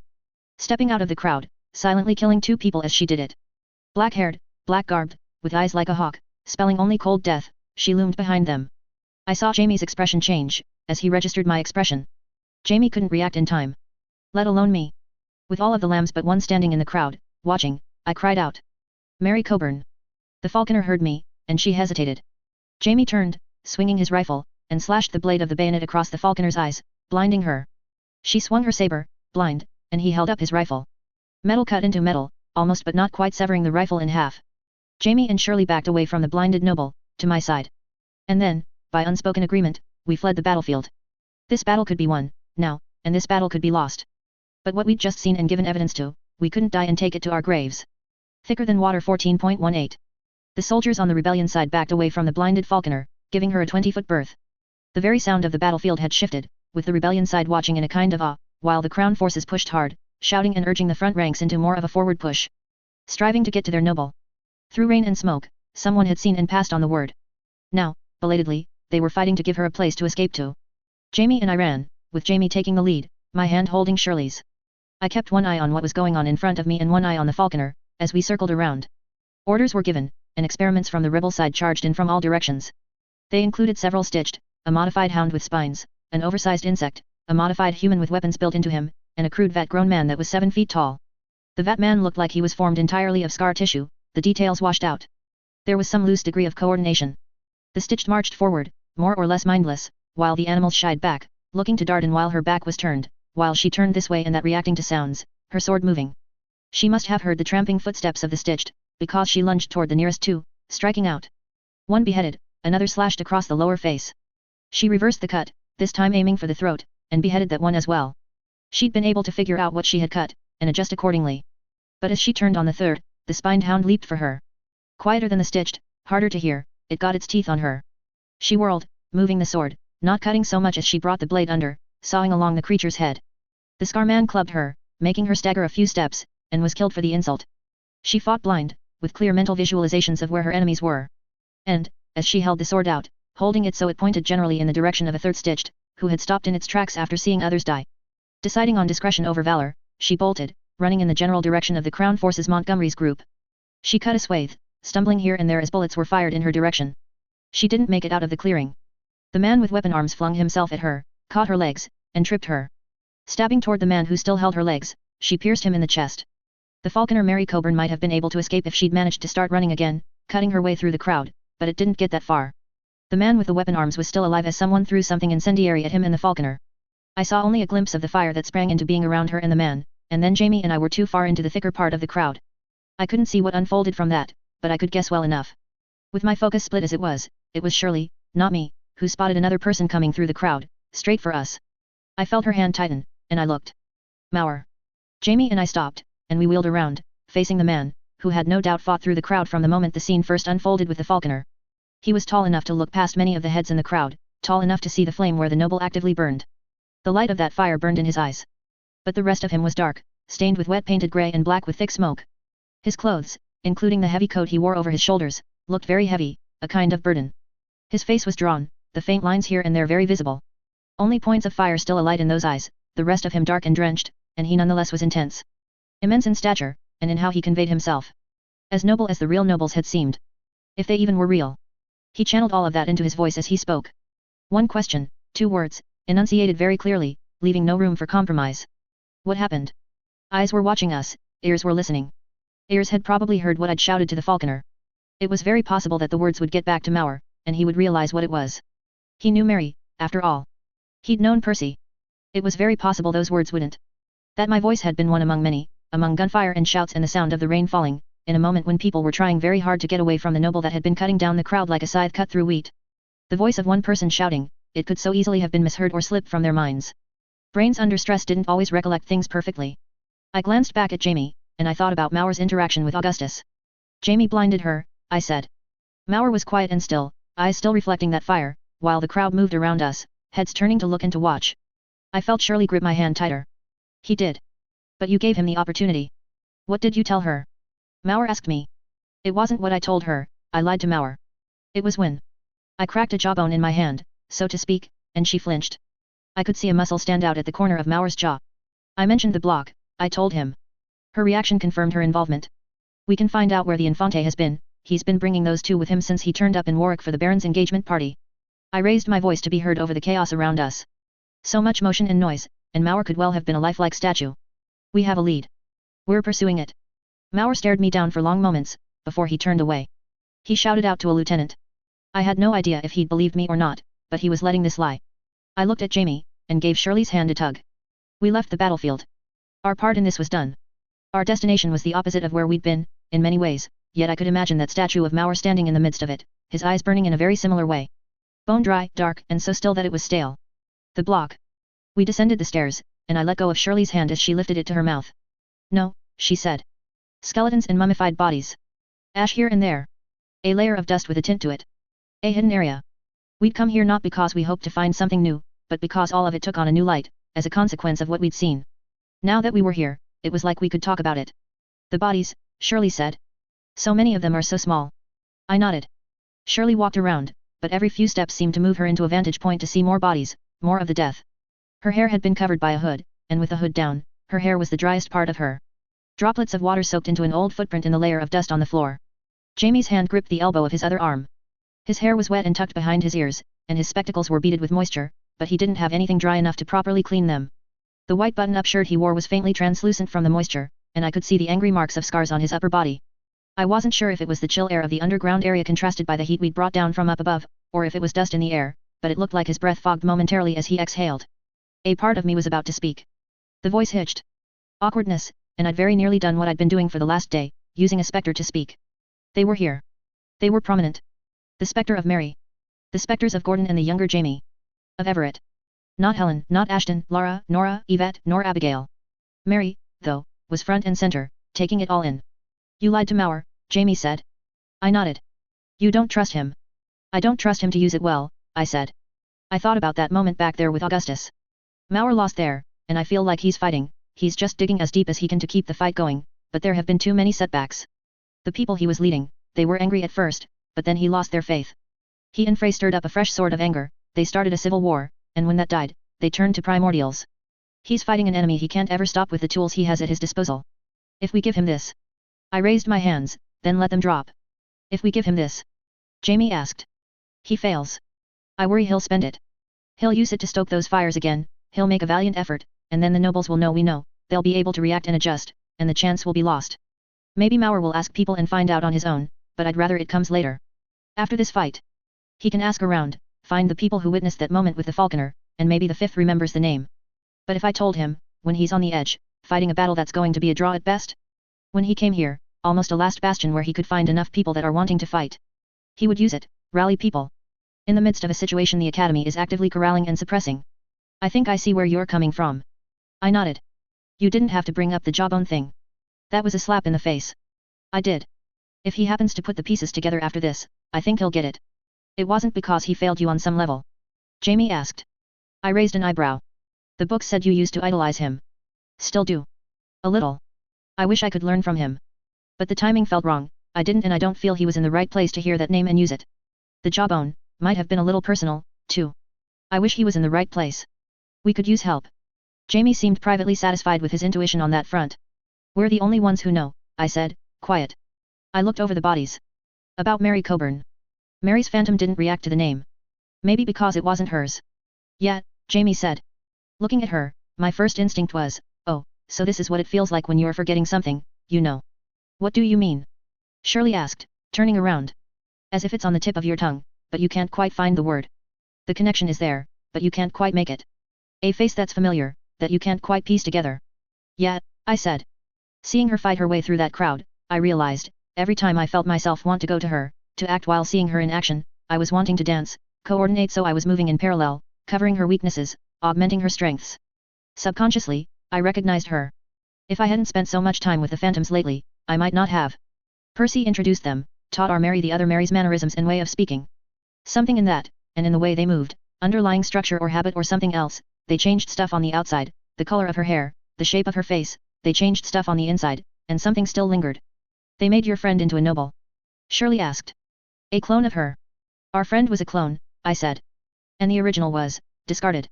She found her way here, or to a place like this one, or, no. It makes more sense if she never made it this far. Or if these people never made it that far. Children collected from various places, using a quota system, then gathered, tested and examined.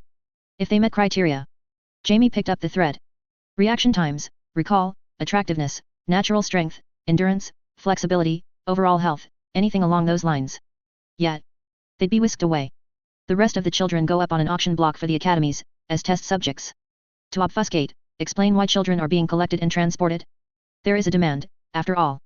And then when someone gets too close, gets 1 or 2 steps away, burn it all. I wonder how much Percy knew. Mauer said Percy knew enough to point him and Frey in this direction. Percy had her, and he, sold her? Traded her? Jamie asked. Assuming it's the academy proper that's focused on meeting quotas, he traded to someone in the academy for some lab equipment, maybe. Or for knowledge. Or he traded her to Cynthia, and Cynthia made the trade, looking for something similar, I said. Why? Jamie asked. Why does the academy do it this way? That's a mystery we're going to have to solve, I said. Jamie frowned. Much like the twins, I said. The Baron's low status. He knew something about this. He laughed, when I asked where the children go. I think we could benefit from studying the narrative, Jamie said. The Falconer, you called her. She was distant. The Baron and Baronet twins, distant, again. Brought on board at a later age? Explained away as distant relations? While more effective projects, worked on from birth, are said to be direct relations. Or they are direct relations, and the like of the Baron is, supplementary. It might not be how early they were brought on board, I said. It could be that he learned, he was allowed into the loop, and he took it badly. All that ugliness in him, what if he just stewed in the knowledge that his nobility was a farce? A farce, Jamie echoed me. Yeah, I said. This is big, he said. Bigger than showing a noble can die. It's showing that nobles aren't real. The way you were talking about Mauer. We want to be careful how we use this. As careful as possible. Like Augustus said, they write the history books. They decide the narrative. We could do untold damage to the crown, but we need to make it count. For that to work, we need more information. We need proof, if it's even possible to get any at this stage. Might be worth moving forward with the plan we had, Jamie said. Become a rebel faction? I asked. Except less focused on the assassination of nobles, aristocrats, and professors. More focused on information. Okay, I said. We have a time limit as it comes to that. More than we already did. Assume Mauer finds out. He won't sit on it. A year? 6 months? I don't know. We'll figure that out. Jamie nodded. Outside, muffled by the intervening ground and distance both, we could hear explosions. Cannon fire, it sounded like. Academy reinforcements would show up, the pressure would increase. Mauer would possibly unveil another card he had up his sleeve, but it would still be a bitter, ugly battle. I imagined it would end with Mauer slipping away. The dead noble and the fact that he'd done it and lived would be cause to call it a win, or as close to a win as anyone got against the crown. More explosions rumbled. It sounded like thunder, and for a moment I wondered if it was a summer storm? Shirley hugged her arms to her body. Are you all right? I asked her. We can leave. I feel better down here than I felt up there, she said. My heart is still pounding. I owe you a lot, I said. Your patience, that you followed us. That you stuck by me. If you wanted to leave, I'd understand. I'd find some way to make it up to you, repay you for the help you gave. I promised you that you wouldn't have to get your hands dirty or face any danger, and I failed to follow through. There would be no hard feelings. She shook her head.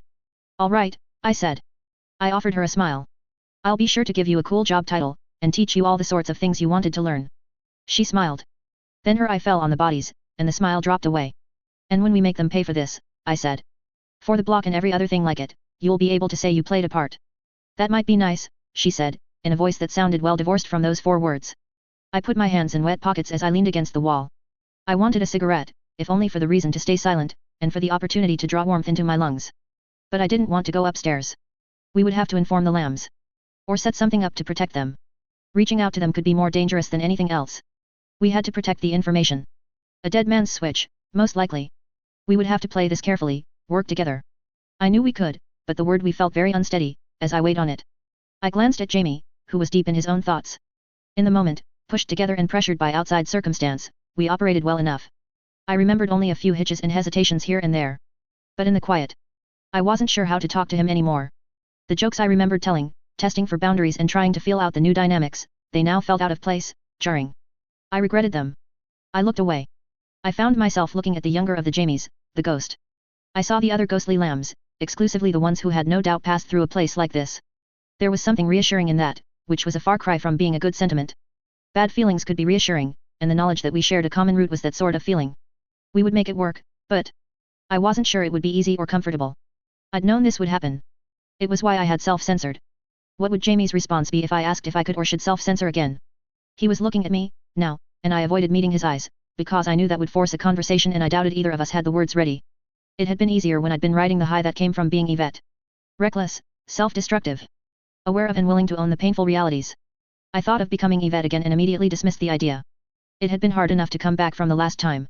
I'd paid a price, in that the ghosts didn't come and go at my bidding anymore.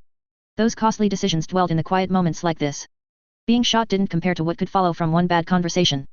Jamie looked away, and I released a silent sigh of relief. Excuse me, Shirley said. Still hugging her arms against her body, she started making her way up the stairs. I thought you felt better down here than up there, Jamie said. I'll sit at the top of the stairs. It's a bit chilly down here, she said, glancing at me. You two stay. Think. Discuss. Mind changed, I thought. Should have left you in that lab and fled the city. Not really. But the awkwardness felt all the more poignant in the wake of that last word she'd left us. She had highlighted the silence. Every second that stretched on as she walked up the stairs, then stretched even further as the sound of her footsteps ceased, and she settled up there, awkward agony. I looked at the individual lambs. I looked at Jamie the Spectre. Sorry, I said. No need to be sorry, the real Jamie said. I feel like I've always given you a hard time. From a less than warm welcome to the group, to uneasiness, then I guess a perplexing winter and spring together in time where I was self-editing, being a fool, and you were left scratching your head. Don't get down on yourself, Jamie said. It was a good few months. We might have driven each other crazy, puzzled each other, but I think it kept us sane. It was the warmest, happiest few months of my life. I'm optimistic about the next few. Which is where I'm stuck. Stuck. Yeah, Jamie said. I did a lot of thinking, after you left, replaying that conversation over and over in my head. I know that feeling, I said. I thought about the Jamie that had come before. The obsessive reading and rereading of the books. I thought about where I messed up. Where I was angry, why? The puzzle. Yeah, I said. Familiar territory, again. On the rooftop, I mentioned a compromise. And now I'm mulling it over, but I'm afraid talking about it will spoil everything. I remembered my very recent thoughts on bringing up the self-edit. We're on the same page, believe it or not, I said. I was glad my hands were in my pockets. I was nervous. SY. I want to get along with you. I feel like there's a great big obstacle in the middle of any interaction between us. I nodded. When my predecessor wrote in his journals, he left a code, remember? I remember, I said. Things for me, that he didn't want the academy reading. That he didn't want you reading. Some of it was about his budding feelings for you. I shifted, uncomfortable. If there was a Sylvester Phantom in the room, he would have been replaying that conversation with Jamie out loud, taunting me with it. It went beyond that. He knew that I was inevitable. He wanted to brace me. So he talked about insecurities. The trick about being Jamie, wearing this body. Scars and all. So that I wouldn't feel alone, if I found myself staring in the mirror. I nodded. But I found myself in a different place. He talked about how the group was divided in two. Gordon and you. Then the girls. Helen and Lillian. I frowned. I'm dancing around the subject. My predecessor wasn't that attached to the idea of being a boy. But I think the decision was made for him, and then, to set a kind of balance when Mary joined, and maybe to be more your friend, he settled into it a bit more. Not that attached. He never wanted to be a girl, mind you, but when you were kids and being kids, boys poked fun at girls and girls joked about boys, he was always uneasy. I looked at the spectral Jamie, and I nodded. I could remember the general shape of that uneasiness. He'd be quick to question the stereotype, or leap to the side of the girls if there was an imbalance. I couldn't remember any instances, but I could remember being frustrated with it. I'd been rather partial to drawing the divide, even relished it. I'm even less attached to the idea of being a boy. I don't care either way. I look at myself in the mirror and there's no boy there. There's no girl. Scars. Ambiguity. Missing pieces. I nodded. I was terrified enough of saying the wrong thing that I kept my mouth shut. Does it make it easier if you think of me as being neither? Jamie asked. My problem was never with you, though, I said. My voice sounded far away. Just, the idea that I was failing my best friend. Or that the friendship was falling apart, when I really counted on it. Then what if I was a girl? Jamie asked. I started. I stopped myself.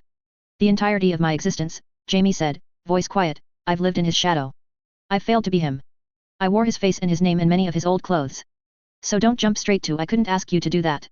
It would be a relief. But if the idea bothers or disconcerts you. I snorted. He seemed taken aback by that. I spent enough time with Yvette in my head, no.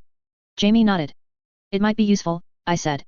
If rumors about Jamie being alive persist, me being in the company of two girls could throw them off. How very practical, Jamie said, in a how droll tone. I smirked. I'm relieved I haven't upset you, he said. No, I said. I felt a massive weight lifting off my chest. One that had been there for years. No. Just the opposite. You being out from the other Jamie's shadow sounds really nice. I looked up, meeting his eyes. I closed my eyes for a moment. Trying to alter my conception, use the wyvern dose a little to help myself make that switch. The framing of this Jamie, the longer hair. Easy enough to take in a different sort of stride. I can't guarantee I'll even like you, I said. Just saying. I only really just said goodbye to Lillian. That might be a process. I don't want to get your hopes up, Yeah, she said. She sounded disappointed. That's fair. I've really only just met you, in a sense, I said. I shrugged. But, yeah. Let's let it happen naturally as it happens. I'm okay with that. You said something about getting out from under the shadow of the name. She smiled. I was thinking Jessie. Sticking with the J name? You're aware Jessie can be a boy's name. I'm aware that Jamie is a unisex name too, she said. Parody. Okay, I said. Then I tried it out. Jessie. On the spot, very clearly unsure of herself, she looked very different from how she had 10 minutes ago. She smiled. I exhaled, letting out all of the remaining tension. That feeling of the burden lifting off of me wasn't letting up. I felt as light as air. Buoyant. A demon that had been stalking me and lurking over my shoulder for years had been put to rest, extinguished. I spoke, good. Perfect. It was a massive pain in the ass, distinguishing between you and Jamie in my head. Can't even say Jamie the younger because you're younger in terms of years you've been around, but he's younger chronologically, and that's only the beginning of the issue. I gestured at the stairs, and Jessie gave me a nod. We started up in Shirley's direction. I'm just glad that this puts your pain in the ass innuendo to rest, Jessie said. We'll see, I said. Walking up the stairs next to her, I gave her shoulder a bump with mine. After a moment, she returned the favor. Lamb, Arc 14. Students aged 17 to 20 gathered in the library, shuffling from one side to another, standing on tiptoes, and craning their heads to see.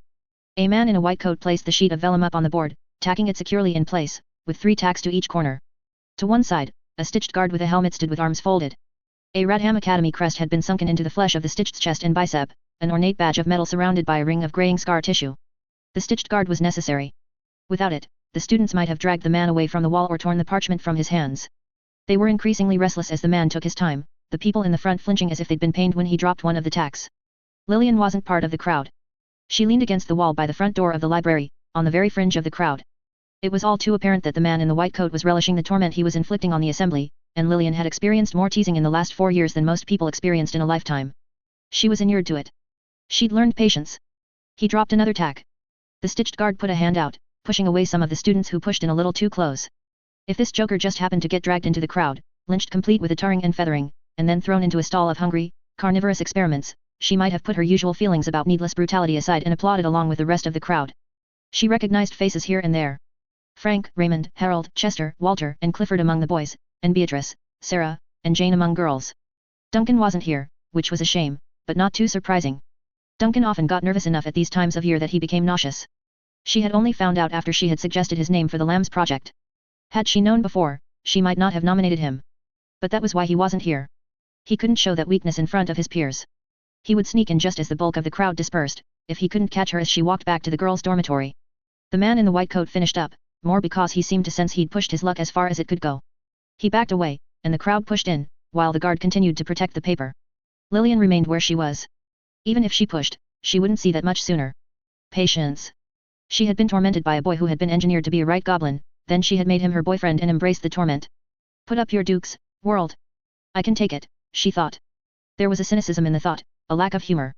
Months of frustration and eagerness, a peak of fear and joy and pain, then, a long slump, emotionally. She watched as the first batch of students worked their way out of the crowd. She could read them on a basic level using tricks Sylvester had taught her, once upon a time. It wasn't that she was anything special when it came to reading people, but when emotions ran this high, then it was as plain as day. Good practice, this. Raymond looked pensive. He usually did when he was most stressed.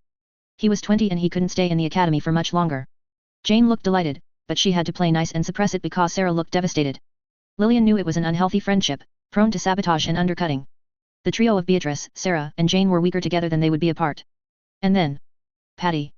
Patty wore her blonde hair in a style so short it could be mistaken for a boy's, but where most boys parted their hair or slicked it back, Patty had parted her hair, then tightly curled the hair on both sides of the part, so it formed a single roll, and pinned it there. The execution was so tight it looked sculpted, not styled.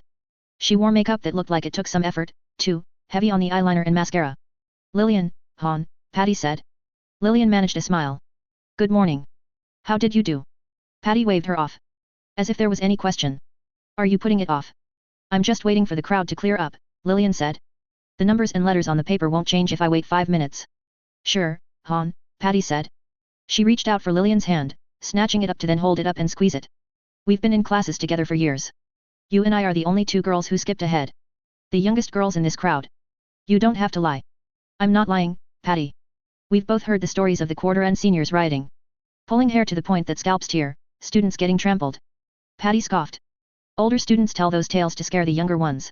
Lillian was 95% sure that she'd seen one of the riots in progress, early on in her time at the academy, but she kept her mouth shut. Patty was being good, for the most part. It would have been so nice if she and Patty had gotten along. They were the same age, they'd both skipped ahead, and they both were near the top of the class. But they had differed in seemingly every way. Oil and water. Patty was the oil, in that analogy. Glossy, rich, naturally rising to the top. In many ways, she was someone Lillian envied. Brilliant, sharp, capable, born to a wealthy family, with countless natural connections by way of that same family, Patty had been close to the top of the class and did it while freely building up social circles, going out, gussying up, and almost effortlessly sabotaging and tearing down her rivals. Patty had advanced ahead a year after Lillian had done so, without the leverage of being on a special projects team, and she had terrified all of the girls and many of the boys that were a year older and a year more experienced than the two of them. Lillian had been among those students who feared this girl, but by virtue of not being at the academy, busy working with the lambs and getting caught up with the other students, she had flown under the radar. Sometime into her work with the lambs, two things had happened at once. Lillian had caught up, leaping to the top or near top of the class rankings, and she'd made a mental connection. With that eye makeup she liked and the coiffed, fashionable style, Patty was an eerie, non-experiment parallel to Helen. A cut-rate Helen. With that, the fear had dissipated. And an unfashionable, mousy girl who didn't fear her and just barely managed to stay ahead of her in the rankings perplexed Patty. Patty was the sort that attacked and blotted out what she couldn't understand. Most of the time, she wasn't even in the city to fall prey to Patty's usual methods of attack. Lillian realized this attack was imminent too late. What happened this summer, Han? Lillian blinked. This summer. There are rumors.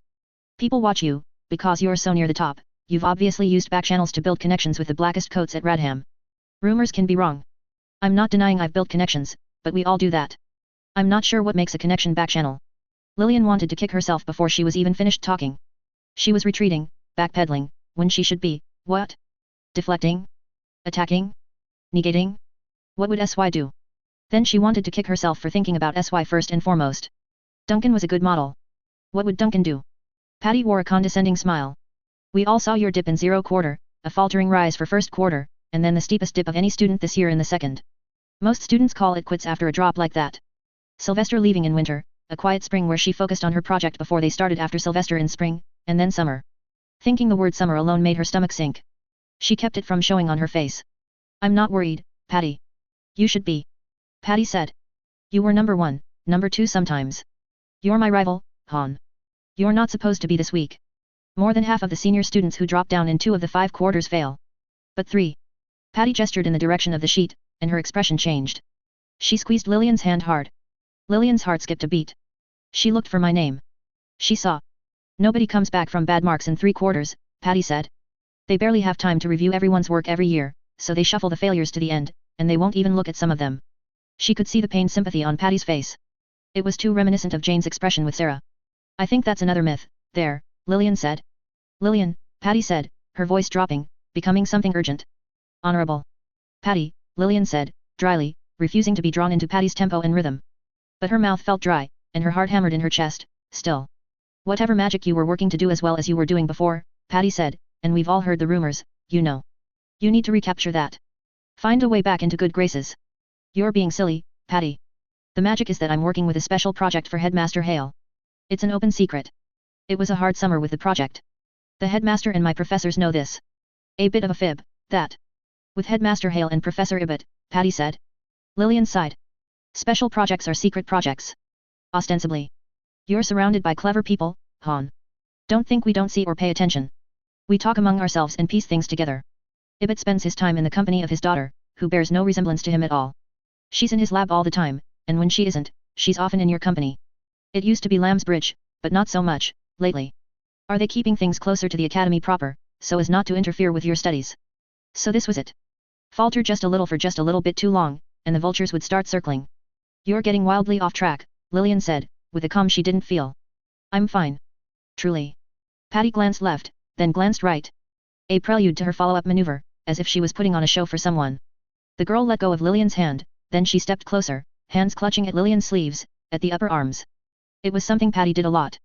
Snatching at hands or clutching at someone. But even while Lillian could file it away as a technique one of the lambs might try at using, she found herself falling prey to it in the moment. She startled a little, and froze enough that she got caught up in Patty's follow-up. They say Ibbott was baited to Redham with promises that he would be allowed to pursue his perversions. That girl he created. Having you at his beck and call. Lillian found herself at a loss for words. I don't know if you agreed to it, thinking you could propel yourself up the class rankings, or if you were a victim. If that bloated, narcissistic, sleazy greaseball put his narrow, slimy hands on you, or if he just used you to test out his perverted pet. It doesn't matter. Patty, Lillian interjected. Were people listening? No. Nobody seemed to have drawn close to listen in. The rumor mill wouldn't be agitated by this particular scene. Han, Patty jumped in, insistent. It's okay. Whether you were victim or whether you went along with it, that's the reality of being a young lady in the academies. It's not always easy. I don't fault you. We don't fault you. Lillian experienced a monumental sinking feeling at the realization that this was the web of rumor that Patty had been spinning while she'd been away. Months and even years of sidelong glances suddenly made some small amount of sense. That ominous line of thought was cut short. Lillian could see Mary, some distance behind Patty. It woke her up to reality, so to speak. But Mary wasn't jumping in to save her. Mary walked up behind Patty, made the gesture for silent kill, then stepped back. No, this was up to her, not Mary. Patty, Lillian said, more firmly. You're being silly. Lillian. Han. Calm down, Lillian said, adopting a tone more like a teacher talking to a young student. You're getting so caught up in your fantasy that you're practically drooling. Now it was Patty's turn to be at a momentary loss for words. Ibit makes weapons, Lillian said. This is common knowledge. His daughter is a weapon. And it's equally common knowledge to anyone in the know that the professor prefers his women like he likes his wine, matured. Which I promise you, is just as disgusting a mental image for me as it is for you. She could see Patty preparing to turn the tables. Lillian hurried to deliver the knockout first. She took a page from Patty's book, clapping a hand on Patty's shoulder to startle before leaning in close to her ear. If you fantasize of being with Ibit, Han, then I'll extend you a courtesy and I won't fault you for your utter lack of taste. If you fantasize about Helen, maybe Ibit would allow you to put yourself forward as a candidate for helping with any tests, when she reaches an age for those tests to start. I doubt they would help you with marks or help your standing in anyone's eyes. You're disgusting. Patty exclaimed. Heads turned. Patty pulled back, and Lillian maintained her grip where her hand rested between the girl's neck and shoulder, holding her firm for just a moment longer. Do what I do, Lillian said, unfazed. Focus on the weapons, not lascivious rumors, and not the lascivious. Patty pulled away, spinning on the spot, and took one step before finding herself face to face with Mary, stopping in her tracks. The girl changed direction, circling around Mary as she left the library. Lillian's hands shook from the agitation of that confrontation, the shock at the allegations. Patty, if I remember right? Mary asked, looking over at the retreating girl's back. Yes, Lillian said. She composed herself. She couldn't afford to look weak, whatever the rumors were. Hello. I didn't expect you to show up here. Hale sent me. He knew you would be checking your results here. He sent you for work? Lillian asked, with a hint of dread.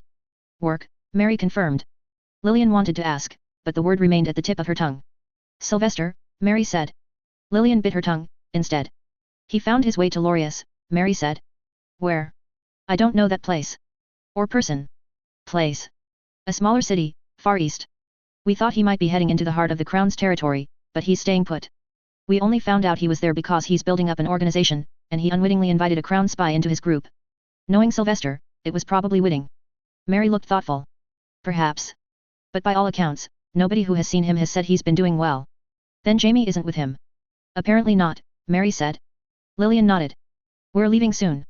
There's never any forewarning, Lillian said. It's why we keep bags packed, Mary said. I brought yours. You're a dear. Just, let me check. Lillian asked. Of course. And Duncan? Asked you to ask me to check. And write it down exactly. Exactly, Mary said. The crowd wasn't exactly thinning.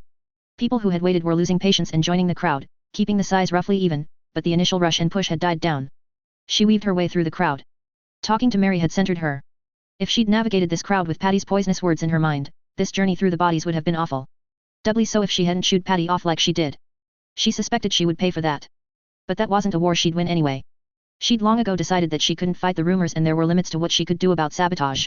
The only thing she could do was do the best work she could, and use what she'd learned from the lambs. A lot of that had involved finding a measure of emotional strength within herself. She reached the front of the crowd, and one or two students glanced at her and recognized her. She knew their faces, but not their names. Following the interviews and project proposals, the 0 quarter, students would start their work on their final projects to earn their white coats. The year was divided into 4 quarters, and each one was graded. Producing good results at each quarter was essential, as it dictated the resources allotted, and as Patty had said, it adjusted the expectations of the instructors for the final assessments. But above all else, it told students where they stood. Lillian Gary. Q0, Winter 12th, -11, 0, 5p, 5e, 7. Q1, Spring 7th, +5, 0, 6p, 7e, 9, 0, 2. Q2, Summer 28th, minus 21, 6p, 5e, 50, 1. Q3, fall 6th, plus 22, 6p, 7e, 10, 3. Lillian sighed in relief. 6th place was a far cry from first, but she'd recovered. She'd unconsciously known she would, given how she had thrown herself into her studies after a hard summer, but a 21 position drop was cause to start doubting oneself. She had picked up some financial backers over and above what the school itself would give her, and people clearly liked the quality of her work. She checked other results. Duncan was second. Frank was first, and he had a commendation for his work. She could see where the other notable students had risen and fallen. Harold, Chester, Beatrice had placed in the top 10. Her earlier suspicions about others were confirmed as she found their places on the rankings. Lillian had to search to find Patty. Patty's block of results was on the long piece of paper, closer to the ground than to eye level. From a rise to 4th and 0 quarter, to 12th, then 62nd, then 133rd place. No backers. Given the scoring, the only reason she was even as high as 133rd out of 300 students was that she'd started out with a good position. There was some hope that her talents would bear fruit. Lillian knew in that moment that she would probably never see Patty again. The girl was very likely done at Radham. Pulling up from that steep a drop would be nigh impossible. No matter how many strings she had available to pull, she wouldn't get through the next 0 quarter, either. She could prove her talents might bear fruit, but it would be at a smaller, less prestigious academy. Lillian dutifully wrote down Duncan's results, then found her way back to Mary. Her conversation with Patty lingered in her mind, taking on a new tone now that she knew the context. She wanted to dislike the girl, but she only felt a profound sadness. Lillian? Mary asked.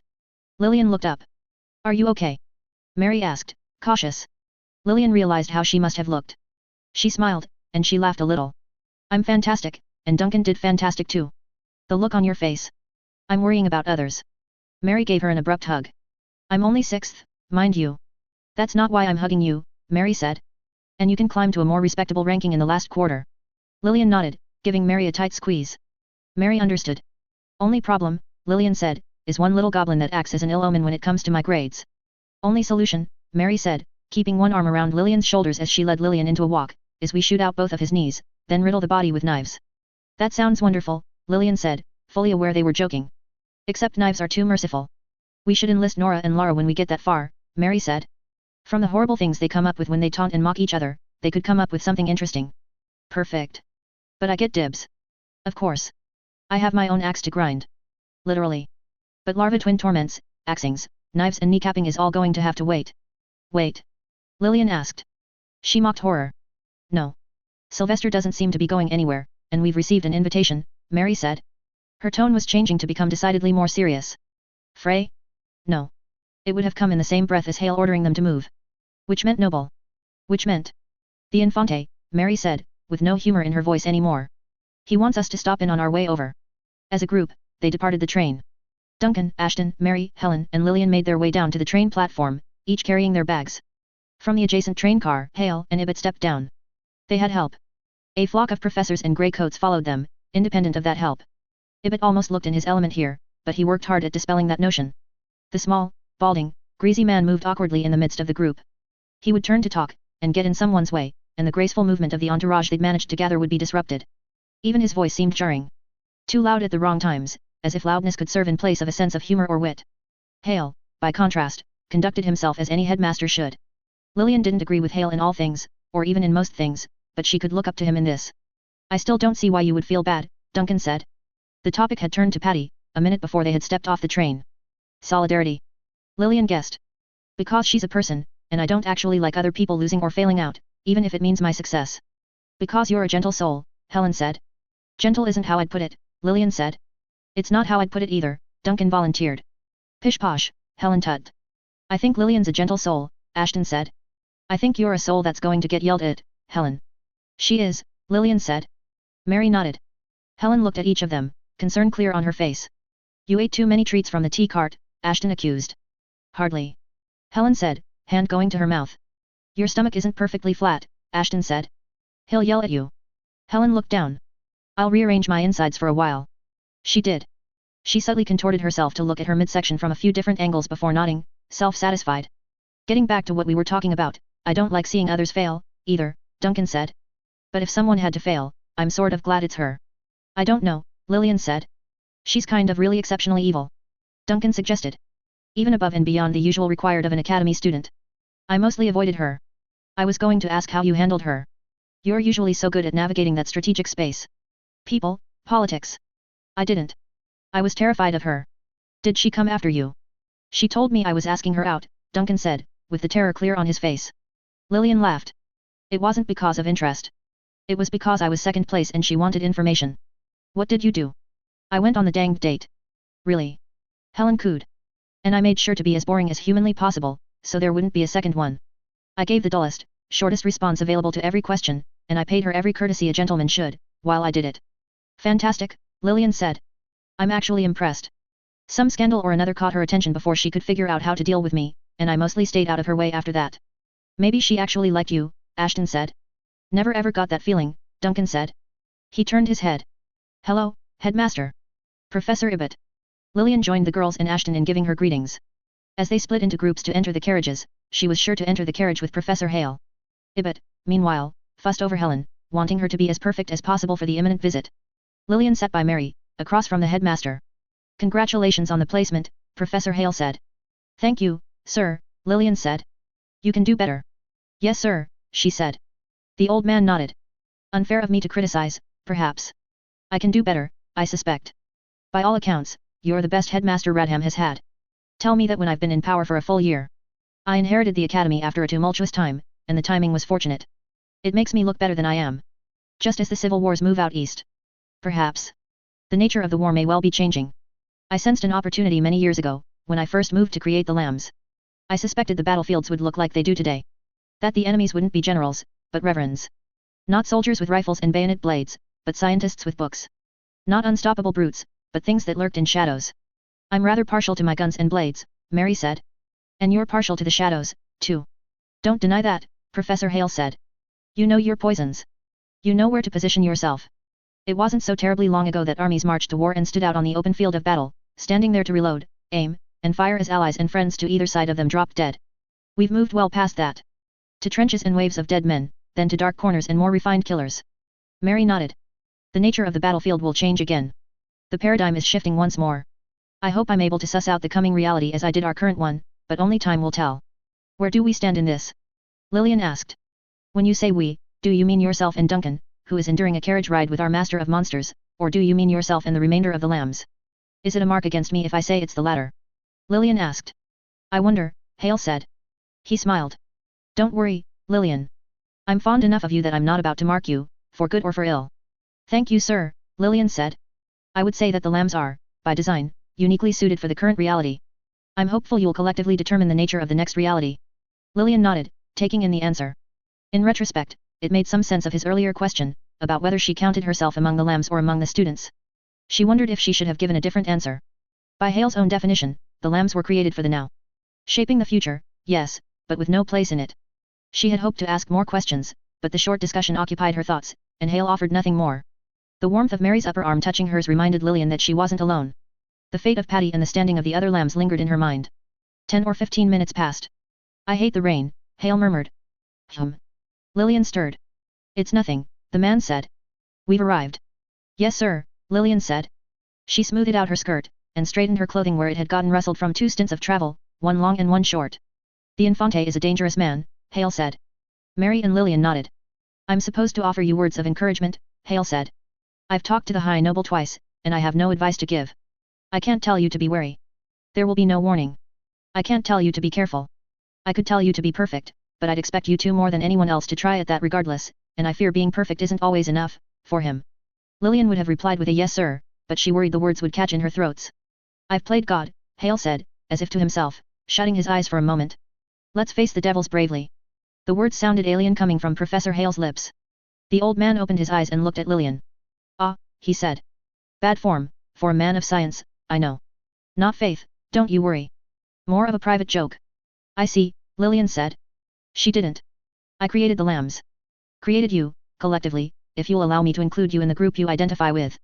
In life, in destiny, in the blood I had the lambs shed, and in the expiration dates I knew would be handed down to all but to you, Lillian, I had a firm hand.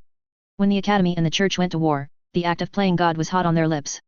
They promised that our actions would have an equal and opposite reaction. I think of that reaction as the devils coming to call on us. The carriage door opened. A collection of stitched were gathered there, with crowned doctors and soldiers. Have they? Lillian dared ask, with the listening ears. For the academy as a whole? It has felt overdue since I heard the words leave the lips of those men, back when I was still a student. For me as an individual, I felt as though they would come for me the moment I signed my name to your project, and I felt that sword poised over my head ever since. Mary spoke. After all of that waiting, I imagine your pet viper turning on you must have felt like a relief. Lillian glanced at Mary. She thought of Percy. Percy's devil had come calling, in the end. Hale, though, only chuckled. It almost did. Almost. But the sword is still there. I might have the benefit of having a sense of where it is, yet that is balanced out by the fact that the edge is now pressed against my throat. Lillian might have added more, but she was deeply uncomfortable with the current topic, when there were listening ears. Hale seemed comfortable picking his words carefully. Will you be disappointed if the devil doesn't come knocking? She wondered. But she couldn't frame that question without insulting her benefactor, or tipping off the listening ears. The silence that followed was welcome, and soon broken by Ibet's talk. She tuned the man out as best as she could. With gestures, she signaled to Helen, Duncan, and Ashton. Together. They were led as a group through winding hallways, past glass framed not with branches, but with veins. Past living walls. A simple pillar of flesh, but in a crisis, those pillars would prove to be vacuum tubes, vomiting out streams of academy-produced work. At virtually any hallway or room of the building where the flesh had been placed, a modest army could be produced, ejaculated forth and ready for battle in minutes at worst, moments at best. In other places, it served as incubation chambers for vat-grown life that would last a very short time outside of its sac, but would do immense damage in the short term. She could see some of the life forms, and recognized them as primordial inspired. Derived from tests carried out in isolated, secured locations. Everywhere else was thick stone, branch-like growth that would be harder than steel, and, running between stones, there would be a system akin to a nervous system, allowing for almost instantaneous communication across the facility. Into the belly of the beast, she thought. She was glad the lambs were with her.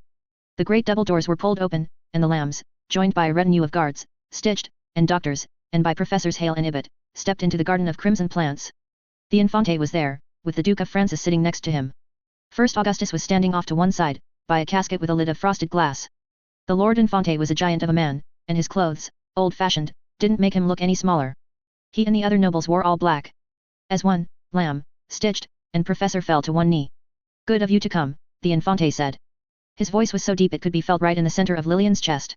Lambs, professors, please stand. Others, depart. Augustus, you've made your token appearance. Look after those affairs I told you of. Augustus bent his head in a small bow, then left through a side door. Behind Lillian, the entourage of doctors, soldiers, and guards left. War, the Infante said. The Reverend is drawing it out. He had to win his first battle if he had to fight on any sort of even ground, and he was never going to win his first battle. Augustus is proving his worth 10 times over. Much as you're doing, Headmaster Hale. Professor Hale bent again into a bow. You're very gracious, Lord Infante. And the lambs, the Infante said. He spread his arms. Draw closer, now. Hale, Ibet, wait outside. As a group, the lambs walked down the path between two fenced sections of crimson plants. Lillian glanced back at Professor Hale and Professor Ibet, watching as the doors shut, leaving the lambs with the great noble. I've met Sylvester several times now, the Infante said. I had no illusions about who or what I was dealing with. On the first meeting, someone in pain, looking to lash out. And lash out, he did, against the Baron Richmond.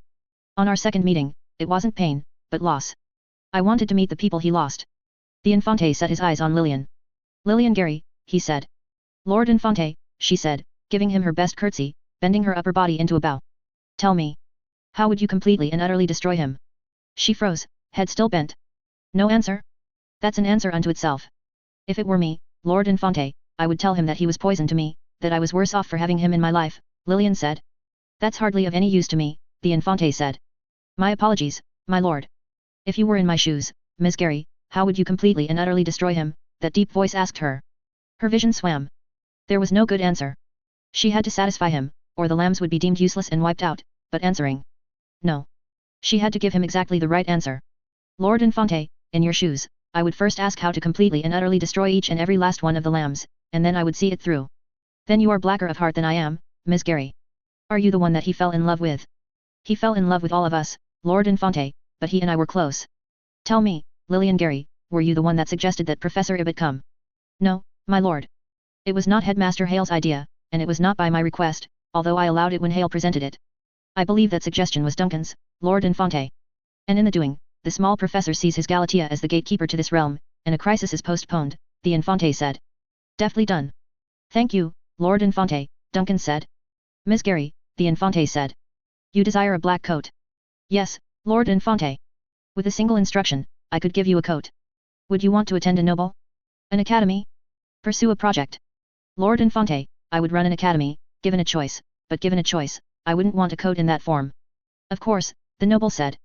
But if you had it, and if I gave you command of Radham, for an example, what would you do with it? Her heart was hammering. She felt nauseous. With the utmost of respect, Lord Infante, I don't feel this is a fair line of questioning. I don't know with any certainty what I would do because I haven't traveled there yet. The journey there will let me see what is right and what is wrong, what needs to change and what needs to stay the same. Do you wish to have power for power's own sake, then? The Infante asked. No, Lord Infante. Duncan, the Infante spoke. Do you wish for a black coat? Yes, Lord Infante. Do you want that power and position for power's own sake? I admit I do, Lord Infante. For the access to learning, and for the chance to have a hand in history. Lillian was breathing harder. It wasn't just panic. There was anger there too. Some of it at Duncan. But only some. Lillian, the Infante said. I'm at a loss. What did he see in you? For a paralyzing moment, she wasn't sure she had an answer. Then, glancing at the casket, she thought of Gordon. Gordon's words. Gordon had described each of the lambs in turn as being something elemental in its simplicity. A flame that burned too bright, for too short of a time. Capricious whimsy and stolen breath. Etched memories in a monument. Then Sylvester, fluid, a reflection. But what was she? Lord Infante, Sylvester is fluid. He conforms to fit those closest to him. He reflects them. But he doesn't often get the chance to see himself. He got that from Jamie, once upon a time, I think, someone who saw all of him, even though a perfect recall is harsh, sometimes. He could leave a softer message behind, with me. One that wouldn't be as stark, and which would carry forward better. And maybe, the lessons he imparted on me would matter, down the road. He cares about legacy, then. It makes sense. Had she betrayed Sylvester, by sharing all of this? Had she betrayed herself and the lambs, by sounding too fond of Sylvester? Yes, Lord Infante, Lillian said, her voice sounding distant. Thank you, Lillian, for educating me about our mutual enemy, the Infante said.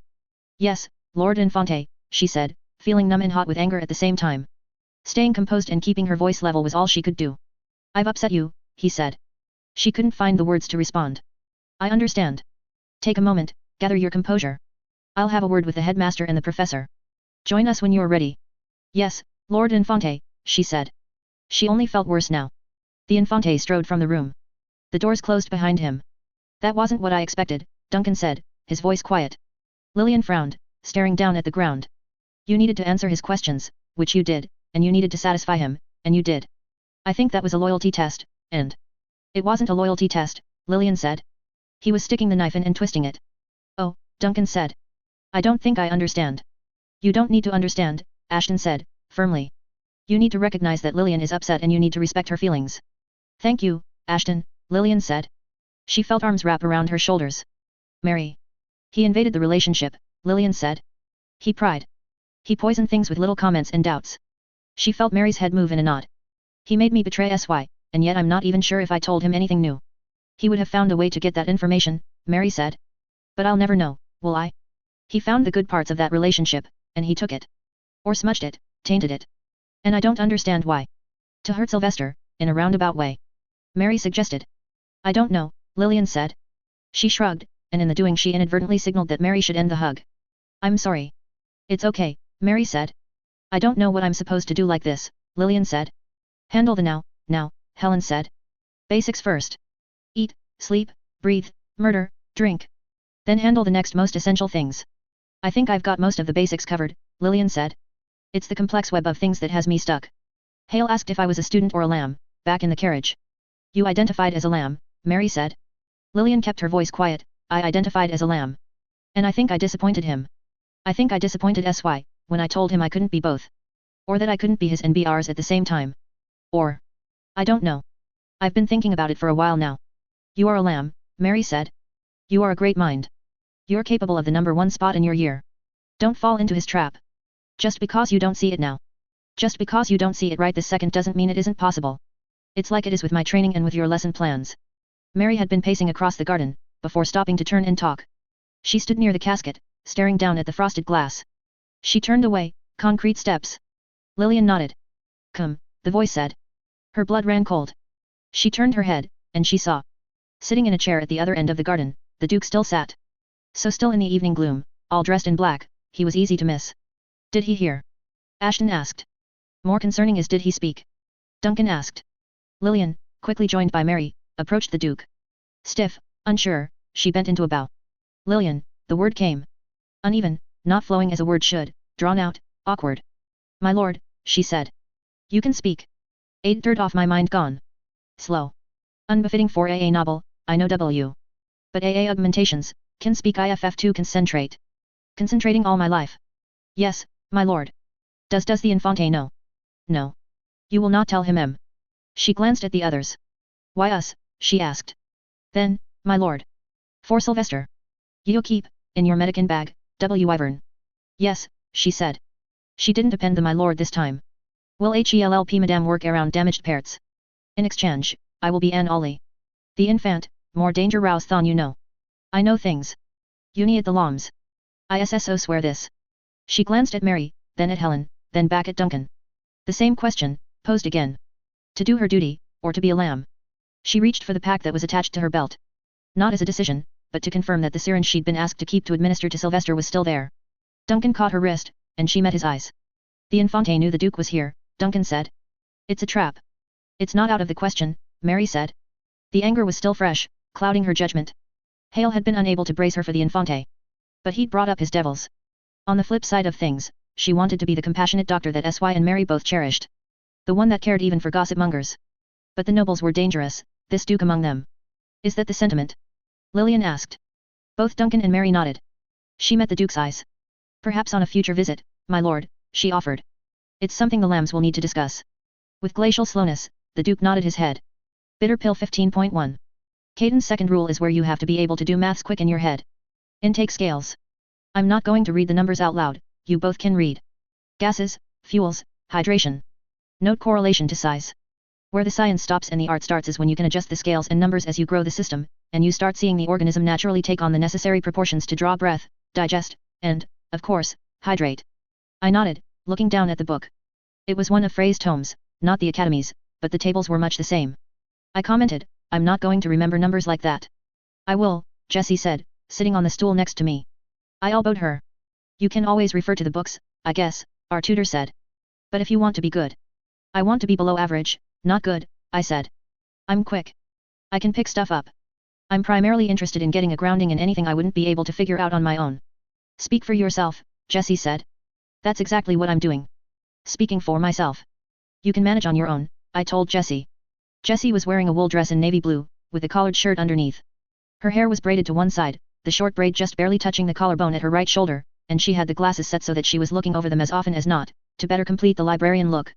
It allowed her to give me a lot of disappointed teacher looks. She gave me one in response to my teasing, before turning to our tutor. Anything you can teach us is appreciated, Leah. Do you think you're up for it? Leah said. She glanced at Jessie, then me, wary. Possibly. I could understand why. Okay, I said. I know I sound like the worst person to tutor ever. You might just be, Jessie said. But we can make it worth your while. What did we suggest funding-wise, when we approached you, again? 600, Jessie and Leah said, almost at the same time. Right, I said. 600 crown dollars. I turned, opened a bag, and, blocking it with my body, I picked out some bills. I counted them, closed up the bag, and turned around. 1/3 now, I said, counting out the bills, 1/3 at the halfway point. 1/3 at the end. If you're keen. I'm, cautiously keen, Leah said. Leah didn't look like a suspicious individual, which made her all the more perfect for the role of clandestine tutor. She was shorter than me, fresh-faced, blonde-haired, and dressed in fairly nondescript clothing, a long-sleeved dress, cardigan, and stockings. Her boots were lace-up, almost knee-high, and caked with now dry mud, marking her trip from the academy to the crummy neighborhood that Jessie and I had set up in. If it wasn't for the dark circles under her eyes from late-night studying, the ink smudges at one side of her hand where it had rested on notebooks, the faint stains of bodily fluids that her lab coat and apron hadn't caught and washing hadn't entirely removed, I wouldn't have guessed she was an academy student. All the more so because she had found her way to a lantern-lit room in the ass end of town, where everything was covered in cloths and dust. Tools and bits of building material from a job that had never finished were strewn here and there. I finished counting out the money, then held it out. She reached for it, then stopped short of taking it. Problem? I asked. A couple, she said. Start with the first one, then, I told her. I feel like the moment my hand takes that money might be the same moment that academy soldiers kick in the door and drag me off. Absolutely, I said. Because that's how it works. They're waiting for you to touch the money. The introductory lesson to show you know your stuff? Irrelevant. They have to follow very arbitrary rules like you taking the money after sharing the info. Leah frowned at me. I was thinking they would wait and see if I took money, so they could pose aggravated charges. Fair counterpoint. They don't need aggravated charges, Leah, Jessie said. If you're found giving a lesson here, or if you get caught in the future, that's enough. They'll expel you at best and disappear you into a dungeon or lab somewhere at worst, depending on who your parents are and how badly those parents would miss you. If that worries you, then say so. You can take the initial sum, and you'll never see us again. Just like that? Leah asked. $200 for showing up here, proving I know my stuff. We want a tutor we can use and we're willing to shop around. The money buys your silence, I said. I'm a terrible student. I used to attend a preparatory school out west. Very briefly, Jessie pointed out. Doesn't matter. It was long enough that. Long enough? A couple of days. Long enough for me to know I'm not meant for classes. I'm a student of the city. I'll admit he actually is, Jessie said. I know how that sounds, that it's a phrasing that comes out of the mouth of numbskulls and thugs, but it's actually apt here. And I'm a quick learner. Again, I have to confess true, Jessie volunteered. Devastatingly intelligent, even, I added, to see if Jessie would acknowledge it. Jessie sighed instead. And we have the money to pay you, I told Leah, returning my focus to her. It's just a question of whether you can endure the risk and put up with me. That last point is not to be understated, Jessie said, quiet. I think I could, Leah said. And being able to cover next year's tuition isn't small potatoes. Absolutely. Potatoes of significance, these, I said. I flapped the money lightly. But my second thought is that I don't even really need the money. Don't get me wrong, the money is good, but is it? Leah trailed off. I let my arm drop, holding the money in my lap. Is it? Jessie prodded. Is it questionable money? Leah asked. Absolutely, I said, without a moment's hesitation. Jessie elbowed me. Not particularly bloody money, if that's what you're worried about, I said. Mostly stolen. Jessie elbowed me harder. Then she leaned forward. Sorry. Don't pay too much mind to what he's saying. Why do you ask? I ask because, do you know anything about Beetle Academy's approach to students? No, I said. Yes, Jessie said. Then, to me, she said, I'll explain later. I'm placed 55th, Leah said. I know that isn't the best thing to be saying, when you're considering hiring me, but you would like to be 50th or higher? Jessie asked. I'm starting to see what you're getting at. Can later be now? Fill me in. I asked. Please. Beetle is a school that takes in a great many students, Jessie said. But filters out more than most. It's a last chance school, Leah said. I wasn't going to say that outright, but yes, Jessie said. It is the kind of school that attracts students who couldn't succeed elsewhere, who want to try for the long shot. Some were caught up in bad circumstance, cut down by sabotage, or they got sick at a critical time. In a city like Laureus, the rent is cheap, the schools are, not as expensive as elsewhere, and the school accepts a lot of new students each quarter. It draws in a large student population. And puts them to work as part of the curriculum, I said. I'm starting to see. Yes, but that's not the focus here. Leah is rank 55. With 500 students, I imagine there are accommodations meant for the top 50. There are, Leah said. Lab space that isn't rented or shared, small amounts of funds, not having to offer up as many volunteer hours. And if you get into the top 50, then you tend to stay there. Because of those perks, and because the staff doesn't really care to put in the work to make sure labs are thoroughly cleaned out and the new student is smoothly moved into the lab in question. They'll do what poses the least work for them. Sounds like a stellar institution. You want us to get you into the top 50, then, I said. And we pay you less. I'm not sure, Jessie said. Can we confer? Leah gave us a short nod in response. Jessie leaned close and murmured into my ear, we have money. We don't have as much time. I had to twist around so that I was perched on the stool next to hers, my mouth by her ear, her mouth next to mine. It sounds interesting. Playing kingmaker. Queenmaker. Of course you'd say that. And you get on my case about the money. Why not save it if we can? I can change it up. Get on your case about time, she whispered. Ooh, variety. But for Leah here, I'm thinking I can make the time. I've been feeling restless anyway. I'm not about to argue if you think it won't interfere, Jessie said. All right. We twisted around in our seats so we were both facing our would-be tutor. Starting after the second week of tutoring, after each week's tutoring session, I'll remove one of your rivals, I said. We choose, not you. That's 5 rivals removed in 6 weeks. Remove? Leah asked. What do you mean? This deal doesn't include details, I said. I'll let you know if I have someone in mind as we wrap up each session, so you know I'm the one doing it. They'll fall in the rankings or leave school before the next session. Leah frowned. It won't be murder, Jessie said. Leah frowned more, her eyes rising to meet Jessie's. She wasn't worried about murder until you mentioned it, I told Jessie. Ah. I'll take the deal, Leah said. I stepped down off the stool, and extended my hand. Leah shook it, then shook Jessie's. She picked up her bag, shouldering it. If my parents could only see me now, Leah said. She gave us a smile. They're good little girl, selling academy knowledge. We get in as much trouble as you do if any one of us get caught, Jessie said, hinting. I won't actually talk to my parents, Leah said. Good, Jessie said. Don't come looking for us, I said. We'll find you before the next meeting, and let you know where to go. Ominous, Leah said. She put a hand on the doorknob. I suppose I'm not that hard to find. Goodbye, then. I gave her a mock salute. Goodbye, Leah. I hope for a good working relationship, Jessie said. Leah nodded. She let herself out. Jessie and I exchanged a glance. You seem to decide on her partway through, Jessie asked. What do you think? Good actress, I said. She has a dangerous side, I'm betting. She does, Jessie said. Wait, you know already. I did my research before we brought her on board. She jumped ahead 3 years, then couldn't catch up. She dropped behind a year, which still puts her a respectable 2 years ahead, keeping in mind that it was a school that adjusted student years quite freely. So not that exceptional. Jessie made a so-so gesture. Whatever the case, she took a lot of students down when she dropped that year. Never formally caught, but investigations coincided with that academy deciding to drop a few more students than usual that year. Never formally caught, but they decided they were best rid of her. Students from wealthy and connected families were taken out of the running that year, Jessie said. I suspect they didn't have enough information to formally point the finger, but they guessed and decided to prevent the same thing from happening the next year. I'm guessing it didn't stop her. No, it didn't. But she got subtler. Assuming I jumped in to remove 5 people from her way to the top 50, does she stop? I don't think she knows how. A product of a system that breeds cutthroats. You end up with people who can't stop cutting, I suppose. What's your gut feeling, now that you know her context? That she'll do. Maybe I can be more creative about who I take out and how. If the crime scenes are grisly enough, in a dramatic sense, then that could sate her bloodlust some. Not actual bloodlust. I imagine violence would bother her. Probably. But given a chance, she could get a taste for it, same as she got a taste for sabotage. Her grades are good. Better than 55th place good. Right. She'll do quite nicely, especially if that subtlety translates to not getting us caught. But she'll bear watching. Pierre. The tall, gangly rabbit-headed man had to stoop to enter the dusty from the dark adjacent room. You gave her a head start, Pierre said. Only a little, I said. I'm very curious where she goes from here. I'm imagining her riding a high. Moving straight from one excitement to another. Her choice of where she moves to could say a lot about her character.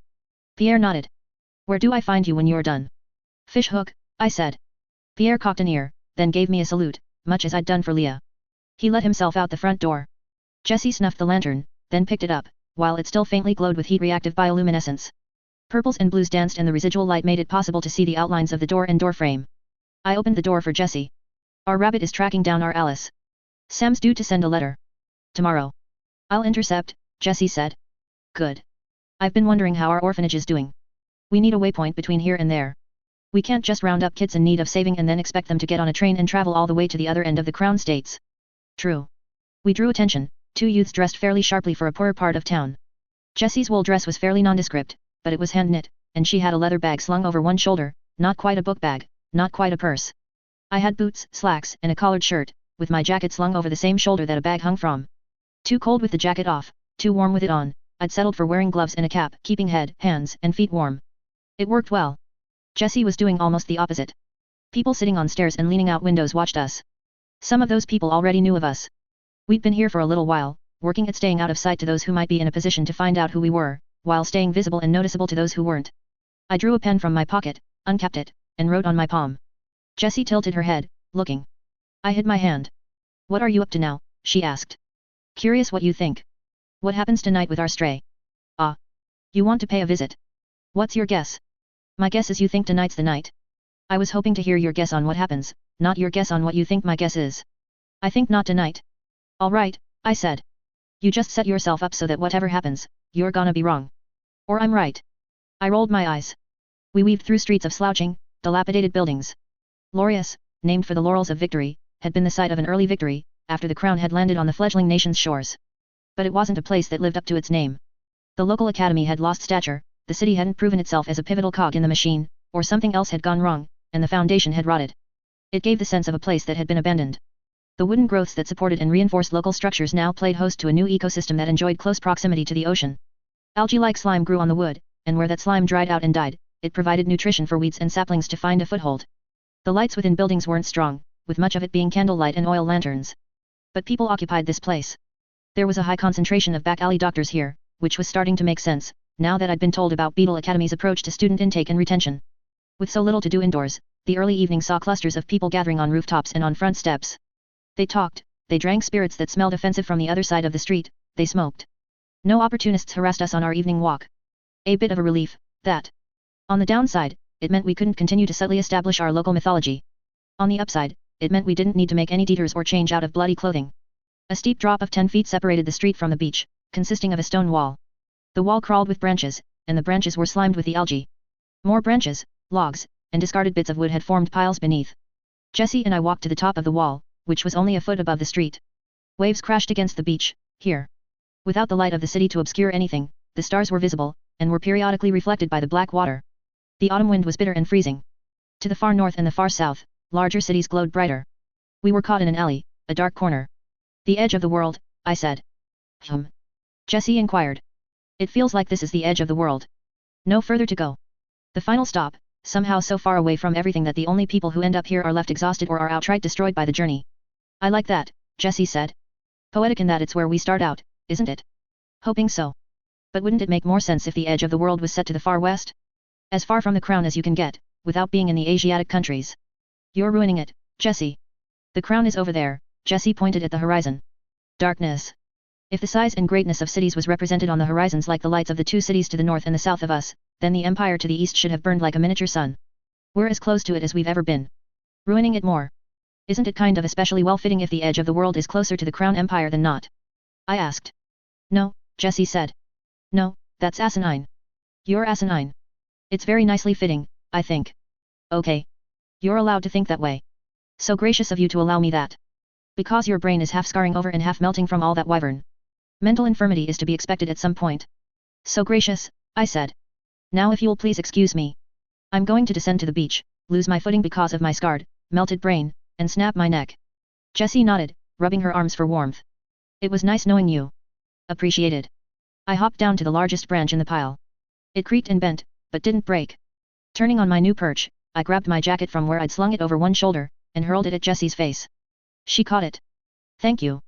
I hopped down to the next branch that looked steady enough. It snapped, and I fell the rest of the way to the damp sand. There he goes, Jessie's voice could be heard. I'll have to invent a good lie to tell the other lambs. Hand-to-hand combat with a noble, and for once in his life, he actually put up a decent fight, but it wasn't good enough. Lying on my back in the sand, I commented, I like that. You're alive. Jessie said, in feigned shock. The branches rustled. I thought for a second that Jessie was descending. Then I recognized that the source of the rustling was lower down. The stray and its cubs. She had been injured, once upon a time, or she had been confined in too tight a space. When she moved forward, it was only on the two forelimbs. Atrophied back legs dragged through sand and the smaller branches that littered it. It was hunchbacked, with a shell on the back, and heavy tusks on the face. Its forelimbs had claws long enough that I was left to wonder if it was meant to dig like a mole. It smelled bad, not that the cubs that were peering through the branches cared. No growling, no roaring. It didn't charge or claw at the air. Looking at it, I could see the ratios in head, torso, and midsection that Leah had mentioned. Hey, Jessie said. It didn't kill you. That's two near misses. Not helpful, I said, keeping my voice quiet and low, trusting the general silence of Lorius to allow it to carry up to Jessie. I watched the stray warbeast. I looked past it to the cubs. The warbeast cared for them, protected them from predators. I could see 3 faces of human children. Aged 8 to 12. There was a 4th, but they never emerged from the nest. Others brought him or her food. Checking to see if I'm okay? This is our 4th meeting, Stray, I said, keeping my voice calm. And the first time you haven't chased me off. Was that the trick? I look wounded, and that makes you want to care for me. It dragged itself closer to me, then lowered a head and snorted, snuffling as it got my scent. Moving slowly, I reached for my bag, and retrieved the hock of meat, wrapped in wax paper. I started to unfold it, but the stray lowered its head and, as I pulled my hand back, bit into the hock, paper and all. First time you took my bribe, even, I murmured. The beast picked up the hock, and then began retreating toward the nest. It entered at a different point than it had left, the meat clasped in its jaws. The cubs watched me as I shifted position, staying low to the ground as I moved toward the wall, and settled into a sitting position with my back to the surface, ass in the sand. Staying non-threatening. The oldest of the cubs ventured forth. So shaggy of hair and shabby of dress that I couldn't guess at their gender, the child approached me. I glanced up, then extended a hand. In the gloom, I could only barely see the motion. I moved the hand, and caught the packet out of the air. The child that had been inching toward me jumped as if I'd stabbed them, then fell to the ground in surprise, before crawling backward. Sudden actions were bad. But the theatrics had their place too. I considered it a break-even thing. The child had stopped just short of retreating wholly back into the nest. They saw the packet, now cylindrical. I opened it with one hand, then used my thumb to pry the first of the biscuits out of the packet, so it stuck up, contrast of chocolate and wafer visible even in the dark. What do you want? The child asked. Ah, you talk, I said. I was worried you were all nonverbal. You came here before. I saw 2 times, then this time. You said. 4. I came 4 times in total. 3 times before this. What do you want? The child asked, again. You go to the downtown area to Panhandle. Very close to Beetle Academy. You see things. Hear things. I don't see or hear anything, the child said. I could see the whites of their eyes. Even the ones peering out of the nest. It was easy to see that they were fixated on the biscuits. Fine, I said. It would be nice if you could keep an eye out, but it's not obligatory. I don't know what that means. You don't have to. I don't trust someone who offers something for nothing. Then you can give me information, and I'll give you these. I moved my hand, waving the biscuits in a lazy side-to-side motion. The snake charmer drawing the attention of the snake with the movement of the end of their instrument. What information? The child asked. Have any children gone missing? That got me a shrug. Shot in the dark, that. What are you doing for the colder parts of fall and winter? Another shrug. Okay. I'll give you some clothes and blankets, and let you know where you can stay if you can't stay out here. Money too, if you want. But I'm going to ask you to keep an eye on some people.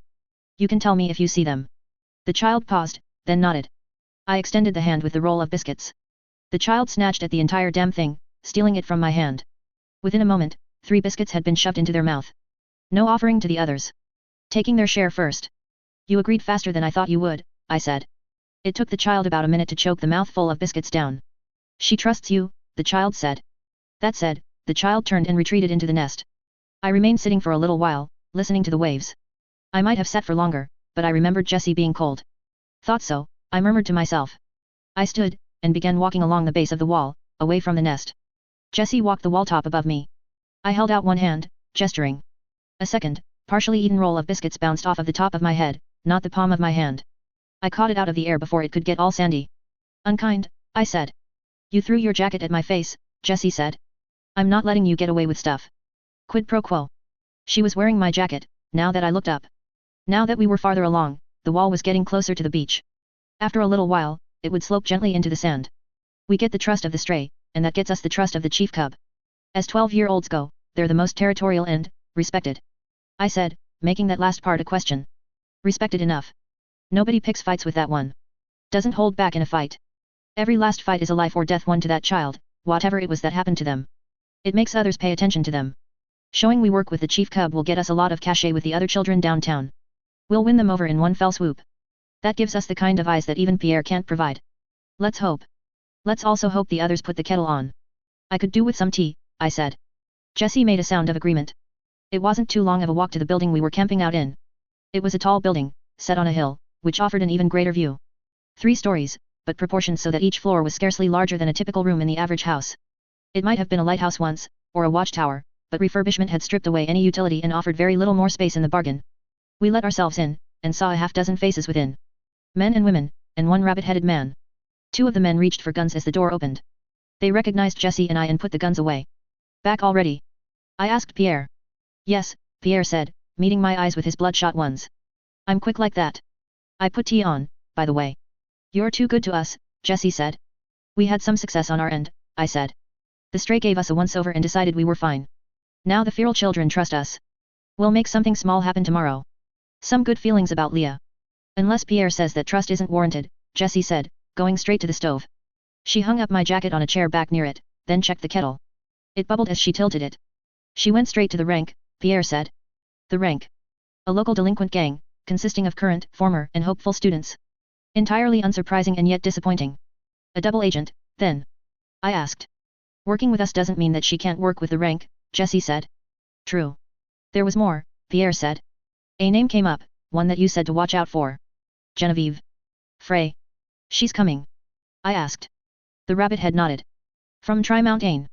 I glanced at Jessie, who was warming her hands by the fire as she waited for the kettle to finish boiling. Our choice to camp out here at what I'd described as the cliff at the edge of the world had been a choice made with some strategy in mind. Mauer had been shifting his footing to position himself to where the receptive ears were. The disaffected, the frustrated, the furious. Once he had their ear, the man could make them zealots. Frey had other methodologies, her eye turned in the direction of things and people she could use. The actions she could take with the widest reaching ripples of consequence. After assessing a variety of possibilities, we'd settled on this location, as a spot that one of the rebel leaders was likely to go. A place where we could move effectively against the academy. So often, Frey was the one being chased. This time, we would be laying in wait for her, our traps and schemes set up in advance. Once we had her and her resources pointed in the right direction, we could use the knowledge we had and deliver the most critical blow possible to the crown. Only a skeleton crew tonight, I observed, looking at the assembled mercenaries and crooks we'd recruited. Spread the word to the others. Everyone lays low. Pay is increased for as long as nobody fucks the dog and alerts the neighborhood. If Frey makes an invite and it sounds good enough, then accept, and report back to us. Turning the tables on her. It would be interesting to see how she reacted. Bitter Pill 15.2. One thing that strikes me, as we make this rebel faction thing happen, I said. Jessie asked. It's really difficult to find people who we want working for us, for something like this, you know? Because you want good, helpful, quality people. But you also don't want to be too sad when things get hairy and people start dying. Which it will, and they will, she said. Yet. Shirley is bad enough. I owe her. We owe her, Jessie said. Then she paused. I wonder how Mauer does it. Does he have the magic touch, when it comes to finding people who are just assholish enough to not mind if they die? Mauer's magic touch is in tapping into that subset of the populations that is willing to die for the cause. His willingness to send them to their deaths is their willingness to go down fighting, and so long as that's true he can keep his conscience clear. Is that really true, though? Jessie asked. What about Lug? Two parts to that. First off, Lug was largely populated by people who were willing to fight the crown. Off his conscience. Jessie didn't look like she bought it. Second? Frey's plan. Not his burden to bear. His focus was the guns and managing the primordials, who didn't hurt anyone except the crown soldiers. Or something like that. Cognitive dissonance, she said. Yep, I said. It's disturbingly easy to narrow your view, shrug off that responsibility for all the people on the periphery, and let things burn. Dumb people can do it because they don't think, but smart people? They can be the best at lying to themselves. You're not speaking from experience at all, I'm sure. Clearly not, I said. And that whole thing about having allies you like who you wouldn't miss. I'm totally not a part of that. Jessie, I said, throwing an arm around her shoulders. She wore my jacket, still. You're perfect. The best balance of competence and pain in the assness I could hope for. She gave me that look where she frowned at me over her glasses. You do remember that context. I gave her my best innocent look. You also don't want to be too sad when things get hairy and people start dying, she quoted me. You said that. Did I? My memory is terrible, Jessie, I said. I gave her shoulders a squeeze. That scarred and melted brain of mine, you know. Of course. I'm surprised you can even walk straight. I'm going to have to rely on you tonight, what with my terrible brain, I said. Lots to do. I'll do my best, Jessie said. Should be interesting, regardless, I said. And there's our Shirley. Hi Shirley. Shirley was approaching from the other end of the street. We walked up to her, and I removed my arm from Jessie's shoulders. Pierre said you needed a coat, Shirley said. I felt restless. He didn't have to do that, Jessie said. Don't sound so horribly disappointed, now, I said. I don't sound disappointed. Don't sound so defensive, now. Sylvester, Jessie said. If you're concerned about your pain in the assness and how okay I'd be with you biting the dust, you really don't need to worry. Really. You passed the threshold ages ago. Don't sound so testy, now. Jessie sighed. She shucked off my jacket and threw it at my head. Your fashion sense has been deplorable, at times, Miss Jessie, I said. When you were Jamie, not now, I have to note. I'll take that roundabout flattery. But you never were one to be unprepared for the weather. I cannot predict the weather, SY. But you make well-educated guesses. You forgot your jacket on purpose. Or, let's be generous and say you were on the fence and you erred toward the side that could theoretically lead to you having my jacket to wear. Shirley, Jessie said, turning her attention away from me. No comment. I asked. No? We're letting this slide? Hoping melty brainy Sylvester forgets. We're mobilizing, Jessie said. If you're feeling restless, we can use your help. Great, Shirley said. I listened as I pulled on my jacket. You'll need to make some stops. SY and I were discussing while we warmed up over tea, figuring out the next step. We want to take preemptive action.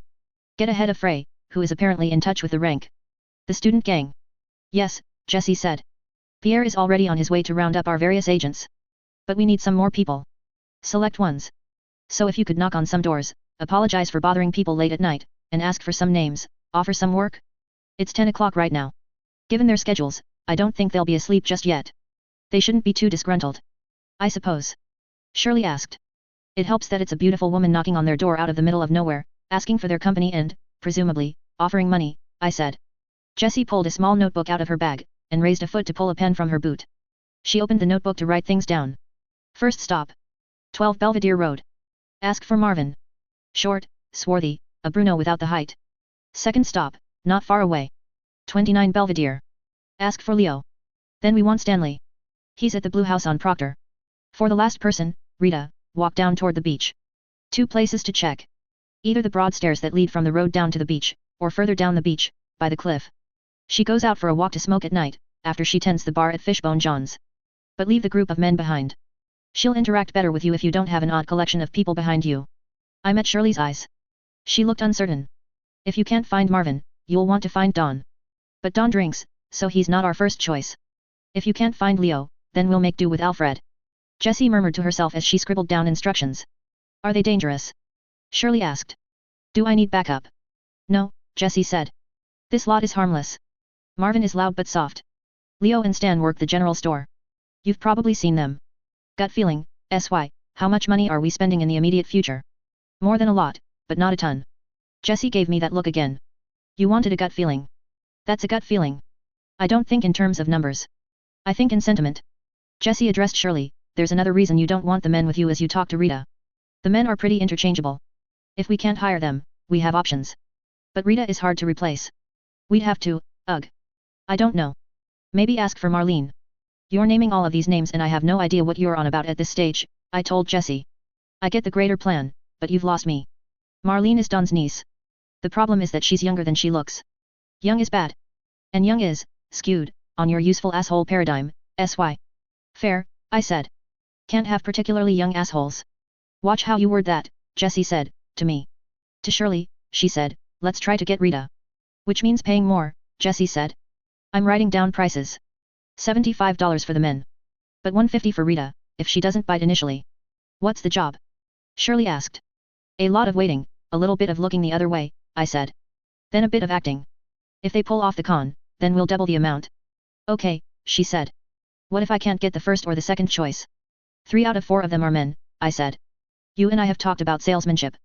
This is that. Even if there's no product. Same techniques, Shirley said. Exactly. I'm out of practice. You've had more than you think, I said. You got us our accommodations. You negotiated for those. Yeah, Shirley said. She didn't sound certain. If you run into problems, it's fine, I said. We'll adapt, Jessie will come up with other options. Go easy on yourself. Shirley nodded. Jessie pointed. Take that road. 2 streets. I got it, Shirley said. I know my way around. I saluted her as she walked away. Her tone at the end, Jessie said. Did I talk down to her too much? Mostly fine, I said. Only that bit at the end. Directions to the starting point? I'm bad at figuring out how much others know or remember. It's okay, I said. Shirley is cool. She'll get it. We walked, me with my hands in my jacket pockets, so they could warm up. Giving away my jacket had left me a bit chilly. It might not have been a problem, but getting cold while dealing with the stray, then warming up with my hands wrapped around a cup of tea while Jessie and I plotted, and then cooling off again, it had thrown my body off. I was slower to adapt to the cold after the temperature zigzag. My breath fogged in the night air. The other lambs were keeping us company. Situated here and there, they sat in pairs or trios, perched in places where they could watch over the area. Yvette was conspicuously absent. She was likely plotting for what we had going on tonight. How long do we have? I asked. Before Pierre rounds up the hires. Not long. The first groups are going to be meeting at the rendezvous point within a minute of us getting there. Let's slow down a tick, then. I want to arrive as they do. Jessie nodded, adjusting her speed. The Ravage hit New Amsterdam, Jessie said. Really? There were murmurings about it around the market this morning. It's the latest in a string. The entire city is on lockdown, the bridges are blocked, and walls are being erected to keep it contained. Ones much like the ones they had in Tyne-Ware. Because those worked so well. They, at least, don't have the issue of a Master Lambsbridge tearing his way through the city as he runs from bounty hunters. I like how you exclude yourself from that reporting, I said. Jessie smiled. Hard to blame the dead and gone. The onus is on you, sir. Credit's mine too, then. The worst of the plague hit in Gamara, SY. I asked. I raised an eyebrow. Really? How coincidental. Theoretically speaking, Jessie said. What if that coincidence was on Maur's shoulders? If he knows about the plague? I asked. He picks a fight. He breaks even at best. But in the wake of those battles he fights. Plague. Taking a bite out of the crown's territory each time. Cities they can't run anymore, or parts of cities. Long-term reminders that the crown can't fix everything. Can't win every fight. There's a stubborn plague that refuses to go down. Uncharitable to Maur. Even or especially in light of our discussion a bit ago, Jessie said. You were thinking about this while we were talking about that, weren't you? I was mulling it over, she said. There have been other cases that followed Mauer's appearances or the appearances of his lieutenants. He's been raising hell and striking at key locations, then disappearing. I'm good at wrapping my head around timing, SY. I'm concerned that it's too hot on his heels. Consider the major players, the people who might be responsible for the ravage. Assuming it isn't Mauer, who was just discussed. I asked. Assuming. Suspect number 1. The Crown. Unlikely. Unless there's something we're missing. The bites out of their own territory. To make Mauer look bad? Awfully big losses for ambiguous gain, in a fight they're almost certain to win. We can dismiss that one end. I'm seeing why you brought this up like you did. It more or less leaves Frey and Cynthia. One of whom we're hoping to deal with in the immediate future. Or Mauer, I said. Or Mauer. But we're putting that aside for the moment. Someone might be deliberately spreading this plague, choosing sides of the rebellion. That someone is keeping a close eye on Mauer and sowing seeds in his wake. And he's working with Frey. In some capacity. Jessie nodded. Something to talk to her about, then. But let's not discount another option. Another major player in this game. The Lambs. Jessie asked. Us. No, I said. I smiled. I've become immune to your dramatic flair, SY, Jessie said. I've been overexposed, like you with your poisons and all the natural antidotes they put in you to keep the wyvern from killing you. Cut right to it. Perhaps the biggest, meanest player in this game. Jessie, appearing very unimpressed, made a gesture for me to speed it along. Nature. Mother Nature being tricky with us. I mean, let's be honest, she has reason enough. What if Mauer is spreading it, but he's doing it unwittingly? Infected but not showing symptoms. Or something he's bringing along with is infected with the stuff. Supplies, animals, papers. Jessie nodded. If it isn't nature playing a nasty trick on us and planting that particular sleeper agent, then someone did it to Mauer. Or someone's planting the seeds. And Frey is a likely suspect. It'll be interesting to talk to her. Assuming we get the chance, Jessie said.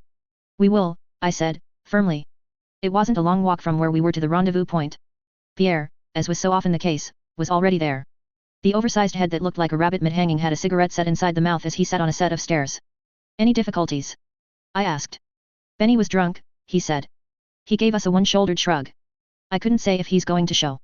They liked the sound of the money, but they didn't look very mobile. Thought so, Jessie said. That's fine. At the other end of the street, a group was just arriving. Perfect timing, I said to them, a backhanded compliment for Jessie. I extended a hand. Frederick. Frederick was a big fellow. Time in the sun had served to burn his skin brown and turned blonde hair near white. The whites of his eyes seemed very bright in the gloom. The men with him all wore clothes fit for workers. Round-necked, long-sleeved shirts and canvas pants, or coveralls. Half of them didn't wear jackets, despite the chill. Half of them carried sticks of wood with bent nails in them. A third of the group of 10 men and 1 woman had tattoos. Frederick switched his stick to one hand so he could shake my hand. The shake was cursory enough that it was clear he was only being polite. This is pretty last minute now, he asked. Something came up. I like to know about things in advance, the man said. I know, I said. I'll make it up to you. I'm still not sure I'm on board with this, he said. This. He waggled his stick in the general direction of Jessie and I. Us. You being in charge, Frederick said. Yet. Give us time, I said. We're paying you to give us time, and to show up on nights like tonight. Yet, he said. He still didn't sound impressed. Soon, I said. Tonight is a first step. It won't necessarily make sense right away, but when you look back at the conclusion, I think you'll be impressed. That's a problem, Frederick said. I'm not the sort of man that looks back. He was being difficult. I wasn't sure what it was. My small stature? That he needed to be the biggest, meanest dog in front of his men? There were others arriving, now. Otis, I said. Archie. Clay. I greeted each of the group leaders in turn. Otis was older than the rest, at about 40. Archie was pale with long black hair and a heavy coat. Clay looked more like Frederick, minus the tan, his hair messy enough it looked like he had been sleeping 20 minutes ago. Each of the others had brought their own groups. Otis had 8. Archie had 3. Clay had 4, all of whom looked related to him. Sylvester, Otis said. He sounded very tired. And Frederick. Hello there, Frederick. Fuck yourself, Otis, Frederick said. Oh, Otis said. He spoke very slowly, drawing things out.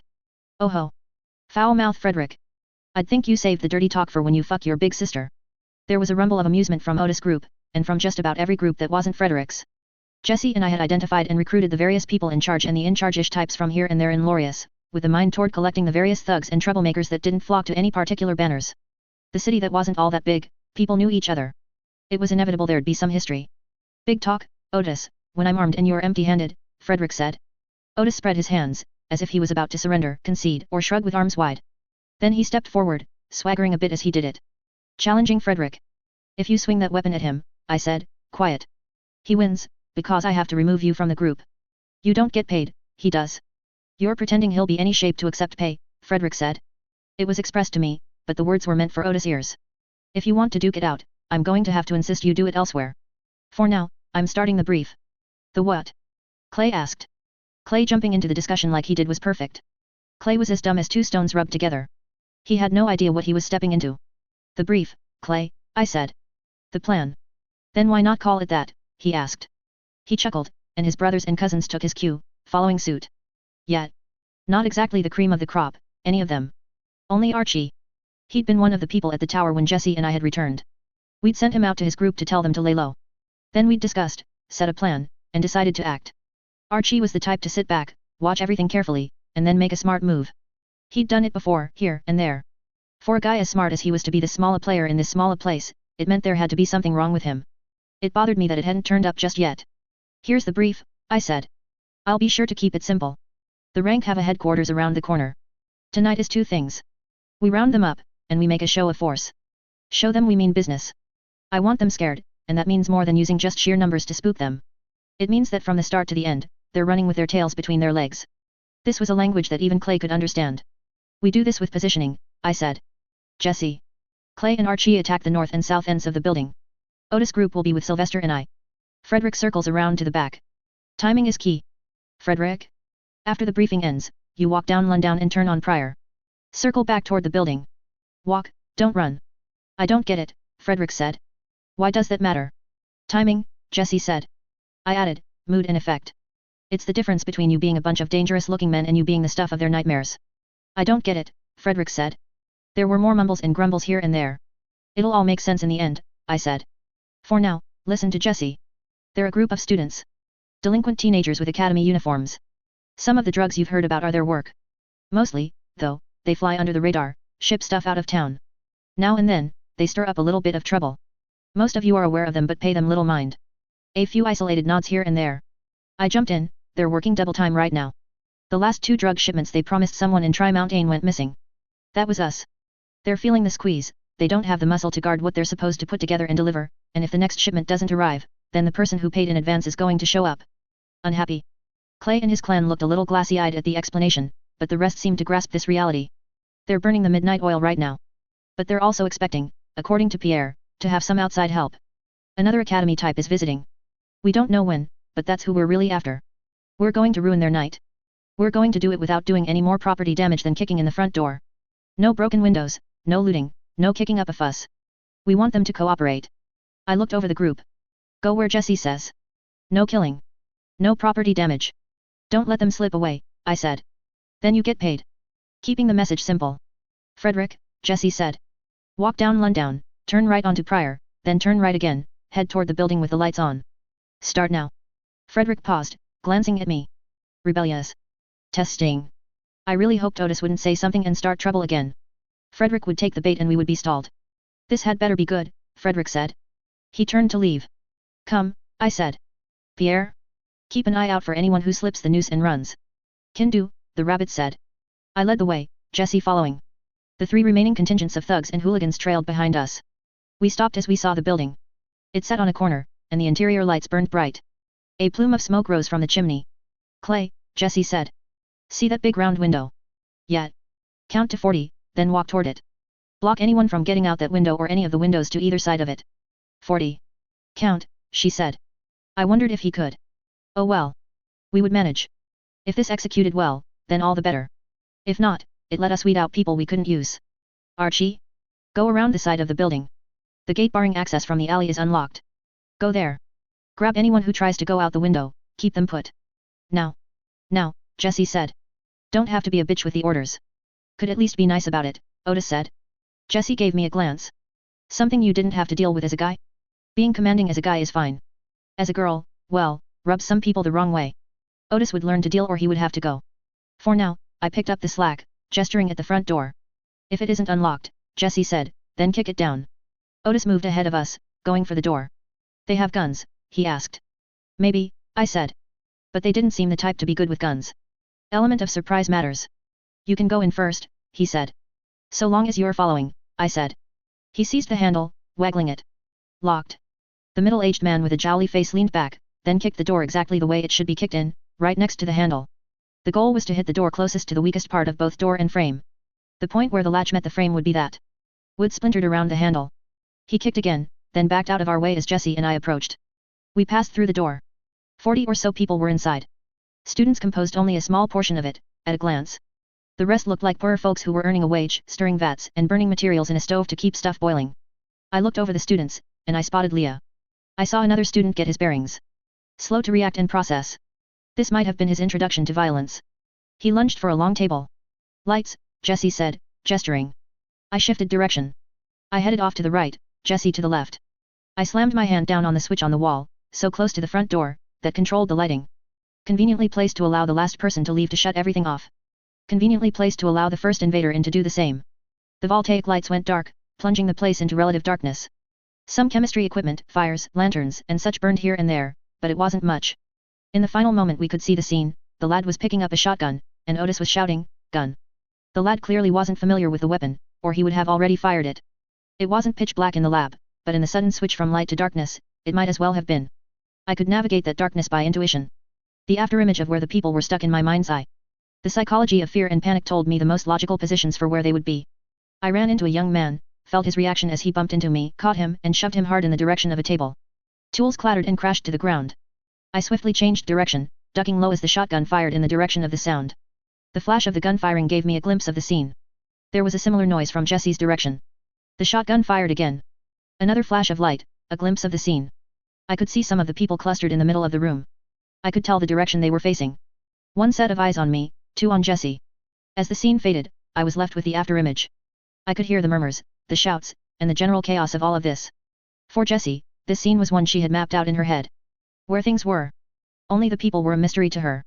Her sense of space and timing were immaculate. She knew exactly where she was as she navigated the darkness. The inverse for me. The people made sense. The terrain was something I had to feel for. The people made sense, and that trio worried me. I ran a few steps, hip bumping against a table. And slid beneath another table. I rose to my feet, stumbled, and caught the back of the shirt of one member of the trio. They'd decided to go after Jessie. In any other circumstance, I would have let them, and let them learn their lesson. But this was a case of 4 against 1, and I wasn't sure Jessie would anticipate them correctly. As the man twisted, his shirt pulling in my hands, I had a sense of how he was positioned.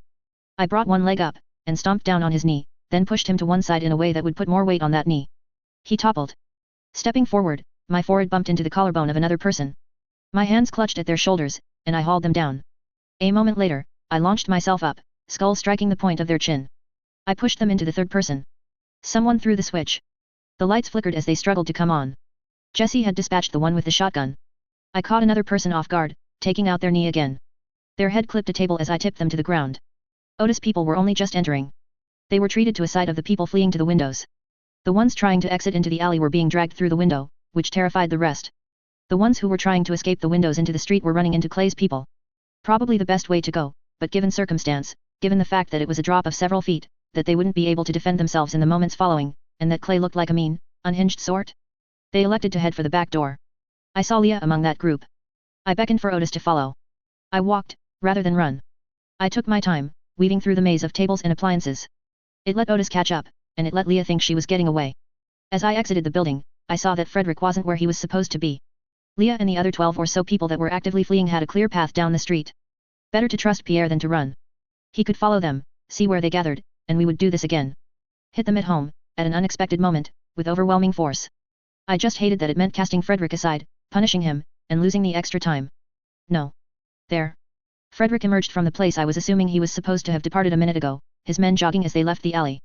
If Leah had had more sense of the fight, of the battlefield, and what she was getting into, then she could have bolted.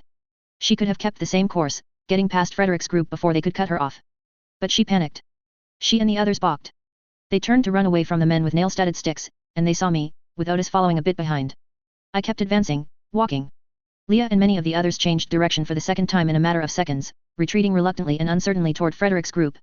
The threat of them largely forgotten. I moved at a diagonal, and she moved in kind. It was clear that she was retreating from me. I could see Frederick eyeing me. Trying to figure out how that worked. He wanted to wrap his head around what had just happened in that building that might have her so spooked of me. Part of that was the clear realization that I was at the heart of this. The pre-established relationship. The glimpse of me, just before all hell had broken loose and everything had gone dark. Let's have another conversation, Leah, I said. She nodded. Bring her, I said. Frederick obeyed. Good. We returned to the lab, and the various hired hands corralled the laborers and various students that had found shelter beneath tables or tried to exit the windows. Jessie was absent. I waited patiently as people were organized. The group was made to kneel on the floor. The lab smelled like chemicals, of gas flames and wood stoves. It made me think of home. Impeccable, I greeted Jessie, as she came in the front door for the second time. She gave me a little curtsy. Shirley was right behind her. Shirley had our people. I was mindful of the theatrics as I brought the 4 nervous people Shirley had recruited into the lab. Each one was positioned so they stood at a specific point, facing a specific individual. A stocky, muscular adolescent boy, swarthy, opposite someone who wasn't so muscular, but was much the same general shape and complexion. A tall young man with black hair slicked back and parted, opposite a near mirror in a lab coat. A red-haired boy with freckles, nearly a match for his friend in height, also wearing a lab coat. The noses were different, as were the ears, but that mattered little. Leah stood opposite the girl. I forgot the name, but it started with an R. Both of matching height. Both with blonde hair. Chief members of the rank. I asked. Meet your replacements. If I'm not positive you are going to cooperate with Jessie and me on everything that follows, you are going to disappear, and these are the people who will step into your shoes. And keep Frey none the wiser. Bitter Pill 15.3. Please escort each of the students to different rooms, I said. Not enough rooms, Jessie said. Her, I pointed to Leah.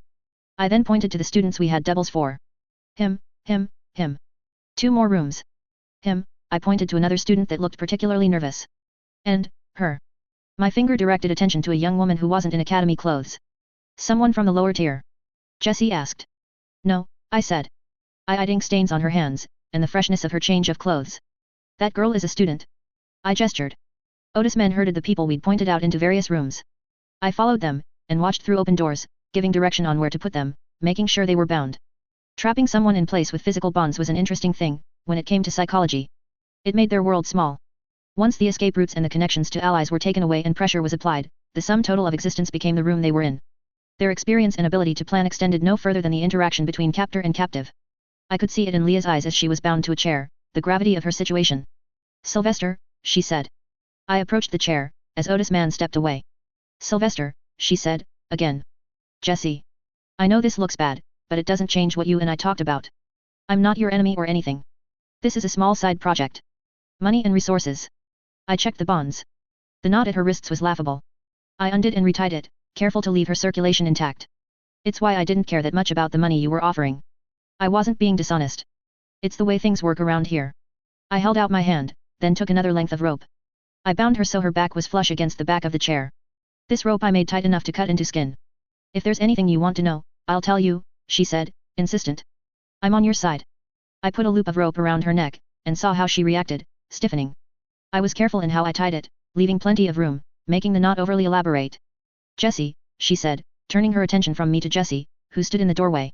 Jessie was as silent as I was. Not done, I grabbed the back of her chair and dragged her toward the wall.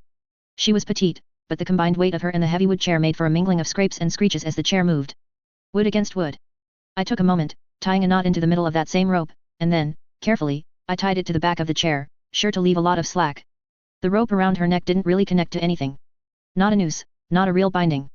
But she didn't know that. Her head turned this way and that, eyes moving to the far right and left as she tried to see everything that was going on behind her. Talk to me, she said, raising her voice.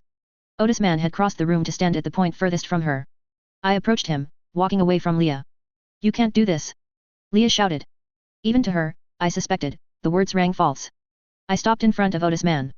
The guy was 30 or so, and had mottled marks on his cheeks and hands that suggested chemicals. He chewed on his tongue or inner cheek for a few long moments, eyes fixed not on me, but on Leah.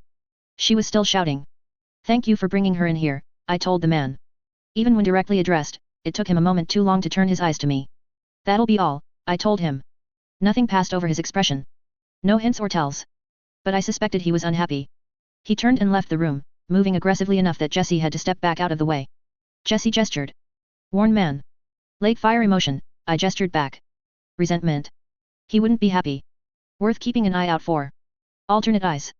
Jessie nodded. Why are you moving your hands like that? Leah asked. Hey. I stepped out into the hallway. I looked down at the crowd, and assessed the people within. I pointed at someone younger. A narrow-faced boy with a curly mop of hair that was short on the sides. He had grown into his frame, and that frame was such that until he put on some muscle and grew a beard, he would perpetually look the gawky teenager. I beckoned for him to come. He had to check with his boss, Frederick, before he came. But the fact that he did, and that he looked uncertain, it was a good sign. Are you okay with standing guard? I asked, as he got close enough. He gave me a fairly noncommittal half shrug, glancing over his shoulder at his boss. Sure. Perfect, I said. I stepped closer, and murmured, stand by the door. Make sure she stays put. Whatever you do, don't speak a word to her. Don't approach her. If something comes up, can you whistle? He nodded. Whistle. Loud. That's if she gets particularly fussy, or if someone that isn't me or Jessie here wants into the room. Don't wait, don't discuss if they refuse your initial refusal, just whistle. He nodded again. Any questions? He shook his head, very quickly. His eyes and eyebrows were such that he looked perpetually afraid or concerned, and they were very large. That deceptive nervousness translated to his movements. Good, I said. I studied him. You're with Frederick. He nodded again, with emphasis. I'll talk to Frederick if he takes issue with you doing this. I'll pay you and him, if necessary. I don't think he'll take issue, the awkward fellow said. Don't tell people they don't have to give you money. It's a question of respect, I said. I indicated Frederick, sun-worn as he stood in the gloom. He won't miss you. The fellow shook his head. What do you do for him? Stuff. Carry packages and things. Stand watch. Sometimes he has me burn people. I glanced at Jessie. I knew that behind my back, Leah was listening to this dialogue. Dead people or live people? I asked. Live people, the awkward fellow said. I can cut M2, but I prefer burning. Mr. Rees picked me out of the group, about a year ago, handed me a hot poker and told me to get creative. Now he says I got talent for it. I'm sure, if you wanted, I could do it with these captives here. He wouldn't complain if I got the practice. Jessie glanced in Leah's direction. She'd likely reacted to that. For now, I want her intact, I said. The fellow nodded. In the meanwhile, watch her, and think about what you might do if I gave you the chance to practice, I instructed. I will, he said, with grave seriousness, looking down at me with eyes that looked like they were only meant for getting and giving sympathy. Leah stared at me, the whites of her eyes visible, as I closed the door firmly behind me. He'll be okay? Jessie asked. That kid? I asked, glossing over the fact that the kid was older than I was. Not a problem. We checked on each of the others, making sure the bonds were tight, the accommodations secure, the guards competent. I shut the last of the doors behind me. When we were done, Jessie and I walked into the middle of the hallway. One of our prisoners was screaming non-stop. Not for any reason. Only that he was a wimp. We need to know when Frey shows up, I said, quiet, to Jessie. Jessie nodded. If Frey knows them, how they do business. Get a read on how willing they'd be to cooperate, and if they could bluff Frey. Jessie considered that for a moment. I'd rather not try. I know. But we do what we need to do in order to make this happen. How good are you on their business as usual? Watched these guys from a nearby rooftop with some binoculars in hand for a few hours. I'm good, she said. Good. I go clockwise, you go counterclockwise? We'll each visit each of them. Make Leah one of the last ones we check on. I want her to stew. I was going to say that your response back there was particularly over the top. Motivated. You paid particular attention to Leah there. I'm trying to figure it out. We're interrogating, I said. Putting on pressure is key. I know Leah better, I had a better sense of how to put on pressure. I have a gut feeling there's more to it than that, Jessie said. I reached out, and tapped the bit of her glasses between the two lenses, so they slid further down her nose. She swatted at my hand and pushed her glasses back up her nose. Let me know when you figure it out, I said. I'm halfway convinced I just did, she said. I leaned forward, so my face was close to hers, stopping short of our noses touching, only to turn my face at the last second, so I could speak in her ear. Do tell. Any of the girls I'd interacted with to date might have reacted. I could picture Mary matching aggression with aggression, forward lean with forward lean, forcing a game of chicken. Lillian would have backed off, likely blushed. Shirley would have redirected, deflected, or otherwise shied off. Lacey would have been traumatized, though I hesitated to call Lacey a girl. Helen would have eaten me alive. Jessie, though, didn't flinch at all. I'll mull it over, she said. She smiled a little. Let you stew. That just isn't right, I said. Psychological torture, that. She said. She glanced back in the direction of the lab. Don't forget our lieutenants. As I turned to look, Jessie ducked away, heading for the first room. I sighed. I approached the room, where everyone was waiting. That'll be all. I borrowed a few people to guard the rooms, I'll need a few hands to manage this crowd, too, but I don't expect any problems, I said. Pierre will deliver your money within the hour. Pierre.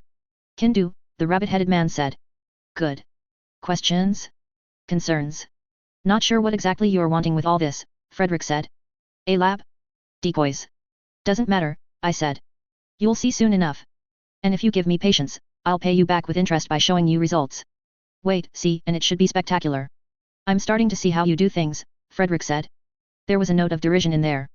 A bit of accusation. Ahoy, I said, not showing that I'd recognized it. If you hadn't dawdled earlier while moving to where we told you to go, you could have seen what the others did. Your girl's timing was wrong. My girl's timing is never wrong, I said. If it was, she or I would have died a dozen times over in the last year alone. Frederick was challenging me. He wore an expression like he couldn't quite believe me. He still felt threatened by me, yet not threatened enough to be cowed. If you don't want the money I'm offering, Frederick, then say so. If you don't think I can do the job, then say so. If pride, greed, envy, or fear happen to rule you, then say so. Envy, he asked, arching an eyebrow. How very generous of him to tell me what his issue was. He didn't respect me. Decide if you want to see what happens next unfold from within my organization or from the outside. If you're envious, then. That was a question I asked, not a statement, he said. I think you're a little full of yourself, here. I nodded. I am. More than a little. But it's deserved, I think. I gave Frederick my best dead eyes look. Frederick, Shirley chimed in. I immediately made a negation gesture, hand moving side to side. No, no, Frederick said. He smiled. I want to hear what she has to say, that you don't want us to hear. She reacted to the sheer number of eyes on her, shifting her weight. Then I saw her using one of the little tricks I'd taught her, in how to use her eyes. One of the first tricks, too, in how she positioned her body. She met my eyes, and I gave her a fractional nod. I've been with him for 7 months now, she said. In that span of time, he's had Crown, Academy, Rebellion, and criminal organizations come for his head, some of those very motivated, and often 2 or 3 of those groups at the same time. He has literally had his heart ripped out of his chest, yet he's still here. He's better off than he was, and he'll be better off in another 7 months. A week, I said, interrupting her. Maybe half that. Maybe tonight, though I doubt it. But before the week is over, my side will be 10 times as strong as it is. I saw Frederick, Archie, Otis, and Clay glance at each other. Between all of us, counting the people we left behind, we add up to what, 60 people? Frederick asked. I wished I had Jesse to give an exact number. Something in that neighborhood. And in a matter of a week, you'll have 600. He asked. Again, that hint of derision. As a low estimate, I said. Shirley jumped in again, if he says he'll accomplish something, I believe him. It's why I threw my lot in with his. I think it's why some of the others here got on board. They don't have the same experience I do, but I think they sense it. Clay couldn't sense the dick in his pants, probably. Otis probably hadn't wrapped his head around the idea of a group 600 strong in decades. Even in a crowd, I got the impression his focus was narrow, on allies and enemies, and getting the things he wanted. Archie got it, I was pretty sure. I couldn't read him so easily, though. What happens when you fail? Frederick asked. Not if, but when. If you want a win-win, you're not going to get it here. If I win and you're on my side, you win too. Strength, reputation, money, leverage, and the ability to effect change. If I lose, you're no worse off than you were. All you'll have lost is a week's time, and you'll have a story to tell others over drinks, about the kid who thought he could raise an army. If I fail, I could have given them a scenario where their time and effort would have been worth it even if I failed, but that would have spelled out a scenario where they would go for the safe bet, and help me fail. I continued, I think you need to decide, Frederick. Right now. Are you staying, or are you going? He considered the question for a few long moments. Leave, I thought. It would make things so much easier. It would give me room to prove to the others that there were benefits to staying in and costs to going out. We'll give this a shot, then, he said. I'll look forward to having a story to tell until proven otherwise. I'll look forward to proving you wrong, then, I said. I have things to do. I'll be in touch, so keep an ear out. Pierre will be knocking on your door. The assembled leaders departed, leaving only the people necessary to manage the crowd that we'd corralled in the lab. They sat on the floor as a cluster. They outnumbered the men that guarded them 2 to 1, but many were hurt, they were unarmed, and the men had weapons. All of you, too, need to decide, I addressed the assembled workers. Figure out if you're in or if you're out. The rank are done. If you're a problem, you'll be escorted out. You'll be kept out of the way long enough that other things can get done. If you're cooperative, then it's back to business as usual, but with better incentives. That got attention. I suspect a part of you knew this work wouldn't be available forever. When we showed up, you probably knew that time had come. My offer to you in the here and now is to offer the same work to anyone who wants it, with better pay. Think about it quietly. I'll see where you stand after I'm done talking to your prior employees. I could see the gears turning in their heads. The thought process. Confinement changed how one thought. It made things a dialogue between captor and captive. But they'd lived a life of confinement. Doing work they had to in order to make ends meet. They didn't have freedom in the conventional sense. They had the freedom to turn down my offer, to be sure. They could get away from the scariness of work that saw doors kicked in and guns fired, should they so choose. But they faced an equal, less poignant sort of scary, in having to find employment and get food. I was offering the easier path. I'd committed to collecting 600 or more people under our banner. This would be a dozen, perhaps. I turned my attention to the group of lookalikes. You're raising an army. Rita asked. Our Leah look-alike. She was smoking up a storm, going by the accretion of cigarette butts on the table next to her. Not an army, exactly, I said. I fished in a pocket for a bill, and extended it toward her. She read my mind, and provided one of her cigarettes. I added, taking steps toward recruitment of a sort. Vague, she said, lighting my cigarette. Yes. And thank you. I hope you don't mind sticking around just a bit longer. I'm not going to see any bloodshed, am I? She asked. Hopefully not. Probably nothing more than you see while tending the bar. All right. But if I run out of cigarettes, I'm going to go home, she said. I said. I looked at the others. Versions of other students. You all good?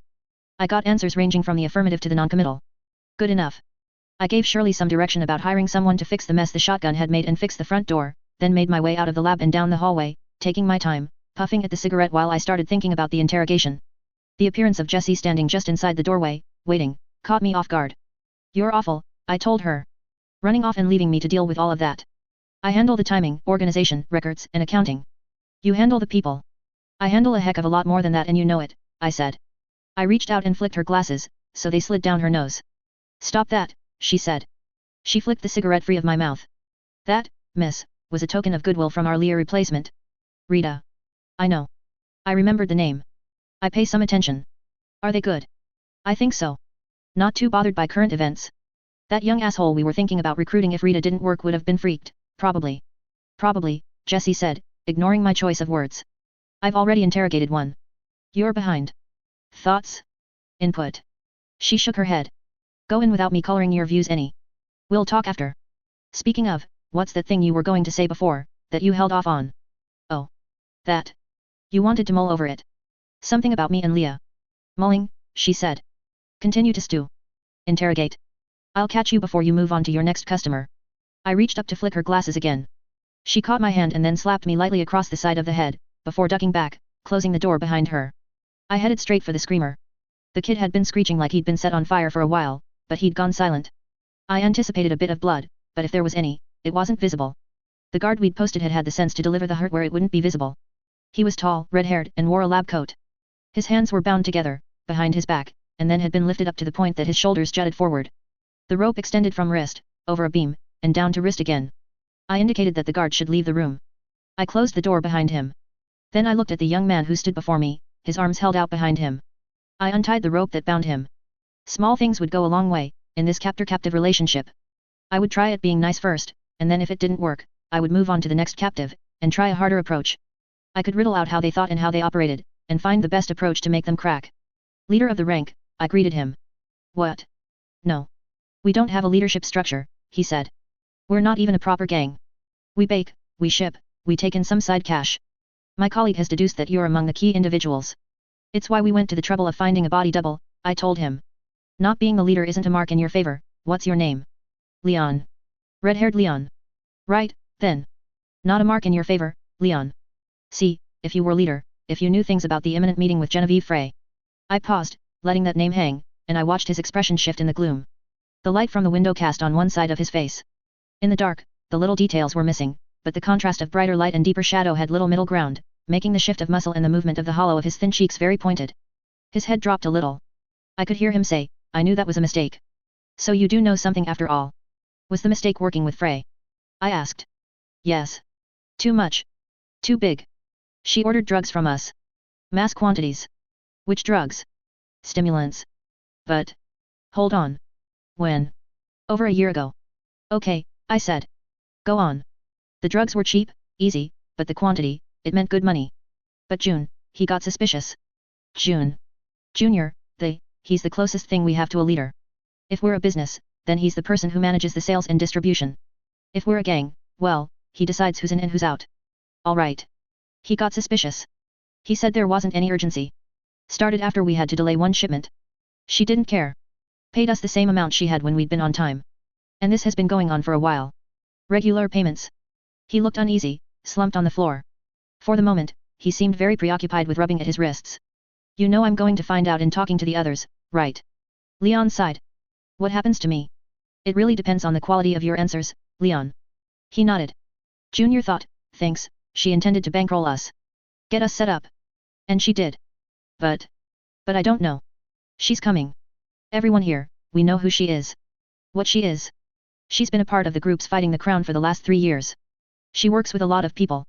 She apparently wants to work with us. We're not even that good at what we do, you know. I know, I said. The rank didn't actually place among the winners of Beetle's Academy rankings. They placed well enough to avoid being cut, but none of them were exceptional. And now you're showing a lot of interest in her, Leon said. Which suggests we brought this on ourselves, dealing with her. If it wasn't her, it would have been Mauer, I said. And he wouldn't have dealt with you, exactly, but the end result would have been the same. End result? Leon asked. He still hadn't picked himself up off the floor. It doesn't matter, I told him. I walked around the room, thinking. He was a very mild personality. Not too dangerous. Either Frey would make her move, or Mauer would. The forms those moves would take would be the same, but this town would be used. Its occupants would be used. She asked you questions, I said. She was curious about the city, about details, I'm sure. I don't understand. I said. Like you said, you're not the leader. So maybe you weren't privy. Which doesn't help you. But I'll catch you up. Frey operates in a certain way. She likes to do things that are big, understand? Start wars, start and spread plagues, create primordials. In the dark, I could see his eyes widen some at that last word. And she's not magical. She gets her information from places. She's wanted and recognizable. She needs accommodations ready, especially as she brings more people with her. And if she doesn't want to stay in one place for too long, then she needs to have people handle the preparations or initial phases. In the best case scenario, that preparation is done unwittingly. I saw his expression change. His head turned, not looking at me, but the wall. Yeah, I said.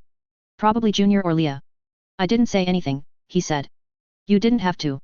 Don't worry, you haven't betrayed your friend. He's been gone a lot, has he? Handling business elsewhere? Somewhere nearby? Further away? I watched his reaction as I asked each question. The academy, I said. That got the faintest of reactions. Turned out the guy who started screaming the moment he was assaulted, kidnapped, and tied up in a dark room had obvious tells. How long until she turns up? I asked. Tomorrow, he said. First thing. Really now, I said. Tell me, has she met any of you? You're thinking about the doubles, he said, resigned. And I'm thinking of how cooperative each of you are, I told him. If it comes down to questions, I'd rather have someone who can answer questions and sell Frey on this. I don't understand, he said. That's fine, I said. I'll move on. Sounds as if Junior is the one to talk to. Now, are you going to cooperate and let me tie you up, or should I use my knife and be done with you altogether? Oh lords. Yeah, I said. I waited patiently as he picked himself up off the ground, and positioned his hands where I could tie them. I let myself out of the room. Jessie was waiting. Junior is the one to talk to, apparently, I said. Jessie nodded. She comes tomorrow, I observed. I looked at the building. That's a tight timeline. A lot to handle. But it's doable, Jessie said. And her big play involves the academy. We already had our suspicions about what that play would look like, Jessie reminded me. This more or less confirms them. Leon in there won't be useful for us, standing across from Frey.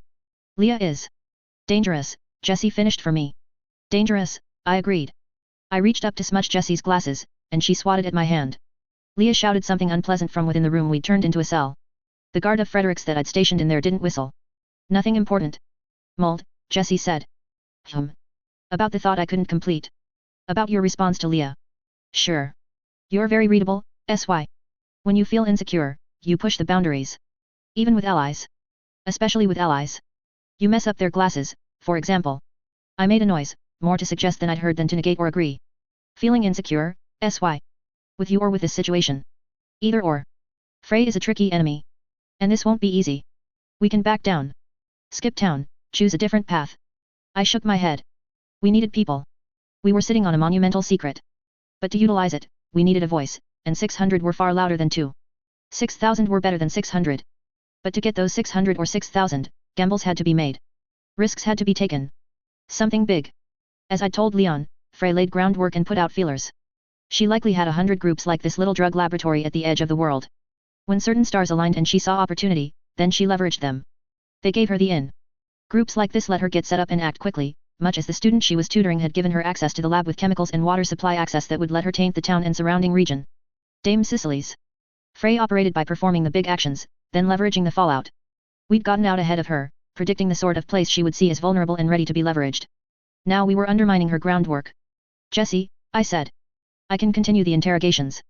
I'll talk to June, there. You want me to coach him? Please, I said. Focus on Leah and Leon's replacements. If Junior decides to play ball, then that'll make them sound a hell of a lot more like the people Frey's been negotiating with all this time. Frey would turn up and go on with business as usual. She would, through the replacements we were setting up or a lack of awareness that we were in play, set up her something big. And we were damn well going to steal it. Bitter Pill 15.4. This was proving to be a long night. The last time I'd asked about the time, it had been 6 straight hours of talking, negotiating, planning, and instruction. We had started at 10:20 or so, and now it was closer to dawn than it was to dusk. There was something reassuring about being the figure in the shadows, the member of a band or pair of assassins and investigators who fit together like clockwork. That reassurance had been turned on its head now that we were crossing the threshold. We were no longer the unpredictable figures that were shaking the box of spiders, but now another few of the people who were making a box, choosing and gathering the spiders, and hoping that the journey that followed wouldn't see things shaking too much. The underlings we had recruited, a set of lieutenants who each led their own band of thugs and questionable sorts, were now gone.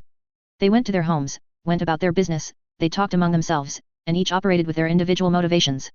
The workers from this particular lab and the people we had had as guards were all going home, with instructions to turn up at the usual time for work tomorrow. Junior and the girl I'd picked out who had been wearing clothes similar to the laborers were now giving instructions to the stragglers about how to shut down the lab for the night. What needed to go where, what needed to be brought down to a simmer rather than shut off entirely, and what needed to be stored with any measure of care. Junior was tall, his black hair parted, wearing an off-white lab coat and apron. Posey wore overalls, a shirt with the sleeves rolled up, and a puffy hat with a brim that looked more like an overstuffed seat cushion than a proper hat, but at least served to let her keep her copious amounts of hair under it. With the exception of Junior's would-be replacement, who I had sent home, the imposters were watching and listening. Rita or Marvin would periodically ask about the names of things. It was a bit concerning that Marvin sometimes had to ask twice. But even that task was wrapping up. The lanterns went out at various workstations and counters. Windows were shut and locked. This counter is packing. I put the numbskulls on it, Junior explained to the imposters. Can't screw it up, really, and this is the stage where most would try to steal product. I prefer stupid people in that position over the smart ones who don't get caught. After everyone leaves, I check the quantities. He rolled a jack so it slid into the pallet, then turned the wheel until it was lifted up. He pointed at the jack. Scale built into it. Pallets are 3.6 stone, these crates are 6.4. Got crates specifically made to be that weight. Nice and tidy 10 stone. Mental calculation on quantity of product, 90/90 of happy-go-lucky, we're looking for 178.5 stone, and we're within the allowable margins. Lid goes on. The girl, Posey, lifted the lid into place, then picked up a hammer in one hand and a fistful of nails in the other. She hammered the nails in with a set motion. A tap to set the nail in, then a swing to drive it home in one blow. Sealed. Already labeled. Ready to go out, Junior said. Big crates, Rita observed. The crates were tall enough that she could only barely look over top of the one that sat on a pallet. A lot of merchandise, Junior said. That's the language I prefer. You can talk about merchandise in public without people raising eyebrows. He glanced at me, checking that I was watching. I was watching. She'll show up around the start of the workday tomorrow, Junior said. So remember this. Each of you at a different station, follow the process. What was this station, again? Marvin asked. Packing, Junior said, patient. He shot another glance my way. Did Junior want my approval? Or was he such a practiced sycophant that he was capable of suggesting that sentiment while he plotted to undermine me? He was a salesman with a good mind for numbers and organization. He wasn't just perfectly suited for this particular enterprise, but he was a gem among coals in general. Frey had found him, somehow, in this edge-of-the-world town. She had identified that glimmer of well-above-average intelligence, and she had plotted to use him. Co-opting him was a part of my plan to steal the reins from Frey and steer her greater ploy in another direction. I didn't know what it was for sure, but I had ideas. Marvin, I said, cutting into the conversation. What is it that you do? Do? Nothing, Marvin said. He was shorter than average for a guy, but broad across the shoulders, laden with artificial muscles. He had a beard and mustache, brown skin, and heavy eyebrows. You've done something. A good body of work like that costs money, I said, gesturing in the direction of his upper body. I'm trying to figure you out as a person. I used to handle records in government. Taxes, census, he said. Half of the little group expressed some measure of surprise. I only nodded, taking that in. You're a person of the written word and number? I asked. Ahoy. Lost my position 4 or so years ago when the new mayor was elected. His son got the job. They reached out a little while back because they needed help. I was happier to see them sink. Why the muscles? Posey asked. Change of career. My girl likes this body type, Marvin said. If we break up, I'll go back to the way I was, but things aren't going that way, so I'm stuck this way, I think. Rita snorted. Posey smiled. I walked over to a counter, picked up a pad of paper and pen, and walked over to the group. I handed it over to Junior. Write it down, I said, as soon as the chatter over Marvin's girlfriend had died down. I looked at Marvin. You'll remember better that way. Marvin seemed taken aback. Then he seemed to gather his bearings, realized why I'd asked, and conceded the point. He nodded. Great, I said. It took some time for Junior to figure out how to structure it. But the guy was a student. Not the best student. Jessie had said that Leah beat Junior in the rankings. Which was odd, when I compared my assessment of their natural abilities. He wrote the essentials down. Marvin watched over his shoulder, nodding as he went. Rita had run out of cigarettes half an hour ago. But she'd stayed. She was interested. The others looked slightly more restless. When Junior had finished, handing the pad over to Marvin, I decided to wrap things up. Let's finish here. Go home. Get a few hours of sleep, wash, eat. We'll knock and round you up in a little while. Then payment, more payment if we succeed. There was palpable relief at the suggestion, from everyone but Junior. It took a minute for the imposters to gather their coats and depart. That made for a few more elements of a greater plan that I couldn't wholly control or conspire with. These ones were easier to deal with. The ones I wanted to work with most seemed more excited and invested. Marvin and Rita. The place was nearly empty, now. Junior, Posey and I were the only ones in the lab itself. The students and guards were in the lab, and Jessie was, somewhere else in the building. Possibly with a prisoner. So, Junior said. He leaned against a counter. That was impressive. Posey nodded. Which part? I asked. Good question. The bit toward the end. Marvin being a man of text. You had an inkling before you asked, didn't you? People learn in different ways. The tactile, the auditory, the visual. And in different scopes, too. The master and the jack. Master and jack? Junior asked. The man who does one thing and strives toward perfection with it, and the person who can do a dozen related things and translate knowledge from one to another. There are other bases to cover, other elements of learning and individual kinds of intelligence and whatever else, but yet. I see, Junior said. I'm not sure I see, Posey said. You're a chemist, I said, yes. I was, when I was a student, she said. You're a master, by my best judgment, I said. You do chemistry. You're a tactile person.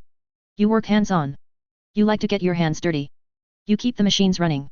You learn by doing, by feeling how stuff works and applying yourself to the task, improving by the practice. In audition and in the visual, your eyes glaze over. You loved the work, you hated the classes, you hated the reading and the writing, and unfortunately, even Beetle doesn't offer a curriculum that's lab work only. That about sums it up, she said. And you settled here. Foreman for a lab. And settling is the key word that you wrestle with.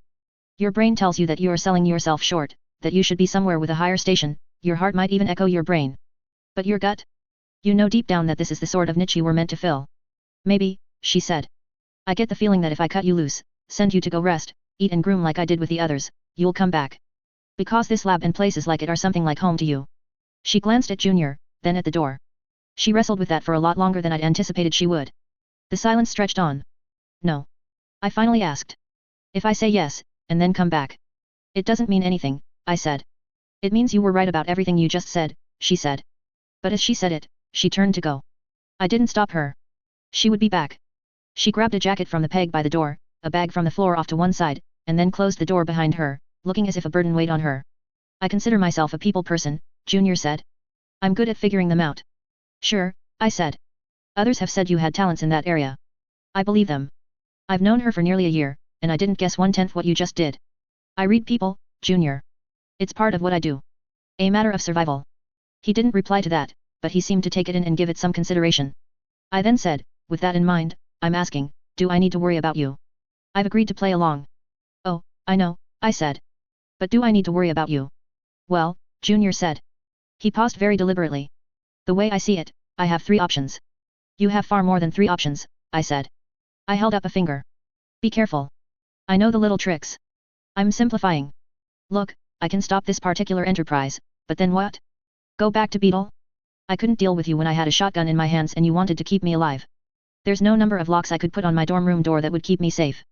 That's a fair assessment, I said. Yes. You could give up just about everything. But you're a clever guy. You could start fresh and manage. Would be a miserable few years, he said. No. I've been building something, and that something is. He spread his hands. I let him flounder, searching for an ending to the statement. In a period of transition, he decided. I do like that, I said.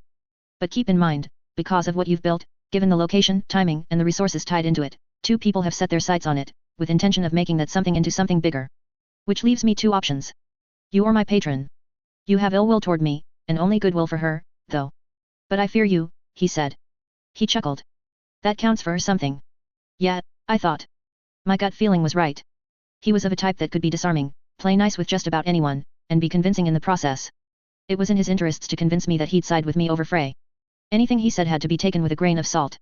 I drew in a deep breath, then sighed so he could hear it. His expression shifted, a half-dozen tiny signs that suggested concern, a break in the easy confidence on his part, a confidence that he so easily handed over to others. I'll ask you again. Do I need to worry about you? You keep asking that. Because you're not answering honestly, R.J., I said. You're ducking around something big. The ease and humor in his expression faltered. You're a smart guy. But you made a cardinal mistake. You use your own product, I said. I saw the realization on his face. Educated guess. If it was a stimulant, like some of the study drugs out there, then I'd expect your ups to be different. Either more up because you used recently. Or the ceiling would be lower, because tolerances have changed, even for the natural ups. Not a study drug to change brain structure either. Not in any way I've seen. But something. Likely something tying to your history with the academy. Tying to your low rankings in the class listing, despite you being smart enough to do better. Like half of the students at Beetle, I came from somewhere better, he said. I came from Gallia Crown Academy. Competition was tighter, to put it lightly. To put it lightly. Like so much of New Amsterdam, the city's universities, Gallia included, would be the top 1%. To be at the top of the classes there meant having to be the top 10% of the top 1%. I took a gamble, he said. I lost. What kind of gamble? He gave me a one-shoulder shrug. Changed my pattern. The underlying structure that makes me who I am, that tells my cells how to grow, what to do. Another student told me they'd tweaked it so they didn't need to sleep. They weren't that convincing, but I felt trapped. I wanted to believe it, so I convinced myself. You let them stick you with a needle, fundamentally changed your sleeping pattern, and it all fell apart. We managed to do enough damage that any fixes do more damage. There's no point to wrestling with the problem, because I might fix one thing and break another, and then have to adjust to the new reality. Better to dwell on dealing with it than to risk seeing more of the foundation crumble. How do things stand now? I asked. I was concerned it would interfere with him, me, and Frey tomorrow. I lose focus, go off rails, see things, and when it gets to be too bad, I dose myself to knock myself out. 6 days of being awake, with functioning steadily dropping nearly as much as it would for anyone, then 2 days of drugged unconsciousness, 1 day of the hangover from hell. You space out those doses as much as you can so you don't build up too much tolerance. Yeah, he said. Exactly that. If I have to turn to something stronger, which I will someday, then it'll come at a cost. How long ago did you sleep? 3 days ago. I'd say. I'm about as badly off as anyone who'd skipped 1 night of sleep. Not that I have any chance of nodding off. But in focus, judgment, you still suffer. He gave me a nod. It's been this way for 2 years now. Handling this? I can do. Being a student. Not much room for 3-day spans of unconsciousness. Do the others know? Only Leon.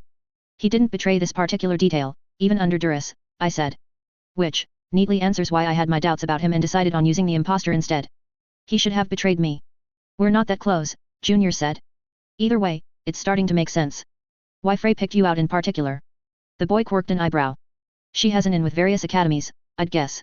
People who can keep an eye out for special cases. She collects the wounded and promises fixes. Has she promised you one? Junior shook his head. She will. Tomorrow, later today, now that I think about it, she'll talk to you. She'll tell you that she knows the right people, that she was almost a professor in a respected institution once. The only reason she wasn't was that the position came with ties to local politics and more strenuous selection, and because she modified her own brain and it backfired. Junior raised his chin a fraction, taking that in. Yeah, I said. It'll be something like that. And it sounds awfully good. She understands. She has the resources, and she has the willingness to help, which was the main thing you lacked. If you work with her, then your dreams will come true. You'll be able to do this, but on a far greater scale. She'll promise to fix your brain. And all of this? It's true. Completely honest. Her background, the parallels to your own experience, the promise to fix your brain. I watched his expression change as I painted the picture. You'll be able to go back to the academy and finish without your sleepless brain dragging you down, but as part of the deal, you'll be a double agent. Which suits you just fine. You're here, doing this. You obviously don't have an issue with doing shady work in the background. But there's a catch, he asked. Hard to say, I told him. But she made the same offer to me. She made the offer to my friends. We didn't accept. Why? Because the circumstances weren't right. Other things were in play. Some offers sound too good to be true.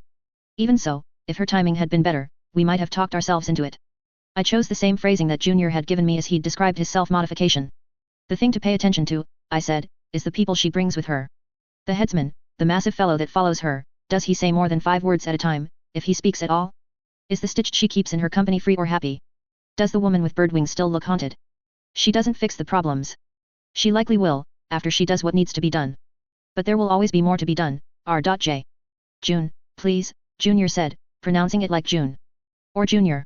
As you wish, I said. Point being, she'll follow through. She'll be genuine on a level, and her brilliant mind will likely be interested in following through in terms of sheer problem solving. Yet if you look at the people that have been with her the longest, who have been waiting for her to set aside the time to fix them, they're still waiting. If you think for a moment, and rationalize that someone who collects the wounded as soldiers might find herself without an army if she's too quick to mend. I see what you mean, he said. I wasn't being wholly genuine, but I needed to plant that seed of doubt. I was using the trick that I'd accused Junior of using earlier.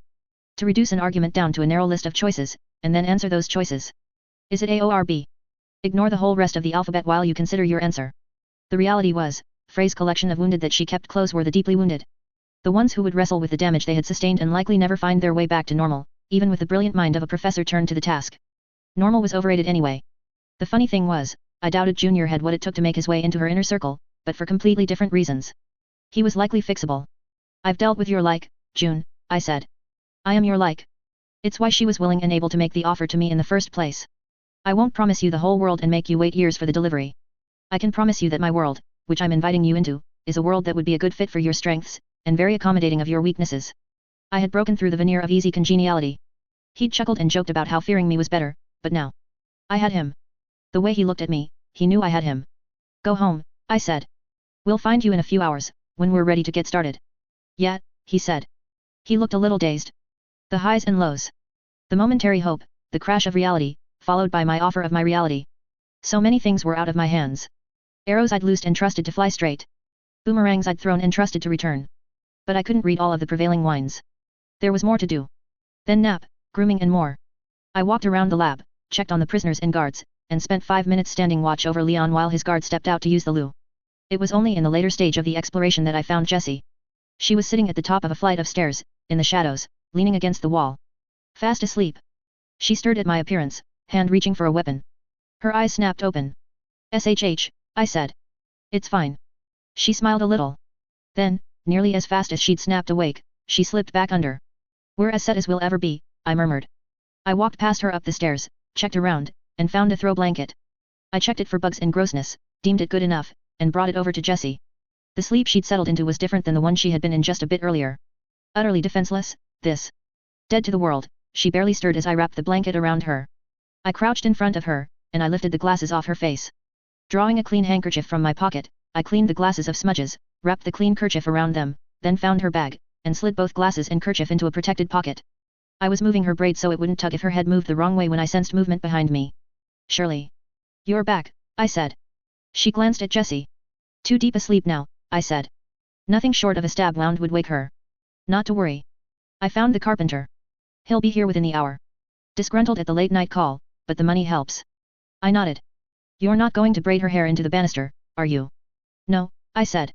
I'd never do something like that. You do a lot of things like that, Shirley said, teasing lightly. My expression and tone were dead serious as I said, not while she's asleep. I made Jamie and Jessie a promise long ago. That they would be safe while they were asleep. I wouldn't betray that. She's sleeping a lot, Shirley observed. 12 to 14 hours a day. Sometimes 16. When we're done this job, it'll be 16, to catch up, I said. She's making do with less around jobs like this, so she can help me more. But she needs the memory consolidation she gets from sleep. She needs more than that. I'm sorry, Shirley said. We'll make do, I said. We lean on each other's strengths, accommodate each other's weaknesses. For Jessie, that means letting her sleep for right now. I talked to Pierre. He checked, the train is on time, and we have 4 hours, Shirley said.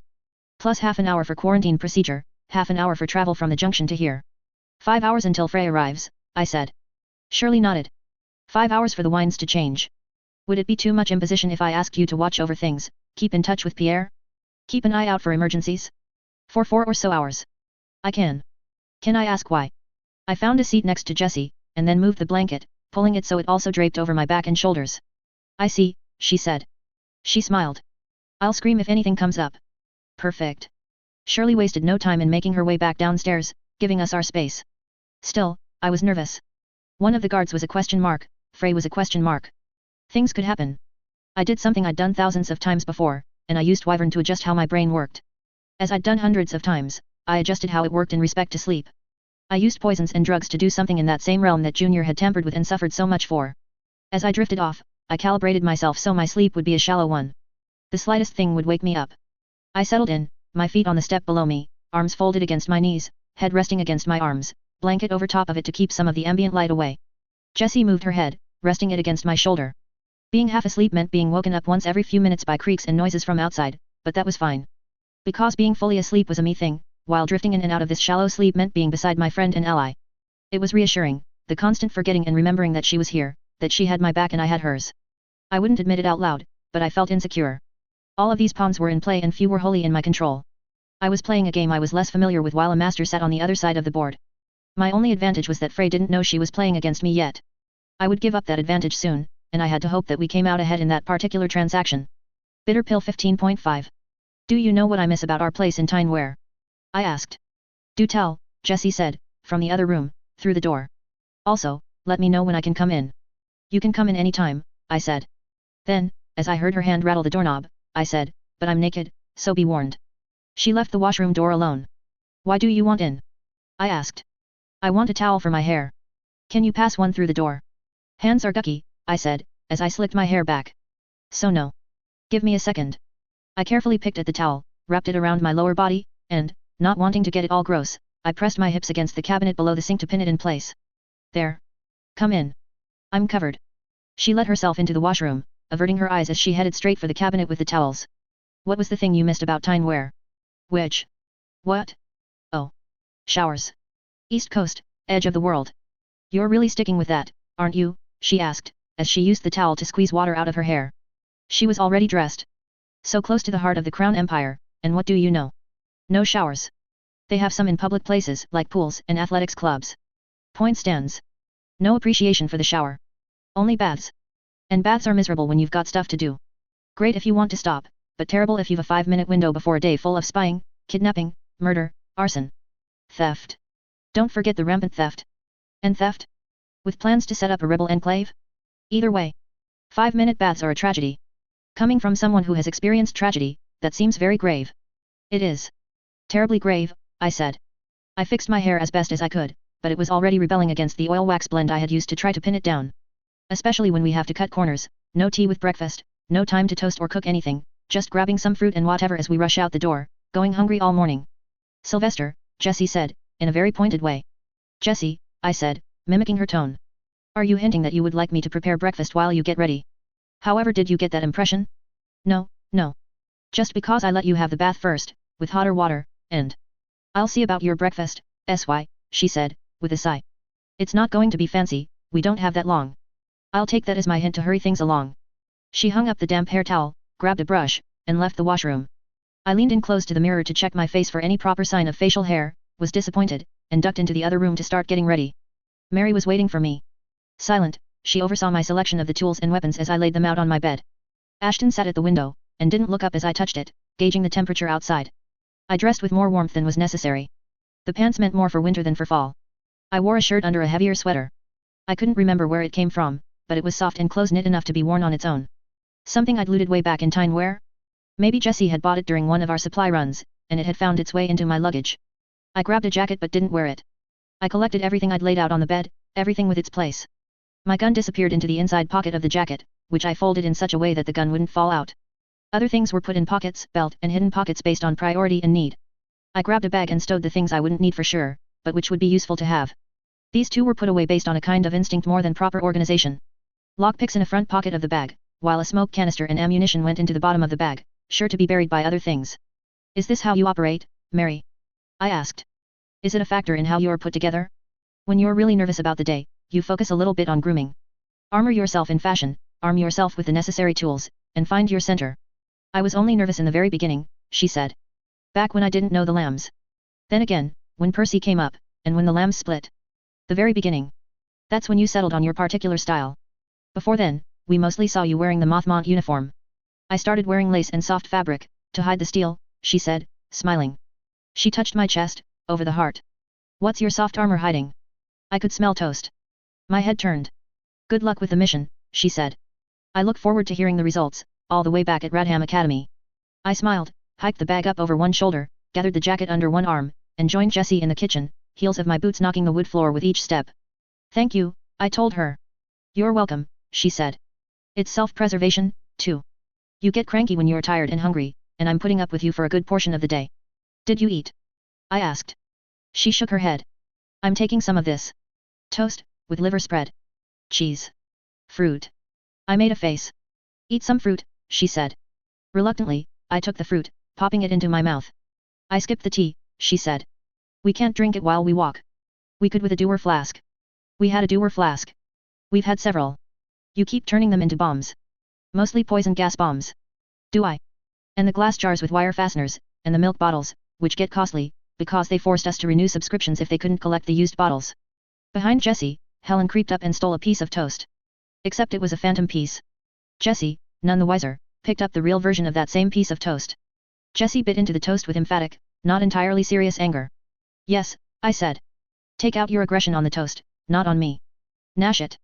Gnash it good. Helen's eyes crinkled with humor as she devoured her own piece. Swallowing, Jessie stabbed the remaining bit of toast in my direction. It wouldn't be so bad if you handled it, but you leave that to me, because you don't. She paused. I waited, watching, as she remained where she was, toast held in the air. She stared at me, a faint frown crossing her features. If it was 12% of a proper frown, then it creeped up a percentage point, second by second, over a good 5 seconds. Jessie? I asked. SHH, she told me. I frowned, glanced at Helen, who shrugged, and I eased my concerns by eating my liver toast and cheese. We should go, Jessie said. We might have to make a detour. I grunted assent through a mouthful of toast, made sure I had my stuff, and hooked the strap of Jessie's bag with my foot, lifting it up to a level where she could grab it without having to bend over. We vacated the apartment, and I paused before locking the door, making eye contact with Helen. Watch the apartment, I told her.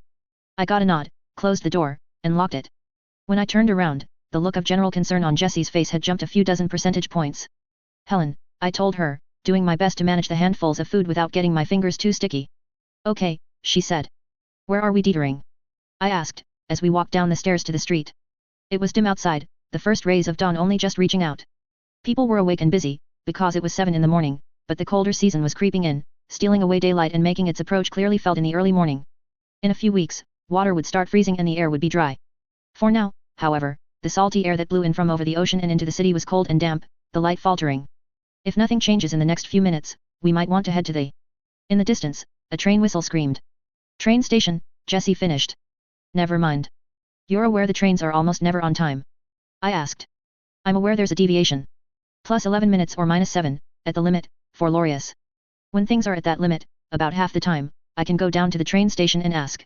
You seriously ask? I asked. I do, she said. And most of the time, something noteworthy happened. Enough for people at the station to talk about it with each other. Frey just arrived with her group, and she's a tick late. I'm just imagining how you go about that.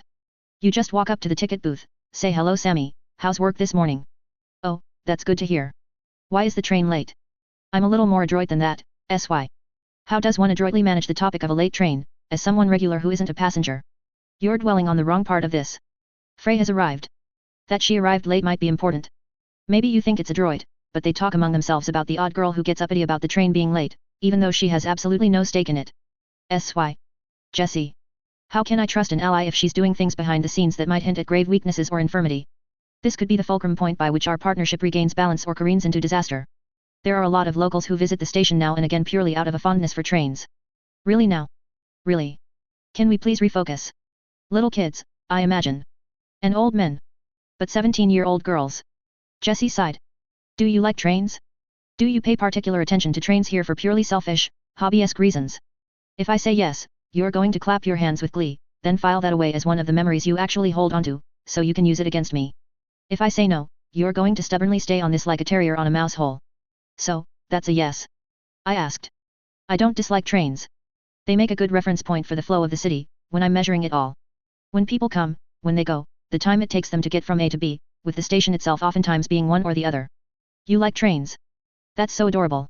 You're making more of this than there is. Okay, I said. I took a deep breath, and exhaled, settling myself down. Fair.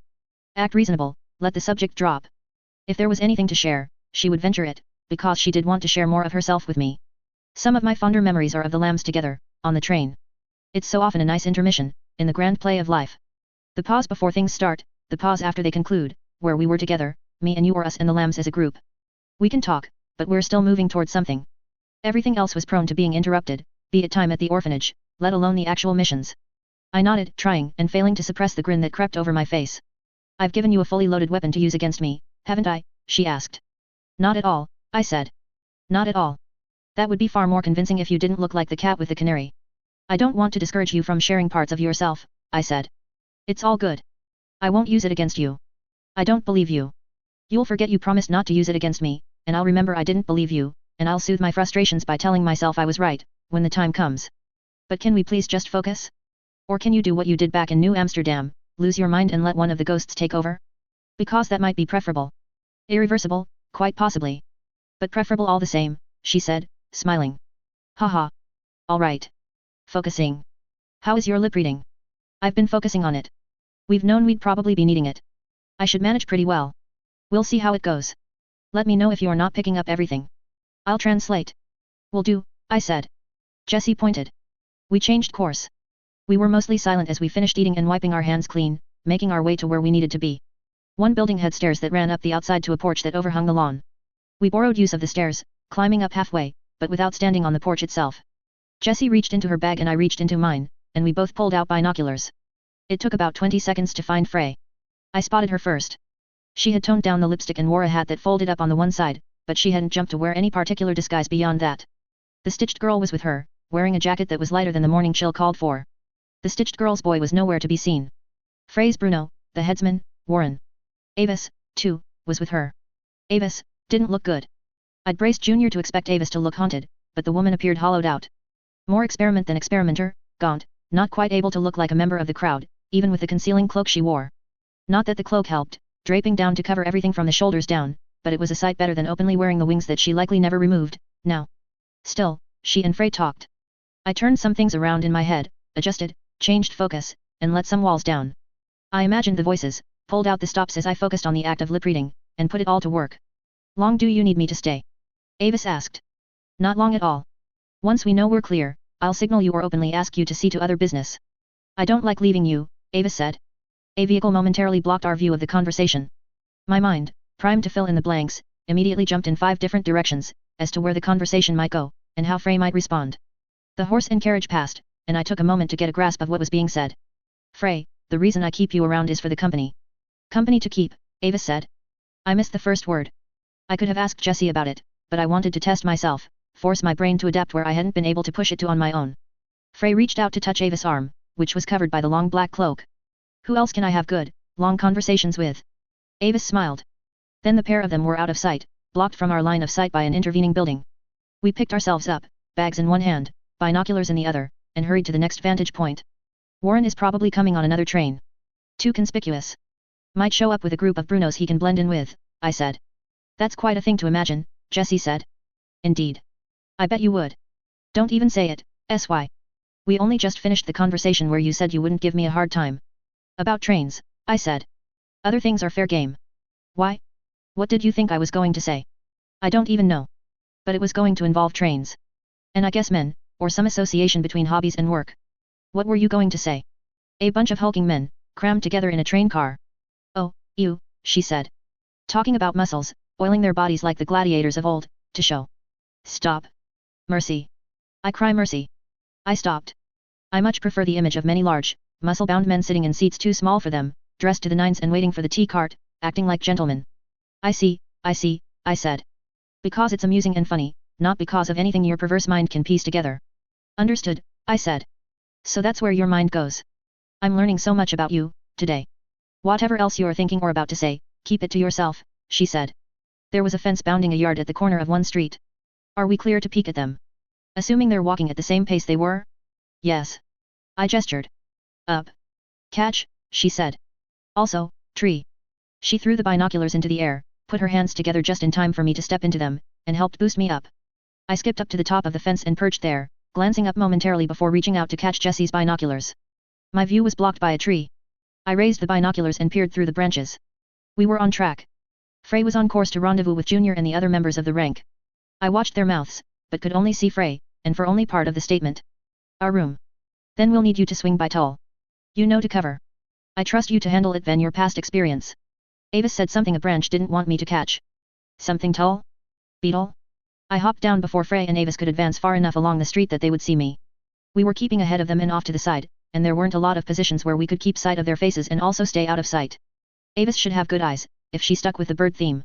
I didn't think you'd be able to see, what with the tree, Jessie said. Wasn't too bad. I think Avis is visiting the local academy. Frey and Avis talked before about Avis leaving Frey and going off somewhere, right? Jessie nodded. That means you and I might be breaking apart, one watching Frey, the other watching Avis. What they're talking about right now, it looks like something they couldn't handle during the train ride, so it's at least somewhat sensitive. Stands to reason. Also, thank you.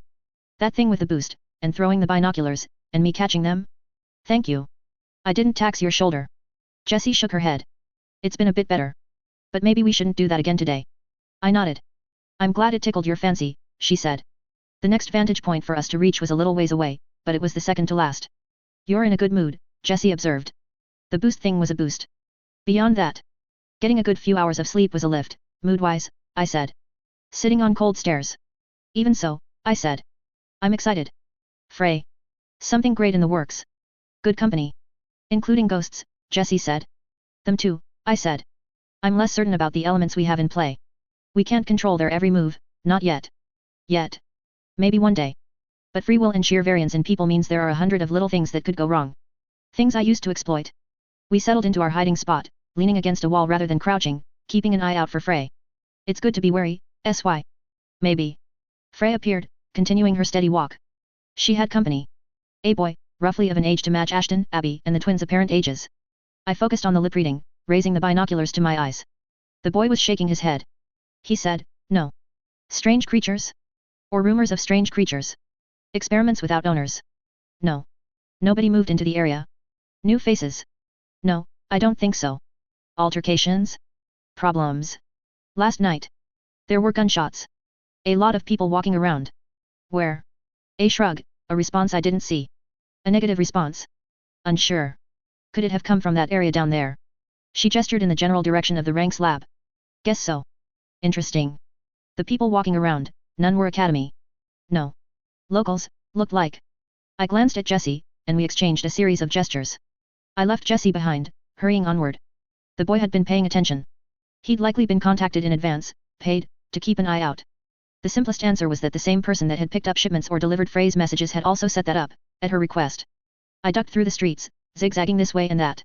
I couldn't remember the exact location, but it was an oddly positioned building, where the streets formed a very long and narrow X rather than a perfectly square one, and the streets were wide, which meant I had to find the wide street. I found the wide street. And then find the intersection with another wide but not as wide street. I found that, and spotted familiar territory. I approached from the side, and knocked on a window. A worker opened the window. Bring Junior, I said. My heart pounded. Frey wasn't that far away. She might even pick up the pace if she sensed that there was something afoot. Junior appeared at the window. I thought you weren't going to show up this morning, he said. She knows something happened last night. Keep it simple. Some of the locals found out you were dealing out of here, because of the comings and goings at night, and they came asking for money. You fired the shotgun a few times, and they decided to come back another time. Tell the others. If they can look upset about it, that's great. Understood. What? Do it now, June, I said. There's not a lot of time for this last-minute alteration to the script. I ended the conversation by pushing the window closed. I approached the corner of the street I needed to cross, and I saw Frey making her way to the building. I took a longer, more circuitous route. It unfortunately meant that I would miss the opening of the dialogue between Frey and Junior. And then some, it seemed. I'd hoped for a passing wagon to provide some cover as I crossed the street, but there wasn't much traffic at this hour. 5 minutes passed. I didn't hear any commotion, but neither Frey nor Junior were really positioned to cause any. Finally, a carriage passed. I used it as cover to cross the street while staying more or less out of Ava's field of view. I made my way to the last vantage point. It was an apartment building across the street, low to the ground. Jessie was already there. Please tell me it's going well, I said. Jessie was peering out the window with binoculars. Well enough. Frey hasn't given any signs. She's interested in the enterprise. Or she's pretending to be. I was eager to settle in and see for myself. It wasn't that I didn't trust Jessie, but I trusted my own reads of people in particular. This is Leah, Junior introduced Rita. Nice to meet you, Rita said. Remind me, what do you do here? Genevieve asked Rita. Leah is Junior started. I want to hear from her, Genevieve interrupted.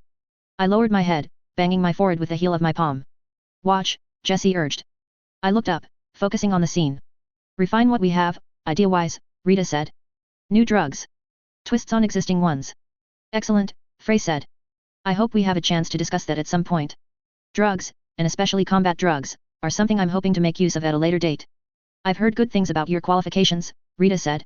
If you could share any insights on what I've been mulling over, that would be fantastic, but right this second, it looks like VAT3 is. Then she turned away, hurrying to a counter. The heat is too high, Frey casually observed. I know. Rita said, looking over her shoulder. The knob gets wonky, so it's a bit touchy where I have to eyeball it first thing in the morning, before figuring out what it's actually set to. I watched the interactions continue, holding my breath, studying what I could make out of Avis and Frey's expressions. It was a solid minute later when I let myself breathe again. There were no signs that Frey was suspicious. Yet, Jessie replied to the exhalation. I know. Where did you find her? Rita? Luck that I ran into her in the first place. Observation, that I saw something of merit in her when I ran into her.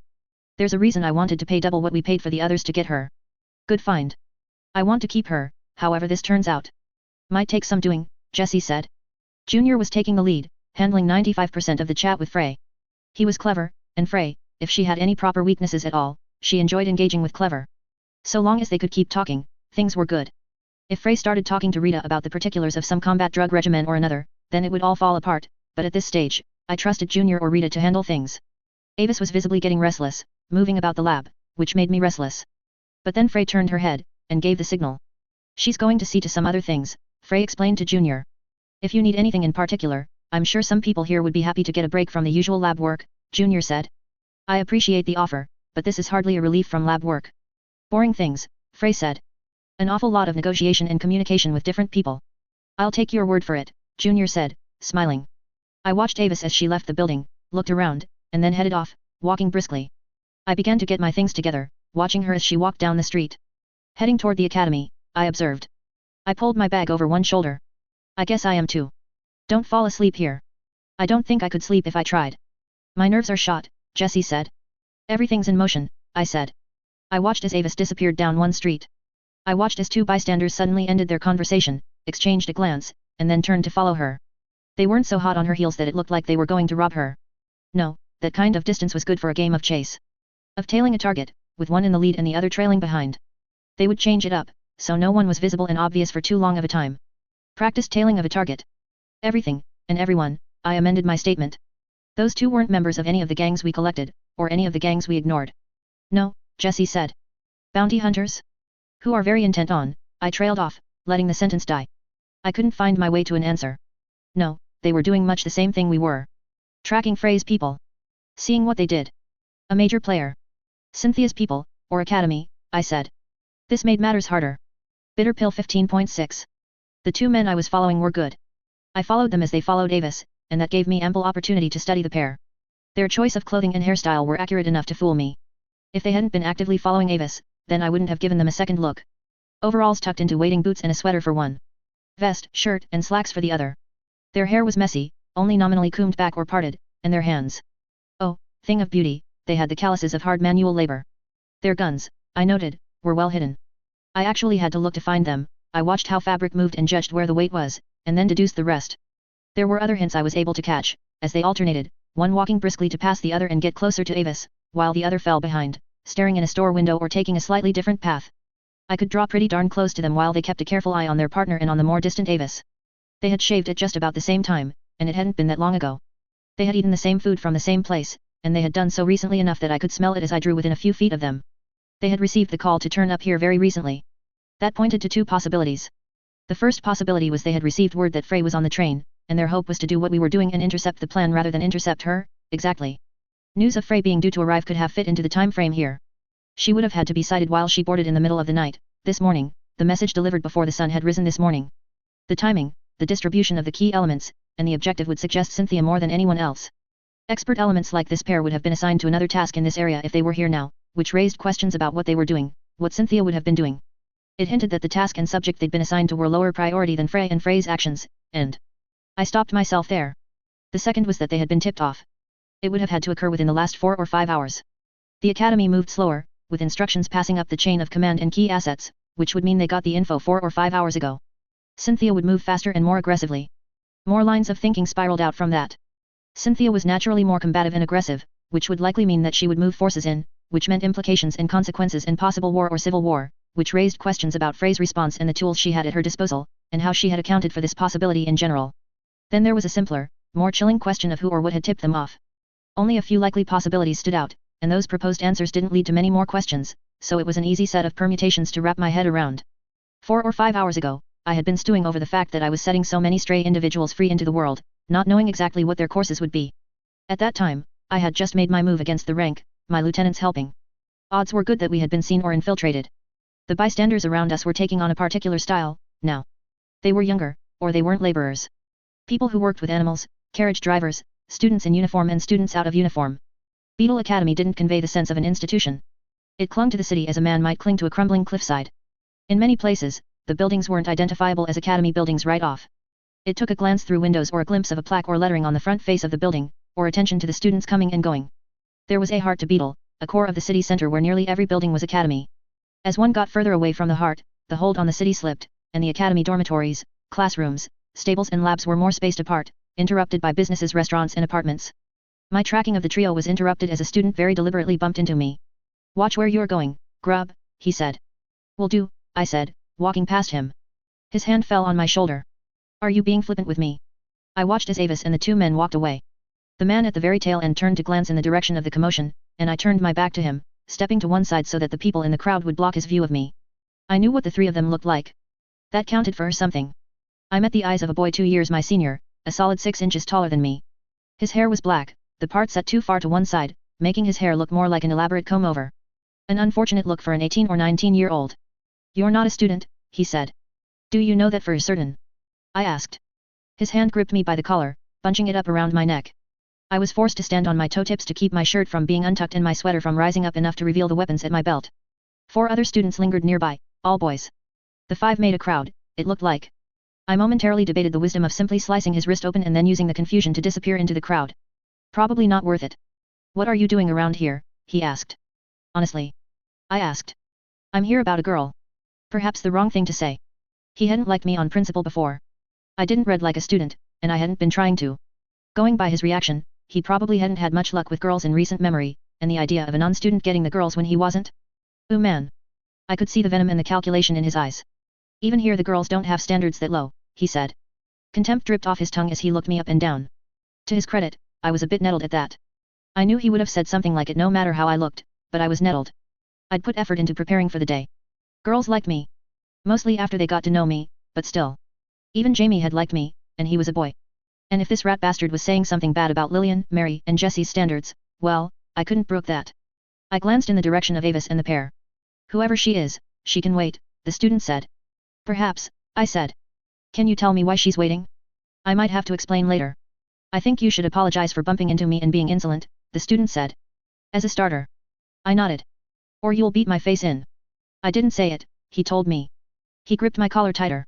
"You did. Here, in the street, where we have an audience to watch you do it. Or somewhere out of the way." "Here's fine," he said. "Dang. Really? Here, with an audience? Your teachers won't care, hey?" I asked. "Not here," he said. He drew back his fist to hit me. My jacket draped over my arm, my hand holding the gun, I jabbed the gun into his gut. With that in mind, I was entirely surprised when he socked me across the face. There were cheers and hoots from the crowd around us, and people began rearranging themselves to get a better vantage point. Even the ones who hurried away looked like they were doing so reluctantly. They had classes to get to. I pressed the gun harder into his gut. I saw him glance down. "Eyes forward," I murmured, as I cocked the gun. I wasn't sure if the students' friends would hear, but I really needed to get things moving along. They didn't seem to hear, but a slight widening of my aggressor's eyes suggested he had. "You got your first lick in. What say you let go of me and you and me make this a fair fight?" I asked, glaring at him. My cheekbone smarted. He let go of me. "Been in a fight before?" I asked. "A few," he said. "Among students?" I asked. I paced a little. "Mostly." He was wary now. He'd heard and felt the gun. I grew up on the streets. With some mean bastards, too. People who would shank someone or shoot them dead and then leave them bleeding on the street, slip away before authorities could step in, you know. "Sure," he said. "And even if we didn't go that far, a lot of us were nasty and crazy enough to find the person who crossed M, track them to where they lived, and get M there. They were the ones who taught me what I know. You get me?" His friend sniggered. "Assuming you are telling the truth, sure," he said. "I'm going to give you a handicap," I said. I put the arm with the jacket behind it behind my back, gun and hand covered by fabric. One hand behind my back. "I'm going to kick your ass until you cry uncle." Which I'm betting is going to be embarrassingly soon. I could see him realizing what was up, measuring this situation he had instigated. I'd prophesied a future and the gun made it so. Unless he threw me another curveball. "You wouldn't be Tom, would you?" he asked. "Nah," I said. Simon. You look like some of my cousins from New Amsterdam. George, Tom, Westy. His tone had shifted. He was begging for me to get it. To let him go out with a semblance of pride. I know Westy, I said. I guess you'd be my second cousin once removed or something like that. He rubbed his hand through his hair. His head and hand moved like he was stitched with a kink in the joints, too stiff, jerky. Nervousness shining through. Shit, man. There was even a hint of a tremor in his voice, though I wasn't sure others could hear it. I'm family and you hit me. I'm sorry, he said. I'm not the type to narc on you to our relatives, but wow.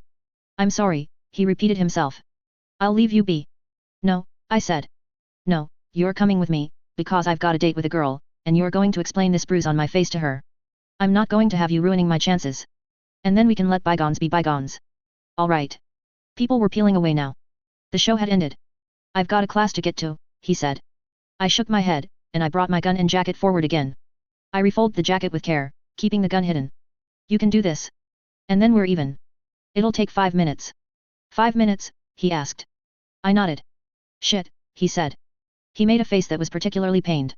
More like a guy doing something at gunpoint than a guy having to be late for class, odd as it was. I jerked my head in the direction that Avis had gone. His friends were jeering, nagging him, telling him how mad his teacher would be. Fuck it, he said, and then he broke away from his friends. The jeering got worse. You can tell them I held a gun on you later, I said, as we walked away. He nodded, face tight. We're going to take longer than 5 minutes, though, I told him. He stopped in his tracks. I caught him, one hand at his back, giving him a push to keep him going. What kind of guy your age carries a gun? He asked. My age? I asked, pointedly. I dunno, he said. Sorry. How old do you think I am? I asked. I think, going by my luck today, if I guess, I'm going to be wrong. Maybe you're actually older than me. Are you 20? Seriously. How old do you think I am? I asked. 14, he asked. I suppressed my urge to shoot him. I'm looking for 2 men, I said. And a girl, I was sort of telling the truth about that. So we're going to go looking. And if we find them, then all is good. And if we don't, I'm going to be annoyed with you, because you're the reason I wasn't able to keep my eye on them. I don't understand what's happening, he said. That's fine, I said. Just do what I tell you to do. Okay? Now, you need a name. I have a name. I'm going to call you Gordon II. Gordon, walking off to the side, gave me a nasty look. I suppressed the urge to return the favor. That's not my name. Why am I the second? What happened to the first? Died, I said. Oh, he said, in a way that sounded like he was in the process of having his life flash before his eyes. It was a loss, I said. His dog died too. Oh. I don't have a dog. That's too bad, I said. He didn't have a response for that, but Gordon II didn't look like he agreed with me about how unfortunate his dogless life was. Not that I'd always wanted a dog, really, but I had to admit that hubris had turned me around some. The fact that hubris had been completely self-sufficient had been a factor. The fact that he'd nourished a part of Gordon that needed nourishing, supporting my friend and brother like he had, that was the real thing that had opened my eyes to why dogs were a thing. But I couldn't conscience owning an animal that was liable to outlive me, so that was that. What's this building? I asked. The building was one of the bigger buildings in the area, and had a placard with only a symbol above the door. It was the place that Avis had been heading directly toward. Academy office, Gordon II said. Count me far from surprised, I said. We're going inside. Act like you know where we're going, second Gordon. Every time I said or thought the name, Gordon I looked doubly irritated. What about the girl? We're trying to find her. Keep up, second Gordon, I told him. And keep talking to me. Tell me about your family. I don't want to tell you about my family. You already told me some things. Westy, and you called me Tim or something. I didn't call you Tim. You called me something. Keep talking, man, come on. If you're going to do 1/10 as well as the original Gordon did, you need to be able to look natural while you're nervous. I know I was an asshole, but please, can we? No, no, no, I said. We're getting close to people. Make up a story about your mom and my mom. Change the names if you have to, but talk, come on. I don't, well, I know when they were little, my mom climbed up a tree, one taller than most houses. And she kept going higher, until she was perched on small branches. And then she fell, clean straight to the lawn below. Face plant. And she got up and laughed like everything was fine? Because kids are resilient. No. She had to go to the local academy because she was really messed up, Gordon too said. And while she was there, my auntie Nono. You have an auntie Nono? That sounds like some bad guy from one of the books this kid I know reads. She got the nickname when we were little and it stuck, Gordon too said. That's beautiful. I want her to be my mom. Okay, he said. He seemed taken aback. While my mom was gone, Auntie Nono assumed she was dead, didn't shed a tear, just went into Mom's room and began taking her stuff. Fair game, you know. Perfect, I said. I really am my mother's child. My mom came away from the experience with a love for the academy doctors who saved her.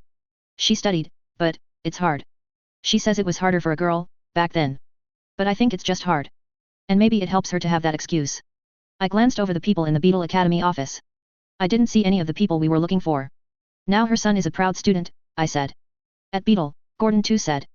It's not that bad, I said. It's pretty bad. I've been here for 4 years. I avoid getting cut but last 2 years I haven't advanced either. Now budgets are getting slashed, and everyone's nervous. We're thinking they're going to cut more of the student body. If they do, that means I'm out. There will always be a place to go, I said. It's in their interests to ensure there's always a place. It means moving. Disappointing my family more. If I go to Bell Tower or Sprung then it's going to be even more vicious, even more competition. Not out of the question, I said. But they like what that vicious mentality breeds. And now and again, someone rises up out of the desperate clawing mass bloody and dangerous and primed with the right sort of instincts, and the academy can tell themselves that it works. And so schools will keep closing and others will open and cities rise and fall around them, and it all keeps the farce going. A farce, Gordon too said. That seems about right. Even this, with you. Acting like we're getting along. I saw one of the men I'd been tracking walking down the hall, perpendicular to me. His hair was combed and slicked, no longer a natural sort of messy, and he wore a white coat. He'd transformed. You're doing a marvelous job, I said. And I just found one of the men I'm looking for, so I think I'm in very good shape.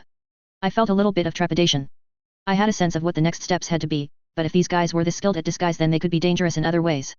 They might have added capabilities. I can go, then. I chuckled. No, no. Stick with me. Tell me what happened to Auntie Nono. She got married and had a child 6 months later, Gordon too said. You wouldn't really shoot me here, would you? Not in the middle of an academy building. SHHH, I said. We're keeping conversation nice, light and easy. Understand? Also, look at my right hand. He turned to look. I adjusted my sweater, revealing the knife handle. I kept my voice light and quiet, smiling throughout as I talked. If you panic or try to signal that group of students we're about to walk by, I'll slip this into your vitals. Silent. By the time they realize what happened, I'll have slipped away. By the time they alert an authority, I'll be outside. Then I'll be gone, and you might live, or you might forever end your mother's dreams of adding one more good doctor to the world. We walked by the group of girls without incident. 3 of them had eyes for Gordon too, giving him appraising looks, but one of them turned her attention to me, instead. It started as a glance because of the bruise on my face, I suspected, but her eye traveled as her mind clearly wandered into the territory of wondering what my story was. I winked, confident, and I got a surprised smile. Low standards my ass. And you think I deserve that, he asked, once we were clear, because I gave you a hard time. I think you deserve to have a bad day more than an awful lot of others, and you had the courtesy to let me know, when I needed camouflage. Camouflage. This is for real, then. The gun, the camouflage. What would you have done if you didn't find me? What the guy I'm tracking did, maybe. Stole a uniform. Or something. A distraction. I've got a bag full of stuff here. We're about to walk through a group of people. Auntie Nono got married, hey. She did. Young, to a decorated soldier a lot older than her. But he was upright enough to marry her when the baby was on the way. Then they moved across the pond. They moved so often we couldn't keep their address straight, and then they moved to the edge of the green stripe. That's what they called the front line in Africa. I could read his tone. I'm sorry, I said. I never knew her. Barely knew my cousins. They won the war, but the tools they used were ugly, and somehow my aunt, living in a residential area far from the actual front line of battle, she died. I had a sense of what Gordon II was doing. Trying to humanize himself. But I didn't really care. I've seen some of the messes left behind, I said. I've seen the Red Plague up close. Tore it out of someone, even. I've seen primordials. I've seen a man with the voice of an angel turn into a monster. And I've seen child and noble alike die. I don't think I believe you, Gordon too said, his voice soft. And I'm surprised at myself, because I let myself believe a lot of what you've said. Yeah, I said. That was a bad idea. Tell me, the layout here is weird. What's this part of the building? We're adjunct to the library. I think this area opens up into a part of the library that's for the really expensive books. Nothing restricted or academy related, or it would be under guard, kept in classrooms and such, but, actual books. The stairs cut past that area and go down to the ground floor. Conversation and eating and drinking are allowed there, but as you go up to higher tiers of the library, the rules about being quiet are even harsher. Thank you, second Gordon. But we're not on the ground floor. So if we go beyond the expensive books are, then we'd be, I trailed off. Second floor means conversations are fine, but laughing or raising your voice would get you frowned at or make people ask you to leave. Got it, I said. Let's let ourselves into the library. I earned a few second glances, again, because of the mark on my face, but also because of the standards of my outfit, the fact that my hair was no doubt going to every effort to make itself a mess, and the odd pairing of me with a boy 2 years older than me. He'd said I looked 14 to him. At my worst, I looked 15, and I was legitimately a year older, after accounting for my stunted growth. Maybe 2 years, even. He'd earned points in my book for volunteering the information and cooperating as much as he had, but he'd indirectly insulted Lillian, Mary, and Jessie, and he had insulted me. So, all considered, I didn't mind that I was about to make his bad day worse, and likely ensure he was going to be even later for class, if he attended at all. The bookshelves in this part of the library smelled like leather and had gold lettering, the shelves very nice. We found our way into the more usual books, with a great deal of boring non-fiction works that Jessie would have been distracted by, and, with me guiding us to move more slowly, we got close enough to see the first of the two men. Triangulating where the guy was, listening for the sounds of conversation, I could gauge the location of Avis. She was talking to someone in one corner of the library. In anything but a library, I doubted he would have been able to make any of it out. Gordon too, I said. That's not my name, he said. I know. But consider it a kindness that I'm not using your real name. Because it means I'm willing to forget you exist when all of this is done. He nodded. This is serious, isn't it? If I said the fate of the Crown Empire hinges on this, would you believe me? I asked, my voice low. He shook his head. Yeah, I whispered. Well, it's still pretty serious. So listen carefully. I want you to walk up to that man in the white lab coat, and I want you to punch him as hard as you can in the stomach. Solar plexus. And then I want you to keep punching him. You're insane. I whispered. I'm not wholly sane, no, but I'm dead serious. Because the alternative to you doing what I say is that I knife you right here and right now, and then I knife him, or you could run over there and warn him, and then I have to open fire, and you can be sure I'm going to aim one of the bullets at you. And it'll be messy and others will die in the noise and the chaos. He's going to shout or kick up a fuss after I hit him, Gordon too said. No, I said. And if he does, I won't hold it against you. So it might even be in your best interests to hurt him enough to get a noise out of him, you know? But don't you make a peep, if you can help it. No, Gordon too said. No, I don't know, not at all. Go on, I said. I'm missing out on one really critical conversation while this is going on. I moved the gun.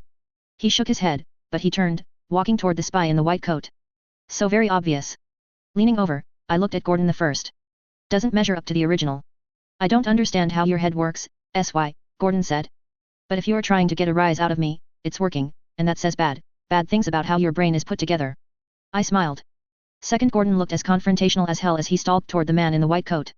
I ducked out of sight as his attention drew the man's attention. The scuffle was so quiet as to be almost inaudible. I could hear Avis and her conversation partner more than I could hear the struggle. I doubted any proper punches were even landing. Eyes closed, I put my hand against a bookshelf. I felt for the vibrations of footsteps as much as I listened for them. With one spy no doubt watching his partner, who listened to Avis, he was no doubt watching the scene unfold with Gordon too. His partner had it handled, but the job wasn't getting done in the meantime. It was obvious for a distraction, so he wasn't acting on it. He waited, observed. Then he moved. I felt the dull sensation of boots on floorboards, on the other side of the wood-backed bookshelf. I moved around a bookshelf so that if he checked his rear, which he wouldn't see me. One grunt, then a gasp. Then another set of footsteps, moving away from me. Moving back around and then tracing the path to follow the man through the maze, my own footsteps were light and silent. My strides were long, my feet fell in places where the feet of the heavy bookshelves already pressed floorboards down, so they wouldn't creak. His partner was pinning Gordon too down, and he himself was focused on the flanks, the rear no doubt just checked and confirmed clear. He wore a black coat. I moved right up behind him before he realized I was there. My knife cut across his hamstrings, and then I reversed the knife and plunged it into his chest as he toppled. The spy in the white coat watched his partner, the fellow he'd shaved and eaten with that morning, drop dead, while I threw my body between the man and the ground, to keep his impact with the ground from being too heavy. It slowed me down, tangled me up, perhaps a bit more than I'd anticipated. He moved to rise, while Gordon too was lying with his back on the ground, staring up and back at me in what would have looked like an upside-down murder scene. I let the body fall the rest of the way to the ground, and he and I started toward each other, each breaking free of our respective opponents. Me against a grown man that had at least some inkling of how to fight. Ambush, surprise attacks, attacking inconvenienced enemies, I could do that. But my talents in fighting were limited to avoiding the fights where I wasn't at an overwhelming advantage and capitalizing on the ones where I was. My opponent stopped short as Gordon too grabbed at his leg, hugging it. He turned, looking down and over, and as I moved, realized his mistake. I threw my knife at the man while he wasn't able to freely move around. It sank into his chest, placed well enough that I could see the defeat in the man's eyes. He groaned, an inarticulate, long, loud cry that seemed to be his dying rebellion, striving to draw attention to me or warn our mutual prey. If that was what it was, then he was good. If it wasn't, then that was allowed, because dying had to suck. Elsewhere in the library, well hidden by the rows and columns and corridors of bookshelves, a woman shushed the man who'd groaned so loudly. I waited, listening and watching, my hand on a bookshelf so I might feel some residual footsteps, and nothing came of it. I crossed to where the man in the white coat had been standing. I wished I'd been able to interrogate him, but I couldn't imagine a scenario where he would have cooperated. Matter of fact was, I was surprised that Gordon too had acted to help like he had. Until I heard what Avis was saying and realized he'd heard a part of the same conversation. Bitter pill 15.7. You're asking for a lot, and you're giving me very little, the man said. You're taking my academy from me. There's room to negotiate, Avis said. In another place, at another time. Not here. Not in neutral ground. Keep in mind, if anyone overheard you talking like that, it would leave you less room to negotiate, not more. You've delayed me 3 times, now. I've played along, I've helped keep the pot stirred, I've lined up the targets for you to shoot down, but I'm running out of patience. Don't think I don't see the direction the winds are blowing, I know what it means that you're here and things are happening. We never doubted your political sense, Albert. You want my cooperation? You have it. But I won't be delayed, not when I know that you're in the final stages, and you won't necessarily have a place for me when all is said and done. If I wait too long to make sure I get what I need, you'll move forward and I'll be left in the lurch with nothing and no leverage to negotiate with. Fine. Shall we move to your office? My office is the last place this conversation should be had. My quarters aside, it's the one room in this academy where I should feel like I have a modicum of privacy, so it stands to reason I have none at all. We'll talk in generalities. Or we won't talk at all. Avis asked. There was a pause, a nonverbal response. She responded with a quiet, very well. What do you want? Gordon too shifted position, slowly moving into a sitting position with his back to the bookshelf that separated us from Avis and her conversation partner. He stared into space like someone who was only beginning to comprehend the great mysteries of the universe, awed, horrified, and confused. I want to run my academy, but I won't have that, will I? Generalities, Avis gently reminded him. I want money enough to live comfortably for the rest of my life. We're not equipped to supply that, especially not up front, and I doubt you'd take a promised future amount any more than you'd accept delaying this conversation. Quite right. The man I'd thrown a knife at gurgled a death rattle, gases and fluids warring for a place in his throat. It seemed to scare the living daylights out of Gordon II. I assume you'll keep asking for the moon, knowing we can't or won't deliver. He said. Avis lowered her voice, and I had to strain my ears and tilt my brain toward the task of hearing her. I'll tell you what we can deliver. We'll move forward with this, you already have some idea of what's at play, and we'll cut some individuals out. We know that the stables are crowded. As the flood occurs, the horse and the pig will be caught out in the cold. The horse and the pig? Oh, that does tickle my shriveled black heart, the man said, without speaking any quieter than he had been. He sounded louder, if anything. We agreed to pay you a sum that we haven't and won't pay them, and we'll pay you the remainder before anything else happens. It will see you through the next year or two, we hope. Enough time to get back on your feet and find another stable elsewhere. You know my credentials, Professor. I do. I've seen people rise and fall, represented in pins on a map as well as the addresses and titles on pieces of mail. The number of birds that fly to and from them. While the earthy beasts figure out what's happening and turn their attention toward finding shelter and surviving the cold winter, you'll be secure enough to focus on getting ahead. The only reason I'm talking to you is that I know I won't be getting ahead, dear. I won't get another, stable. Don't lie to me and pretend I will. The stable was built on floodlands. It flooded. I'll be a stable hand elsewhere, not an owner. Somewhere starting with an S, or a W. Thereabouts. Look at me, Professor, she said, lowering her voice even further, to the point that her voice distorted. I leaned closer to the corner to hear better. She went on, imagine that I'm a vulture that flies in circles over the dead and dying. Those 2 places are among them. A morbidly ill beast and another stable of creatures built on floodlands, respectively. You have me so very excited for these prospects, my dear, the older man said, lacing his words with sarcasm and even more venom. We will be in your neighborhood in the future, Professor. And in a way that isn't traceable, a way that isn't easy to connect to you, we will see that you have a stable of your own to run again. If it is that ill beast, then you shall keep it, and we shall nourish it, because it suits your ends, and it suits ours. A small war to bring some life to a war beast with no purpose. Something of the sort. If you find yourself placed at W, then perhaps we'll see if we can't make it a repeat of what you'll see happen here. Acknowledging that 2 points make a line, and that line points at you, will furnish you with a more comprehensive exit strategy. No generalities, the old man said. Money enough to make you comfortable for the rest of your life, Professor. At that point we'll be prepared to provide it up front.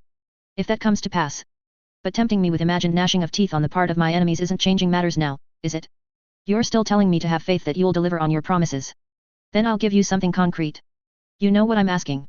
We'll both set this in motion, and in the earliest stages, you'll be free to steer it or reverse course. Your ability to do that is why we're talking to you. We need you to let this unfold. Take the first step, ignore the first mutterings. And you'll have the horse kicking at your door, clearly upset about this. A nice thought, but hardly enough to make me feel secure about this. I'm not done, Professor. You'll take the second step.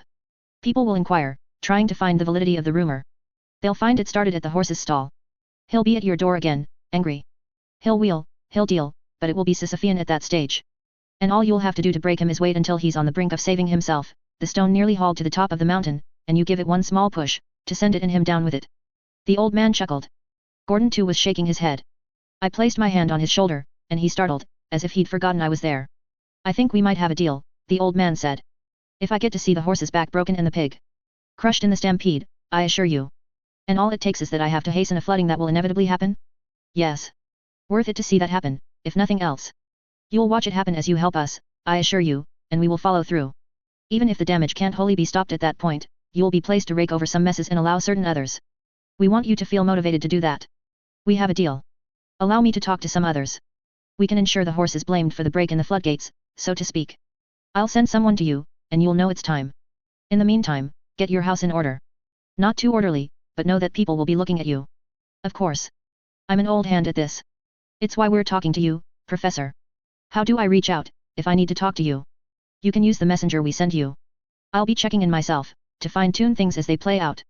If not me, then my employer will. You know her. I do. Then until our next conversation about stables, floods, and drowned horses, Professor. Until our next conversation, my dear. I tensed, readying for Avis to come in our direction and find the bodies. I held my gun and my knife ready.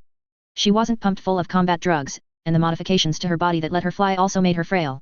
I'd have the opportunity afforded by surprise. If I could do it without giving her a chance to scream, then I could make it look as though they'd died in a mutual struggle. I could remove Avis from the picture, cause a stir, and use the paranoia of the academy staff and Frey to eke out an advantage. No, there were a lot of ways this could be done to my advantage. I met Gordon the first size. But the footsteps moved in other directions. The tension slipped away. I stood, and then I stretched. I stuck the toe of my boot into the side of the body beside me. Come on, Gordon too, I said. We have a lot to do. He looked up at me as if I was speaking in tongues. The stable is about to flood, I told him. I want a good vantage point when it does. It's not a stable, he said. It's the academy. What they said before they started talking about stables, the academy is closing. They didn't even talk about the students. That bit at the very beginning. We're a resource to them. You predicted it would. But they're hurrying it along. Gordon too hissed at me. Do you know what that does to me? To my friends? Yes, absolutely, I said. If it was a slow death, then they'd cut us in stages. Maybe I'd get dropped, I'd be able to go to Sprung, but I'd have a chance. If they cut us all at once? That's a few thousand students who are looking for a place elsewhere. Oh, I know, I said. And I know who and I know why. He looked at the body. I helped you. SHHH, the voice on the other side of the library shushed him. This day started so ordinary, and now I actually helped someone die, and I'm about to lose everything. Gordon too. That's not my name. You were training to become an academy doctor. You likely had dreams of becoming a black coat, working with a noble, or... He was shaking his head. Running an academy? Did you have some creation you were eager to put out there? He continued shaking his head. Make Mom proud. I tried. He shook his head. I give up, I said. I just wanted to work in a hospital. Academy hospital, actual hospital. I gave up on the other things a long time ago. White coat.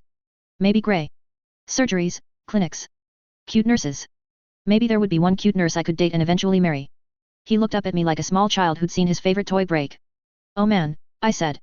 If I got lucky, she could be a redhead, he said. I had a chance. Now I don't. You have a chance, I said. Far slimmer chance, but still a chance.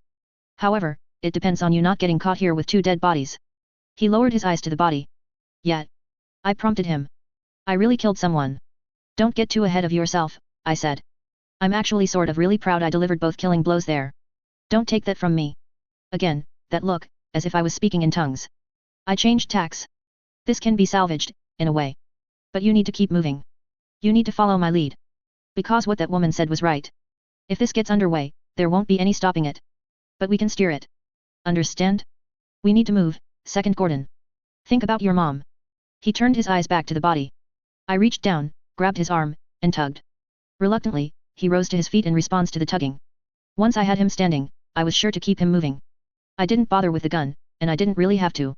He seemed to have forgotten that I'd led him at gunpoint until now, and the sight of those men dying seemed to have left an indelible impression in him.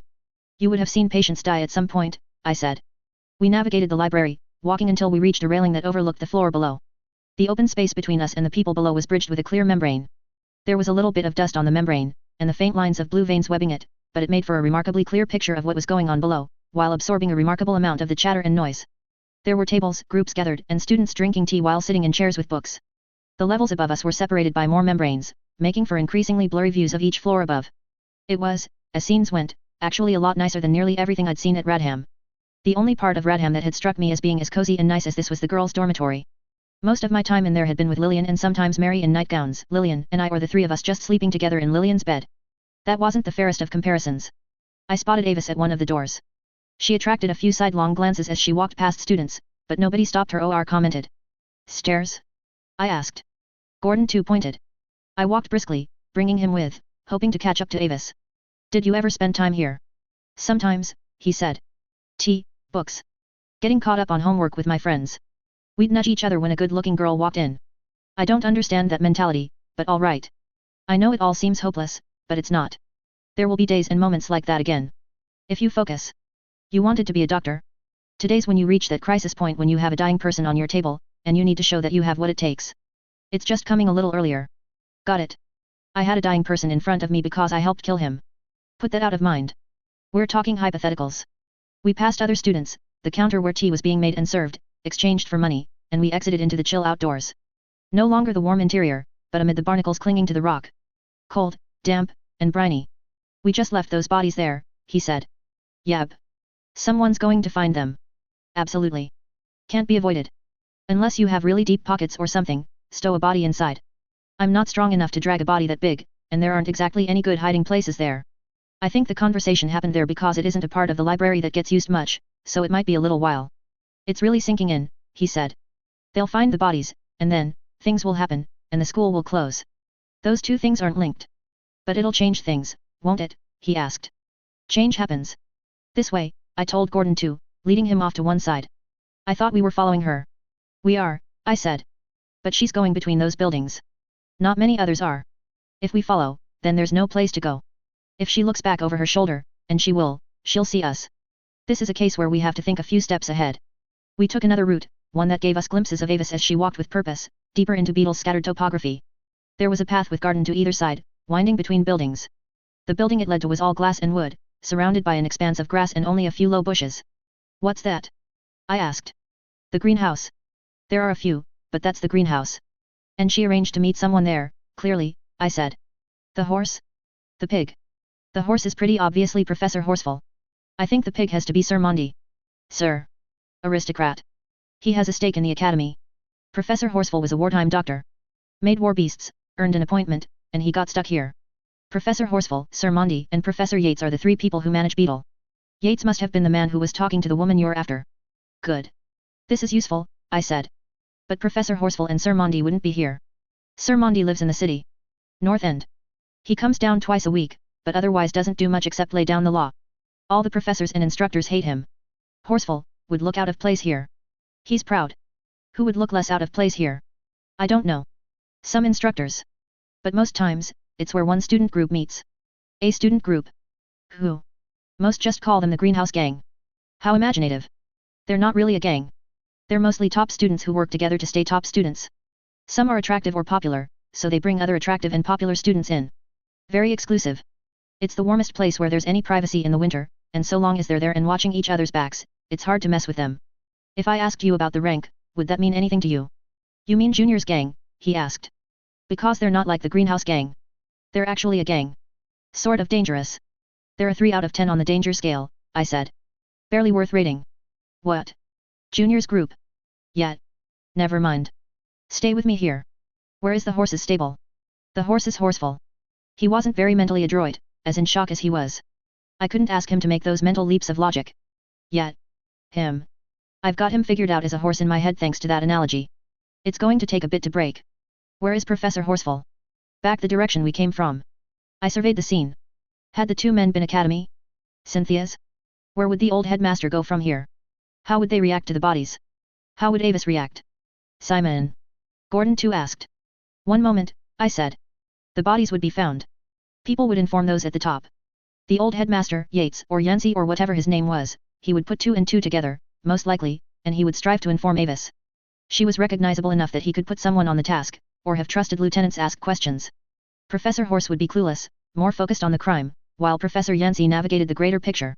If we went to Professor Horse, then everything else could unfold while my back was turned and my attention elsewhere. The bodies could be found, Yancy alerted, and Avis clued in that something else was afoot. If we stayed, then we lost ground. I could maybe steer people away from Avis. She could leave, and then what? Where did she go? Frey and Avis were already touching base with the rank, with the headmaster, and now with the greenhouse gang. I ventured, the greenhouse gang. The rank. What other student groups are there? What? Distinct student groups. Who else? Gangs, clubs? Even individual, notable students who have followings. The student council. They're mostly other top students, but don't mesh much with the greenhouse gang. Good. Who else? Athletics. He snorted. Girls. I prompted. Some girls groups. One, I don't know their name, but they spend time on the roof of the dorm when it's warmer. I don't know how to put it nicely. They know they're going to fail out. So they enjoy their last moments of freedom. That's exactly how I would have wanted to put it nicely, yet. He sounded surprised. I'd seen the type at Dame Cicely's. And there are the girls who aren't failing out, who stick together because they're girls, I guess. But not super keen girls like you have in the greenhouse or student council. I'm getting the picture. I was starting to see the pieces on the board, the key locations. They're going to leak the news about the school getting closed down, I said. The student body will react just like you did, except their friends are going to be close by. The riot is controlled, because these cliques and gangs already know. They've been braced for it, and they've been told their options. The smart ones might have opportunities elsewhere. Doubt it, Gordon too said, sounding miserable. Being the top of Beetle isn't much better than being in the bottom two rungs at a decent school. Some are here because of circumstance, I said. Oh, everyone is, if you ask everyone, Gordon too said. And prisoners in jail will all tell you they're innocent. Fair point, I said. So even the top students don't have much in the way of options. They can give up on this and go home, or they can rebel. Rebel. As in join the rebellion. Gordon too's eyes widened. Would you? I asked him. Ditch the uniform? Disappoint Mom? A frown creased his features. I put my hand on his arm, steering him. I turned him so he could see the nearest attractive girl. If she went? What if everyone from student council and greenhouse gang to the rank and the girls on the rooftop was leaving? They say something like they know people who know people. You'll get money, you'll get lodging. You just, grab your stuff and go. And there are none of the academy rules. No restrictions. You can room with girls. You can be angry, drink, and tell the world to fuck off. Except it's all manipulation, he said. Well, you know that. Pretend you didn't. Pretend that your alternative would be to stay. To do nothing except accept that you'd failed.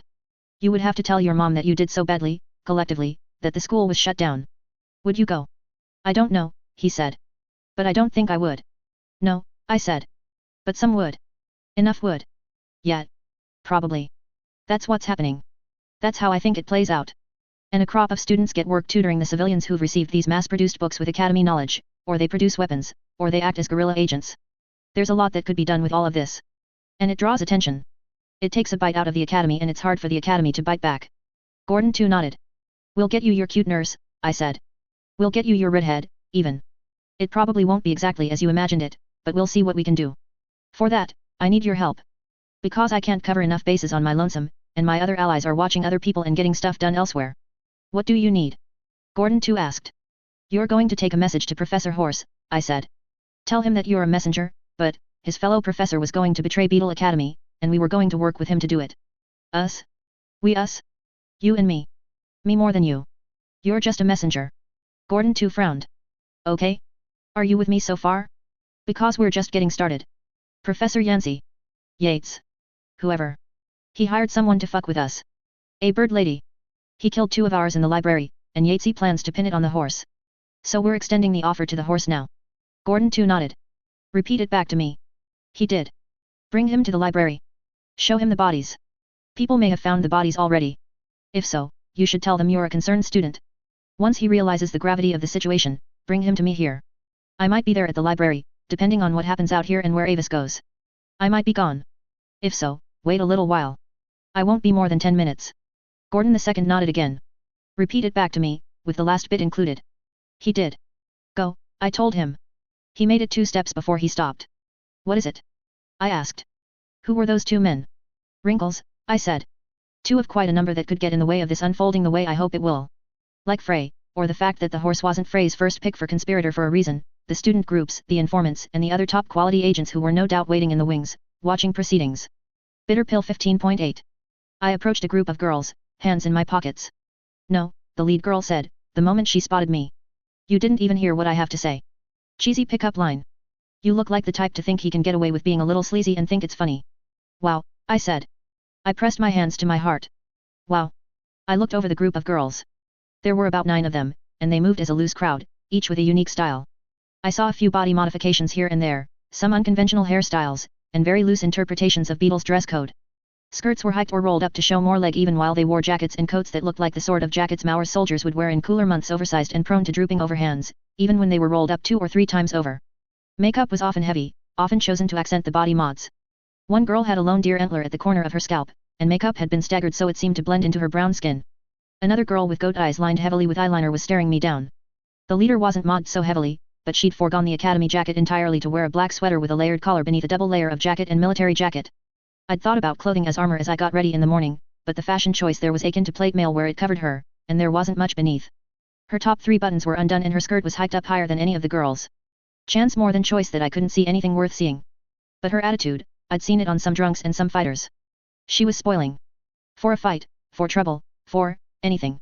She was the queen of her clique here, and the crowd at her sides and back wore more armor, on top of the layers she wore. It let her expose more throat and belly, metaphorically.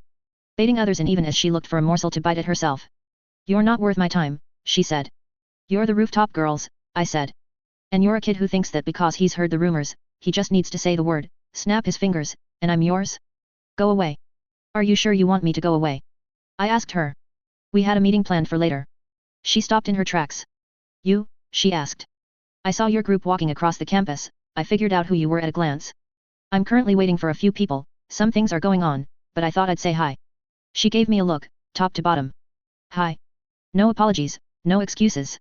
I could appreciate that. I'm quite glad I was able to spot you. It makes things easier.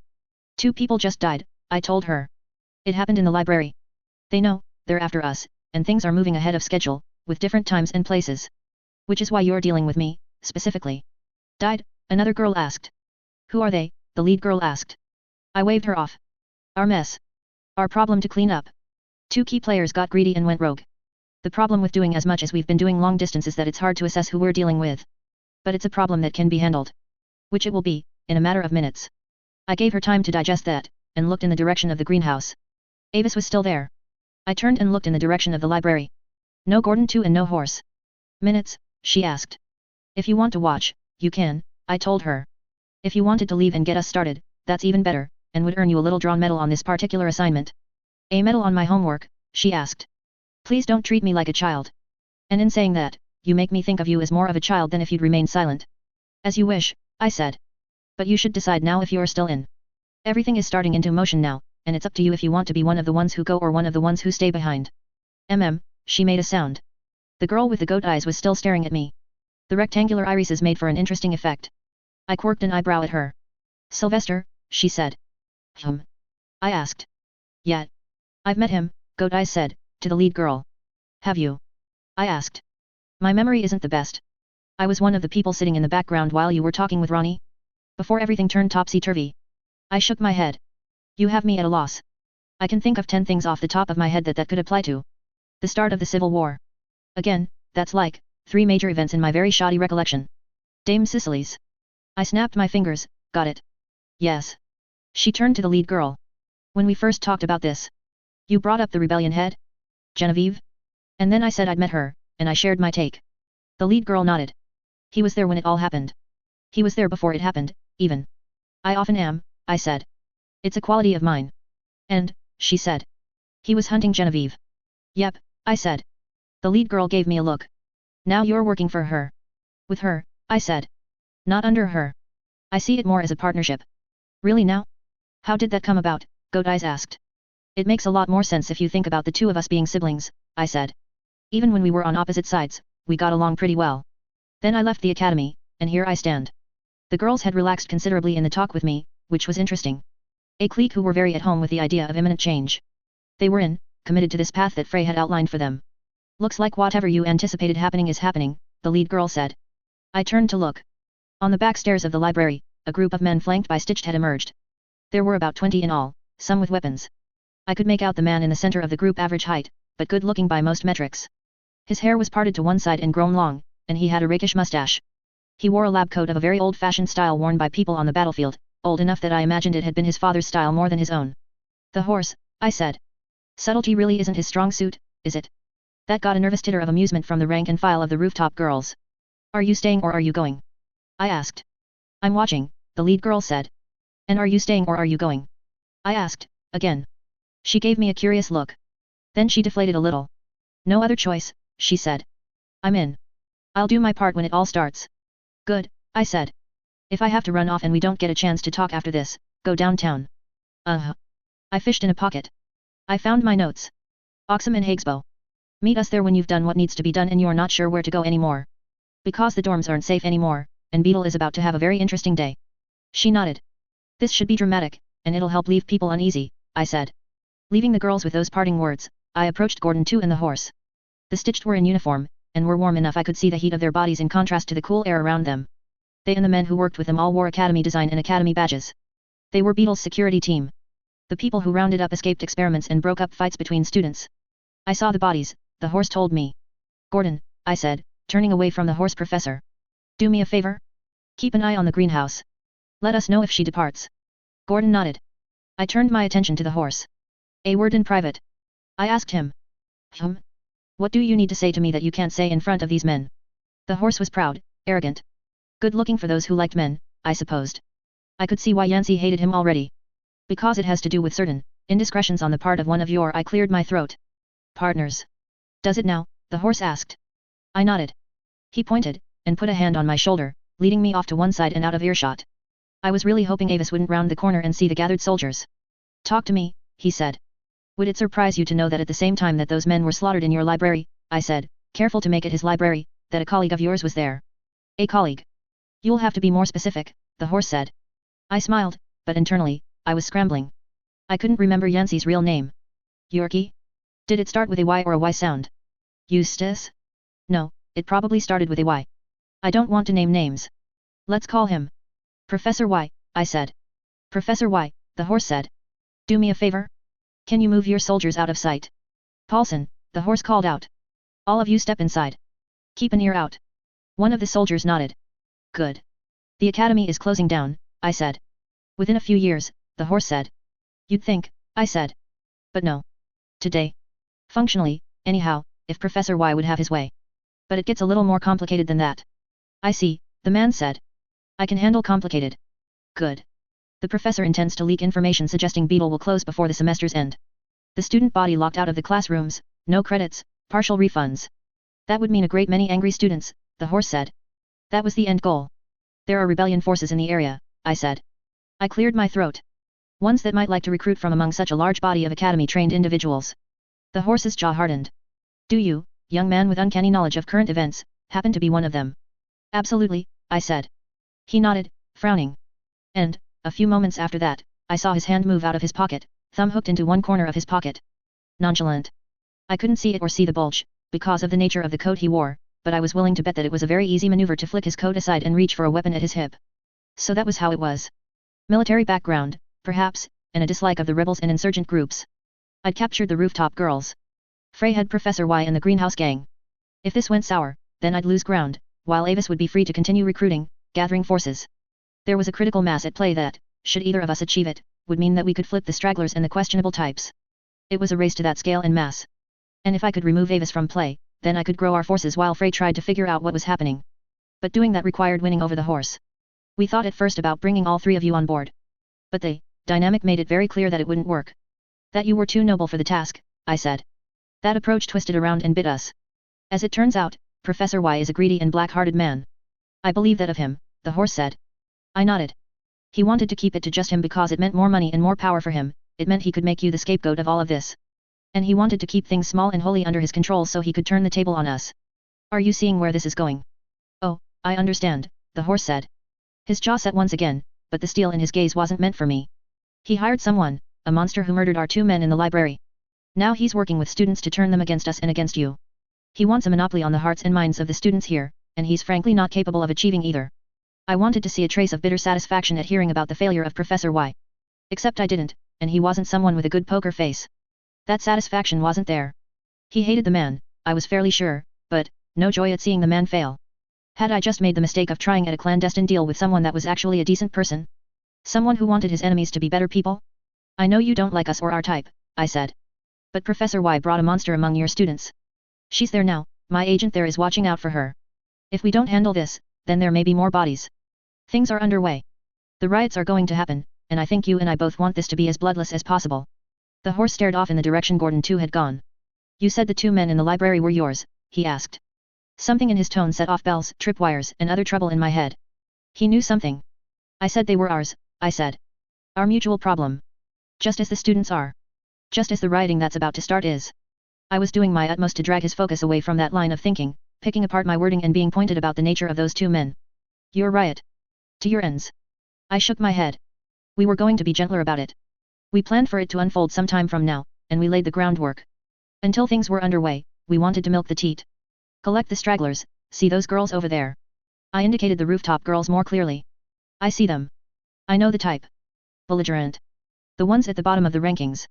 They alter their bodies and distance themselves from authority like you because they want to be as far away from home as possible. Some go back and they try to make lives for themselves. Others, we wanted to milk that teat. You've said that twice. That implies things when you're talking about young ladies like that, the horse said, stiff. I blinked, put the pieces together, then reversed course swiftly. Oh, no. No. Not at all. Unless they were keen and Jessie was okay with it. And never. Rest assured. I was building up to a greater metaphor, is all.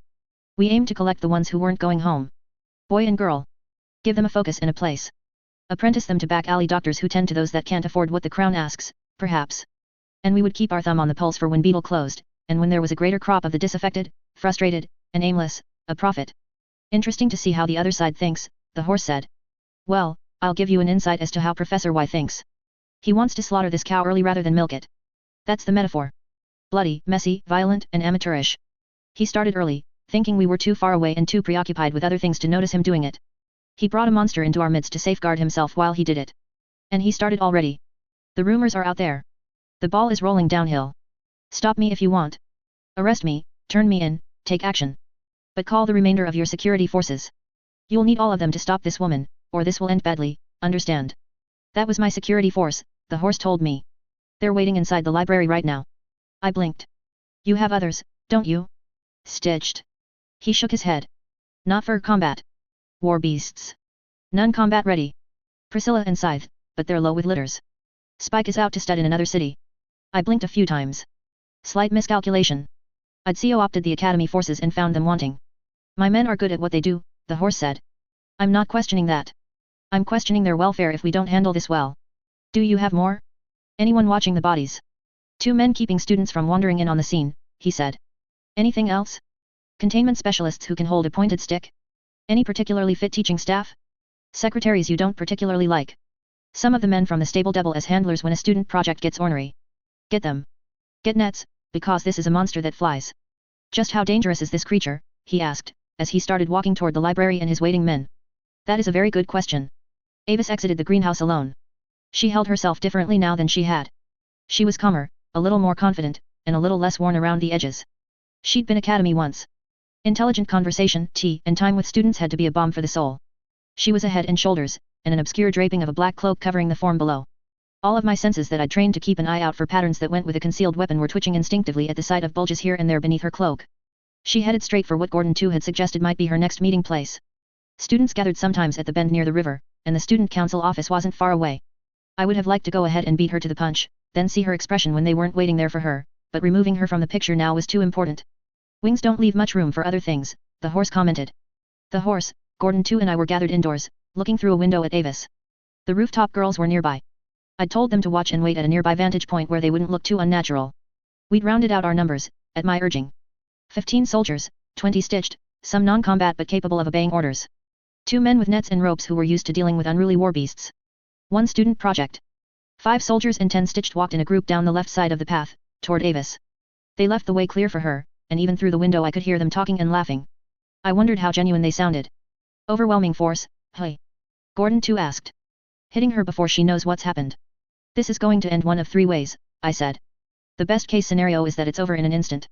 Everyone does what they're supposed to, and they break her wings and legs in the initial hit. The group of soldiers and stitched were 20 paces from Avis. If they tipped her off. What are the other 2 ways? Gordon too asked. She could fly away. Then everything unfolds with a leak, Beetle falling to pieces, bloody riots, and she's there behind the scenes, working against us. The horse nodded. And the third result is that she wins. Wins? Gordon too asked. She fought the Duke of Francis face to face, I said. I saw Gordon too's eyes widen. She didn't win, but she fought him. She did pretty well too, and that counts for a lot. We were within 5 paces of someone crazy enough to fight a noble. You're within 2 paces of someone crazy enough to fight a noble and win, I thought. Instead, I just said, yeah. My biggest hope here was that she wasn't expecting trouble. There were no warning signs. Her thoughts would be on what came later. The plan coming to fruition. She had little reason to watch her back. So as the soldiers drew within 10 paces, and then 5, I was chewing the side of my tongue, hoping that she wouldn't. The buildings on this part of the street connected above the street, forming an archway or tunnel that foot traffic had to pass beneath. It was the place where the soldiers would pass by Avis. I heard the shout as the order was given. The group that was now walking just to her left turned at a right angle to simultaneously face her.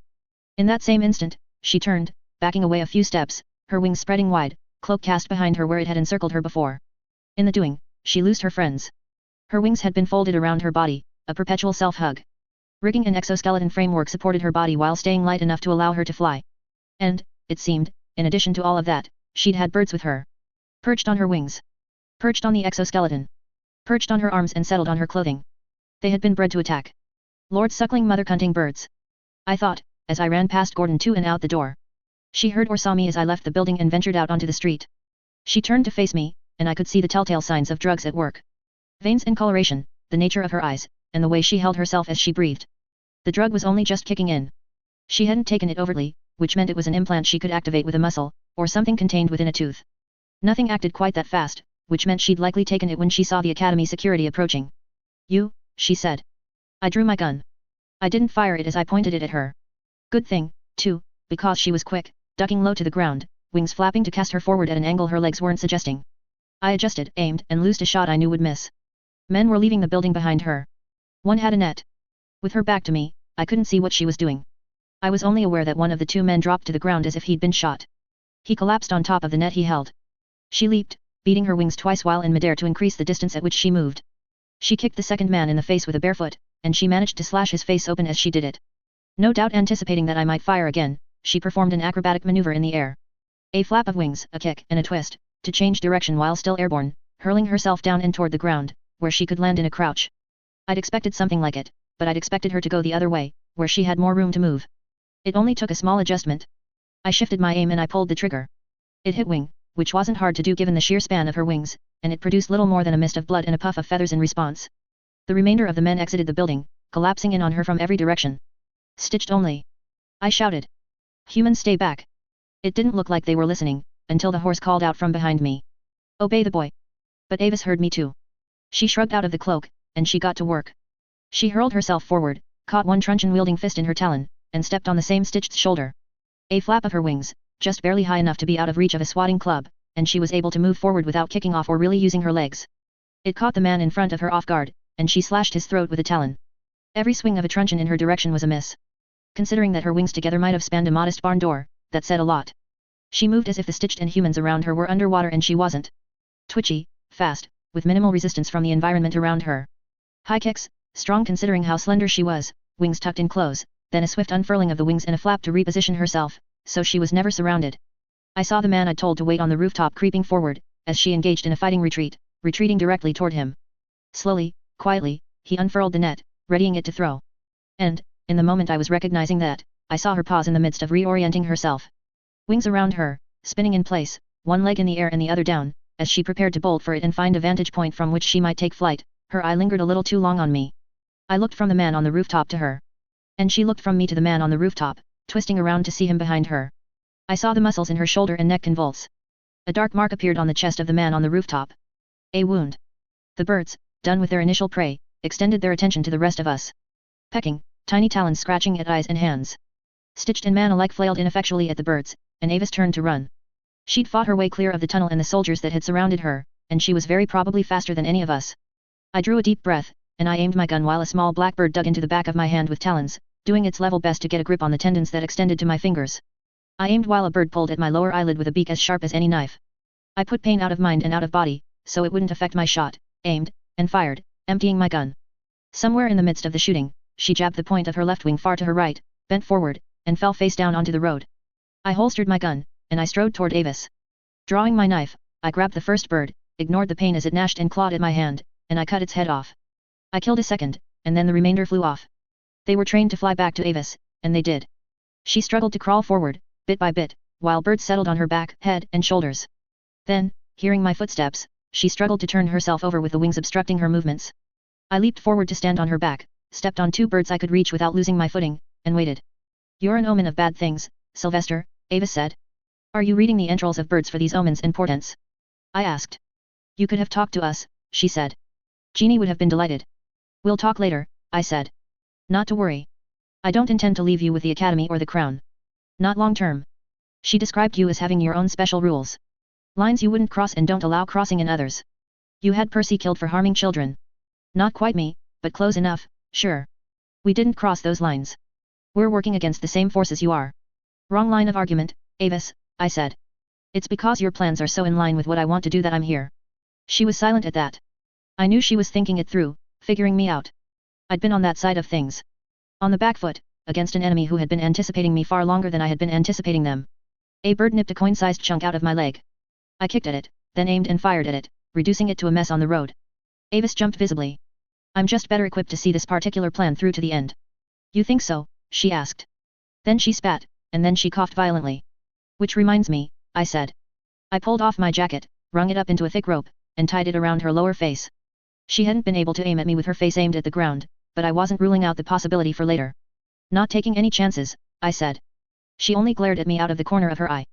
The horse caught up, having checked on his security people, and he brought a few men with him. Together, they worked to hold down Avani Avis with a bullet in one thigh. They secured a chain in place where I had the jacket, and moved on to other measures I didn't particularly care about at this stage. I was free to step off of her and away, and to walk away. I'm thankful for your help, the horse said. But where do you think you're going? I heard the gun cock. Yes.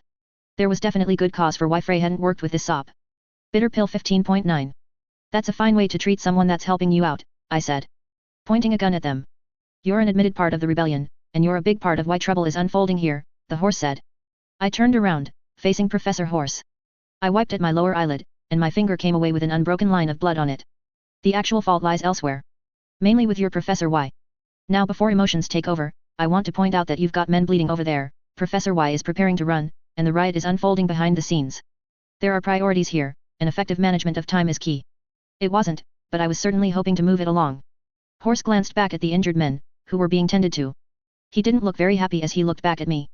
The gun didn't waver either. Now, speaking for myself, I'm very, very interested in learning who our captive here was talking to in the greenhouse.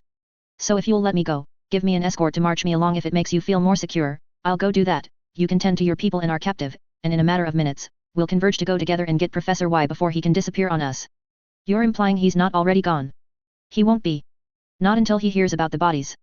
I'm assuming that when you investigated, you didn't send anyone to him to keep him in the loop. The horse didn't answer me, but his expression told me that he hadn't. He might have wanted our Professor Y to be a better person, but he wasn't about to stick his neck out for the man to cut. He's attached to his position. He'd do an awful lot to get an even firmer grip on it, including removing you. If he left without a dang good reason, it would run contrary to just about everything I understand about his character. You really have been talking to the man, the horse said.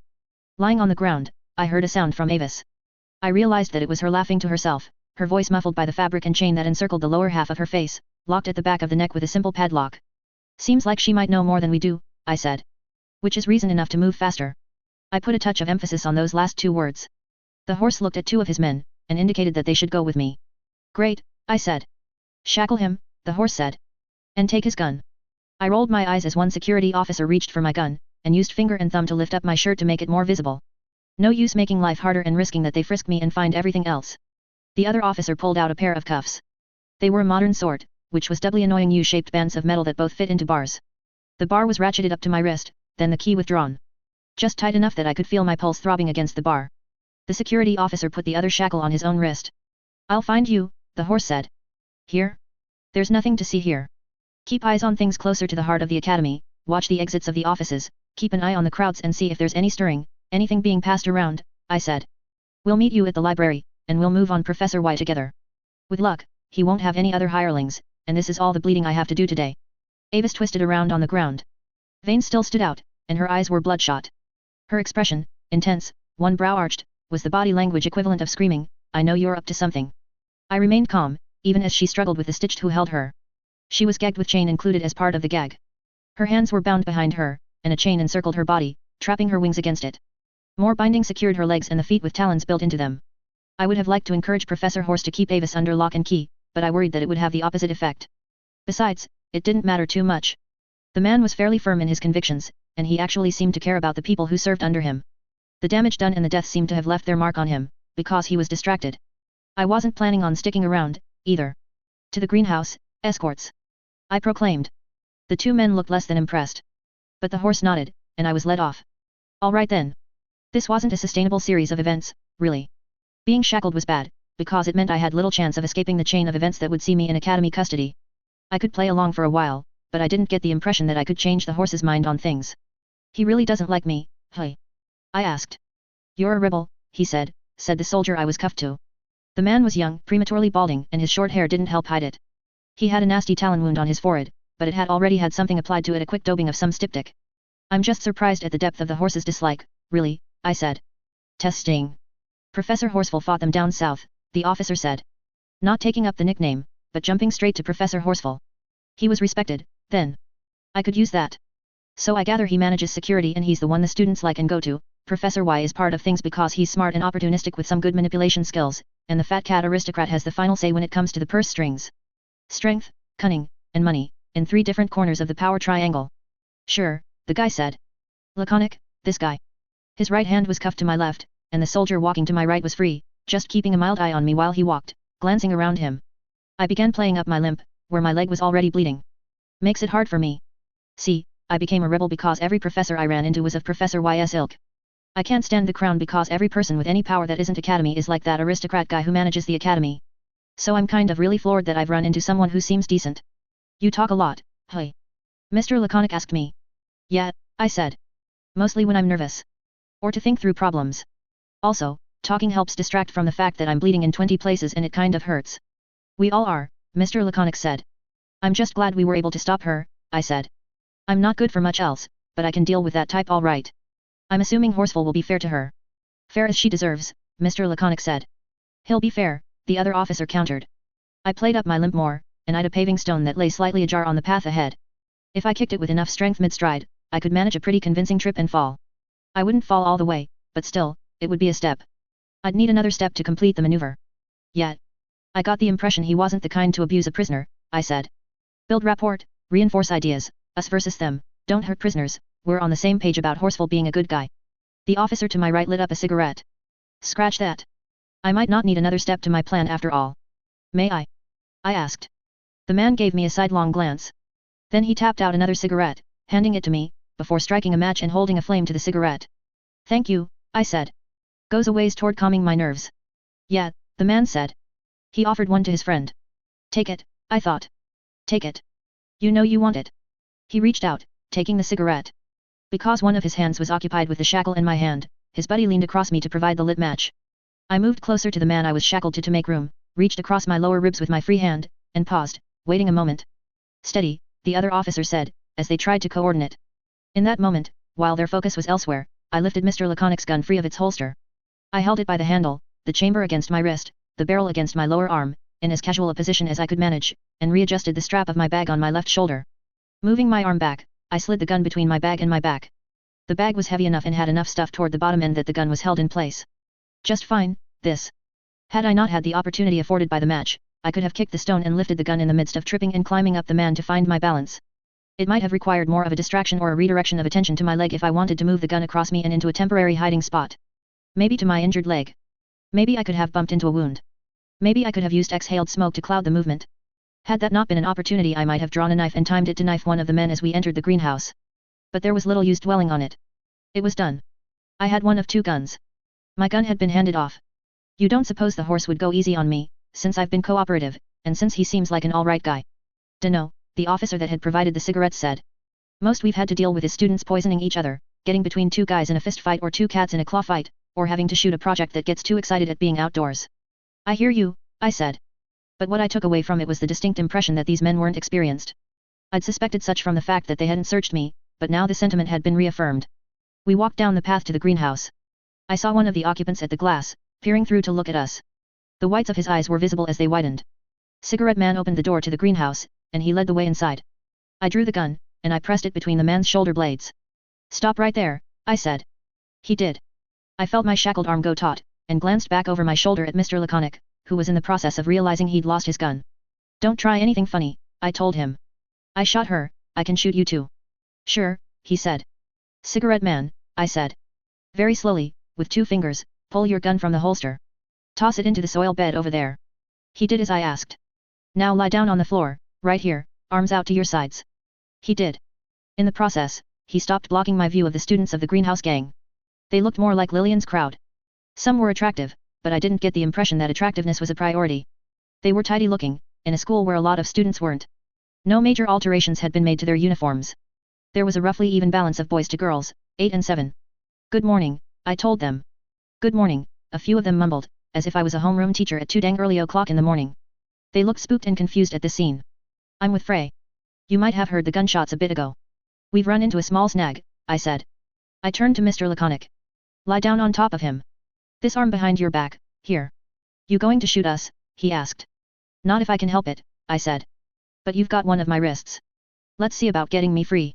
Lie down. Reluctantly, slowly, he lay down on top of the smoking man. I twisted the arm I was shackled to behind him, so the chain extended up to me and gave me some freedom of movement. You, I spoke to a boy who looked like the leader of this particular group. He was heavy-set to an extent that his cheeks pushed his eyes were slits, with a round face and glasses. Would you do me a favor and be an extra set of hands? He approached. Bag here, I said, shrugging one shoulder out of the bag. Watch for the blades and syringes I have in there, the points and edges shouldn't be exposed, but let's not test our luck. Dig deep for a jar. Ridged exterior. He gave me a long, searching look, his face unreadable, and then did as I asked, lifting up the flap at the top and rummaging inside while the one strap dangled from the crook of my elbow. He retrieved a jar of fluid. Would you grab my cigarette, and these men's cigarettes? That stuff might theoretically be flammable, and I've got friends who can't know that I did something stupid and burned myself alive. That's good. Thank you. And step back, all of you get to the other end of the greenhouse. I waited while the crowd of students obliged. And throw that at the ground in front of us, hard enough to break it. Oi, the soldier on the bottom called out. The boy threw the jar, and it shattered. Bits of glass might have hit the face of the uniformed men I was shackled to. This gas had a chemical odor, but it was invisible. I saw doubt on the expressions of the greenhouse gang, before the soldiers began reacting. They coughed to start and then they groaned. The groaning was soon interrupted by coughing, and then the two things blended together into an unpleasant barking retching noise. I was resistant to poisons, and even I coughed. I realized where the groans were coming from as I felt every single one of my exposed wounds draw tight and then burn as if hot pokers were being pressed into them. I could handle pain, but this was still bad. Teeth clenched, I sat down hard on the second man, who was squirming. Tendons and muscles all over my body tensed as I weathered the worst of it. When the struggles of the two men stopped, I moved a hand, fingers twitching, to my bag, fished in the front pocket, and found my lockpicks. The gas was a paralytic, with a little bit of added extra to keep it from paralyzing cardiac and respiratory systems, and it had had a small effect on me, making the lockpicking an interesting endeavor. It didn't help that the lock was more modern than some I'd fiddled with. I started to speak, and coughed. How was your discussion with Avis? I asked, when I was done coughing. Was fine, the boy with the glasses said. Is she all right? Nope, I said, internally cursing the fact that my thumb had no strength in it. I tried to help her, but things got hairy. I'm more of a problem solver than a fighter. We're accelerating the timetable a hair, here, and I might stumble a few times along the way since I only know part of it, but this is doable. Are you ready to go? Oh, I'm not going, Glasses said. But I'm willing to help things along if it means less students going from here to Sprung, Wheelock, or Bell Tower. Perfect, I said. I worked my jaw a bit and worked out the oddity in my lip I'd felt as I'd made the R sound. They're going, he indicated the rest of the gang. Even more perfect, I said. I freed my wrist, moved the shackle over to the other paralyzed fellow, and locked it to his wrist.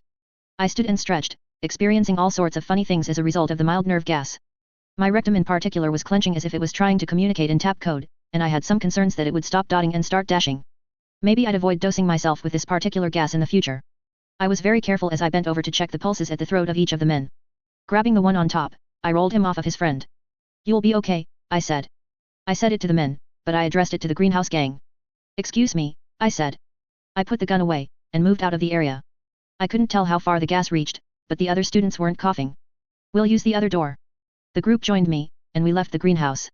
Goodbye, greenhouse, one of the boys said. I think this might be the last time we see you. You treated us well. I didn't think about that, one of the younger girls said. I know the feeling, I said. We walked around the greenhouse and headed in the general direction of Beetle's library and main office. Leaving behind that familiar place. I did it last winter, almost a year ago. Yeah, the younger girl said.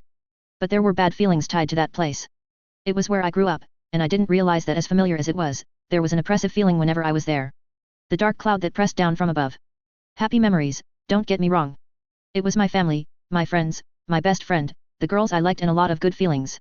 But the bad that you don't even realize was there. I drew in a breath. You get away from it all. You find a new place, and you bring the best of the good people with you, or you find new good people, and you get settled somewhere that's good, without nearly as much of the bad. Lambsbridge, a girl asked me. The place? It was the orphanage. I turned my head. Don't tell me I've met you too. She shook her head. No sir. I'm a sir, I thought. My father is a sheriff, she said. He's a mean son of a gun. And strict, makes me write home twice a week, or he comes over here and cusses me out at the entrance to the dorm. I'm a compulsive reader, and I have a good memory, so I saw your wanted posters there when I went to drop off mail, and at my dad's work when I went home for summer holiday, on the wall with all the rest, and I remembered them. I saw them change it up now and then. It was interesting to see how some of the descriptions changed as the seasons passed. I'm quite impressed, I said. Top student indeed. Thank you, she said, with none of the change in expression that I might have expected in response to praise. She looked sadder if anything. Who is he? The round-faced boy with the glasses asked. Sylvester Lambsbridge, I said. Traitor to the crown, she said. Which usually means you were once in league with them. More academy than crown, but yes. Wanted dead or alive. Killer, problem solver, devastatingly intelligent. I grinned. You remembered that? Dang, I like you. She tucked her hair behind her ear, not making eye contact. The tuck was a nervous thing, I suspected, not a flirty thing. Or it was both. A killer, the boy who'd lamented the loss of the greenhouse asked. Yeah, I said. Was part of my responsibilities, once. I had to duck my head a little and use the cover of a few taller boys in the group to keep from being stared at by a cluster of students. The peck marks and scratches would be bad, I imagined. Blood on your hands, Glasses said. Avis was a pacifist. I had to resist the urge to snort at that. This was something that mattered to them. They didn't want ugliness and violence. I wondered what the story was with that proclamation. Instead, I nodded, and I put a sympathetic expression on my face. If we could leave Avis in charge of you and let her manage this, we would. I'll make freeing her a problem I solve at a later stage, not to worry. Because if I can't, then I've got to take over this project for Frey. She isn't in charge, Glasses asked. She wanted to be, I said. But, snags. There were doubts. The group looked anxious. Enough so that I wondered if they would all be here if I left and came back.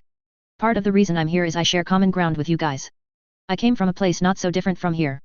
I had my own greenhouse. I had my own greenhouse gang. The most important thing? More than the mission? It's going to be ensuring you all are free. Nothing tying you down. No dark cloud bearing down on you, no feeling like your best isn't a guarantee. The people who had doubts still looked like they had doubts, but there was a little bit more light in the eyes of the others.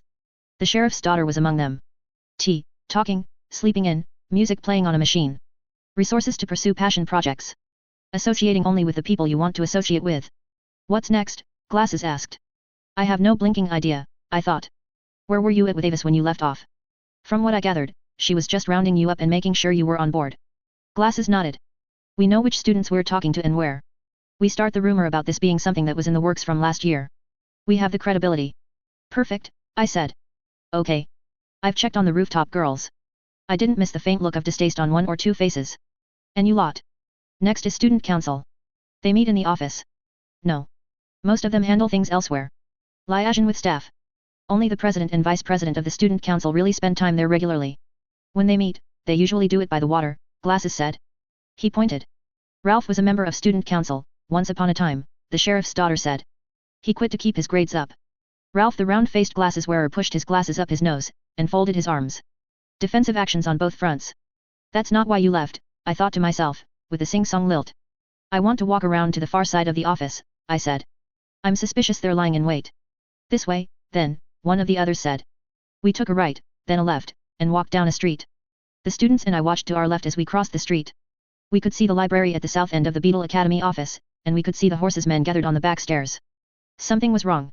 The horse had told me that the security forces he'd brought to Avis were the extent of Beetle's resources. Then why had those numbers tripled, even accounting for the losses to Avis Talons? Why were there suddenly 60 or more serious-looking men and women with uniform jackets and frames that looked like they exercised? I thought of the 2 men who had died in the library. Were these the rest of that particular group? Be prepared, I told the greenhouse gang. We're starting. We're starting. They're trying to stop the flood. They won't succeed, I said. I reached into a pocket, sorted through my notes, and said, Oxham and Hagesbow. Do what you need to do, we all rendezvous there. Stay discreet in the meantime. They're looking for me and they're looking for students like you, who are working with me. Soon it won't be possible to find either. The students nodded. Stay the course, I said. I'll make sure the system is rigged for you, not against you. The nods were slightly more enthusiastic. Even among the ones who'd seemed most uncertain and most uneasy about the fact that Avis was out of the picture and that I was a killer. I broke away from the group. More free agents, cast out, while I was left to trust that they'd find their way back to me, that there wouldn't be any disasters. I found another entrance to the office, and I began navigating it. There was no easy way to judge where things were, and my memory wasn't good enough to know off the back of my head. I would have really liked having Jessie around so she could tell me. I had to judge by the colors of coats and the styles people wore, all the while looking out for the uniform jackets that suggested academy security. It was perhaps a stroke of providence that I stumbled on the little trick to identifying where I needed to be. There were academy security officers in the main office, and I steered well clear of them, taking the stairs, ducking into side hallways, even pausing inside an empty office at one point to let them pass. And as I found the areas where the officers weren't, I realized that they'd been told to stay away from Professor Y. Which meant that in the course of avoiding them, veering more toward the places with more black coats, I found him. I opened his office door and let myself inside. Professor Y was within, sitting at his desk. He jumped at my arrival, and looked very concerned as he took another look at me. He was an old man, his back so stooped that the curve of it could graft to one of Wollstone's ratios. His hair was neatly groomed, but the fact remained that the top of his head was level with his shoulder blades. The lines of his face were deep, his eyes deep set and very blue, his cheekbones rosy, which was really the only part of him that didn't jive with my mental image of him. Who are you? I ignored him, rummaging for another gas canister. What do you want? He asked. I saw his right arm move very slowly. He was opening a desk drawer. I hurled the jar at him, and hurled myself forward in that same motion, putting myself against the base of the desk. I listened, felt, and waited for the man to stop grunting, gagging, and jerking in his chair. Once I was done, I investigated his desk. 4 letters and 1 document. Each one with Professor Horsfall on it somewhere. The ones that were purportedly written by the man had forged signatures on them, clearly copied from the document that the old man had collected. I checked the old man's pulse, and found it weak. I never brought more than one of the same kind of poison when I could help it. It was easier on my system and tested my tolerances less if I spread stuff out. Couldn't remember off the top of my head what this one was. I wonder what Frey saw in you, I said. Opportunity. Only his eyes moved. Drool was already leaking out of his mouth. I had limited time. Horsfall would soon lose patience and decide they had enough in the way of forces to storm the place without me. Still, I took the time to pen out a note. Whatever else he was, whatever I was trying to do, the man seemed decent. I'd meant what I'd said to his soldiers when I said I wasn't sure how to handle him. He was what I wanted to promote in the academy. For you, Professor Horsfall. You may be my opponent in this, but you're not my enemy. You earned my respect through your common decency and leadership. I would have killed the man, but I sensed you wouldn't want me to. Sylvester. I placed the note in front of the old man on the desk, so he could read it, and pushed his chair in with him in it. Then, carefully, I rewrote the first of the notes, but changed names around. I tore Professor Y's copy into quarters, and I left it beside my note to Horsfall. I made my exit, avoiding the uniforms. I could hear the tramp of boots on floor as the masked uniforms started to make their way to Professor Y. Other uniforms were gravitating that way too. I made my way to the bulletin board, trying to stay mostly out of sight, knowing I looked a mess, and I put the first letter up. Heads turned, looking at me and at the paper. I touched one arm of the most curious looking of curious onlookers, pointing at the note, and that gave the person permission to take a look-see. Others gravitated in that direction. Ready. Set.